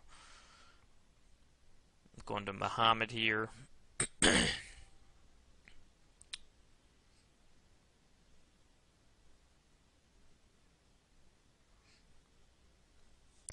Muhammad, I would say it really depends. Like if a site has hundreds and hundreds of links and they have something that just looks unnatural like this, have all like H2FC, then that's just, it's not natural. And also, like, you can look at where the links come from. If they're all come from the same types of places, like, maybe they did a whole bunch of directory links and, all their links are coming up as H2FC, that's an obvious sign of SEO, which I don't like. Whereas if they're coming from all different kinds of places, like, website number one, maybe a government site, maybe a related site that's trusted, high Alexa ranking, and they have a lot of this, and that's fine because that's just revolves around their brand. But if it's a lot of like the same types of links, like SEO links, and you see a lot of the same thing like that, then I would stay away from it. But you got to kind of look at the whole picture, like look at the anchor text, then also like where the links are coming from, because that can help you determine if it seems natural or not. So I always kind of look at more than that if there's a lot of the same anchor text. And I'll kind of look at where the links are coming from. And Gary has a long question here, so I'm going to have to recapture just his question.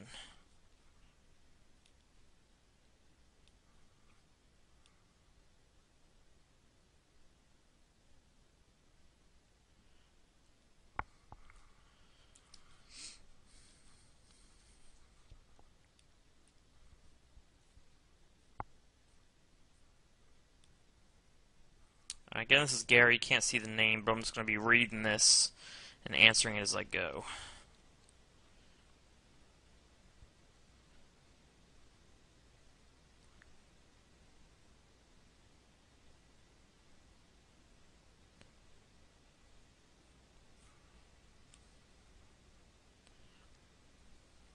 It's not necessarily the date the link was placed, Gary, more probably the date when the link was picked up by Ahrefs, I'm guessing.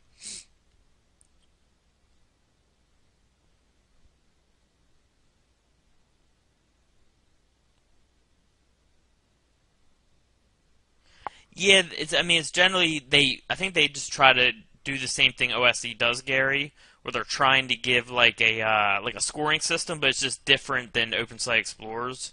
So if you're going to use that for like page authority, domain authority type stuff, you got to kind of familiarize yourself with what they're doing and how it relates to, you know, how powerful a site is and all that stuff. So it takes some time to get used to. So definitely adjustments that you would have to make if you're going to go off their system alone.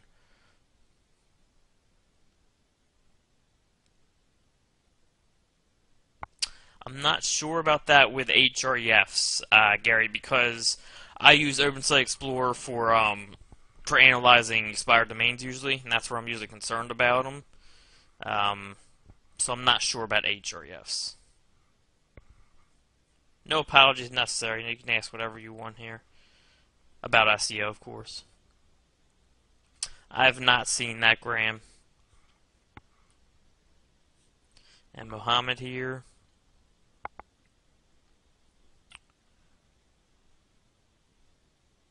No, that means it's indexed, Mohammed.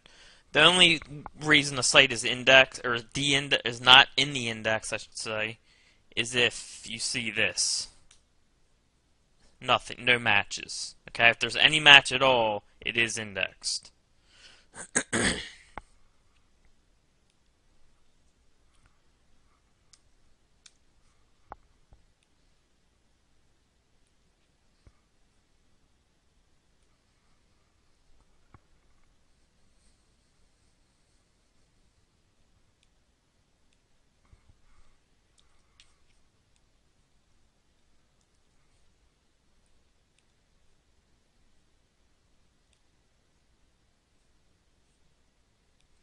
Alright, so we have Graham here.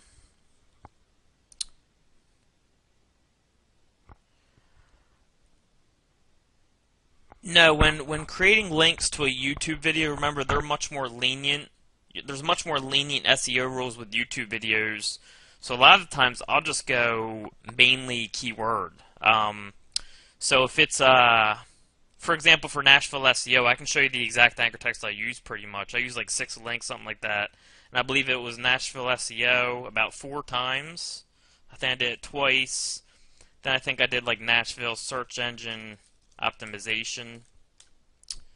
Then I might have done like Nashville TN SEO, then Nashville SEO, something like that. So you can be a lot more direct with it because of that high domain authority, and also because you don't have any keywords in the URL. So that's sending down the optimization even lower because they're not seeing the keywords in the URL. So they're probably saying, you know, they're not really over optimized for that because the URL is not coming into play, which can be a big part of over optimization, especially if it's in the domain. So with YouTube videos, I go mainly after my main keywords, and I'll switch it up a little bit like this every once in a while. If you're spamming the video and there's going to be hundreds or thousands of links, then you probably want to work in the YouTube URL, maybe a little bit of click here type stuff, very little bit of this, you know, probably more of the YouTube URL. Then just like a few more variations of the keyword. You know, you don't want to have like too high just to be safe, but you know, if you're spamming, you want to mix it up a lot more than you would if you're just doing PBN links. But if I'm doing PBN links, I'm mainly hitting the main keywords with a little bit of variation like this, and it works very good.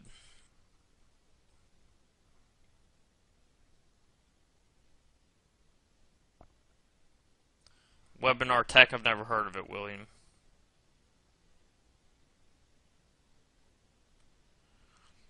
Mohammed, not really. I don't really use the Wayback Machine too much. I just go more off like what the links are telling me. You know, if it's a trustworthy site and all that. No, because all the sites that are at auction, Mohammed, are. You're talking about if it's been dropped. I used to, Mohammed, but again, I go off the links. Alright, so if it has trustworthy links, then I'd trust it overall.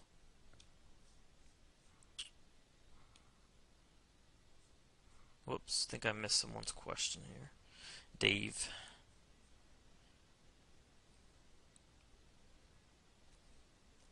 Oh yeah, I mean Seattle real estate agents.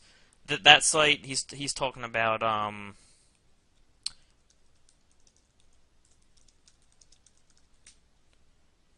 this site right here, which is one of our original example sites. This is a little different, Dave, because we used, what was this site? I think we used some Web 2.0 with this site and some Magic Submitter. So it's a little different, but, you know, a website like that, I would say it depends how quick you're doing the links and all that. Like, if you know, the more time you give it, generally the less links you need, because the links take a while to fully kick in, from what I see.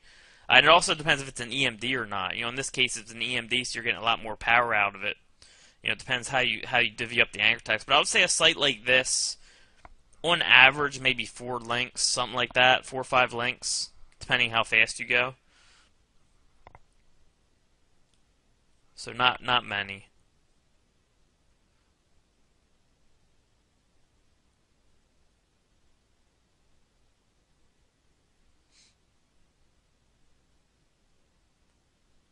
That's because, you know, Muhammad was once set as the non-dub version. You know, that's the main version they use, so that's where most of the links were going.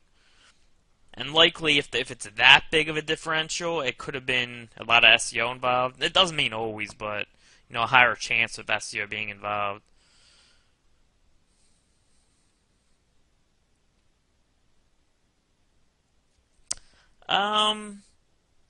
You know, some of them have like dates on the post and all that. And I believe HREF, as someone was talking about before, shows when the link was picked up. But, you know, I don't worry too much. Of course, consider that, you know, especially if a site doesn't have that many links. I want them to be sticky links to make sure that, you know, the little links it doesn't go away. But, you know, I don't worry about that, like, too much, because that's just a lot of extra work to see when those links were placed and all that.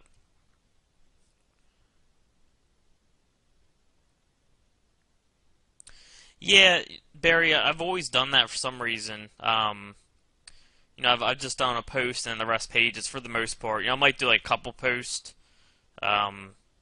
just to like get that on the. Basically I use posts for the homepage content. You know, I know you can do a page and make it sticky, you know, and change up what shows on the homepage, but I've always just done one post and the rest pages for the most part. And tags, you know, I believe tags play into over optimization, so I don't even really use tags like that. You know, if I do, it'll only be a few of them. But I think I actually know tags play into over optimization, so that can get kind of even more tricky with over optimization, which is why I kind of stay away from doing the posts with all the tags and all that stuff. And I say I know because I had a site that I was working on with someone else, and they wanted to add a bunch of tags, and they did. They added like hundreds of tags to each post, and through the data, I could just tell that that's what the over optimization was coming from. And I told them, you know, we got to take down these tags, and when we did, everything came back in the ranking. So I know that for a fact that tags work in over optimization. That was a couple months ago at least. I'm sure they still do. And we're on Gary here.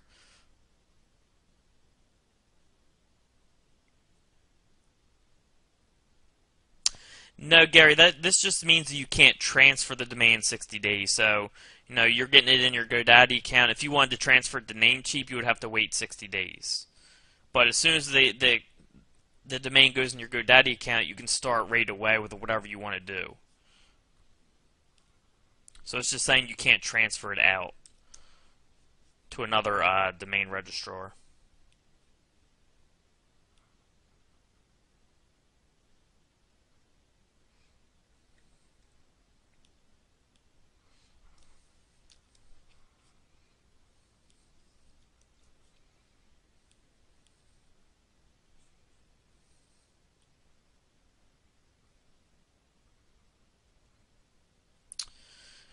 So if I'm talking to Miko here, sorry if I mispronounce anyone's name as well. So, you know, if something has no synonyms, I'll just start adding in other words.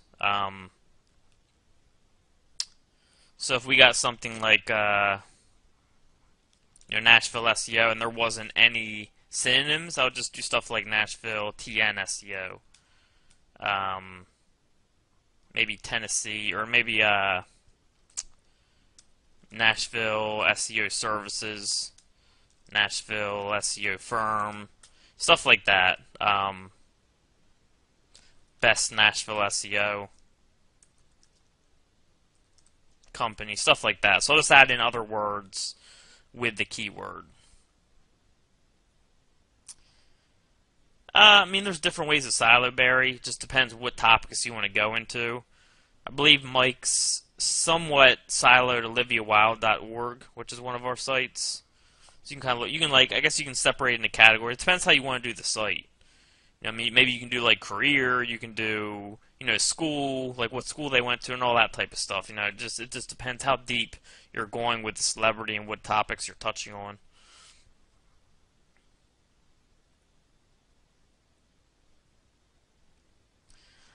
Dave, I find that it varies. It's weird. Some videos are a little slower to respond, whereas other videos they respond really quickly. Like Nashville SEO, for example, which is it's not an easy keyword. This took like 6 links, but I did it somewhat slow, where I would do a link and I would wait like 2 weeks and I'll do another link. Like I said, the slower you go, the less links it seems to take, because it seems like you don't get the full effect of a link until like a month later or so. So it really depends, but generally a term like this, maybe like 5 to 10 links, something like that. It depends on the power of the sites and all that type of stuff as well.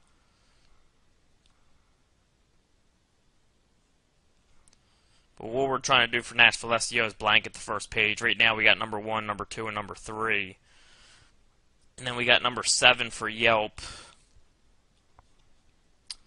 Then we got number 11, number 13, and then number 20 here. And I'm sure we got others on the other pages, but we started on that a couple weeks ago. And that we're, of course, using Jimmy's stuff for that, just his stuff about blanketing the first page. But Dave, you can be more aggressive with videos. You can send them at a lot higher rate and be a lot safer with videos because of the high domain authority. But like I said, I just like to wait because I like to see what does that link do. I like to wait a few days. What would this link do for the video or the web page or whatever? How much power did it have? What was the effect? Now I like to kind of reevaluate from there. But you can go quicker. We're on Milos here.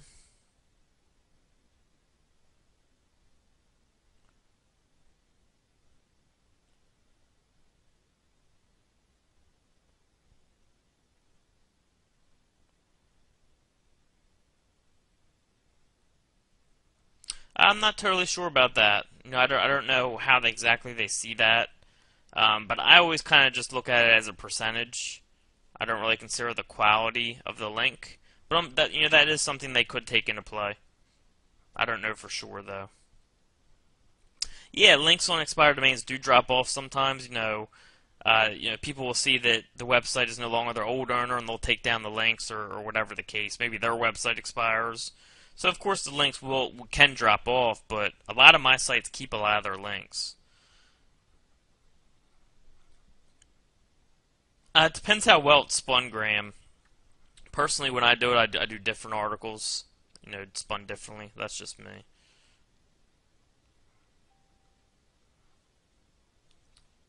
Oh, and I'm looking at the question box here. I'm sorry. I had the wrong screen up. So Milos was asking if you guys can read his question here. He's saying, if it's a high quality link, does the anchor text count more than like a low quality link's anchor text would? And I said I don't know. William said, do links on expired domains ever drop off? And I said, you heard my explanation. They do sometimes, but most of mine keep their links. We're on Graham here. Again, you can copy. It depends how well it's spun, but personally, I like to get a new article, newly spun. Now we're on Gary.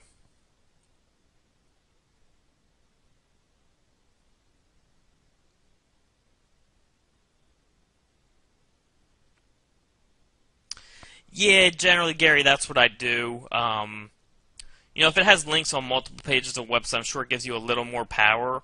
But the main thing I'm concerned about is, just the highest quality link of that web page. Because we're interested in different referring domains more than how many links from the same referring domain. So yeah, generally what I do is I just count as one PR5. That's generally the rule I follow.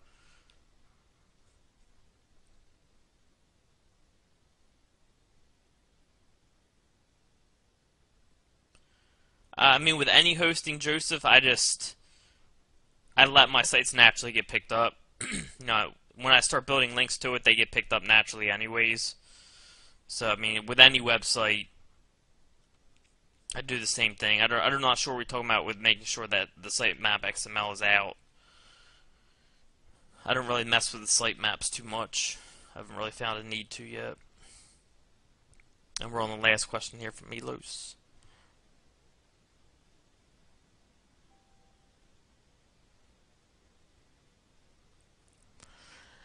I wouldn't necessarily say it's bad, but the less links, the better. If you see a PR5 and it's from a high Alexa site and it doesn't have many other links on the site, that's top quality PR5. But if you see the PR5 and it's on low Alexa site and it has tons of other links on the site, it's like a directory type stuff, then that's obviously not nearly as valuable as the other PR5. So you do got to take that into consideration. Yeah, definitely.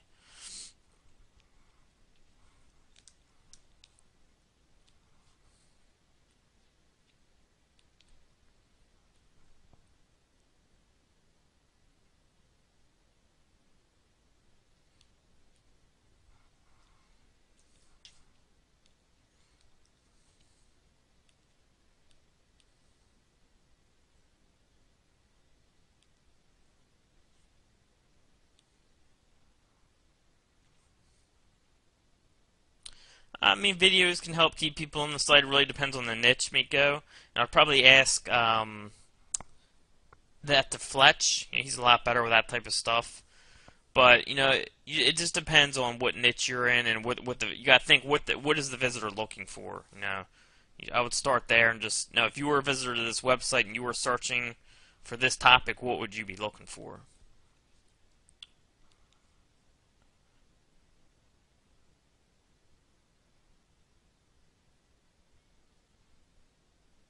Grandma, I believe Jimmy covers this in his training, but if it was me, probably around like 15%, something like that. And it depends on how many variations I can get and all that stuff. So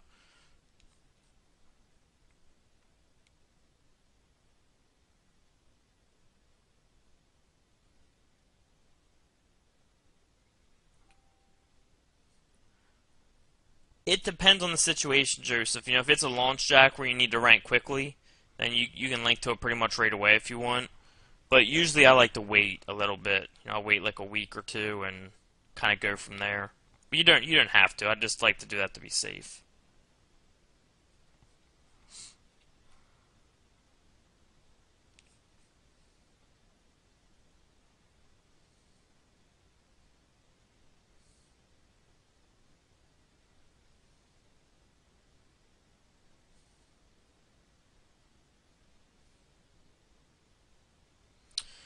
Mike, I would probably. I'm gonna have Jimmy on a webinar soon. Maybe the next webinar we do, so he can answer GSA questions.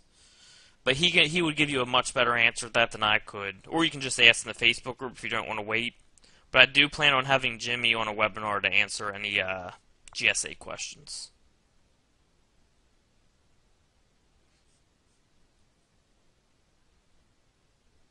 Thank you, Milos. Appreciate that.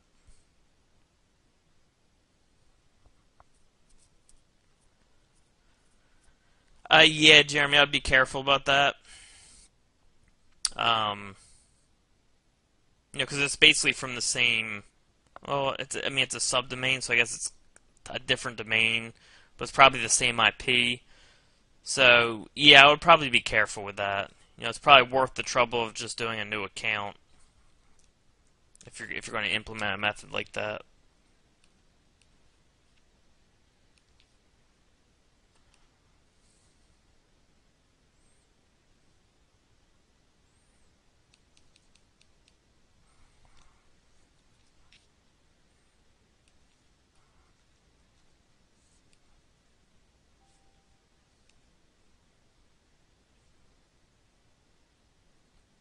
Yeah, again, Mike, that would probably be a good question for Jimmy. He's the GSA expert.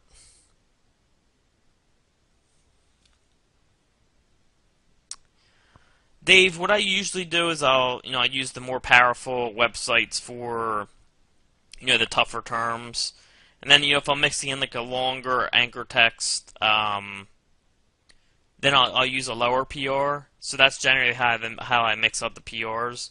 I just use the high power ones for when they're needed, then the lower power stuff for the lower power stuff. So that's the most that I worry about that.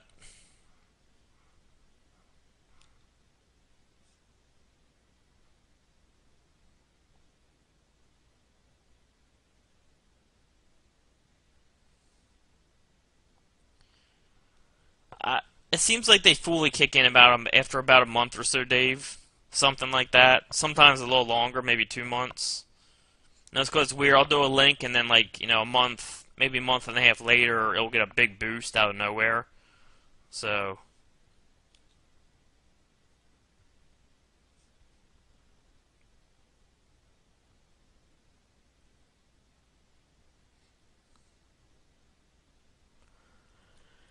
yeah, I mean, Grant, again, you're going to lose links from your PBNs. And they're going to drop links here and there, but as far as tips to make sure they hold them, it's tough to say. I mean, mine seem to hold their links pretty good, so I'll just say, follow what I'm doing. Most of mine seem to keep most of their links, most of their power. So I'll just make sure you're doing what I'm showing you. It's not. I wouldn't say it's really due to the quality of the links, but just maybe the types of links. I would say probably more towards that.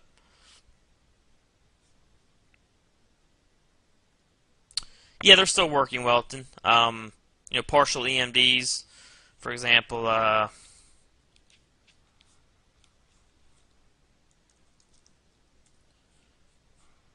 site on Gold IRA right here. It's a partial domain. We got the main keyword here, and then just another word over here. Same general concept.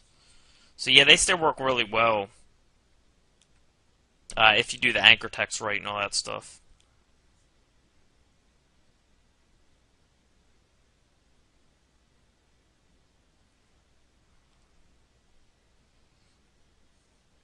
I mix it up, Darren.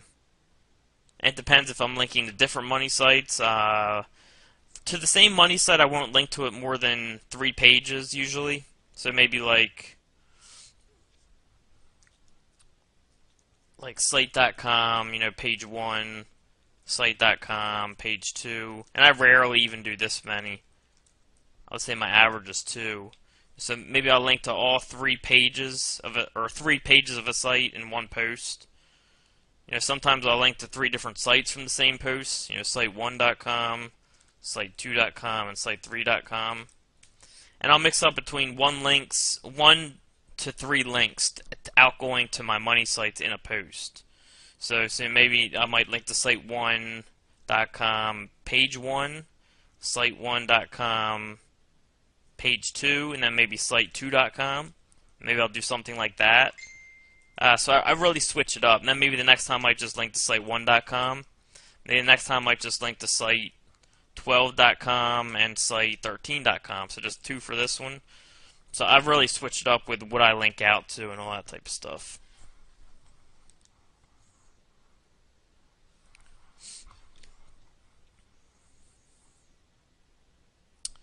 No tags, I'm talking about the tags for the post, William. There's a section, like you can add categories for posts, you can put it in a category. You can also add tags for a post, that's what I was talking about. Awesome, Mohammed, really appreciate that comment.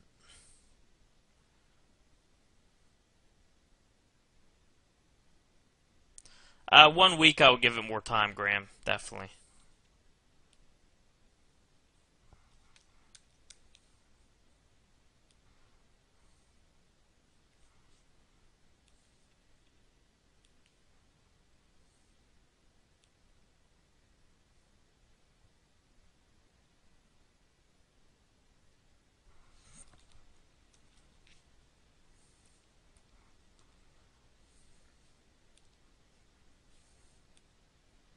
And we're on Dave here.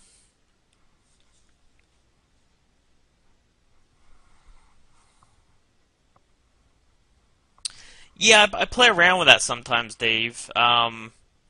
Usually that'll be like more of like a testing thing. I haven't really got definitive proof of anything that how much that helps. But yeah, I have mixed that in where I'll kind of like mix in stuff like that if it's like it's not ranking where I want yet, and I feel like I've done enough anchor text. I'll kind of mix in stuff like that to see what it does more. But yeah, I have done stuff like that, although not that often. Usually I can get where I want to by what I lay out, but I will mix in little kind of more tests like that to see if it helps with the websites. Nah, I don't ping sites, Gary.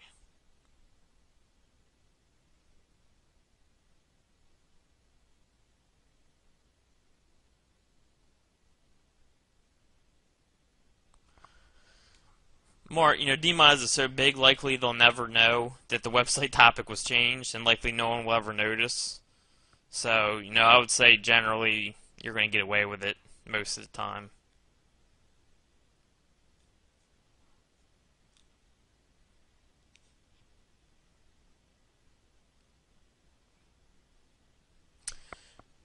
I thought Jimmy's stuff was included for blanking the first page, Joseph. I mean, it's basically like GSA type stuff and creating, Facebook accounts and Twitter accounts and SlideShare and all that type of stuff, like we're doing with Nashville SEO. But if you want to know for sure, email Mike, omg@omgmachines.com. He's the one that handles all the contests. He would know for sure if we have that. And we just covered that in my example, David. Let me know if you need me to go deeper into that, though. No, and this is what I was talking about there, where I'll kind of mix it up. So.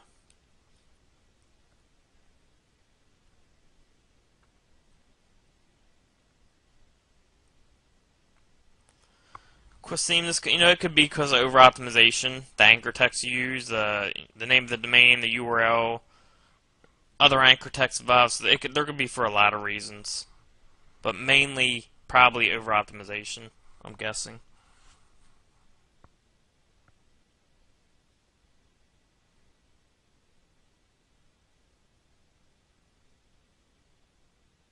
Claude, I would talk to Fletch about that in his session.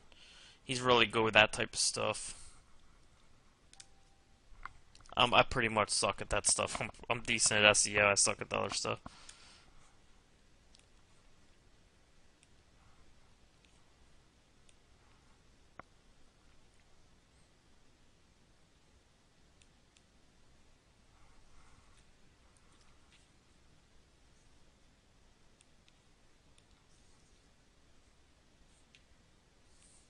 And we're on Philip here.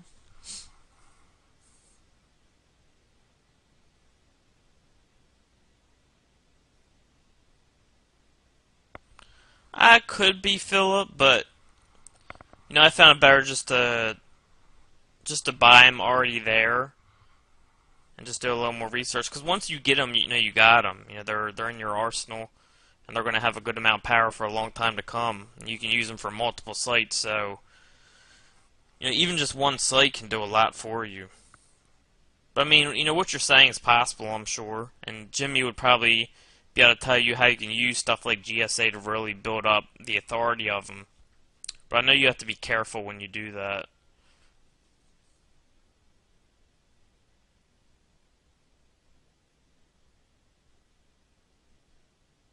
Yeah, you can use Magic to target Web 2.0 stuff more to up the power. You can use GSA, Magic, whatever you want to use. I just have like a VA create them, Joseph. Have someone create them for me.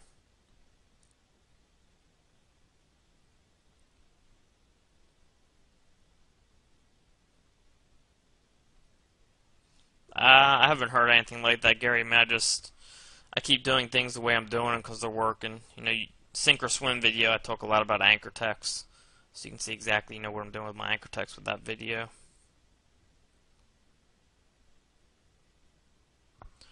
I mean, it just depends how you look at it, Curlin. But I mean, high power for me is like like a true PR5, as far as link quality goes, or higher. PR4 is somewhat high power to me. Now, some people, PR3 might be high power. It just depends how you look at it. And of course, page rank, remember, is just kind of like a gauging factor. But when I'm saying page rank, I mean like a true PR or whatever. As far as the links go. I don't believe so, Gary, because I think it's just easier just to get a new site. What's going on, Joe? What's happening, man?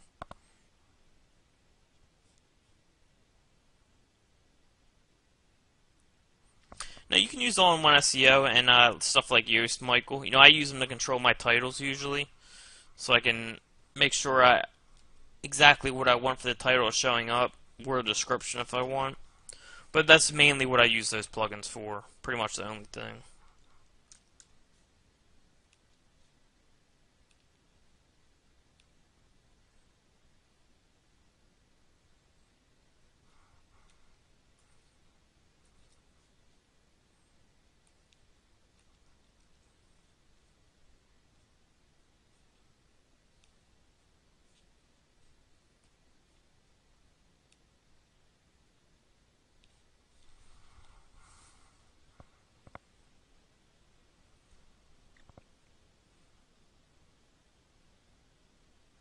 Yeah, you can do that. I wouldn't hit it with all branded anchor right away. I would mix in a little bit of other stuff with the branded anchor. Just because all branded anchor, then straight to all money keywords might look a little suspicious. So I would, mix it up a little more. Where you can use, a lot of branded, then some other stuff. But yeah, yeah, you can start it like that.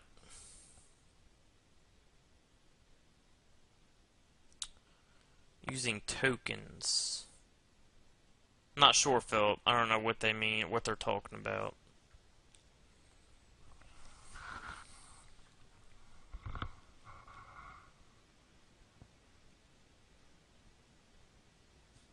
Yeah, mainly I just use PBNs, Barry. That's all I need. So, I'm testing out some Web 2.0 stuff now, but for the most part, I'm using PBN.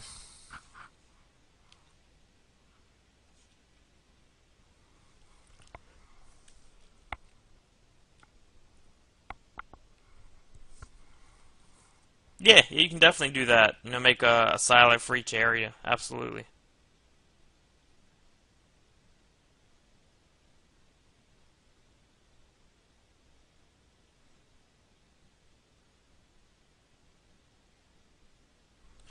Usually, Michael, I notice it moves up pretty quick, within a week or so. But sometimes it seems to take longer, and that's usually, if it takes longer, it's because of a different problem.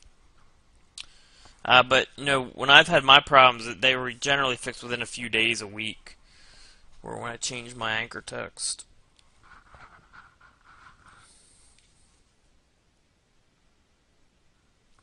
Now, I'm not interested in exchanging links and all that there, just because, again, I can just go out and get a new PBN site.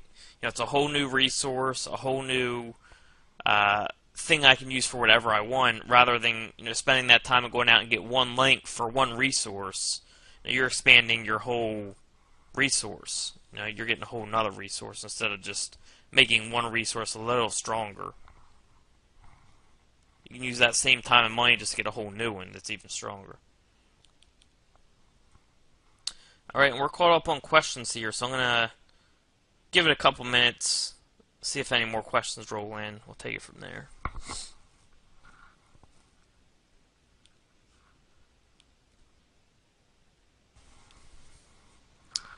Alright, here we go.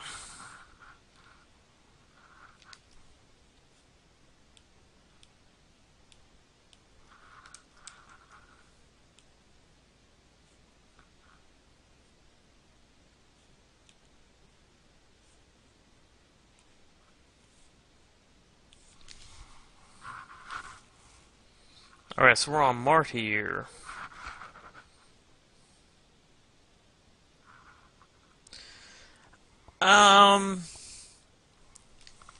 I don't personally use it to link to money sites, Mart. You can, but you got to be very careful with the anchor text, and I would only choose like PR2 and higher. Just use less links from higher quality resources. if you're going to do that, and just be very careful with the anchor text. Because remember, those links are a lot harder to change than your network links.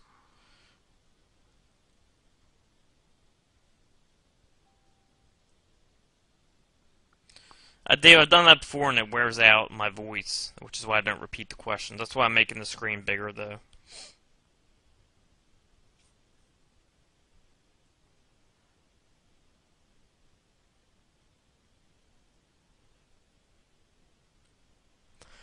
Yeah, when we started KLKS, there was a miscommunication between who I'm partnered with on that site.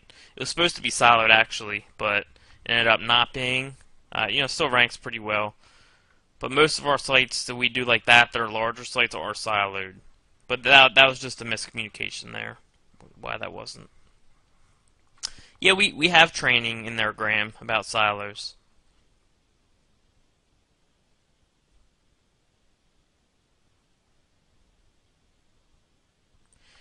Dave, I would say it depends how long you wait in between links, how long it's been, how strong the sites are, and how competitive the keyword is. Usually if a site doesn't respond, if I do like 5 anchor text, then I'll do another few targeting pretty much one keyword. So, if I did like Nashville SEO, Nashville search engine optimization,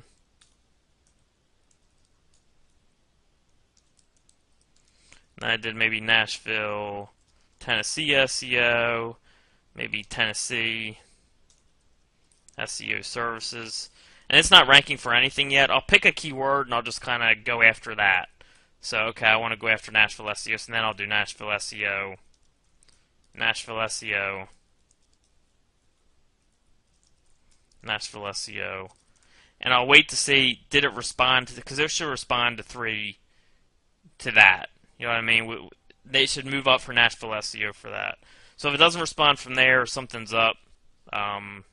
Could be like a weird niche where they don't allow videos to rank. There is some niches like that. So, it depends on the situation, how many links you've done, how quick you've done them, the strength of them, the competition of the niche.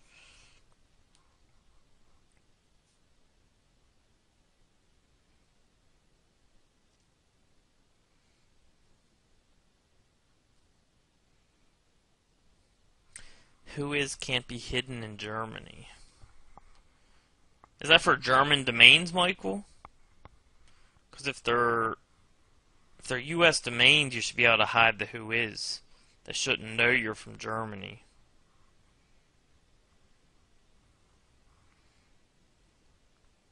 Yeah, same thing, Claude. Of course, you're going to be linking with French anchor text. So, awesome, Philip.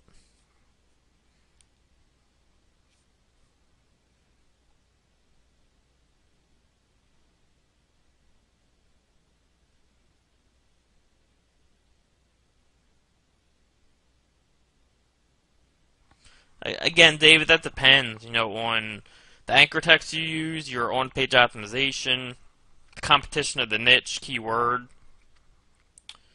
I mean, again, I've had Qzx300 move up the site a ton. Because it's not all about page rank, and it depends on the niche and all that type of stuff.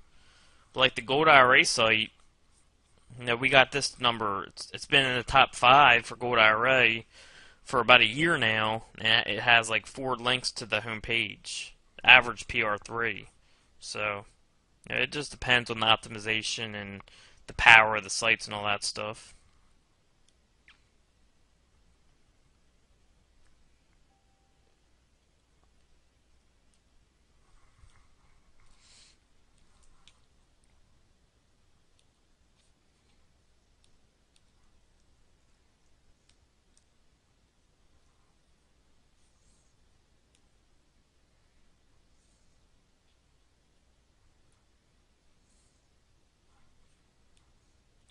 Yeah, they're definitely going up, Mike. But I think they'll go back down. It's just a hot topic right now.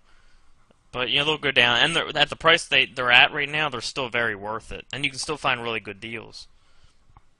I still find good deals every day. Graham. Yeah, same thing. You just the higher price is still very worth it, and you just have to dig deeper. Maybe set your qualifications down just a little bit because even low below what we look for can still do a lot of damage with SEO. So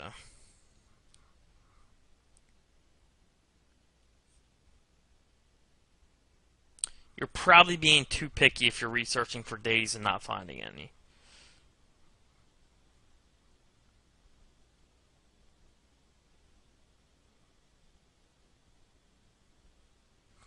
Again, well, that depends on what types of links you're going to send to it, the anchor text you use, the competition, all that stuff. It's impossible to say without knowing all those details. Yeah, I've done that, Cotton. Foreign anchor text and changing it to American site. Usually, when I'm analyzing if a site has foreign links, I lower the kind of like the power scale a little bit. But it's still link juice technically, so it still helps you rank a ton. But if it's in a different language, I will just kind of put that as a negative for the site. But if it has tons of really high quality foreign links, I'm not going to not get it just because they're foreign. But I'm going to, if it was American, I might rate it as like a 10. If it's foreign, I might bump it down to like a 7, on my scale of 1 to 10. So that's kind of how I treat foreign links.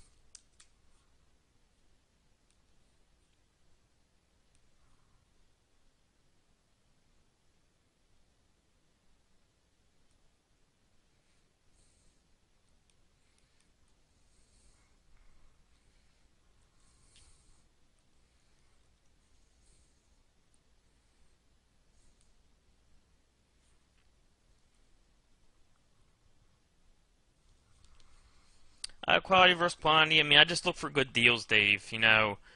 Whether it's a really good site or a decent site, and then I just use the decent sites again for like the longer anchor text type stuff, like when I kind of need like a filler, and then I'll use the highest quality ones when I need a really powerful link. But I'm always just looking for good deals. If it's a good deal, whether it's decent or it's a really high quality domain, I'm just looking for that good deal.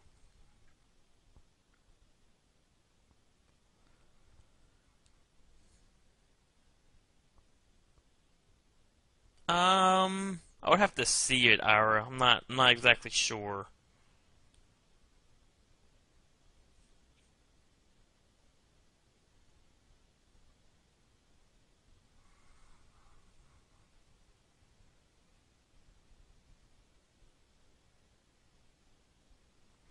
I mean, it depends how deep you want to take it, Milos.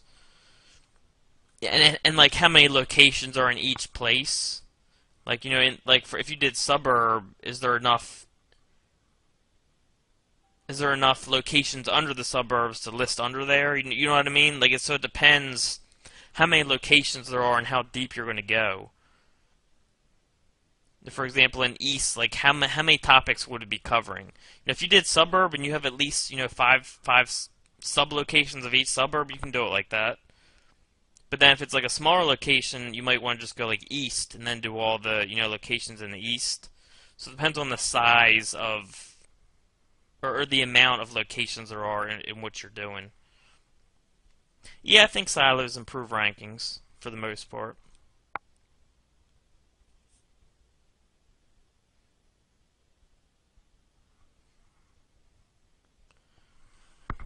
Yeah, look at the number of backlinks they have, Graham, especially for videos. Usually you can tell a lot by that for the videos. How old the video is, how many views. You can consider that stuff as well. I'm not sure if they can detect duplicate video content. I'm not sure on that, Michael. I never really looked into that. You can use slightly modified versions, I know that. I've done that with success, so.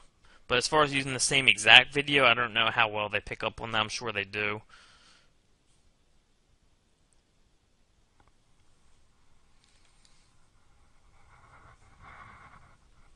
The link attrition is pretty much the might not be the only factor, but it's definitely by far the biggest factor, Grant. I mean, the main way to boost domain authority is links. know what I mean? So again, I don't worry about boosting any PBNs. I just get new ones. Oh yeah, so you're not talking about US domains, you're talking about .de domains. I've never even seen them in auction, Michael. So I mean, if you're going to do German, I wouldn't do stuff where like German sites that would need tons and tons of links. So I mean, if you do like 10 links and the Whois isn't blocked, likely that's not going to hurt you. 5 to 10 links.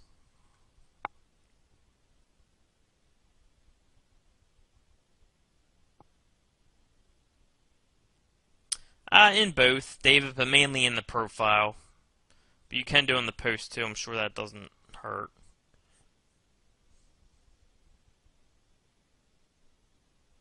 I don't know if they consider that fishy, Michael. I do not know.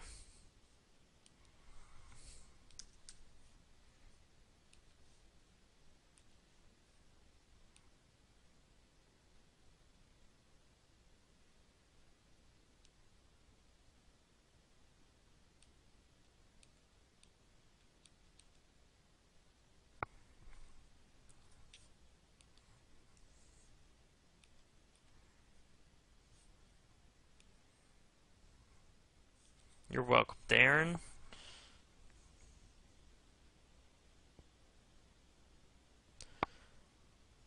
I usually just use it for the title, just to control the title.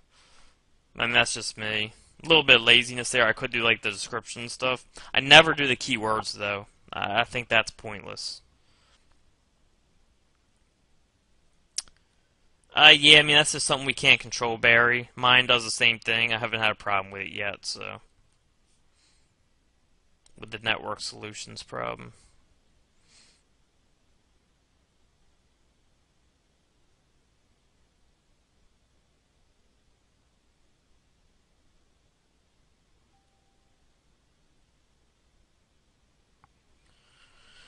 That's a little weird, Claude. I've never seen that happen.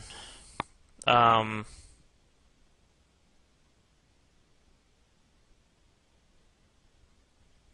could have been somebody was like trying to like manipulate the domain and make it look like a good domain, then take down all the links. But it should be showing links. If it did before, it should be showing them now. Unless there's some type of error going on.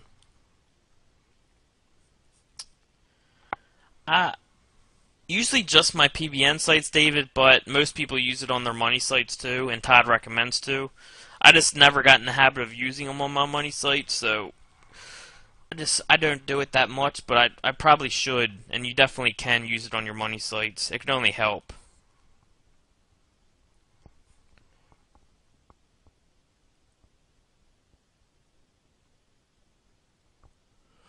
Um, I would probably stick with one language if it were me, Michael. You can probably get away with doing German and English articles on the same site, but if it were me, I would dedicate the site to one language, me personally.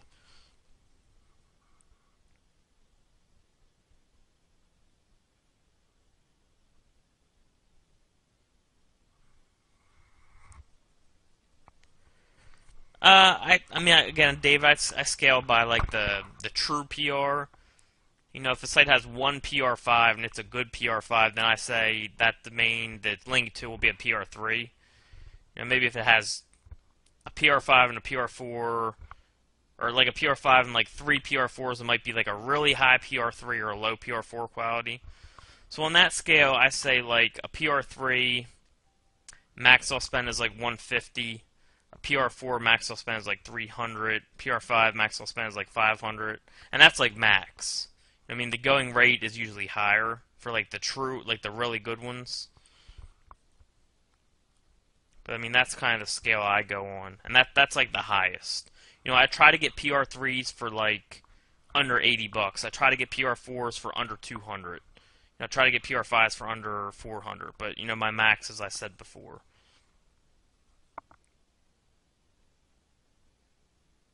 Awesome, Dave. I'm really happy to hear that.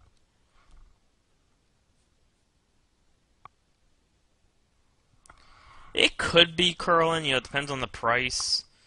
Um, Usually, if there's a lot of SEO, I just skip over it.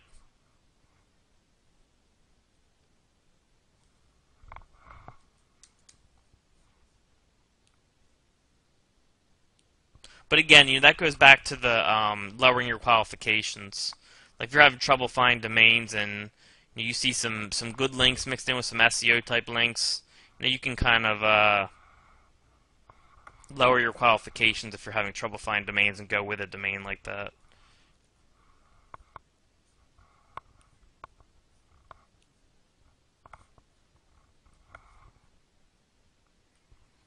It's almost 3 here. I'm going to finish up. If you got any more questions, put them in now, and I'll get these last questions in here. We're pretty much caught up.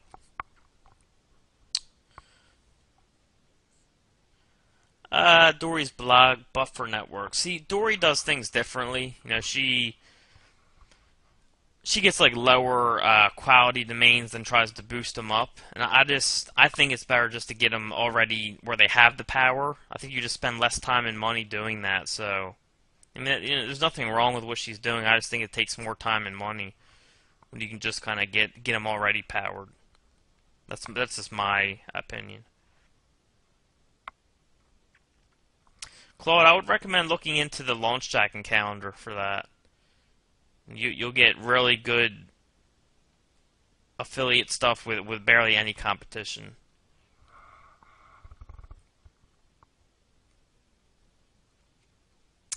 I'm sure they do, Michael, but like less, I'm sure. But when I'm doing my on-page links, I just mix it up, like kind of like the same like I would off-page.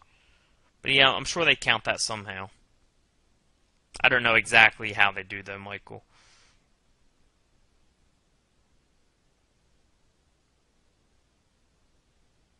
Awesome, Joseph. I didn't really watch much of the Super Bowl. It wasn't a good game. William, they're talking about the Whois information for a domain. Like if, it says who owns the domain. So they're saying, if you have a bunch of domains that says the same person's owning the domain, linking to all these sites is out of footprint. And it is. But, if you're not using that many links, I wouldn't be too worried about it. Very welcome, Graham. Yeah, I mean, anything where clients cost a lot of money, you know what I mean? Like lawyers, dentists, plastic surgery, that type of stuff. Anything where a job is high priced. Water damage, stuff like that.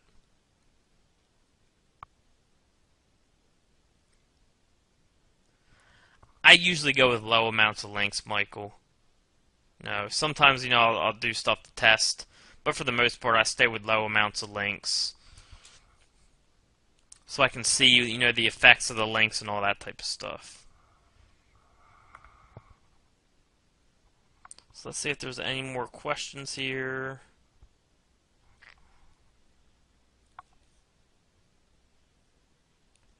Paste this last one in.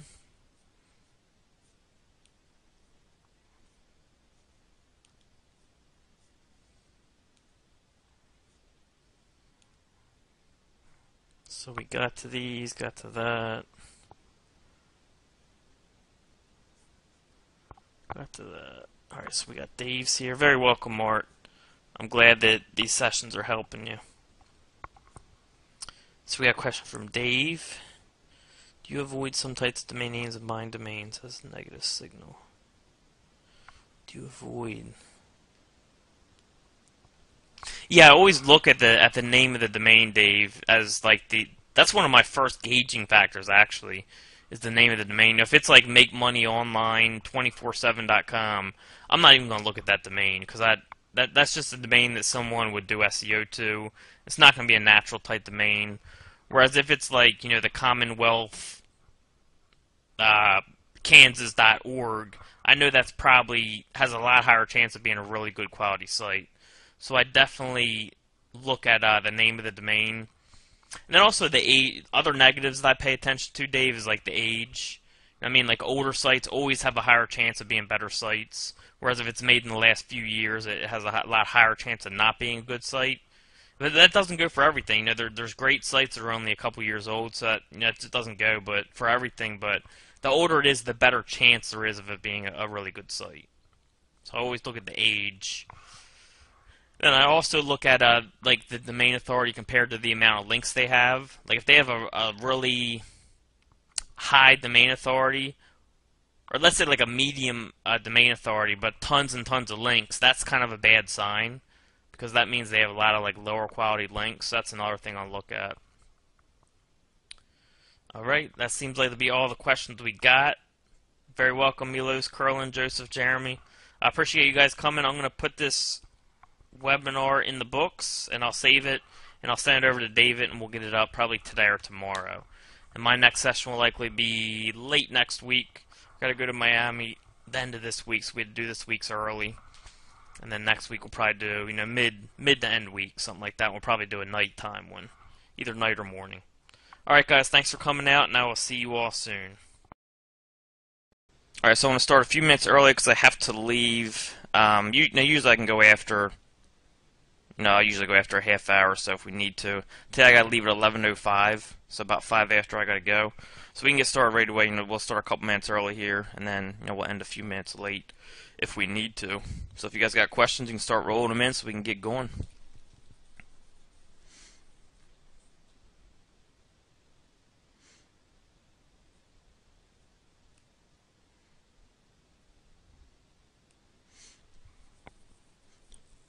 One early question, I'm just going to repeat this one. Usually I take screenshots, but there's not many questions yet.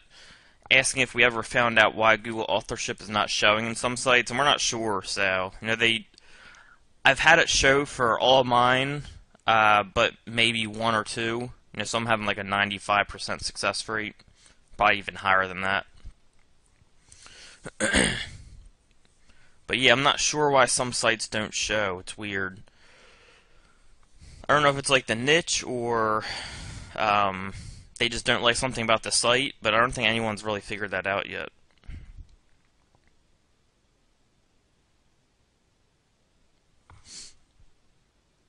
Alright, we got some questions rolling in here.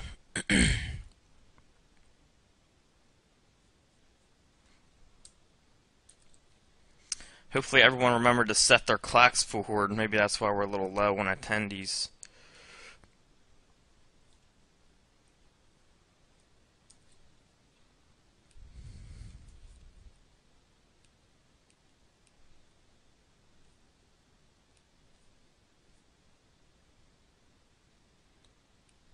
There we go. Alright, is everyone paying the register fee for Register Compass? Yeah, you have to, Nick, if you're going to use, or Mick, if you're going to use Register Compass. But remember, you can use expireddomains.net, which is free. They have somewhat similar organization, but just not as much as far as filters go. From Evan.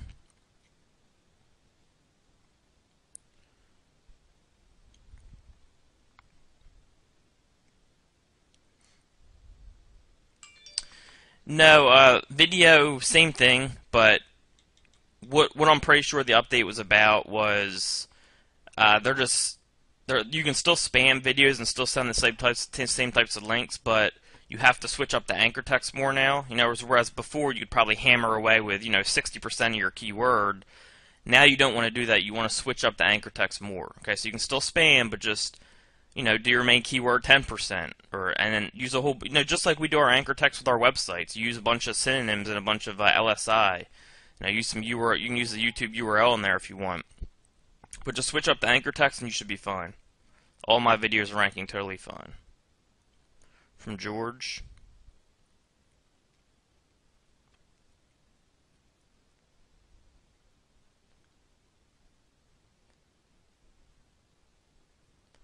What do you mean by build one of your pens, George? I'm guessing you mean PBN?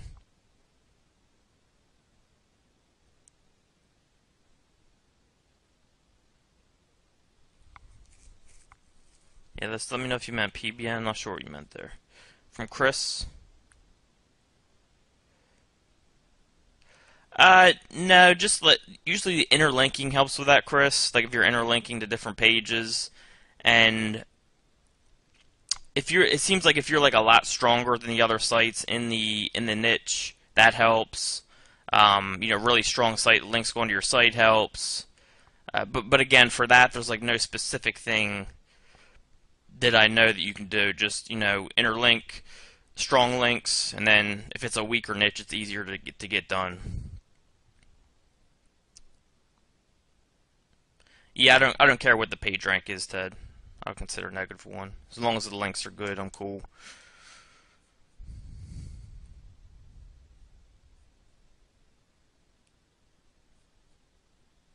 All right, good. We got questions rolling in now.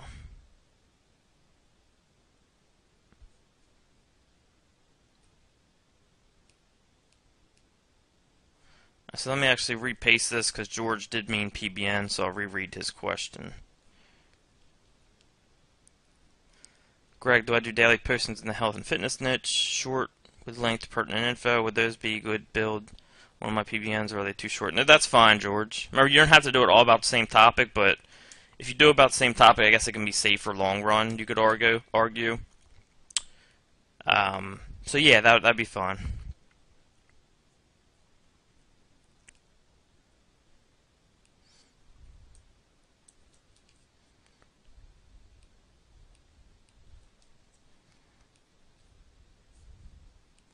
All right, from Jahai.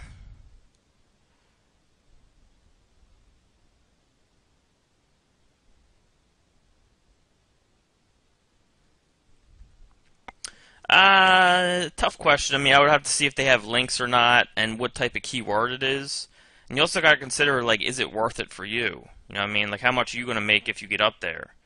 So, I mean, you can really rank for anything with strong enough links, but the question is it worth it?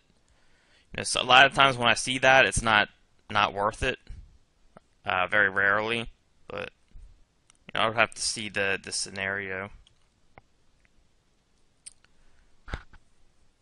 EMD titles, I usually just use synonyms in the title, Dave. I don't know if I have anything on that or not.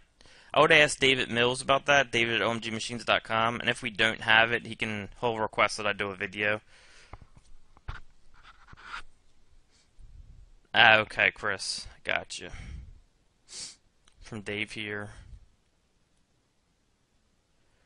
I actually don't do citations myself usually, Dave. I'll have Jimmy do that or something like that. I usually focus on the organic SEO. And Jimmy will be coming in again soon, so we can have him on for those types of questions. From Steven.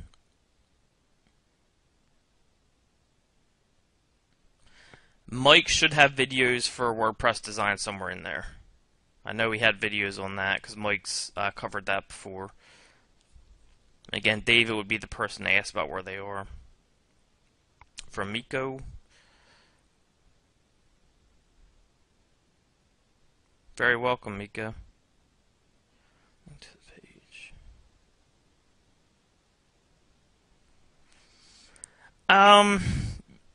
It gets very touchy sometimes with that.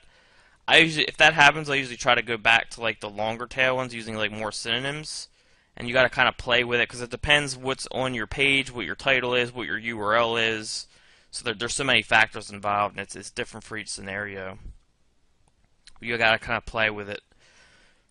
From Bob here.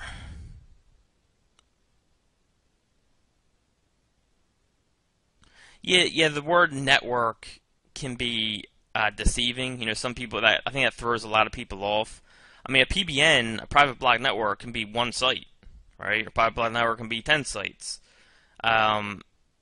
It's basically just a PBN site is basically a site that harvests the power of previously built links, and you use that to power your money site. You can have one or more of them. Okay. So don't let the word network throw you off. It's just like a grouping of sites. All right, from Carrie.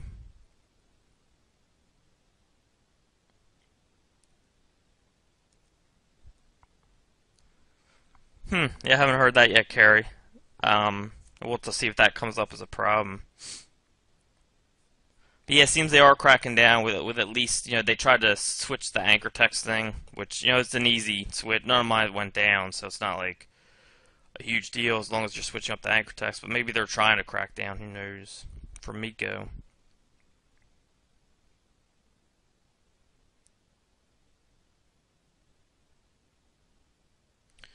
Uh, Not really Miko because there's so many different platforms. I have to do a different one for each platform. Um,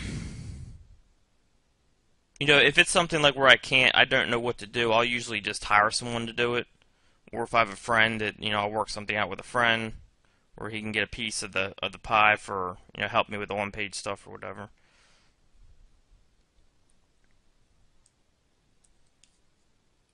And that's what the Facebook group is great for, is that type of thing.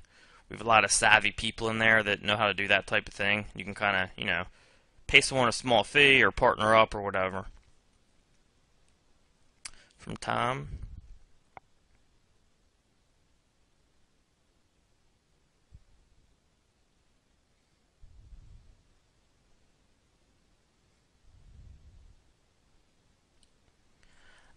I mean, Tom, that's some people disagree with me, but I think it's better too because if you think about it, if you're going to use a private blog network to rank these sites, even though they're different sites, if you have, let's say, 20 PBN sites and all those 20 PBN sites are all linking to different sites, but all those different sites are on the same IP, that can turn into a problem. That can be a little dangerous as a footprint. So, I mean, I've had problems with it in the past, a couple of years ago, so ever since then, I've just put my money sites on different IPs.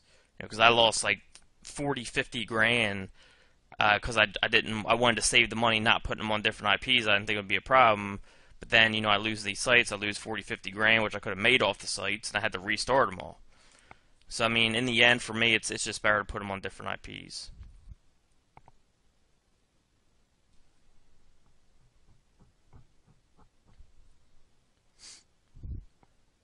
Um, yeah, as far as the content, I try to get the keyword in there once. But again, it depends on the domain name, the title, the URL, all that stuff. But usually, you want your main keyword in there once. If it's an EMD, usually once is plenty enough, but you still want it in there once. With an EMD, you have to be more careful with the on page because you don't want to put it in there too many times. From Tom.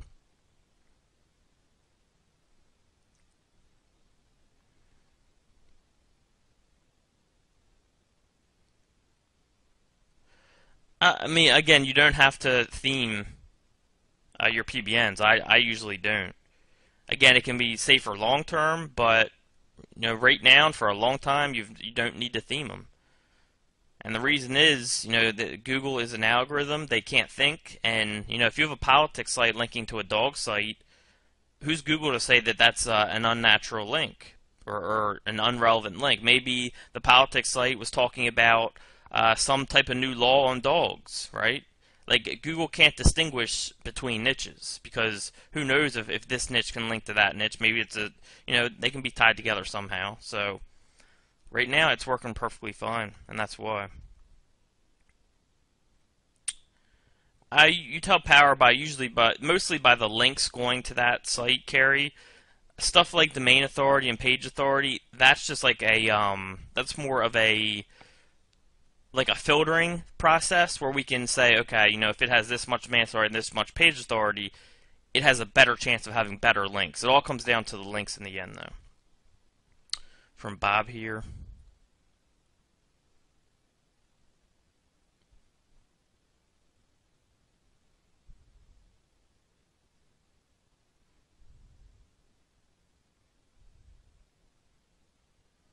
You can link wherever you want, Bob. Usually, if it's like a huge directory like that, I'll link to like the silos. So I'll link to the homepage in the silos and see how that juices it up. So I'll link to mysite.com and also mysite.com/keyword, and that will kind of power up the silos. So that's how I would start it and kind of see how it reacts. But that should power it up pretty decently, especially linking to the domain, the money site. The domain is going to boost up your domain authority, which is going to help everything else rank better. and then linking to the silo is going to help pass that on down to your subcategories. So, from Dave here.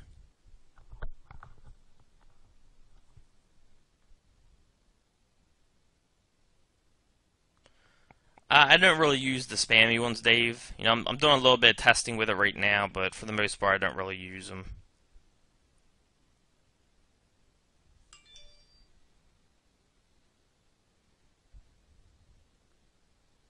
Yeah, again, places I'm not a master on.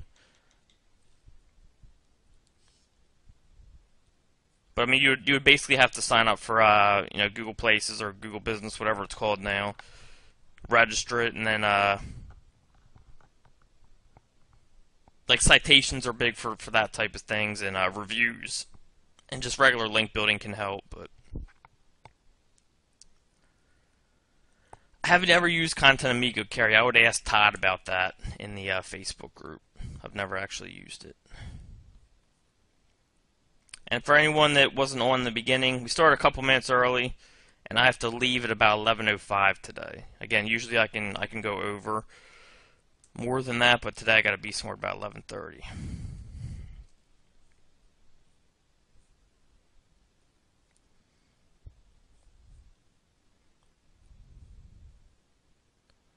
Yeah, again, I haven't used Content Amigo. I just use unique content.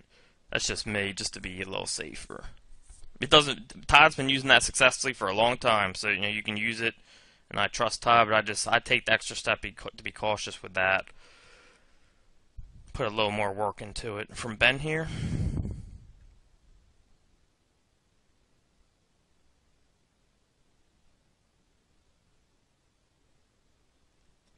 Yeah, it depends how competitive. Again, what the domain name is, what the URL is, because that all plays into it. And who knows if they're hiding links, Ben? You know, I mean, they can be using the something like Spider Spanker to hide their links. You never know. Depends how competitive it is. From Brad here.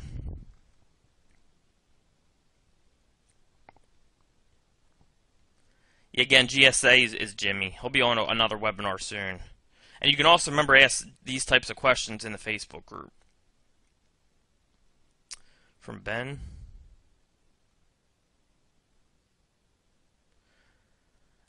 PageRank being bled means that it's kind of other links on your page are it's being pulled to them, so it's lowering the power of your page or site. When you can set up like a silo and kind of you don't need all those links showing on a page. It's not that PageRank is irrelevant now, Ben. It still matters. It's just one of the factors that we consider. All right. You know, so if a site has super high PageRank, but the links don't back it up, who cares? You know what I mean?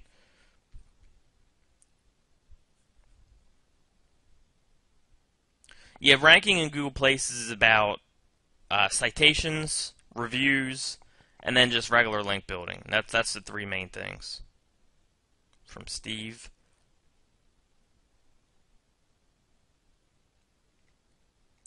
Yeah, proxy bid, Steve. Let's say a site's at $12 or at let's say $22. Okay. If I put in a proxy bid of $100, it's going to push the site to $27 because they go up by $5 in GoDaddy. Okay. So when I put my bid for 100, I'm actually putting in a bid for 27, but I'm saying I'll bid up to $100. So if someone comes in and bids, which is now 27, your bid, if they come in and bid 32, it's automatically going to push it up to $37 for you. Okay. If they bid again, it's automatic.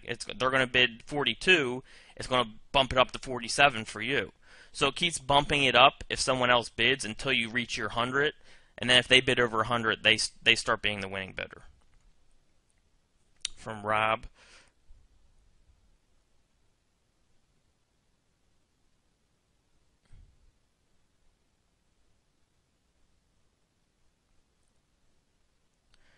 Yeah, PageRank's something you want to consider, Rob. It's a filtering. It's one of the things we use to filter. Okay.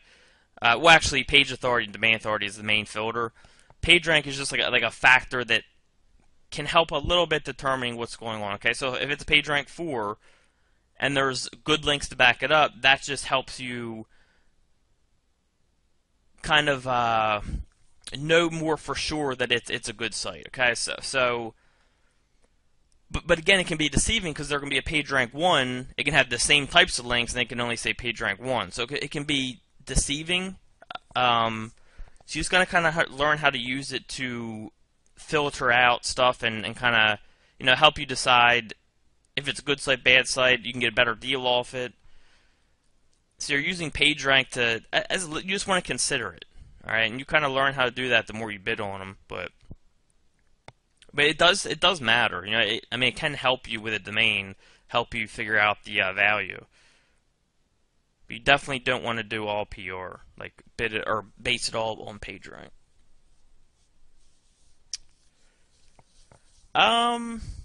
If it's a local site, carry, yeah.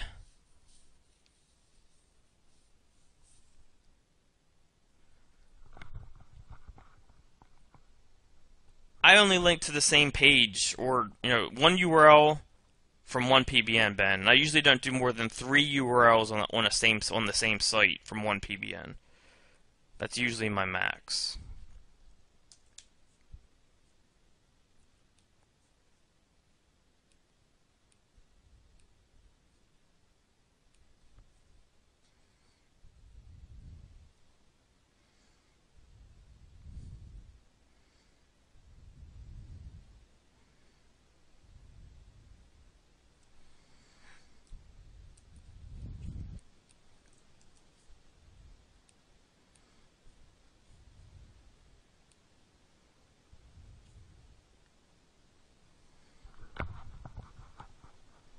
Yeah, you can use Fiverr gigs, Mary. You can do that. It's cheaper, and I would use that guy Qzx300 service. He's good. I have videos from like over a year ago that still rank from him. From Ben.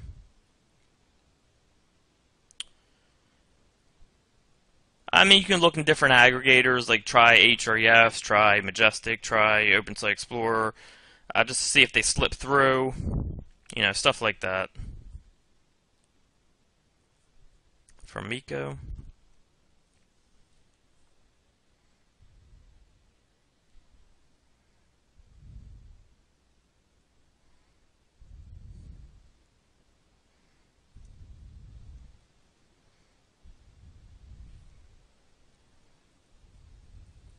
No, I don't think that's too big of a footprint, Miko. I do that all the time, actually, so I wouldn't worry about that. I just wouldn't keep linking to the same thing over and over and over again. Don't link to your money site, Facebook, YouTube, and Yelp, and then link to those 4 again, over and over and over again. From Ben.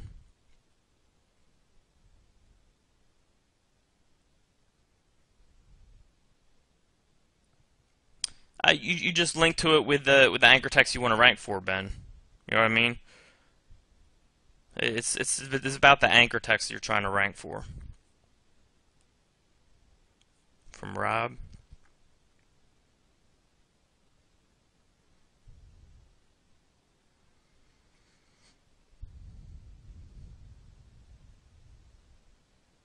I don't even worry about no follow, Rob. Pretty much all my links are do follow.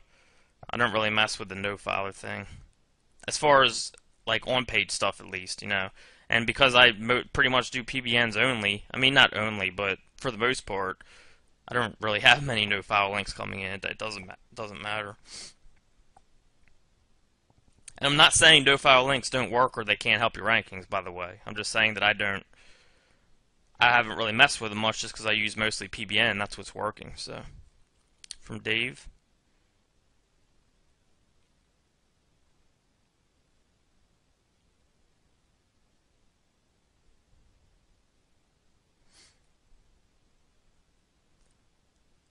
I think you mean medium competition, Dave. It really depends, again, on like the name of the domain, how many links it already has going to it, like how high is your domain authority. And when you say 2 times higher, it depends what you're comparing it to. So that's a tough question. A lot of times it can just come down to... a lot of times I'll just test it. I'll take like if it's a medium power, then I'll take a medium level PBN of mine and throw a link at it. Of course, looking at the anchor text first, seeing what anchor text would probably work best, and see how it reacts. So.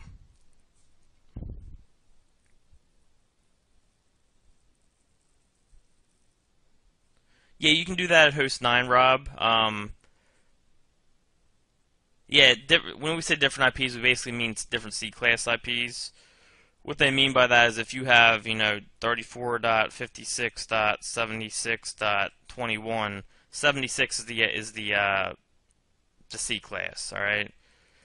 So like this right here, this is a different C-class IP. Even though everything else is saying it's still different C-class. But usually this number will be different too.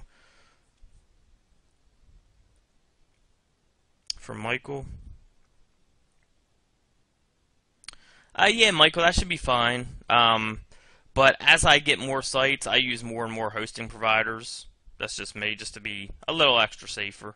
Because if one of mine gets hit somehow, some way, I've never had a problem with it, but if it does, then I don't lose like half of my network. So from Ben.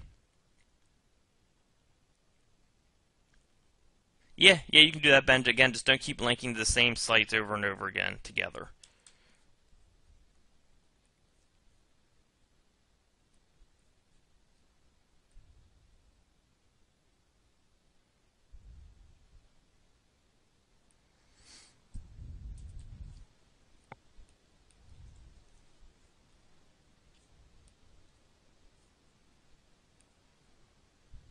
Alright, from Jaha.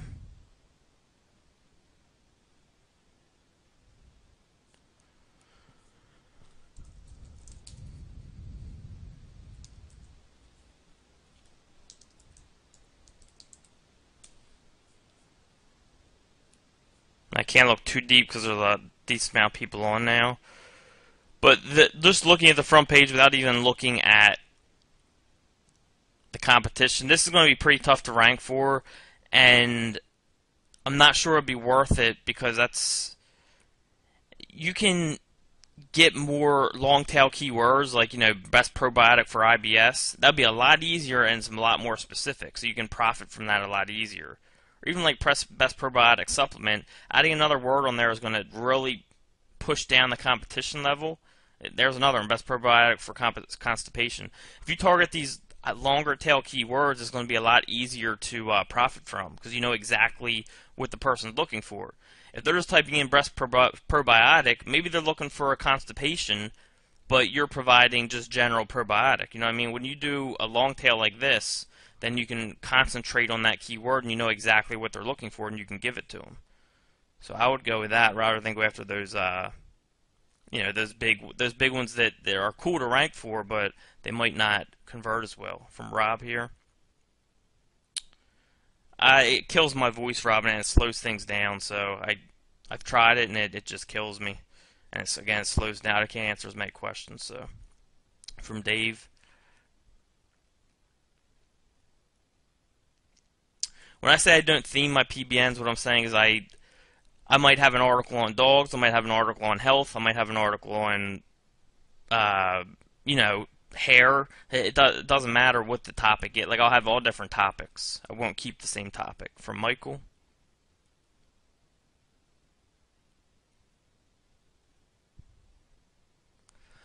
I never tried that, Michael, but I'm guessing it would be okay. I don't see why it wouldn't. From Rob. Okay, Rob sees it now. Cool. Jeremiah.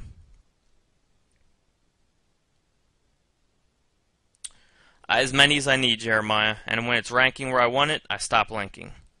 So again, it depends on competition. From Ben.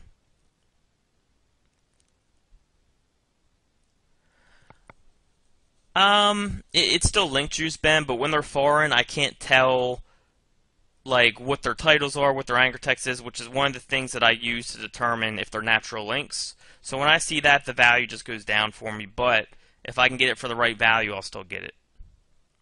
From Ben.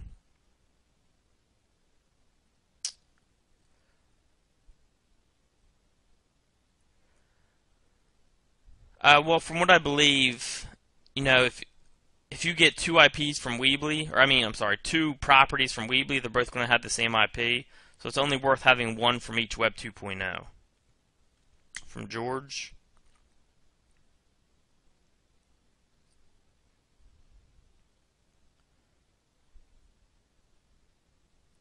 No, not necessarily, George. You can repeat the city. Nothing wrong with that. Michael.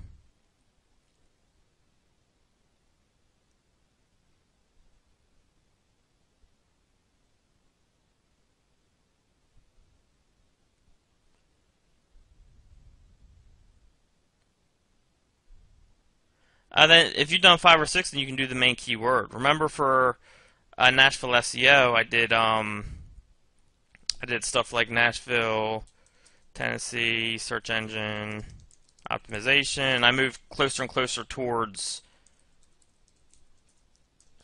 my main keyword, Nashville SEO. You know what I mean? Then the next one might be Nashville, Tennessee, SEO services. So now I have both the keywords in here, but I have 2 other words. And then I might do Nashville SEO firm, and then maybe Nashville SEO firms, and then maybe Nashville SEO.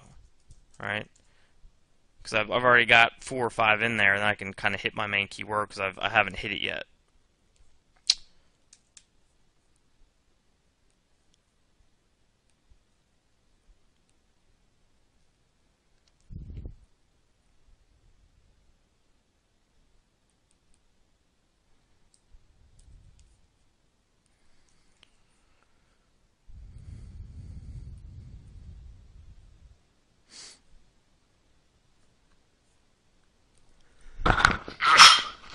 Sorry if I sneezed into the microphone. I tried to cover it.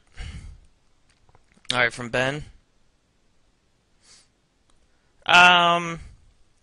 It depends how competitive, again, Ben. If it's really competitive, you see like no links, it's obvious they're hiding them. But, sometimes it's obvious, sometimes you can't really tell. From Steve.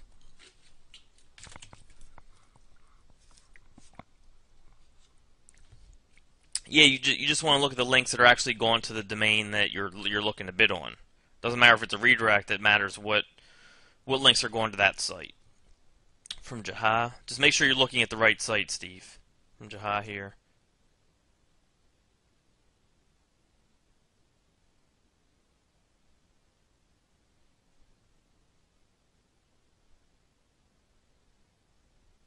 You don't really need branded anchor text, Jaha. You can throw it in if you want, but you really don't need branded anchor text. Not saying it can't help, but you don't need it. From George. No, I don't do no file links for my PBNs. From Dave.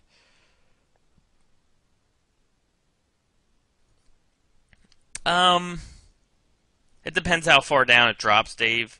Then that also, if you get rid of it, it takes away a link, messes up your anchor text percentages, and if you can keep track of it, yeah. But usually I just keep them. Very rarely does it lose enough where I'll get rid of them. Most of my sites keep enough to where it's still powerful. From Tom.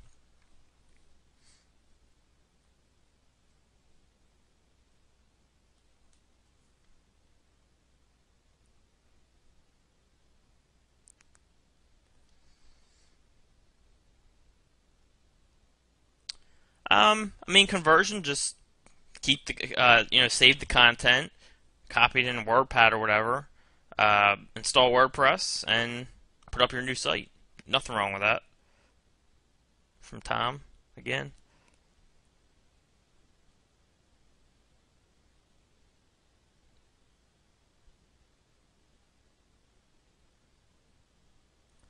Yeah, or Tom, you could do engagementrank.net/SEO as a silo, and then do city as a subpage. So you'll have a silo called SEO. So you don't got to keep repeating SEO on your inner pages. But that's up to you. From Dave.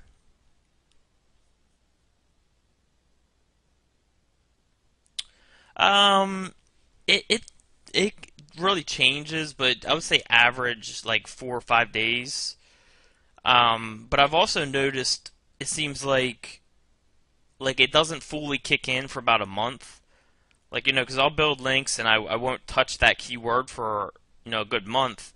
And within a month, it's moved up another, after that initial week or so, it'll move up another few spots or another page. Seems like the link doesn't fully kick in for like a month or so, which is weird. But I would say it mostly kicks in after about a week or so. But you can get some like trickling effects, it seems.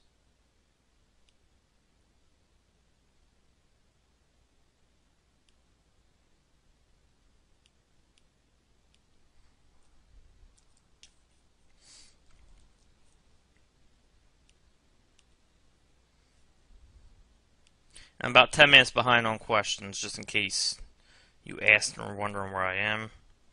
The name of the person on Fiverr is Qzx300 Gr0G 0F1Ce. I go for links, Bob. I don't worry about views, comments, and all that until after.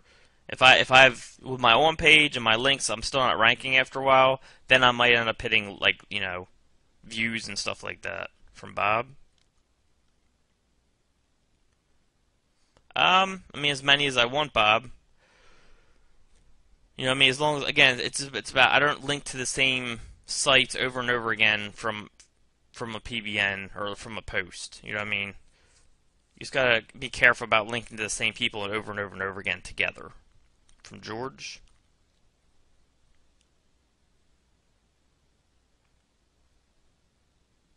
Oh no, I don't. When I link out to authority sites, I make them. I don't make them no follow. And the reason is, I want Google to. I think that kind of makes it look fishy. If you are no following links to the more trusted site, right? But you're do following the links that are to your sites, which are less trusted. I think that just looks really fishy. I would rather tell Google, look, I'm linking out to trusted sites with these other websites that you don't know much about yet, and I think they kind of categorize them together. Okay, this lesser known site is being linked to with this trusted site. That gives it a little more credit, and that's the way I look at it. Steven?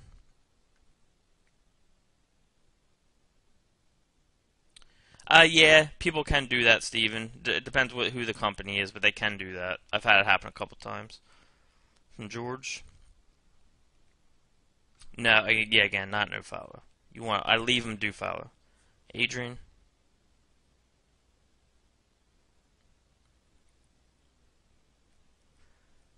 A lot of people use like get clicky, stuff like that, Adrian.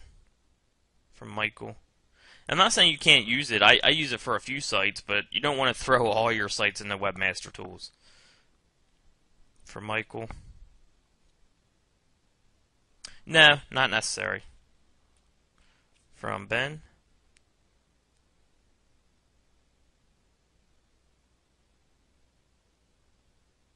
Awesome, Ben.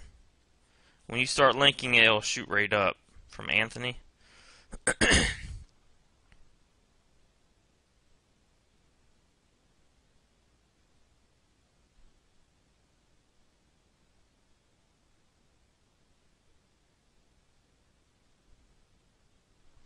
Anthony, I would talk about that in the Facebook group because we have foreign people that have a lot more experience with that than me.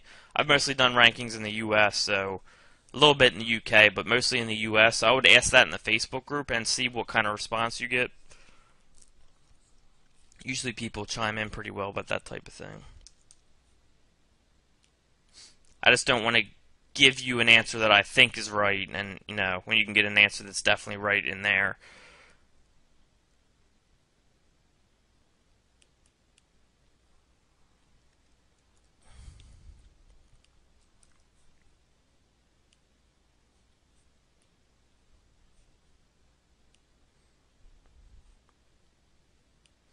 Please tell me I hit the record button. Alright, good.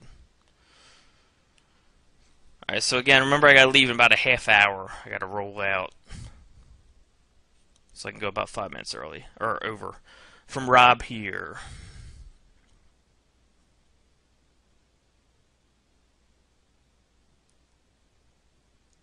Yeah, I just showed you the Nashville thing. What I do is I start with longer tail,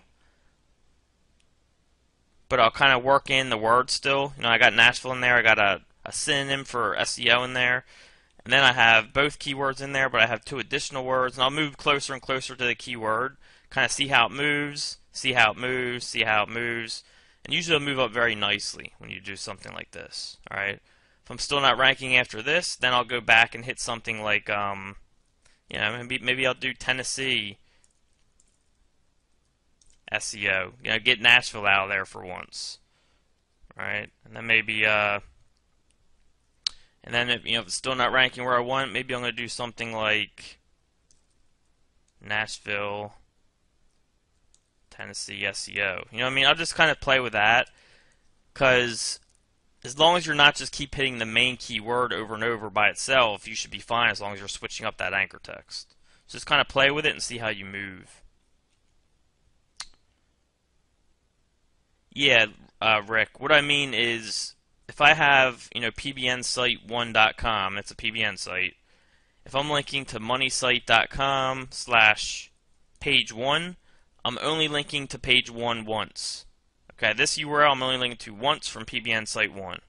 I will not link to this URL again. I might link to moneysite.com page 2, but I'm not going to link to this again. And once I hit this one, I'm not linking to this again from this site.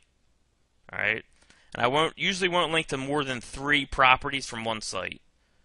Okay, so I might link to that and maybe money site page 3, but now that I've hit 3 from one site, I usually won't go over that. Alright.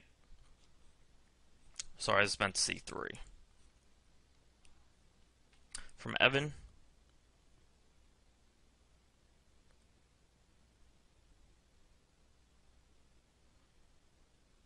It depends how important it is, like for the quickness of him, but usually about a week or so, I would say. I'll see what it does in about a week. From Jeremiah. If you can get it for the right price. Again, if it's foreign, then I lower the value a little bit because I can't read foreign language, so I don't know exactly what the anchor text says and all that. So it's a little more of a risk, but yeah, I get those sometimes if I can get them for the right price. From Ben. Yes, that is right, Ben.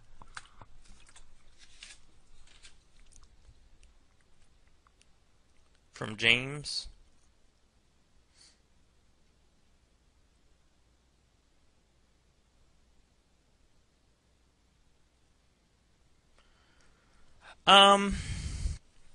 It's hard to say without seeing it, but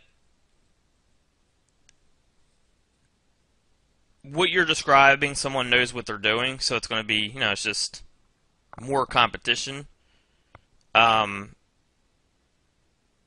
depends why you want that location. Maybe you're from there, which is probably why you want it, which it may be worth it. Or you can just pick, you know, a nearby or somewhere else. You don't have to be in the city to do the SEO. You know what I mean? So, you know, it's up to you. But again, if someone is taking up most of the first page, they probably know what they're doing. It's just going to be more competition for you. That's all. From Bob. Yeah, keyword in the Web 2.0 can definitely help for sure. From Miko.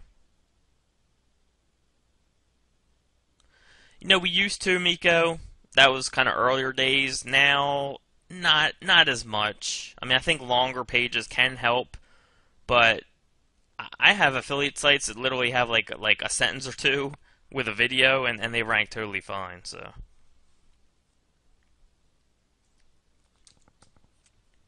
Alright, so I'm called at about 10:30, still about 10 minutes behind.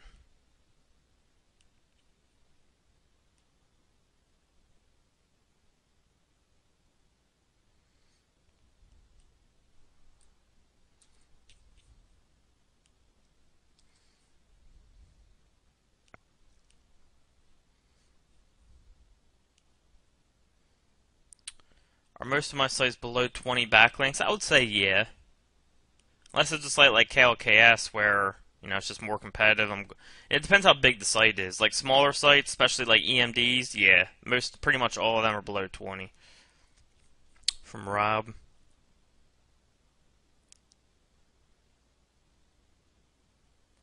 I mean, I haven't messed with them too much, Rob, but yeah, I mean, they can definitely pass juice. From Dave.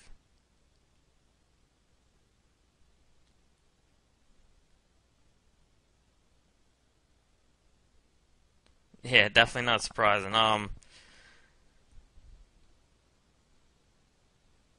It depends how strong they are, Dave, and what keyword it is. But there's people using some stuff that I'm looking into right now in the e-sig niche. You know, like just kind of like really black hat stuff. And it's hard to like gauge how much Google is giving credit to certain stuff they're doing, so that's tough to answer. And it depends what keyword and all that stuff, and who I'm going against. Because there's been some really black hat people coming in. From Bob. Spider Spanker, Bob. That's the best way to do it. We talk about that in the members area. From Dave.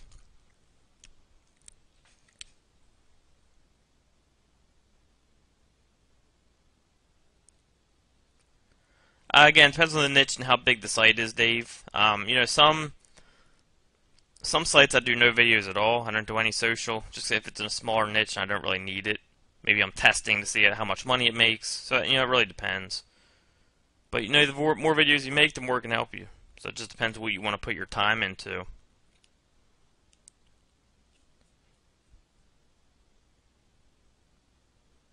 I mean, yeah, but again, you know, as I just explained, I'd rather keep them do file, though, and kind of look more natural. From Miko.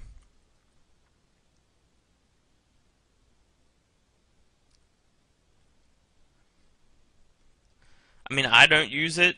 I don't know if using it hurts because I don't use them. So I don't have any testing data for that. But I just know that I personally don't use them and it works fine. And I never like to give an answer about something that I don't have data for. From Damien.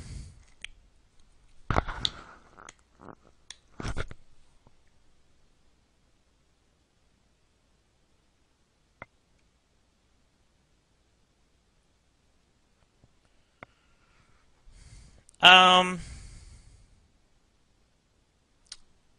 so if you have, you know, moneysite.com, if an expired domain, it probably doesn't have SEO in it. It's probably just a branded domain. I'd probably do like SEO/location. Alright. So if I'm doing like SEO and then Chicago, because you can end up wanting to do a lot more cities. You know what I mean? That's the best way to do it. Then you don't gotta keep repeating SEO. You don't gotta say moneysite.com/Chicago SEO, moneysite.com/Seattle SEO. You can just have SEO as a silo and then right here. And if I were to link to this site, the first one I would do is a strong link with Chicago SEO. Alright? Because even though we have Chicago and SEO in the URL, it's not in our domain name, so we're safe to hit that right away. So that's how I would start that.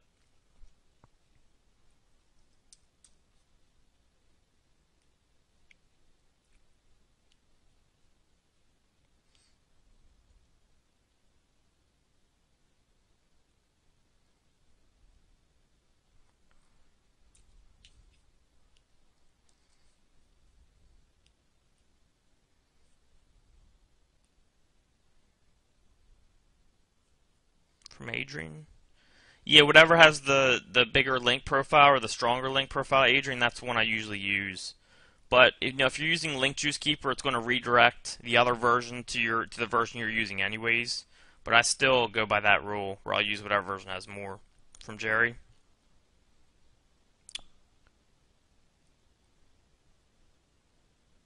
After a site is deleted, I mean, as long as it still has the links. After a site is deleted, losing its rankings. So you're not talking about power, you're talking about rankings. I'm not sure, Jerry. I've never had a situation like that with myself, so I can't say for sure. But, you know, whenever the spiders pick it up that it's not there anymore, it's going to start losing its rankings. You know, if the site's not is down. You know, the content's not there anymore, so they can't piece together what it's about as much anymore, so it's going to start dropping a little bit. Or a lot, depending. From Miko.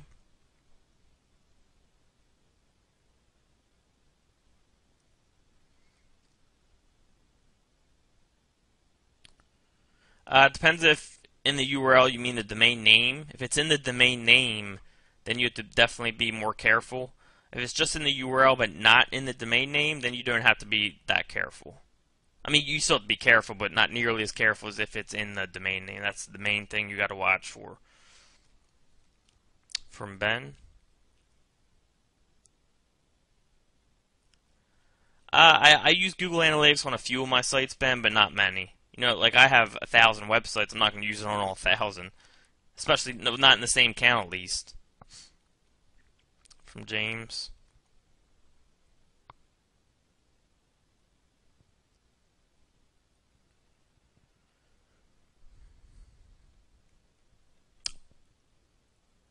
I haven't transferred a site in a while. Um, there might be a slight downtime, James. Not totally positive on that because it's been a while. I forget, so I'm not sure about that. So again, someone in the Facebook group would definitely know that one. From Jeremiah. Facebook group, again, directions are in your members area under December 10th or 11th news. For James. I don't think so, James. I don't think we've ever used Dynamic Web Builder. Michael.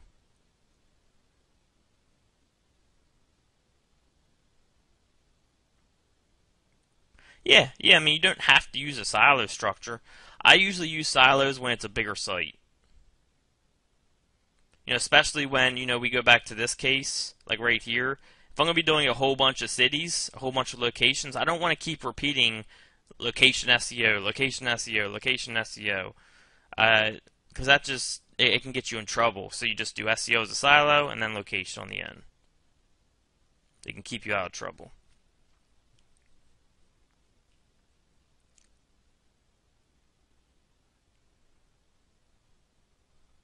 For testing, maybe, Tom. You know, currently wouldn't do it, and I wouldn't recommend it if you haven't tested around with it, but I would have to test with it first.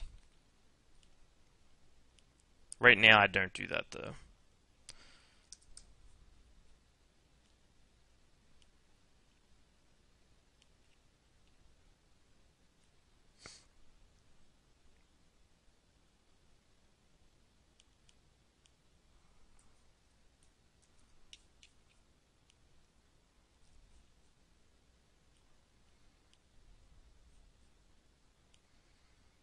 From Rob.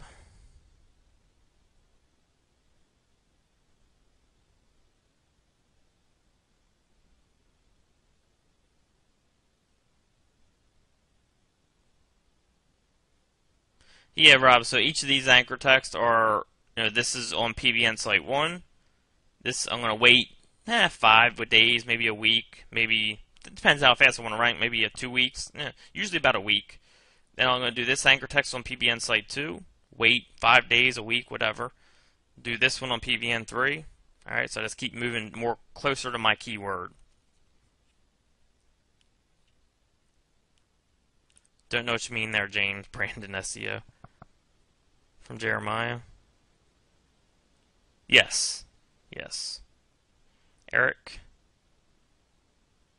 I use a spreadsheet. So each time I post a link, I'll post, you know, where it was from, the anchor text, the date, what PBN said I used, all that stuff. From Cotton.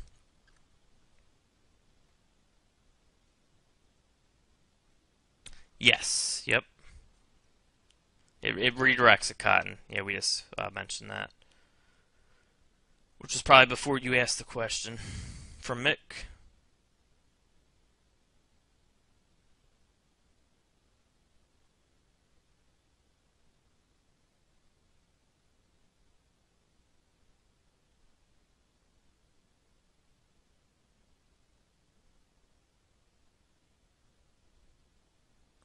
You can link to more than just page 1, Mick.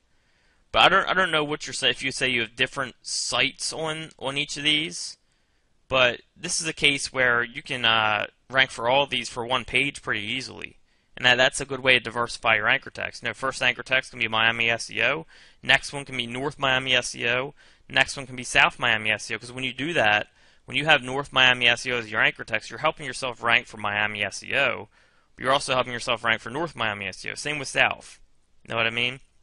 And then you can do like best North Miami SEO services, and that's going to help you rank for North Miami SEO, Miami SEO, Miami SEO services. So I would actually link to all three of these on the same page if it's possible to do so, because it'll be easy with your anchor text to rank for all of those. From Ben.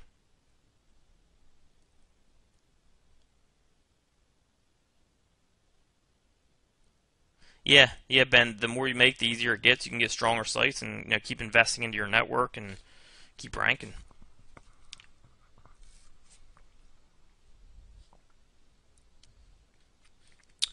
Dave, that could be because of your hosting provider. I would look into your hosting, because like I have a problem with Bluehost for some reason.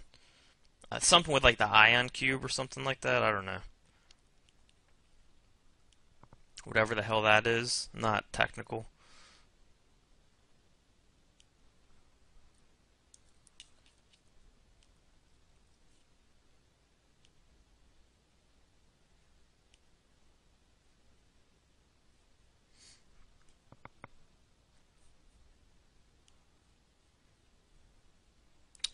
Alright, from Arto. Whoops.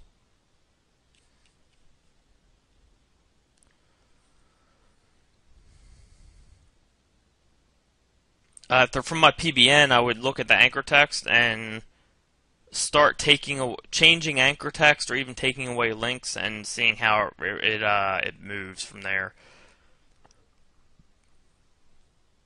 Bob. Yeah, you can use the translate tool. Definitely a good tip. Ben.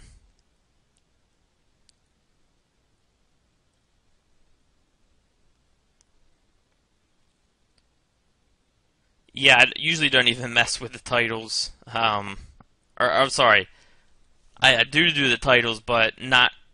I don't mess with the descriptions as much, and definitely not the meta keywords. I don't touch at all. So, from Ben. They can add content, but I would probably look at it first, make sure it's not over optimized. From Marco.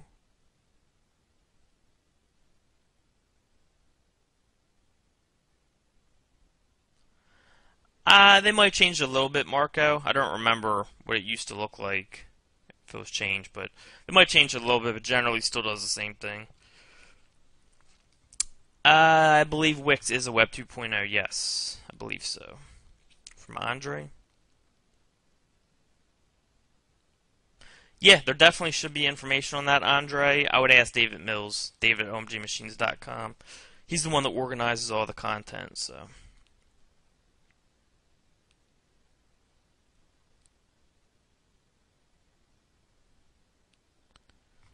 Alright, so we're winding down here. I'm going to go in about 5 minutes. If you got any more questions, put them in now. We only have 2 questions left.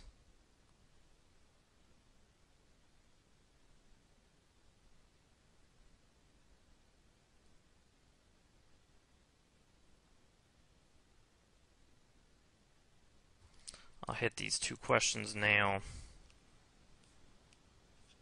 3 questions.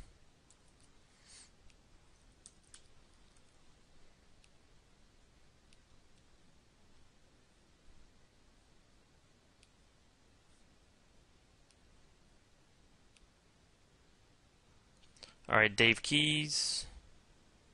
I'm sorry. Michael. Yeah, usually that has to do with link optimization, anchor text optimization, Michael. And usually when that happens, I'll go back and kind of mess with the anchor text. From Dave.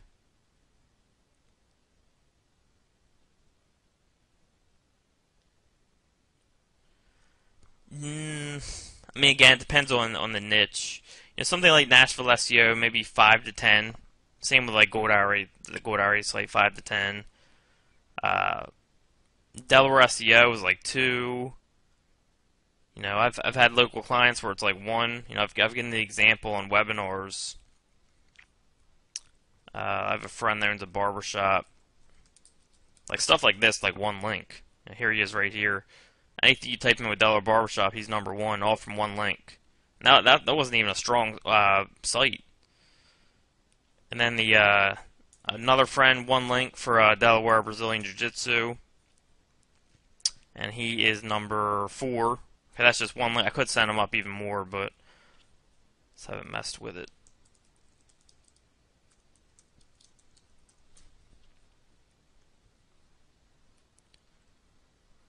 And then he's number 4 for that as well, and that's 1 link. You know, I could send another one, he'd probably be right up top. So,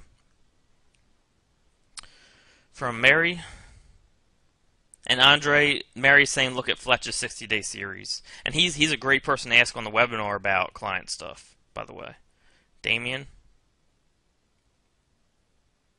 yeah, you can do a half silo. Yeah, you can do that.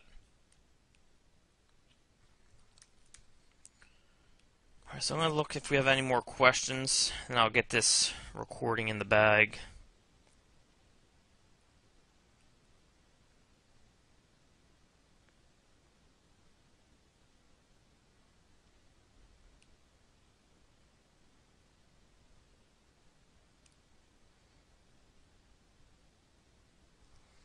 So I'll take this last set here.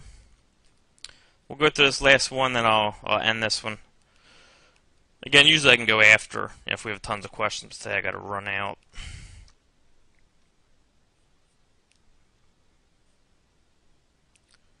Alright, from Ted. Awesome, Ted. Let me know how it goes. Remember when you change the anchor text, though, it can take a little longer to pick up, because when you make a new post, it seems to pick up quicker. So just be aware of that. If you go back and change your anchor text, it can take a little longer to show the changes. So I would give it like more towards a week, maybe even a little longer. Although it should pick up by then. From Evan.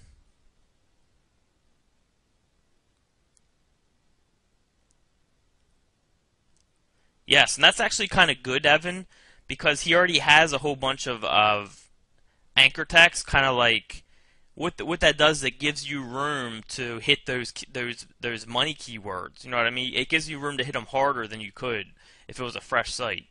And that's one of the reasons I like buying expired domains is because you can do that. It gives you the opportunity to do that. From Eric. Yeah, they'll give you power for sure. From George. And George, Tom James, George O'Brien says hit him up on Facebook. He has ideas on the transition to WordPress. From Anders. Yeah, always replays. Probably be up by tonight or tomorrow. From Mike.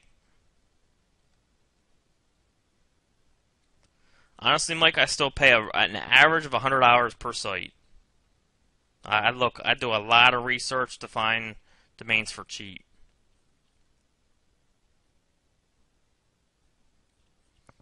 Marco, I don't know what example you are talking about. Right there. I'm not sure what your question pertains to for that. For Sean.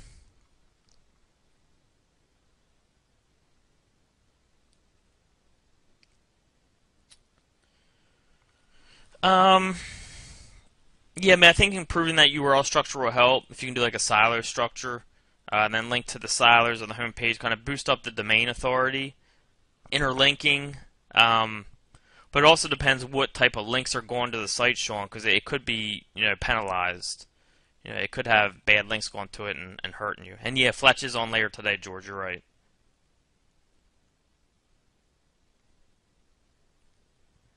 Is there a limit on the amount of profile to use? I don't know what you mean by the amount of profile, James. Sorry. Not sure what that means. Marco.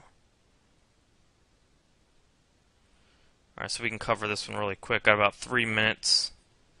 This is one of the last questions, so we can cover this really quick.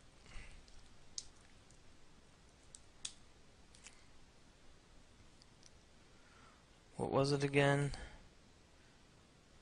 VRWPA.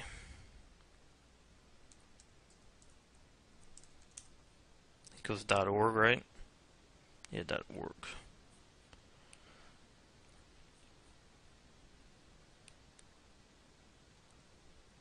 That's just redirecting to the www version. VRWPA, yeah, they match. So I mean, you can just click right here and check out the other version. That's all. Sometimes they'll say a totally different site, and you just want to look at the links going to the site that you're trying to look at.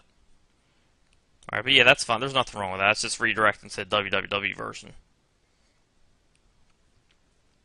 Alright, and yeah, Sandra has a Fletch has a webinar at 3 today. Alright, guys, that's it for me today. I haven't scheduled the next webinar yet, but it'll probably be sometime this week. Maybe Friday, Thursday, something like that. I'll have to talk to David and Mike, see what time. Hope you guys enjoyed this one. I will get this recording up. I got to head out now, but I'll have this recording to David, and he'll have it up by tonight or tomorrow, I believe. Alright, I'll talk to you all soon. Thanks for coming, guys.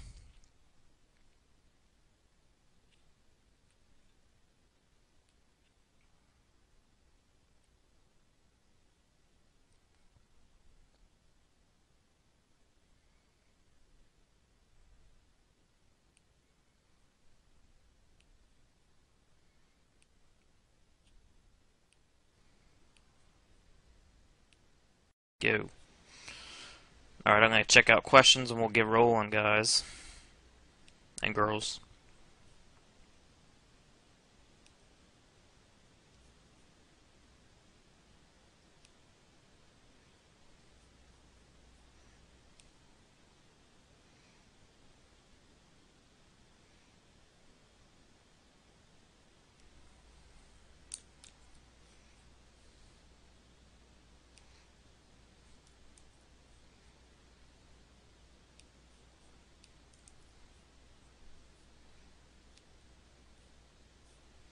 Alright, so we're starting with Graham here.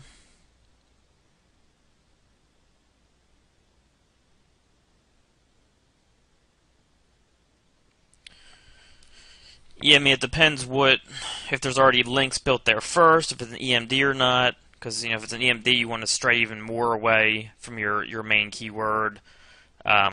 So, what types of links are built already, what type of anchor text. 10% is a general rule, but it doesn't mean like I stay at 10%. Like, I'll build a whole bunch of different keywords to start. Like, for like e-cigarette brands, I'm going to write that 20 different ways before I go back and hit it again. You know what I mean? So 10% is like the max I use usually just to stay safe. So, that's a case-by-case basis, so it's hard to answer without seeing the whole picture. From Brian here. They say the minimum number of pages for a silo, it should be 5 supporting pages, but I mean, you can have less. You can link out to authority sites, you don't have to. External PBN links can go to either or, whatever you're trying to rank. Some people who have really big sites, if they link to the silo, will spread that juice on down to the sub pages. So that's a way to attack it. That's something to play with. Not necessarily, I would say, for that one. A termination page? I don't think so. I don't think I use a termination page. And what's up, guys? Shane here.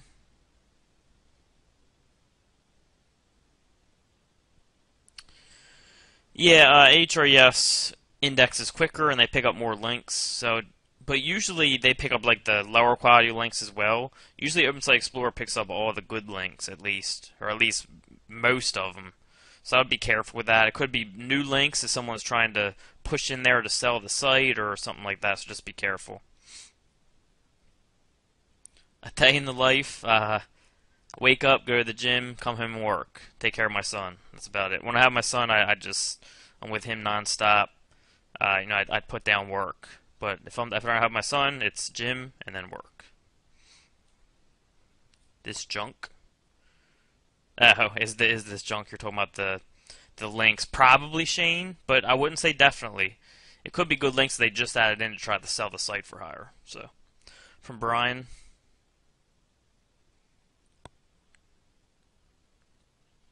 From the main post to the silo.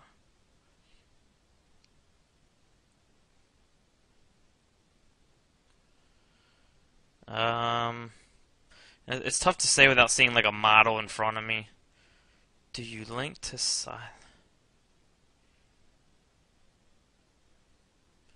I mean, I wouldn't say always. I mean, the silo is set up where you don't have to interlink at all. You know, it's just if you click on the silo, all the pages in that silo will show to the right along with the silo.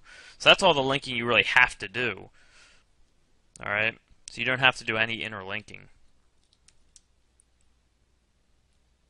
As long as they're showing up in that sidebar, that's what I was told is the most important thing.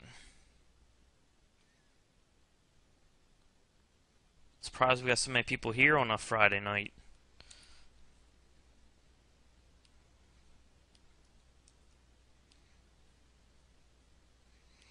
Alright, Ted.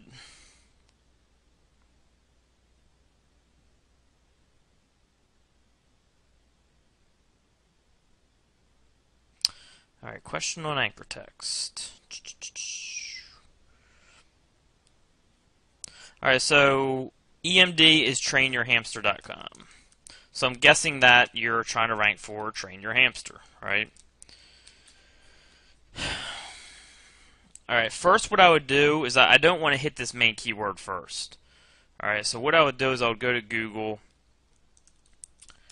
and I would probably... Is my internet going to be slow too? It's going to kill me. Alright, so I'd look for a thesaurus.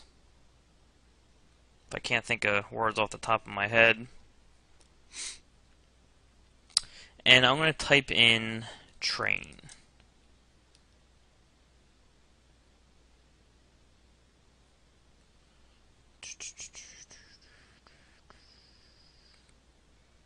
Well, let's try another way.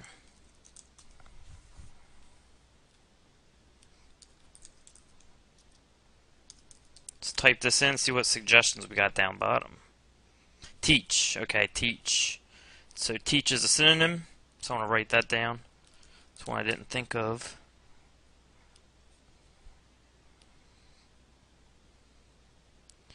Training I could use, because that's not the exact keyword. So training. Alright, so that's good to start. So trainyourhamster.com, I don't want to use train your hamster as my first link. I probably don't want to use that until like 5 or 6 links in. So I'd probably do something like teach. I would do keyword research from here. So I'd, like teach my hamster would be a good one because that has, you know, very similar keywords in there. What the hell did I write there? Hamster. There you go. So like teach my hamster because it's similar but it's not the same thing. Okay. Then maybe something like teaching your hamster lesson, something like that. And I would do stuff like this, and I would just look it up in the keyword research tool, and then see if I can find similar. Either this, see if this gets searches, or if similar things get searches that aren't this main keyword. Okay. And then maybe I'll move a little closer to my main keyword, so training your hamster quickly, or something like that. Then maybe how to train your hamster, because that has your exact keywords into it with how to in it. Alright? And then maybe I would see where I am and hit train your hamster. That's for an EMD what I would do, something like that.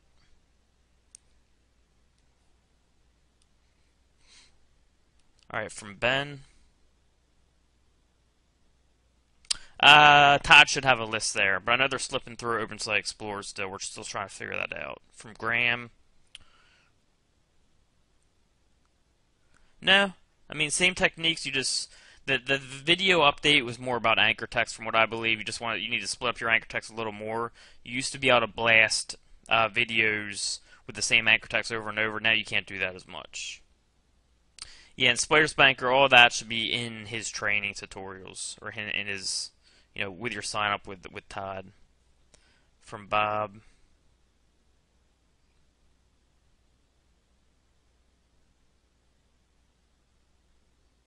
I mean, you can probably still use them to get a little bit of power. You know, my sights that aren't as strong, I use for longer tail stuff, right? So if we go back to this example, um,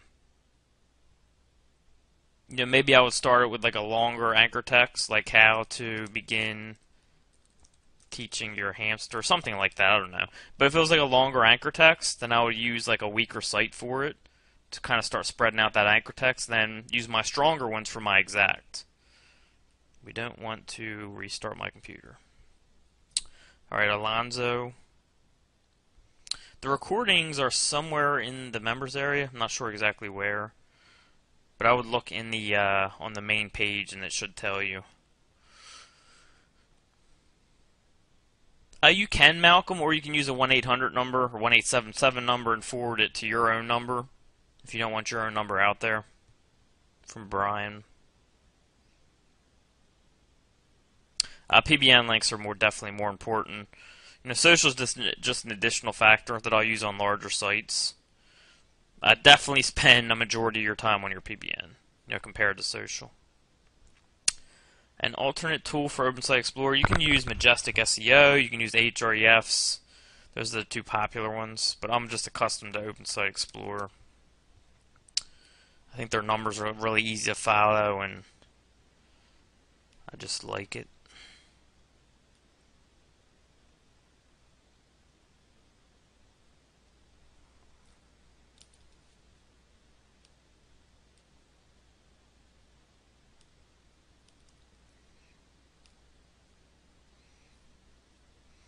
So it looks like, yeah, those links were junk, Shane. Like I said, OpenSite Explorer mostly only picks up good links. Like if they're junk links, it will leave it out. So it makes kind of sifting through expired domains easier.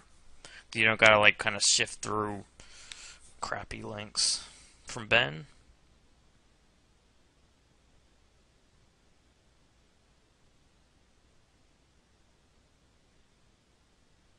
Yeah, I mean, whatever anchor text you want to rank for, that's what you use for your anchor text. New Hampshire Unite, New Hampshire Unite product, you know, just stuff like that. Whatever would get searches. From Greg.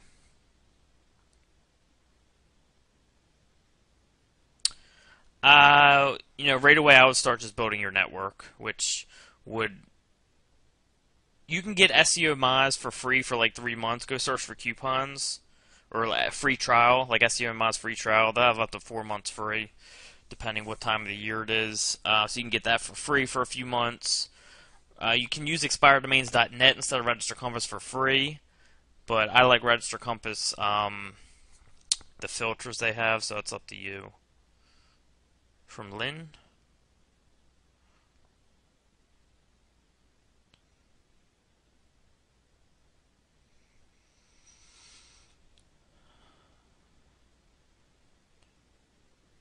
Not sure I understand your question, Lynn. I think you're talking about an expired domain. Purchase an expired domain. Do I put...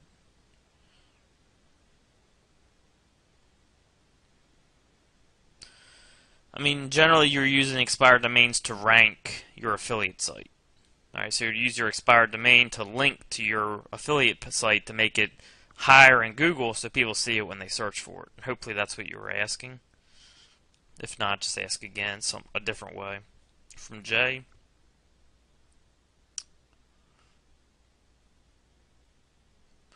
Yeah, I mean 2.0s can be good to mix in. I don't usually use. I'm playing with it a little bit just to see what happens. So far, I haven't really seen much from it. But you know, it's early in my testing, and you know they do have a lot of domain authority, so I think it should help. But you know, it's an additional tool. But my number one is still you know the private network. From Tom.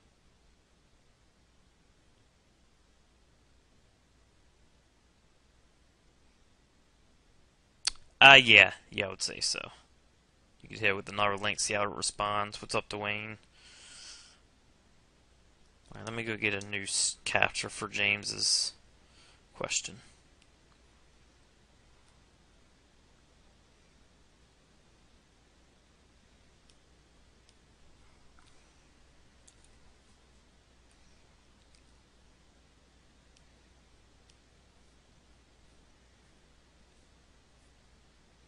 Alright, from James. Not if you're not going to link to it, really, James. The reason I put my money sites on different IPs is because, say I got 100 network sites, and they're all linking to different sites, but all those different sites they're linking to are all on the same IP. That can be a big footprint, so that's why I use different IPs for my money sites. No, silos are used more for your money sites, Paul. I don't use them for my PBNs. It's just a structure for your money sites to, make them more organized, and supposedly it's a structure that Google likes. So.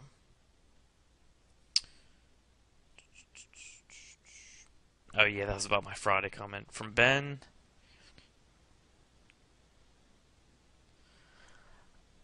You don't have to, Ben, but it just hides like the email on the account. So, for example, if I have a hosting account with 30 domains on it and I don't change the SOA, and they use the same email for all of them, someone can find all my domains searching that email on Google. I'll give you a quick example. And one of my old accounts for, example sites for OMG, the email I signed up for the hosting account with was greg3@meatlovemoney.com.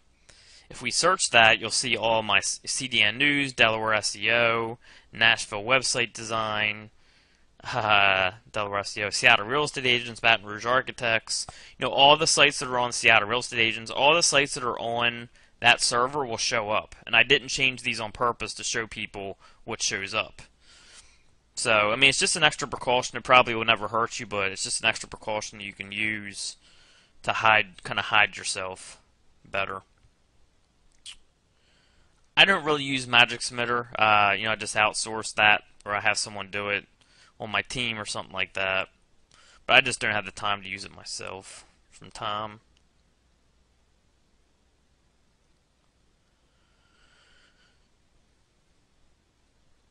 You don't want to use Train Your Hamster right away because that's the name of your domain.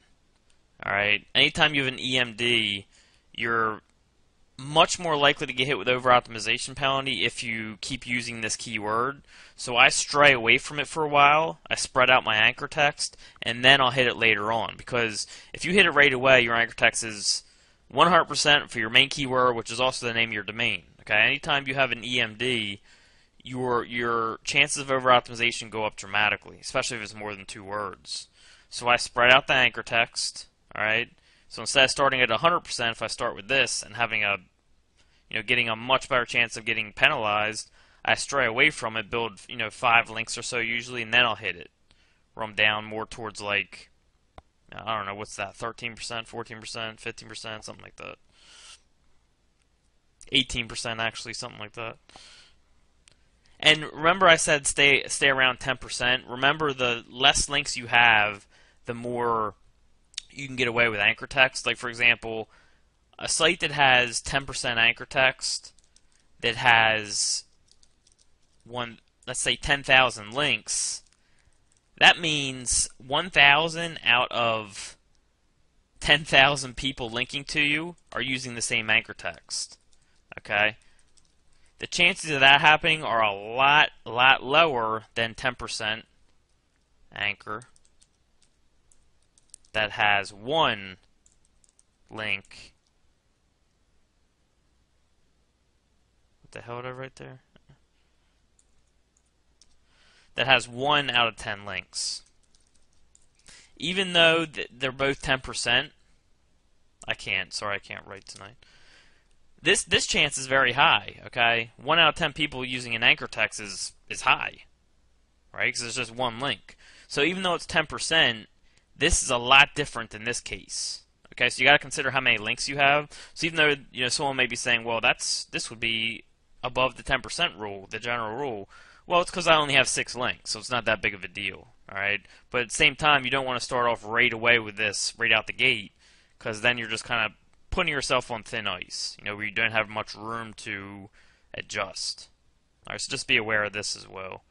The more links you have, the less you can get away with. So. From Jay. No, these would all be going to the same page because they're so similar. For Mike. I don't know, Mike. I didn't set that up.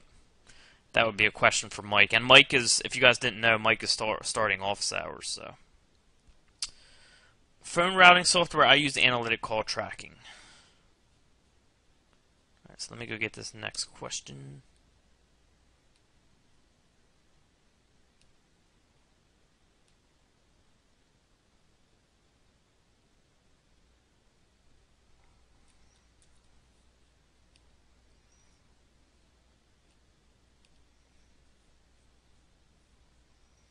TD asked me a question, then bounced on me. What's up with that, TD? Now he's probably asking for the replay. Just joking. Alright, from TD.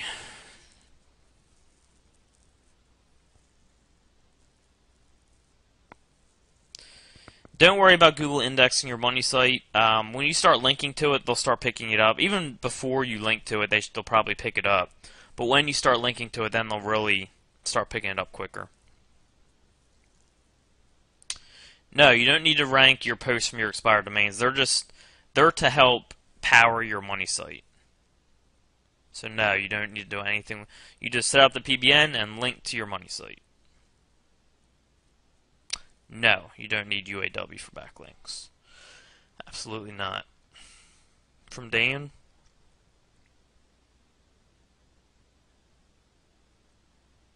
It depends. There's low competition. Different people have different thoughts on that. You know, I've ranked them with one link before. It's taken 15 links before. So it's, you know, sometimes they react weird depending on the optimization, and I don't know. So it's a tough question to answer.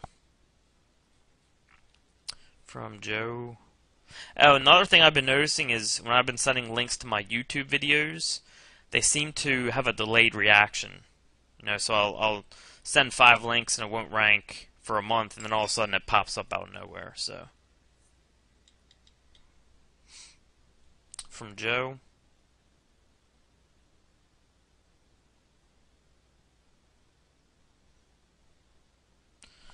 Not necessarily. I mean, you can. Some people do that, but I just use them as direct links.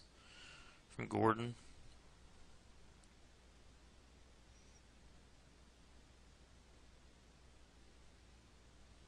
Not necessarily 10 other sites linking to the main site, just as many as you need to link to the main site to get it to rank. That is correct, yes. But the only thing you have wrong is you don't need 10 sites. And that's just like a general recommendation. Get 10 sites going, 10 expired domains going for your network. You don't need 10. You can start with 1, you know, if that's where you want to start. You know, because some of the sites I've shown, I've ranked with 1 website, with 1 expired domain, like the Delaware Barbershop example. My friend Styles Barbershop, Delaware Barbershops, Best Delaware Barbershop. This is all done with 1 single link. So just depends where you're going, and you know, the competition and what you're trying to rank for. So, but you know, the more the better, because then you just have more power down the road. From Shane.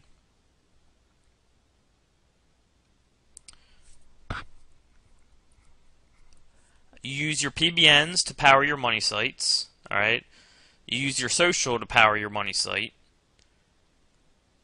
Well, depending on what you're talking about social. If you're talking about like Yelp and all that, that's more just like for more properties on the first page, getting more properties there, or like YouTube.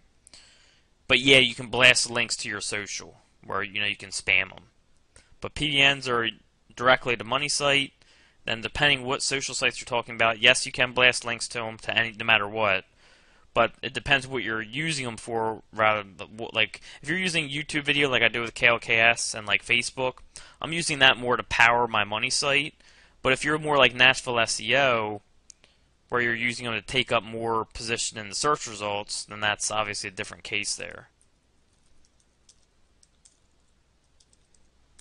And of course, we use some of these to also power our site a little bit.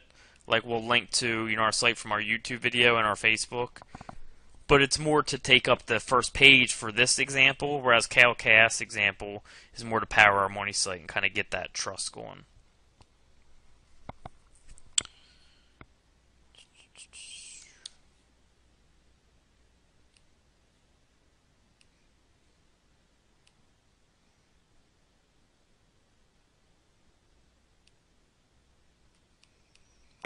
nice. Mike has a link here for 3 months free of SEO Moz, or maybe a discount this is. Moz.com/partner/namecheap120. From Lynn Buckley. Alright, got our question. Good. Question. Alright, cool. From Graham.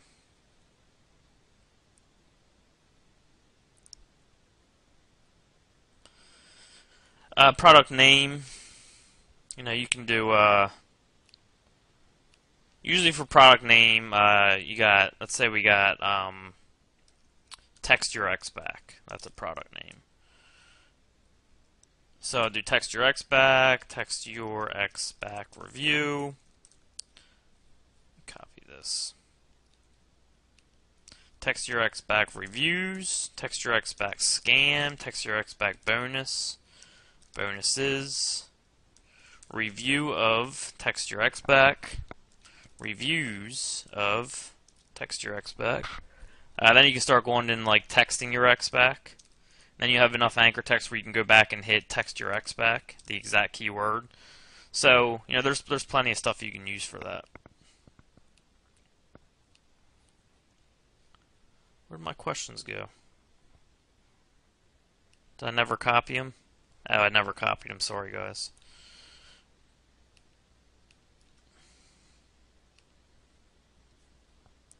So yeah, Mike's has that link there that I mentioned.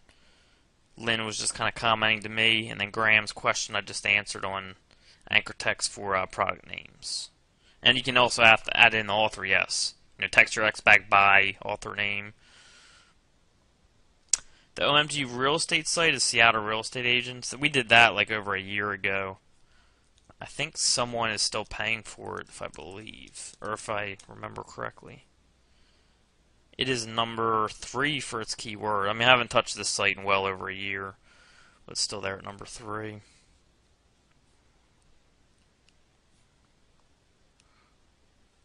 From Paul. Yes, using WordPress for everything, Paul. Yep. From Jay.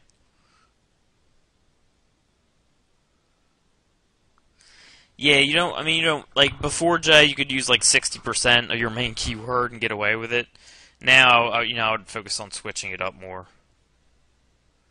And what you can do is just go look for, like, top-ranked videos and throw them in HREFs and see how they split up their anchor text to get a good idea.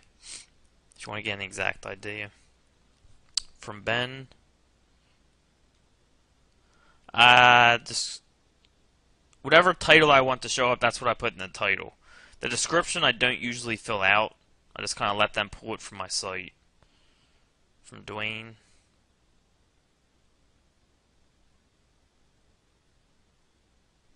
Yeah, I haven't really had a problem with my authorship not showing up. You know, a couple people have, but for the most part, I think I've had a problem maybe 1 out of 20 sites. Maybe 5% of the time I have a problem with it.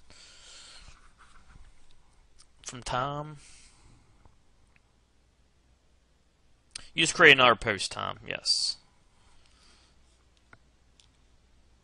From Bob. Oh, cool. Yeah, I use analytic call tracking, so I'm not sure. But it seems like with Callfire, Bob believes you can get a local number as well.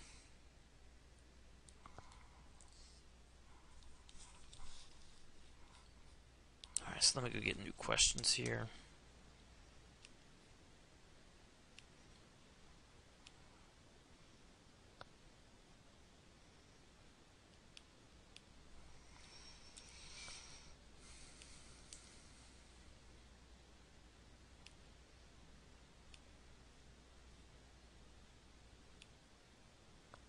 From Dwayne.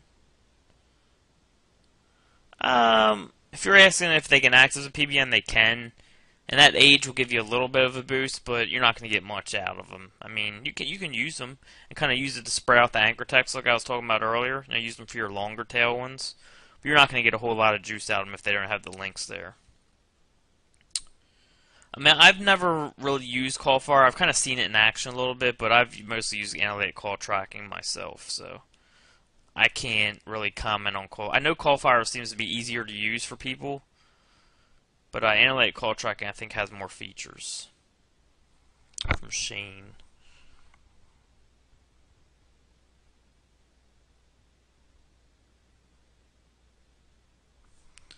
SEVHS.com.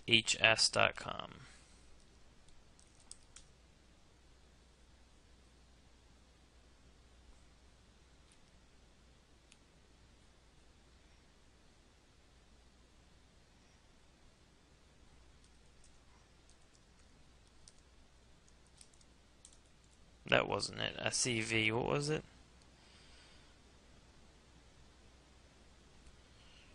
SEVHS.com.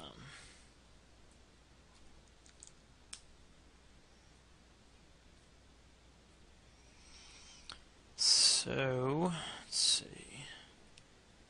That looks like a good link there. Let's go check it out.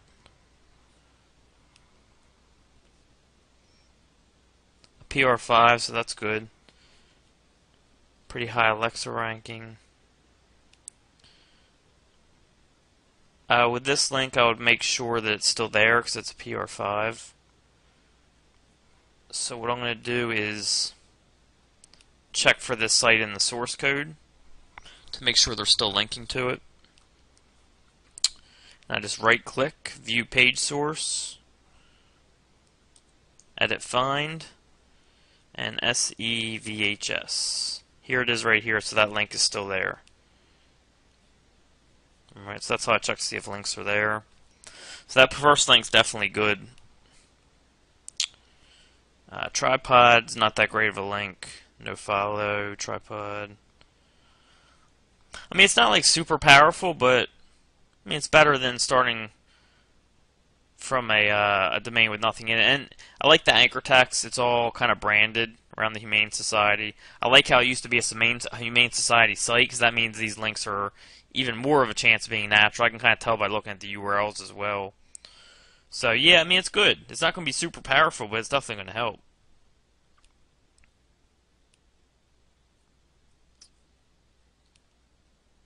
From James. I mean, as long as it has good links, there's not really a minimum. You know, I've bought sites that have one really good link, and that's, you know, it's a chance, but it can give you a lot of power. I bought the one the other day that had like one PR7, really good PR7 link, and then the rest were like PR2 and below. But, you know, I got it for $69, so it's worth it, because that's a PR7 means it's probably going to bump it up to a PR5, whatever site it's linking to. So to me, that was worth it. From Tom.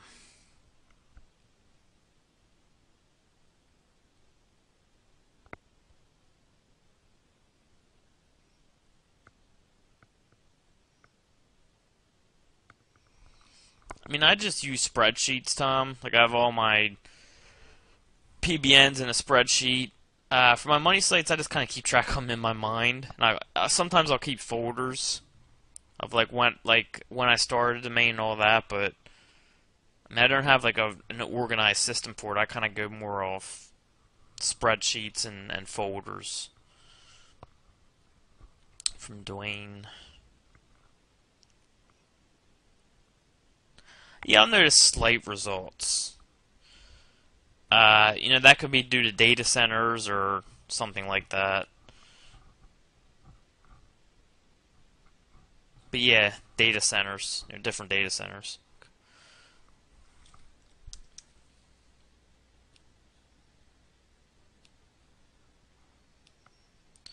Alright, so there's only a few more questions. So I'm going to run to the bathroom and let some questions K up. And I'll come back and we'll get back on it. So I'll be right back. I'll pause this recording for a second.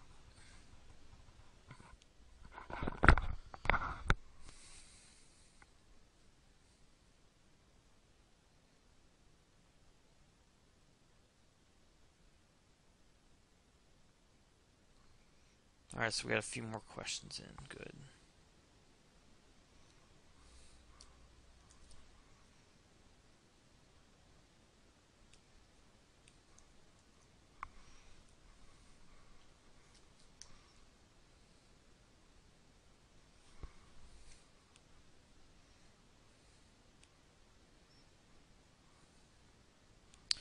From Jay. Yes, directly to my money site. Yeah, I mean, again, you can do multi-tiered. You can play around with it. I haven't really.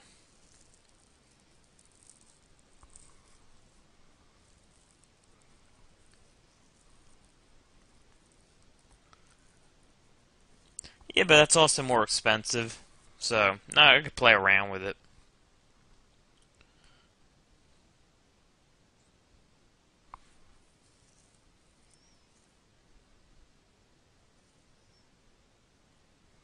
But yeah, I mean, I just haven't played with it too much. But I mean, yeah, it's a concept that could work, but it could be more expensive, and you could get less out of it. You know, it depends.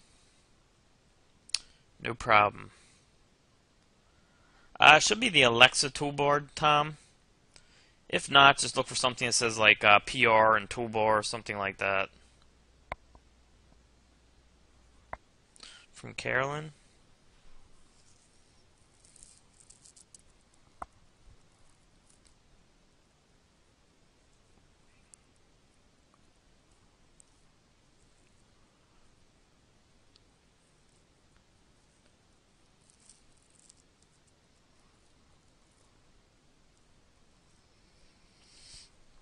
Well, Carolyn, I don't personally like .biz sites. I stick with .com, .org, and .net personally. Um,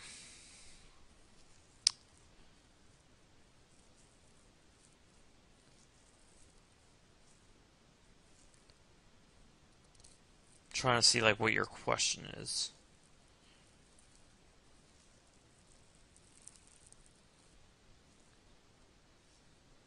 I mean, you can wait to kind of go through the videos more and see if you want to maybe get an expired domain for the money site, or you can use a new domain. There's nothing wrong with that.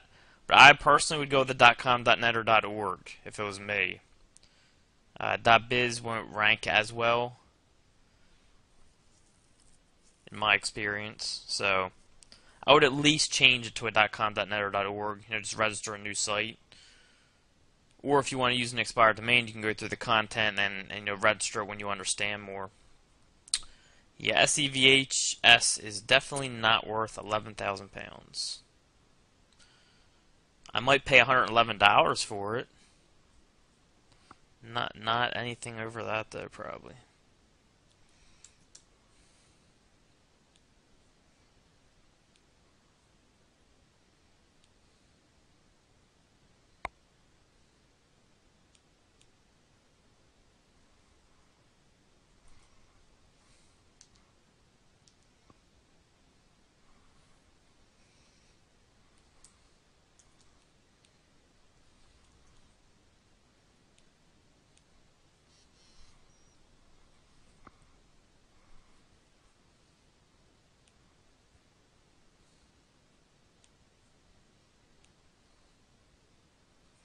Alright, from Graham.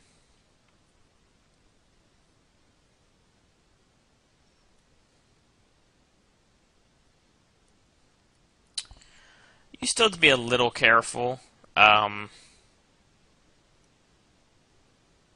not as careful as as an exact. So you still want to be a little more careful than you would want to be if the keywords weren't in there at all. Like if it was just a branded domain, keywords not in there, you could be a lot more free with it. But I would still be a little cautious. I might like do a couple keywords instead of like 5 or 6. Maybe do like 1 or 2, and then you can hit mind power, mind powers. So just a little more careful than you would be if they weren't in there. From Dwayne.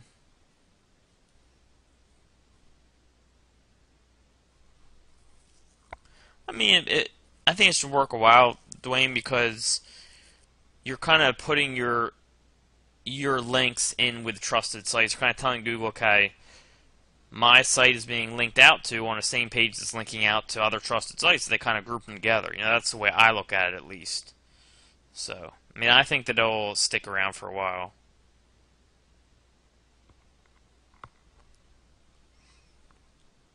From Dwayne.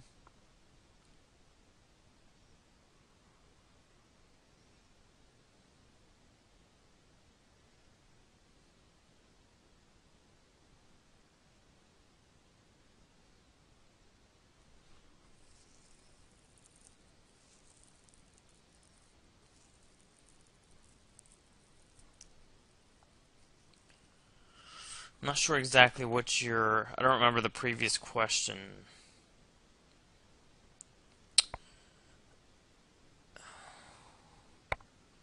I mean, bad reviews are going to show. You can't really hide them, I don't think. I don't have like a ton of experience with like the local type review stuff. I would probably ask that in Facebook, but I don't think you can really get rid of the negative reviews. Pretty sure. From Paul. Um, I mean, I would at least get accustomed to WordPress and start using it, Paul, because it's just so easy to use, and Google loves WordPress sites, to be honest. They love that blogging platform.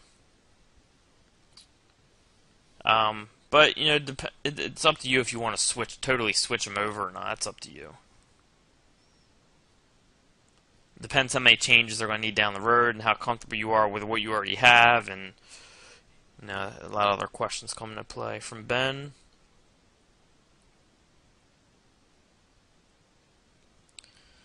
Hampton, New Hampshire hair salon.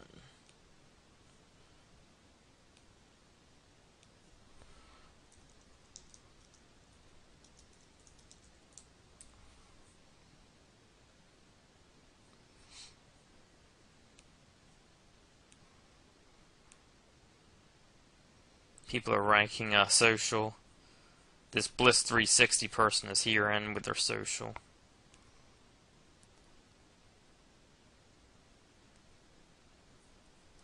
Wish I had my other computer because I could do this quicker. But there's only 49,000 results, so I'm guessing it's not going to be competitive. Copy. Alright, let me copy this. Let's go throw them in HRE or open site first and see what comes up. What type of links? Let me open up HREFs as well. Then I would also probably do a Whois run and see how old they are. The same with this top site holds as far as power. Whoops.com.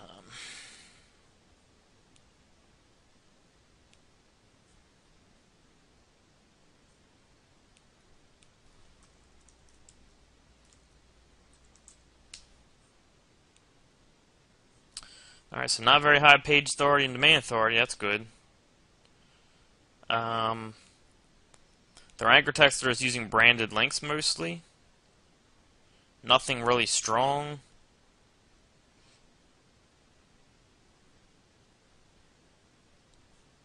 At least not in Open Site Explorer. HRES is showing the same thing pretty much. Not many links. Let's go look at their anchor text. See, they don't even have anything that with the anchor text. Hampton, New Hampshire hair salon. You know what I mean? They don't even have anything really that close at all. And it's just kind of all branded. So I mean, they're probably ranking just off one page alone, which means they're going to be pretty easy to beat most likely. You know, I'd probably look at a couple of the other sites just to make sure. Let's go do a Whois check on them. See if maybe they're ranking off age. I'll keep doing that.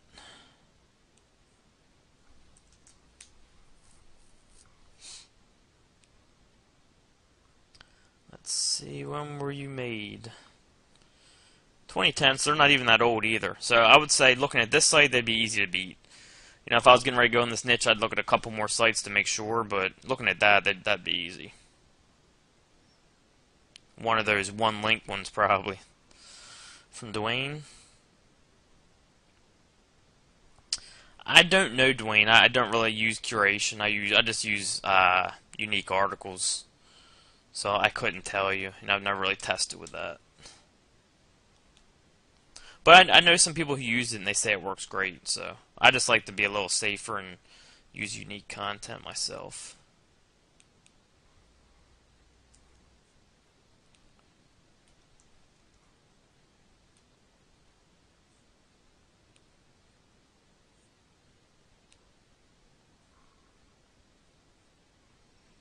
From Graham. Yeah, I'm not sure that's legal, Graham, for them to do that. Yeah, I've never really looked into it, but from what I hear, it's not legal what they do. It just depends if what your view is on that. From Paul.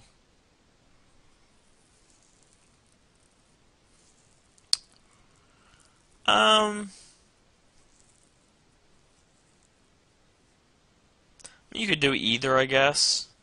I haven't done too much with subdomains myself. I mean, if it was me, just because I'm more accustomed to pages, I would, do a page for each one. Barbells, dumbbells, weight benches. But I mean, you could use subdomains too for each one. For Rob, it's called Callfire. Oops. From Ted. Oh, no problem, Ted. Glad it helped you. From Tony. Yeah, Tony, just keep going through the videos. Write down questions you have. Get involved with the Facebook group. There's a lot of people that were in your shoes, just a few months ago. They're now making money. So, I mean, just stick with it. As you piece things together, it becomes more and more clear. And, you'll get to a point where you'll look back and say, I'm glad I stuck with it. So, from Tom. Moz is very slow to update. You would see it on Hrefs a lot quicker. Moz, it could take like a month. They're very slow. They drive me crazy with that. From Ben. I wouldn't mess with those at all. From Jay.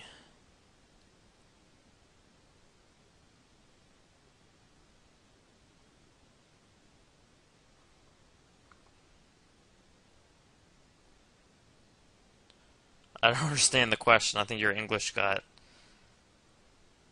you butchered the sentence, I think, on accident. Is this exact domain? Yeah, just ask that again, Jay. I don't understand that. Yeah, you can definitely push down negative reviews. That's actually called reputation management. But I think, Patrick, he was talking about like negative reviews, like that's what I was assuming he was talking about. Like if you go in here and you have Google reviews and you click on this, and one of these is negative, that's what I thought he was talking about. But if he's talking about something that shows up like here, where it's like a negative review, then yeah, you can try to push those down by moving other properties up. From Tom. He's talking Spanish. I think she was the one that said she speaks Spanish. Maybe Tom needs your Spanish services, Carolyn. Alright, so let me go get some new questions.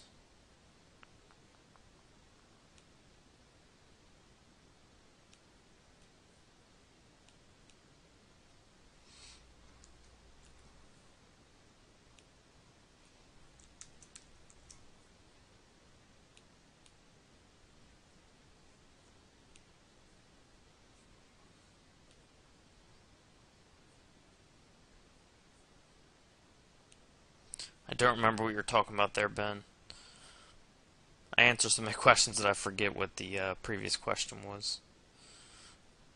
So if you're trying to ask me something else, just re-ask, reminding me. From Paul.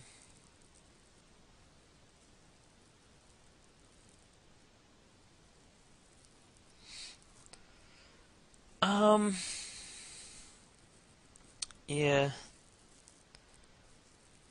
I haven't used a website builder in a while, but as long as you can control the URLs and the titles pretty easily, it shouldn't matter too much what you make it with. Might take a little longer to get indexed before you start your link building, but they shouldn't have too many problems ranking if you're sending the right links to them.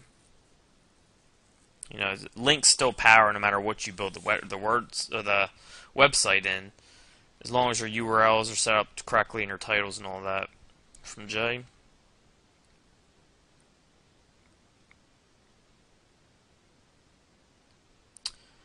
Oh, I see what you're saying. Like for like a Web 2.0. They get a little more wiggle room probably, Jay, because of the domain authority. If you're using like a keyword.wordpress.com or whatever, or keyword.tumblr.com, whatever the case. So yeah, I mean, you still gotta be somewhat careful with those, but not nearly as careful as a new EMD site. Yeah, Graham, I think they. I mean, you're basically getting like hundreds of dollars worth of tools for what, 37 a month, something like that they charge. So obviously, they're doing something not right.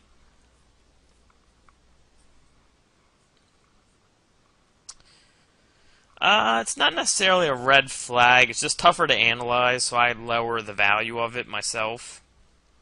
That's just me. You can use a translator, but even like having another language, even if I know what it says, it kind of still lowers the value in my head, I guess. But yeah, I mean, it can still pass link juice. So if I can get it for the right price, I'll still mess with them.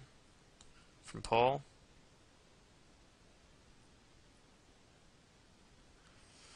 It depends what tool you're using, but that could just be an image link. Um, with no alt text to it or whatever. But I think it depends what tool you're using to look at that with. From Ben.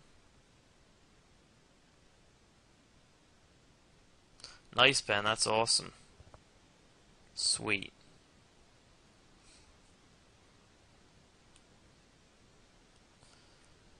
Michael. As many as you want. If you're finding good sites with good backlinks for $12, keep getting them. That's my advice. That's what I'd do.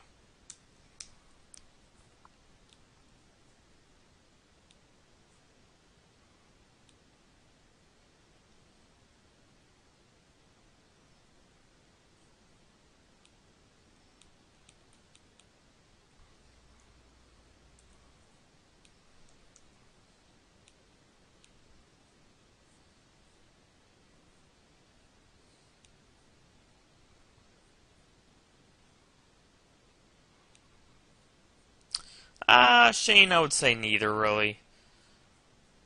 Because like a lot of old sites, they're www, so they won't have any links really going to the non-www version. So it just depends where the links went. From Tom. Carol and Tom's asking you to reach out to him. From Ben. I don't remember what you were referring to last time, Ben. You have to repeat the whole thing. Sorry, I've got a bad memory with this many questions coming in.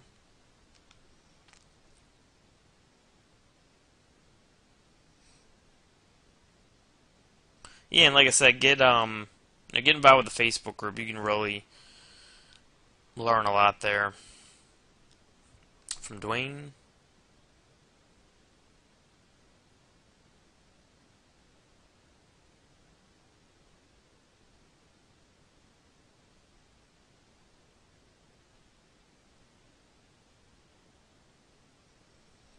Yeah, I mean, just it's hard to negative SEO high demand authority sites, so it depends where they are. So negative SEO on them would be probably a little more difficult. You just want to try to push as many properties up as you can, and hope that they get in those different target areas. Hopefully they get picked up there.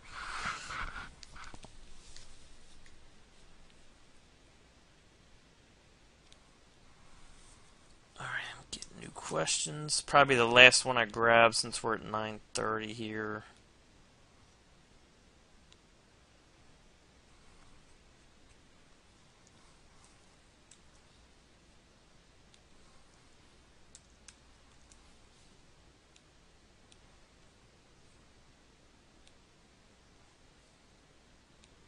No problem on the typos, Paul. Just messing around. From Patrick.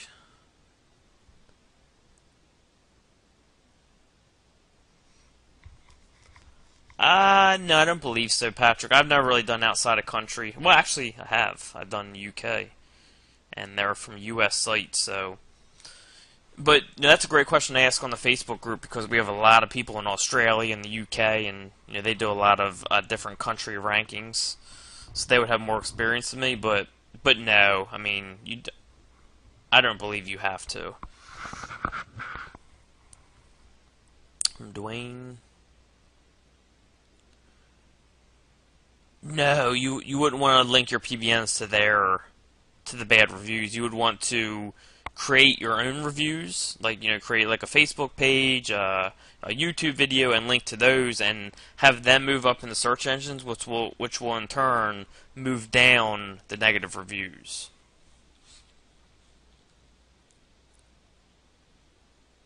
Yeah, figure that, Paul. That's probably image links with HRES. You're welcome, Graham. From Michael.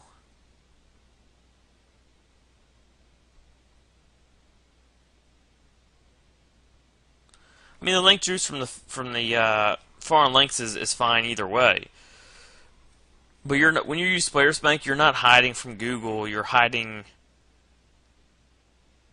because if you're blocking the Google bots, then they would never see those links. So we're not really blocking Google bots. We're blocking aggregator bots, which is like HRES Open Site Explorer, so they don't show up in there. So it has nothing to do with blocking anything. It's just they'll have the link juice they have no matter what. So, all right, I'll do one last check here since I was a couple minutes late. Make sure we have no more questions.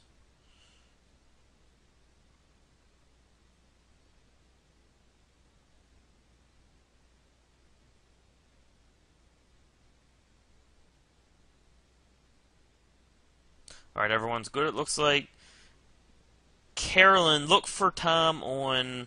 Because Carolyn said, help, I missed info for me. What was the message? All I got was Tom James, DC. So, Tom, you can probably reach Carolyn on the Facebook group, or Carolyn, you can reach Tom on the Facebook group.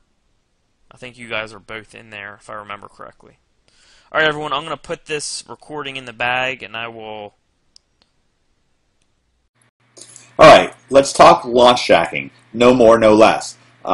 This video is about everything that is launch jacking. You do these things and you're doing launch jacking, and you don't need to do more than that, but if you do less, you're not doing launch jacking. And so we'll cover everything.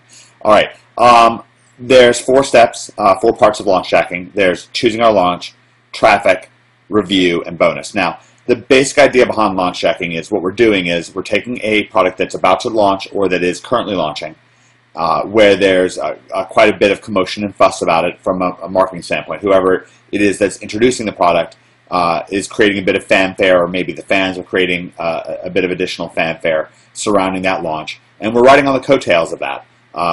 The big advantages are it's typically easier to rank because we're going after new keywords, and it's easier to convert because there's a lot of energy going into the launch. But one of the hidden things with launch jacking is realizing you're still doing affiliate marketing. So you're profiting by, if you're launch jacking on a new internet marketing product, then you're profiting by promoting that new product as an affiliate. If same if you're doing for a relationship advice product, same if you're doing it for a new 3D television set or whatever the case may be. Now, with affiliate marketing, very, very often the best opportunities are with information products where there's a very high margin and we can make a lot of money that way. Okay, so that's the basic idea of what launch jacking is. And what's especially good about it is that it is affiliate marketing. And so in doing launch jacking, we have a nice compartmentalized move that we can make that has kind of a beginning and an end to it. And of course, sometimes products relaunch, and there will still be some ongoing traffic. But we generally understand that that what we're trying to do is springboard off of that actual launch moment, whether it's a week, a month, or a few months period when something is new, or if it's a contest during that contest. And it's great because we're fully learning affiliate marketing as we're doing it. We're kind of learning in hyper time, like Neo in the Matrix when he kind of plugs into the machine and learns Kung Fu very quickly. So that's a great thing about launch jacking. Now, there's 4 things. We are going to choose our launch. We are going to get traffic. we are going to review things, the marketing and possibly the product, and then we are going to keep bonuses in mind. Okay, so let's start with choosing the launch. Now,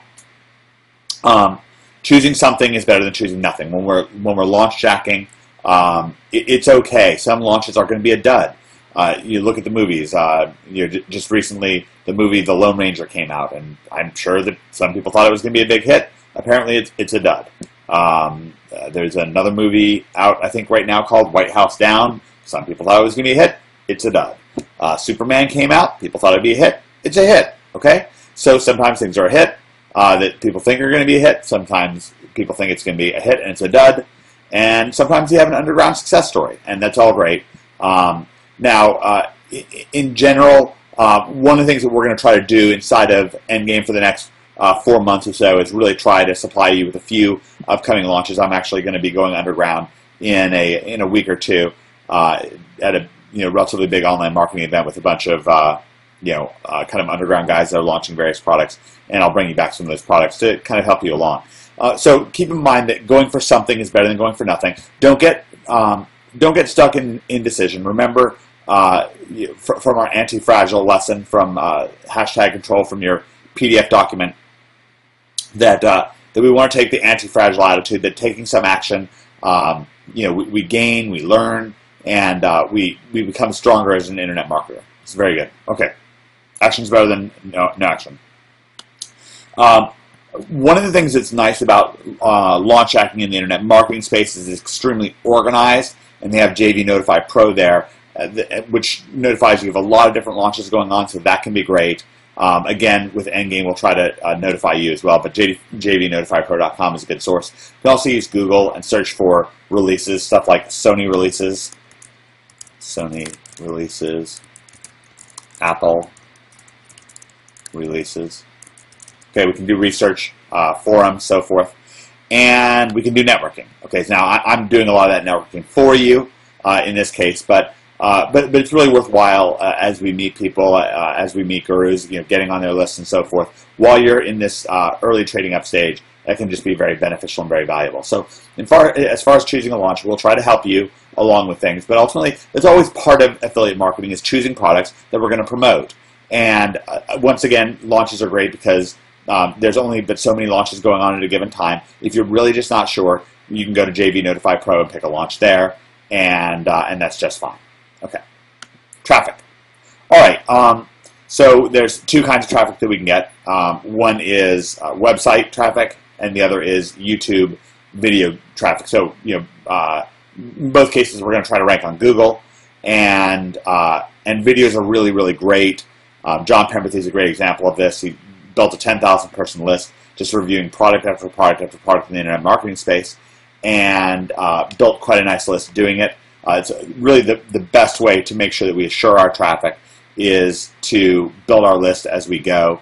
The way to build our list is to say, hey, this is let's say I was John Pemberthy. Hey, this is John Pemberthy. I'm reviewing the Profit Max 9000. It's a new product by Slim Shady, and there's a lot of buzz about it. There's there's some good word about it. There's some people that have their misgivings. I have created a terrific review for you. All you need to do is fill in your name and email address on the form below. I'll give you my full review plus a terrific additional bonus on how it is that I rank this website and this video. How I get free traffic on Google. And it's really terrific. You're going to enjoy it. So sign up for my list, and I'll see you on the inside. Great. That's a great opt-in script. I just gave it to you.